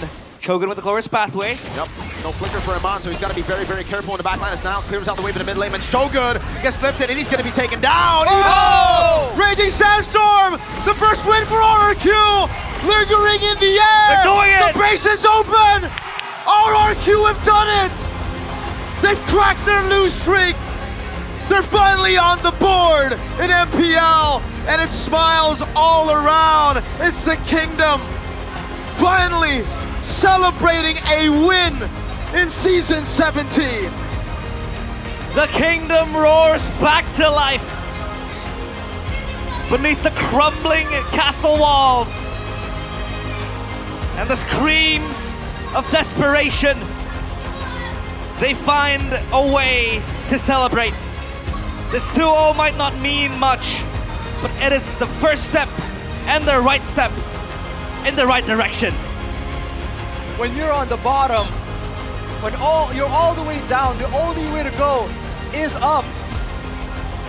We've stated that for multiple weeks for RRQ, but finally, it is done. Bigatron once again showing that they are the breaker of streaks. It's always got to be BTR, man. If there's a team to do it, to beat Onyx and to lose to a bottom team, there's no other than one of the greatest jokers of all time. Look at what it means to the Kingdom. Oh man. They're celebrating this like a playoff win. And it means a lot to them after all the hardships, the difficulties, the struggles they had to endure. RRQ Hoshi finally get their name and a point on the board. Dude, we've waited so long for this. We're gonna have an RRQ interview. It's an RRQ interview. Can they still answer questions though? Do they know how to interview? I don't know. Do they know who the new host is? Do they even know how to hold a mic? I don't know. At this point, I have no idea. We'll find out. They'll be wondering where Bude went because we have a new host. But man, that's a great sight to see. Crucial moment here from RRQ Hoshi. Oh man. There were throws still, but they got themselves together. They got the pick off. They played the comp how it should be played. It looked sketchy, it looked concerning. But in the end, if it works, it doesn't matter, man. This is their moment. It is. What a game. The composure from RRQ this game, though, right? Like, that's always been the problem for RRQ in the early game. There always glimpses of brilliance where they do well, but then the late game, always extra movements, always forcing random fights, and I'm glad we gave them that opening because they finally got their win. I'm pretty happy for Kescute, NMM, Super Ken, ex-BTR by the way. The question is it too late? Is there still time? Is there still a chance? Let's talk with the RRQ Hoshi players up on stage.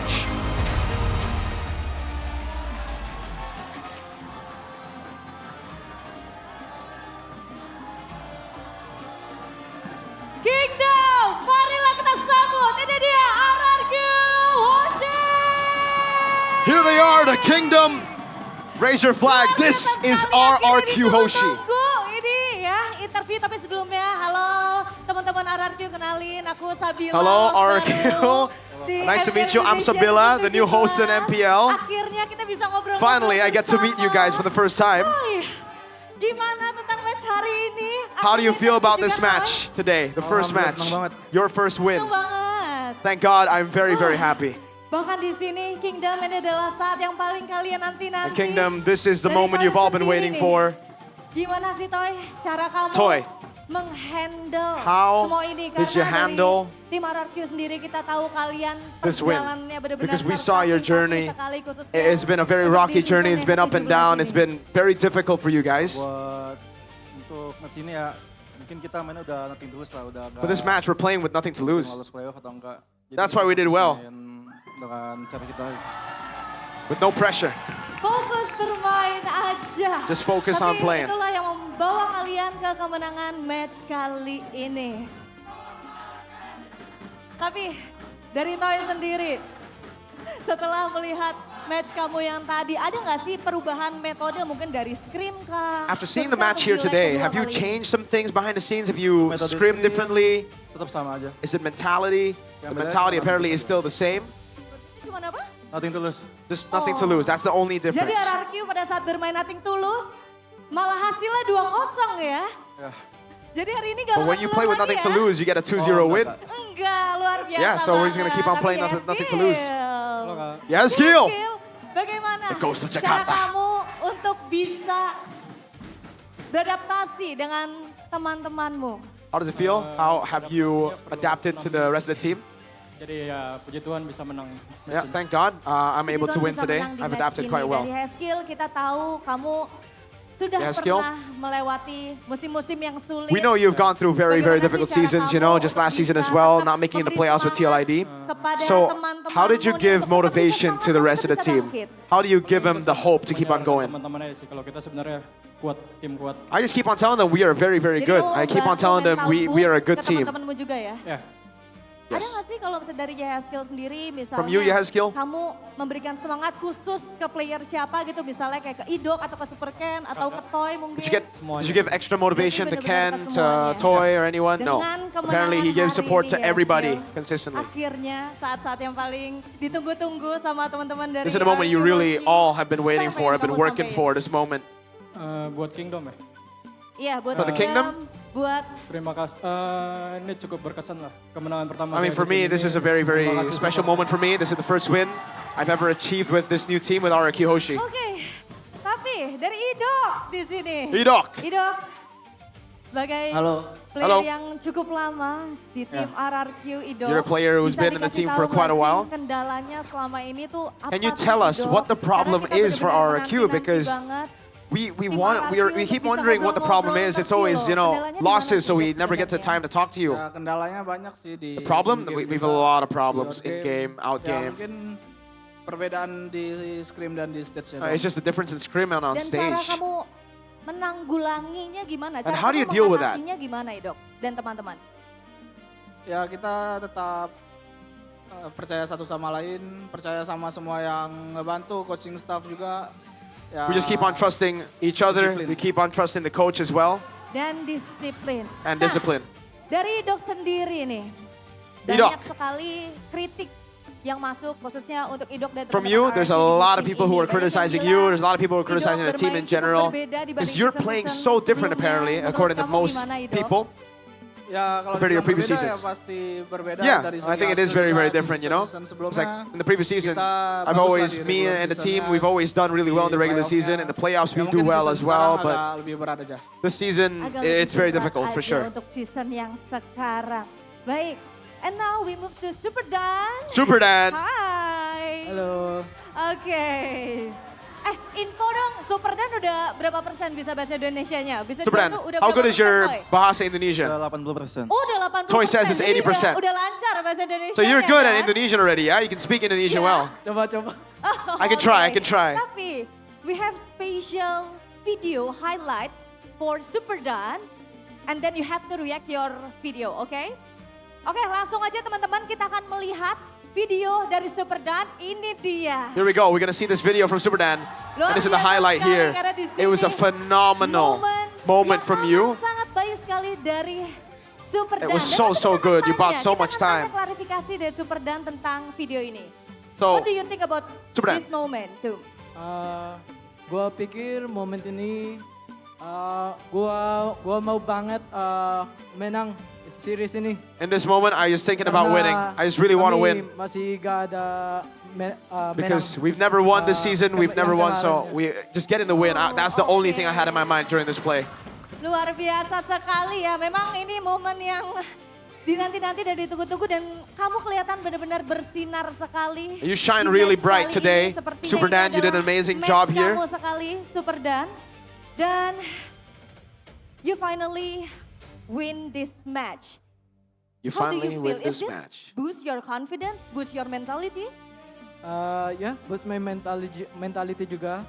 Dan gua Yeah, it also boosts my mentality. Gua pikir selalu gua pede buat gimana main gua. Yeah. I always think about how Boost confident I need to be when mentality playing. juga dan pede untuk mainnya. Tapi Ken, di sini ada Super Ken. Super Ken, my GOAT, XBTR by the way. Super Ken. Ini yang dinanti-nanti.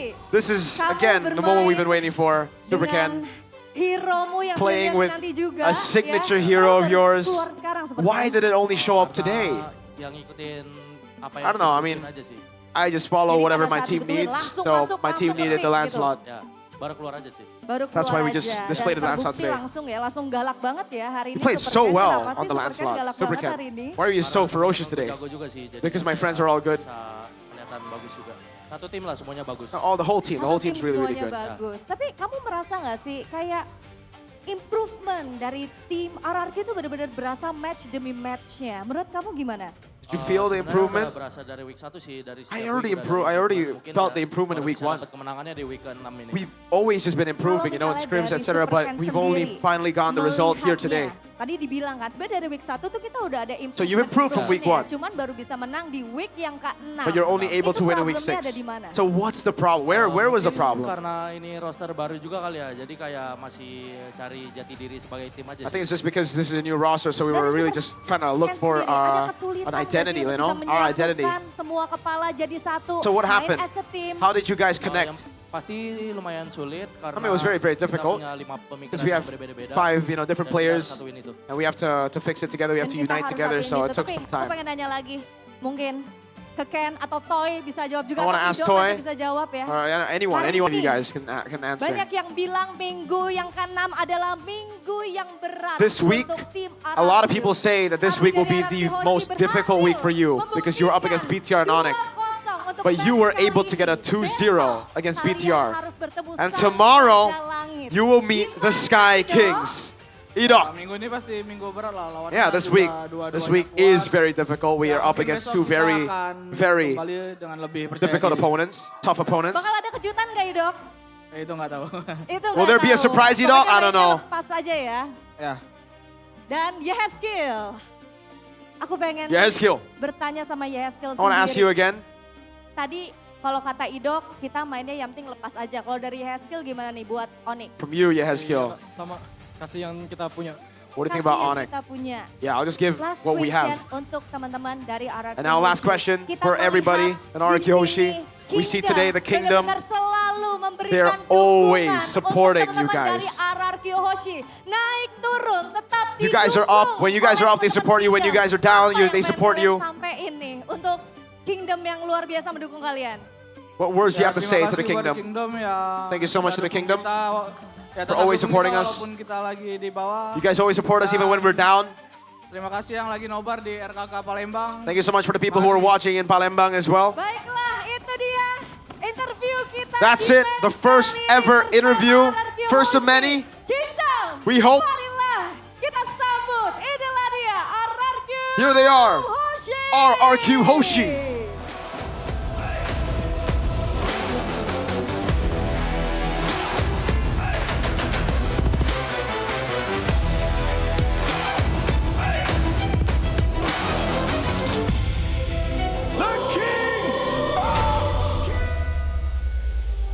And And finally, the Kings of Kings are able to pick up their maiden win in Season 17. That was such a hard-fought win, but that was also a clean win as well. It was a clean win. And you know, I'm a bigger trooper in and out, but that felt like a really good win. You know, Yeah. like, it feels good to see RQ, especially a guy I've been supporting for a long time, Super Ken. The smile he had there, it meant a lot. I'm glad he got a win. Kescute and MM in the back as well. And on top of that as well, they knew that with this win, it won't change much yet. Yeah. It might not change anything. Yeah. They need to rely on other teams. They need to win their match tomorrow against Onyx. But still, that was celebrated like a victory, and a victory it was. Hey, Yes, Rashi sir. Hoshi, how you feeling? Oh man, I'm sleeping good tonight, man. The first good sleep in a while, yeah? Really? Oh wow, that's a great moment. Then you'll sleep bad tomorrow then. I almost forgot how what it the hell? felt seeing them on stage, bro. Like when they start walking up, I'm like, wow, this is so foreign at this point. Dude, I've been waiting for this. the yell of the kingdom, Yeah. the yell, it's something we haven't heard, I think, a single time this season. Even when they win games, it just feels like, yes, they're here supporting, but that final yell, it felt like a like relief, dude. Really. Felt like waiting for sure. something for so long, and it finally came. I mean, you can imagine, right? You're supporting your team. They get close. They've lost a late game before with a huge early game lead, right? In that game, you can see they were waiting for the actual end for the explosion, and then they cheered. Because they know You're right. it's for sure, dude. I was doing that, dude. I was like, all right, all right, all right. Come on. It kept us on the edge of our seat. I was standing up. Man, we all were waiting for that win, and that's a very deserved win. And it's not one of those dramatic wins where they scrap wins. It is dramatic, but it's not like in the game. It's not as scrappy, you know? Because usually teams like this, when they want to win, it's gonna be 3 games, and then they're gonna wait till like minute 28, Chaotic. minute 32, chaotic, 50-50. fights here and there. That was clean. 2-0, bro. By Arkihoshi. The only thing that wasn't clean was the fight. I don't know why Yeah. they took that fight, right? The back-to-back blunders. I was like, I don't know. It almost looked like it was going to be the same story, but then they recomposed themselves. And that's something that, again, maybe is the biggest improvement. Not the early game, not the draft, because we've seen the draft be really good for RQ. We've seen the early game be really good. But that composure, it's always been the problem from week 4 onwards, I think. And most importantly, they finally found out who the new host is. That's Abila. She's like, hey, nice to meet you. This is the first time we're meeting, so, you know. And they're like, where's Bude? This is new. It's been so long. What happened? It's like Steve Rogers waking up after being in a cryostatic state. For an older reference, it's like Jumanji. It's like, what year is it? Oh, yeah, Jumanji. Where's everything? Where's everyone? And that's the first time I heard Super Dan speaking in Indonesia. And I saw him, I think it was shaking quite a bit. Yeah, It meant a lot to him. I got emotional there as well. It was also very emotional. I love the way he explained the moment, right? Yeah. He said, in that moment, I was just thinking about the win. He wasn't Yeah. thinking about beating Bigatron. He wasn't thinking about anything. He was thinking about winning for RQ. Break it down for us, Rashi. Hoshi. Oh, where do I begin, man? They did a great job in the neutral. This is where they used to be, where they have been criticized for being really bad, the neutral objectives. And in this game, at least, aside from the fight, like Mirko mentioned, for the most part, the kite back, the team fights, credit to Kescute as well for giving them a composition that really worked. Yes. Right? But they were able to perform on it and attain the right win conditions, especially this guy, dude. Man, such a heroic redemption.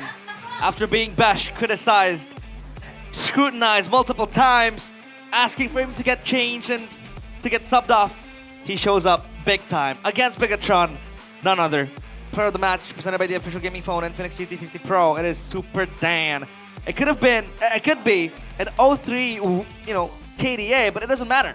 His impact was very, very of high magnitude. And Lanadon, this Phoveus needs to be taken off of him. I mean, it just has way too much impact, especially with his composition. All the way from the early game, even from game number 1. This is the reason why they're able to get such an advantage, right? They're able to kite back away, allow Super Dan to really get all the movements he wants to get. And even here, when they lose members, when they fall behind in a way, it doesn't matter, right? They keep their game plan on track. And Dude, the lack of hesitation from RQ is very, very apparent, man. Flickers aggressively here and there. They know they're aggressive. They know they need to make the plays happen. Tower dives, tower aggro juggling. The communication, like something shifted for sure, man. Yeah. There were moments of brilliance like this already, but the way it all comes together, like a cake, it's so good. I just gotta say though, like BTR, I still can't believe that they go to 2-0 Evos and then they just get dumpstered like this. The mighty Bigatron. The mighty signature BTR. The streak breakers. Streak breakers. Hey, Wolf said it to me and he gave it to me. BTR socks. BTR socks. I see why you're wearing them, because they suck. They suck pretty bad this game. They did. Man, this fight though, right? We were thinking like, oh no, the gold they swung over to Bigatron.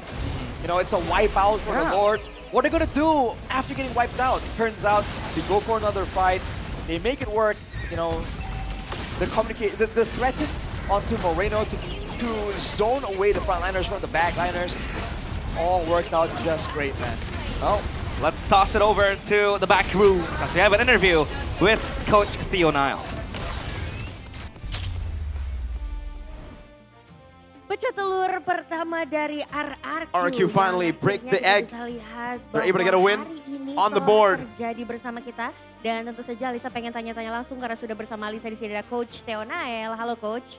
Coach Theo Nile, sebenarnya let's ini talk adalah about that interview game. yang tidak diharapkan This terjadi. is an interview that for sure you didn't expect, you didn't want. Baru, dan Coach sendiri melihat Coach, suatu ekspektasi yang kita semua tidak expect namun terjadi. Bagaimana nih Coach? this is something that happened today. How do you look at it? Simple sih ya, deserve aja berarti RRQ hari Simple. ini menang gitu. RRQ deserved the win. Gitu. Emang kitanya aja sih yang lagi down dan jelek. We were definitely down. We definitely played bad, and yeah, it's just RRQ well played. Right, leg number 1, leg number 2. You see the improvement for RRQ? Yeah, for sure. They're much more solid. They're brave to take fights. They're decisive as well. Oke, ngomongin soal individual, tadi juga Speaking kita of the bisa individual mengharap permainan dari Super Dan sendiri. We saw the moments for Menurut Super Coach Dan. sendiri, apa yang Coach? beda mungkin dari Super Dan? What was Kita the bisa lihat, difference apakah in Super Dan's hero-nya gameplay? ada sesuatu yang baru juga yang Coach lihat? You Gimana think nih there's anything tanggapannya? new about Super Dan? Kayaknya dia cuma perlu hero kuat. I don't know. I think he just really needs a very strong hero like the Phobius there, right? Terus dia nunjukin hari ini. And he definitely showed that today he Dan itu deserves yang mungkin to bisa win. jadi evaluasi juga untuk BTR ke That's depannya. definitely something to evaluate as Tapi well kalau for you ngomongin and for soal BTR. sendiri Yes. melihat dari Speaking semangat of BTR, anak-anak tadi gimana tuh? Karena kalau sebagai penonton mungkin ngelihatnya ada semangat yang sedikit hilang di It seems like permainan tadi. in that Apakah di game- ruangan balik layar juga seperti itu? Atau bagaimana nih Coach? Ya, It looked dia very kurang different.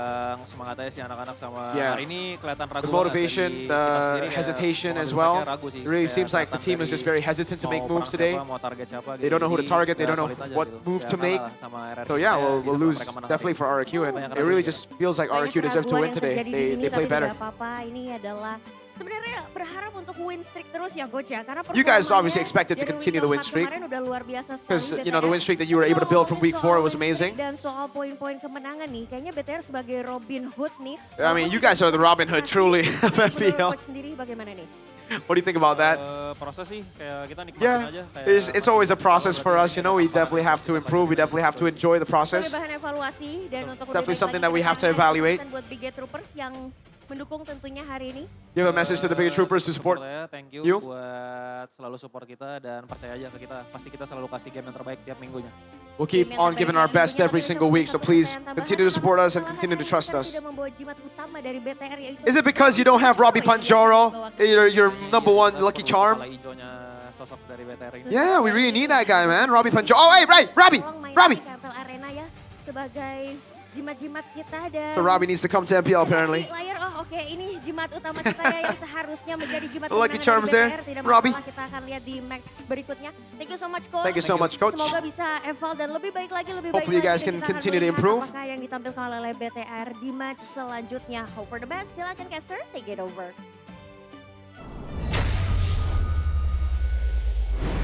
So that Coach Theo Nile Coach with Theo Nile. Alyssa. So I think we cracked the code as to why Bigatron lost. There's no Robbie. No Robbie. But hey. Bigatron or Robbie one tricks. No, but Bigatron is also Robbie. Robbie? Robin Hood. You know, Robin. Robin from the poor, Robin from the rich. Give it to the poor. Give it to the poor. That's what they've been doing. What a hero. Very generous. It's called a Philanthropy, you know? Bigatron, the benevolent. The Bigatron Foundation. All right, looking at the items though, there's not much to say, man. I feel like for once, it didn't seem, usually I'm the first skeptic to go like, you know what, Bigatron were doing weird stuff, right? Even in game 1, I was like, the Vexana though, were they really bringing in the full power, the full charge of the robots? But honestly, I feel like they really tried here. Even the fights where they were able to pick off Super Toy, right? Happened like twice, technically. You got taken out twice in this game.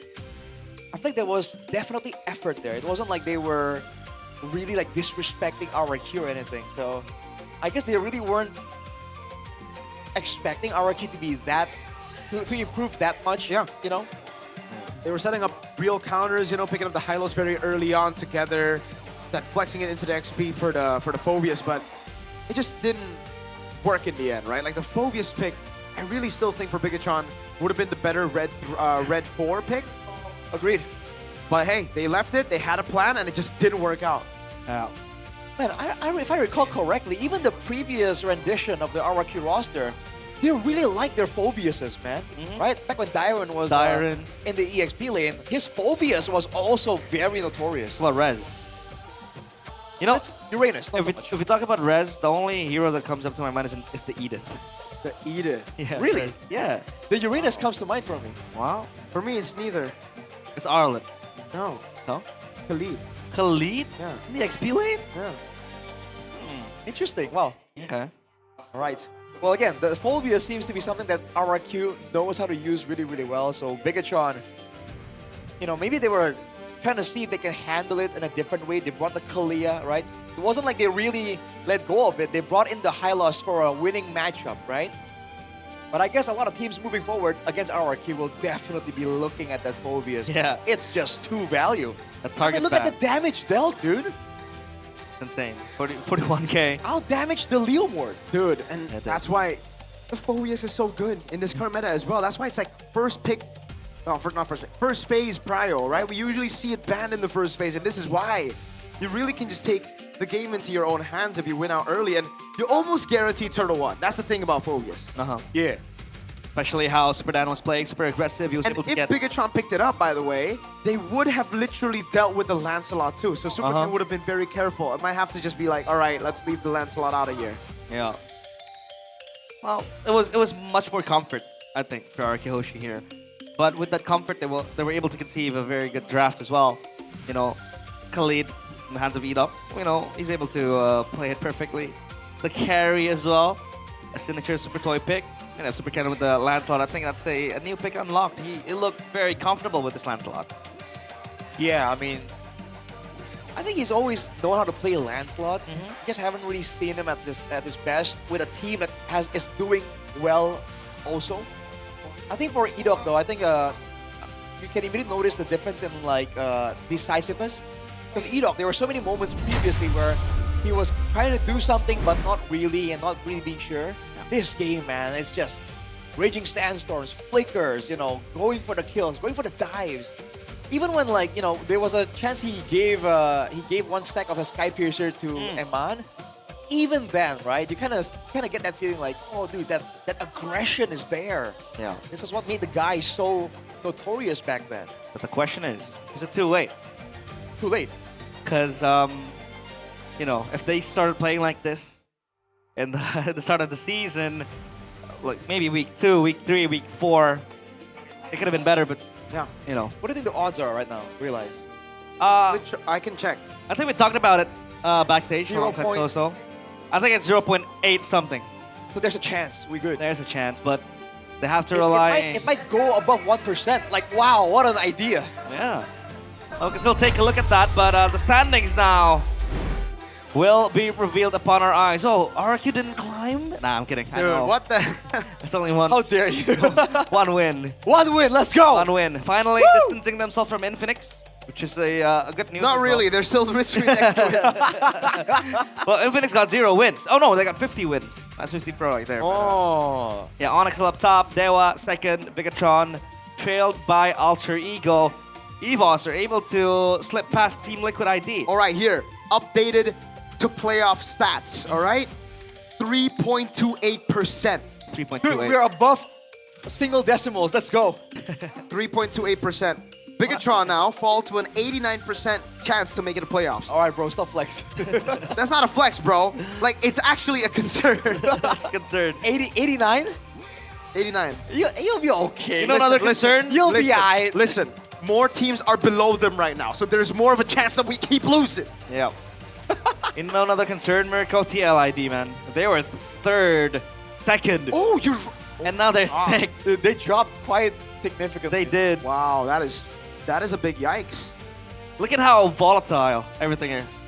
Well, another loss or another win tomorrow, and it can swap everything, right? If Bigatron lose again, Evos win, they'll be swapping.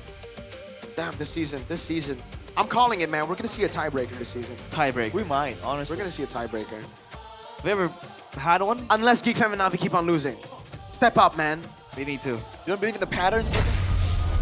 Geek Fam have been pretty shaky even with week 6. It might be because, like, you know, that one guy, that one Geek Fam Unity just kept going about how Geek Fam is the best team in the world, you know? Uh-huh. I think his name starts with a C. Oh, okay. Let's just call him Sheffin for now. I'll call him Chahyo. How about that? Bro Chahyo. Bro Chahyo. Hey, Navi against CLID for tomorrow, Onyx and RQ. Woo, let's go! For the Royal Derby Let's and go. Geek Fam against Evos. Oh my god.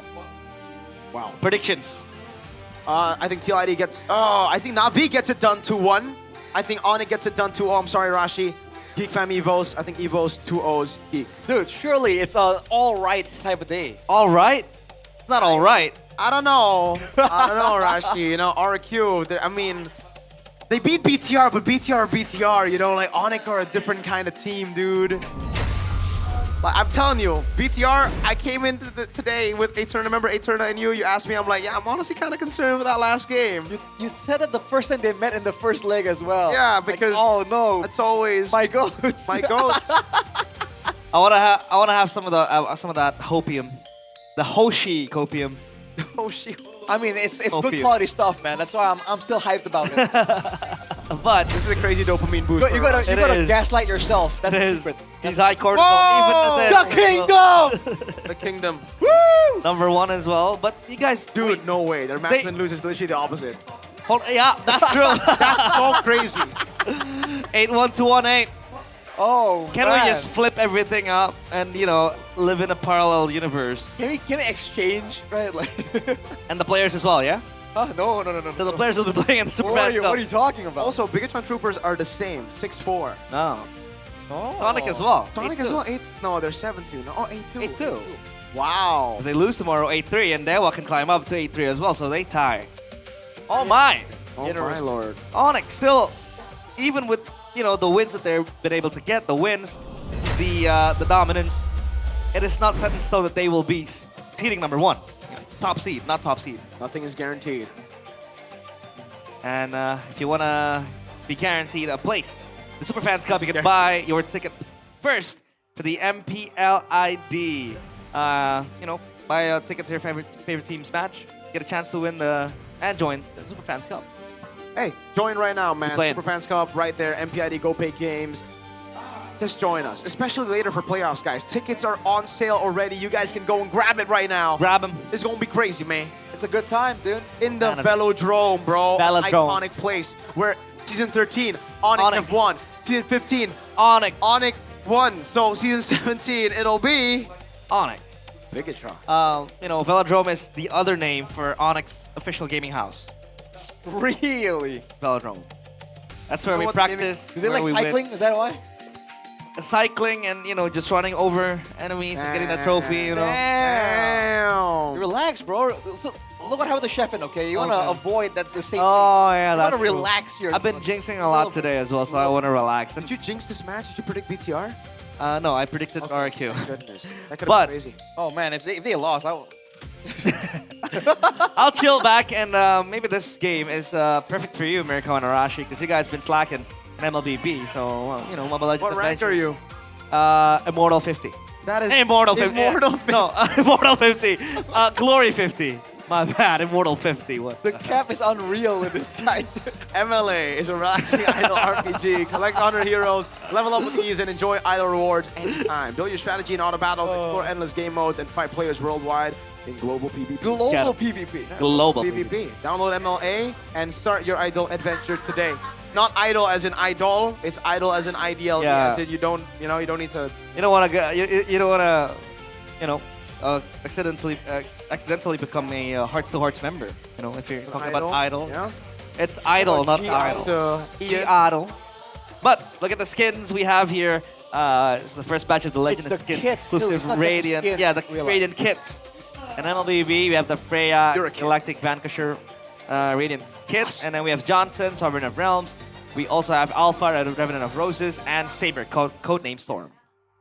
none of these skins. Oh, maybe the alphas. Alpha. I want the Granger, dude. What? Give me the Granger. Wait, I don't. The Granger the Granger Legend, the one that Eman was playing. I don't think we need that because M7 I think tops everything. A close second would be the Exorcist. No, that was the Legend Granger is a second for sure. Oh, okay. And don't forget as well, you can get yourself the dynamic portrait and exclusive action button for Leslie Angelic Asian. It is available now on the shop. You can enjoy it 20% discount during the first month from 22nd of April to 23rd of May. And it is also only 640 diamonds. 640 diamonds. And the exclusive action button is only 200 diamonds, so a total would be 840. Quick bats. Yep. Log in, check it now. Do you play Leslie? No. Do you play Leslie? That's a Mosa. Occasionally, yeah. You know what? I keep saying this. Leslie, I don't know. Every time I pick up Leslie up against a Natan, bro, I win out that lane. And then I pick up a Natan against Leslie, I would always lose. Is that? I wonder why. I think it might be a skill issue. But it's a hard counter, no? Which way? You lose both ways. Which one's the hard counter? No, but like, I have like 10 sample sizes. It all goes to Leslie. Epic? What? No, in Mythic. Once I made the Natan lane swap in minute 3. I don't know how Mythic players still play Leslie. I'm also calling Yamosa off. Anyway, check out the tickets for the next few matches we have for the regular season. It's going to be insane. And tomorrow we still have really, really good matches. Again, Geek Fan vs. Evos. Battle for playoffs still continue. ID -mpl.com/tickets. Our ticket is going to be the website where you want to grab your ticket. You're going to choose which match you want to watch. Don't forget to show up on match day because we don't appreciate no shows.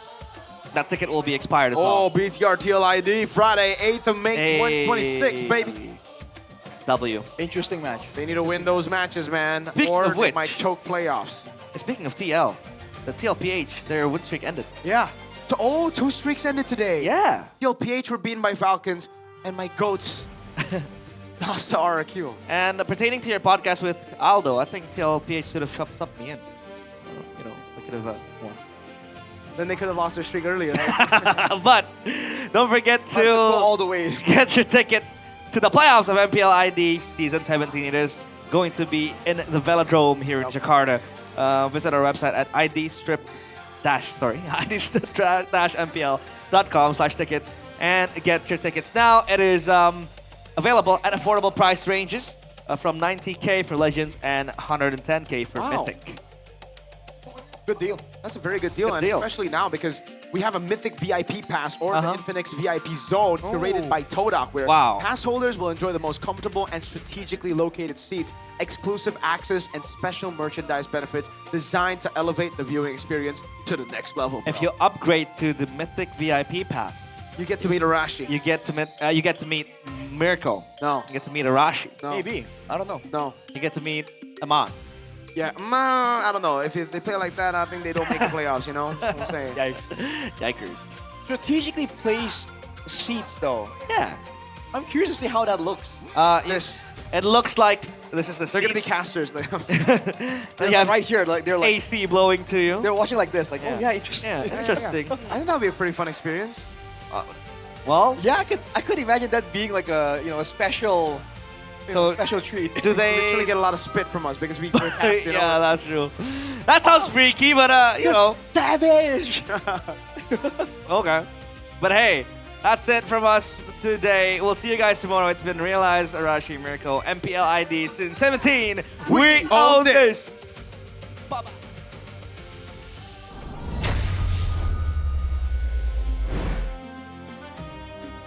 Usai sudah 3 match kita hari ini di hari yang kedua, minggu yang ke-6, di mana match penutupan benar-benar berjalan dengan amat sangat luar biasa sekali.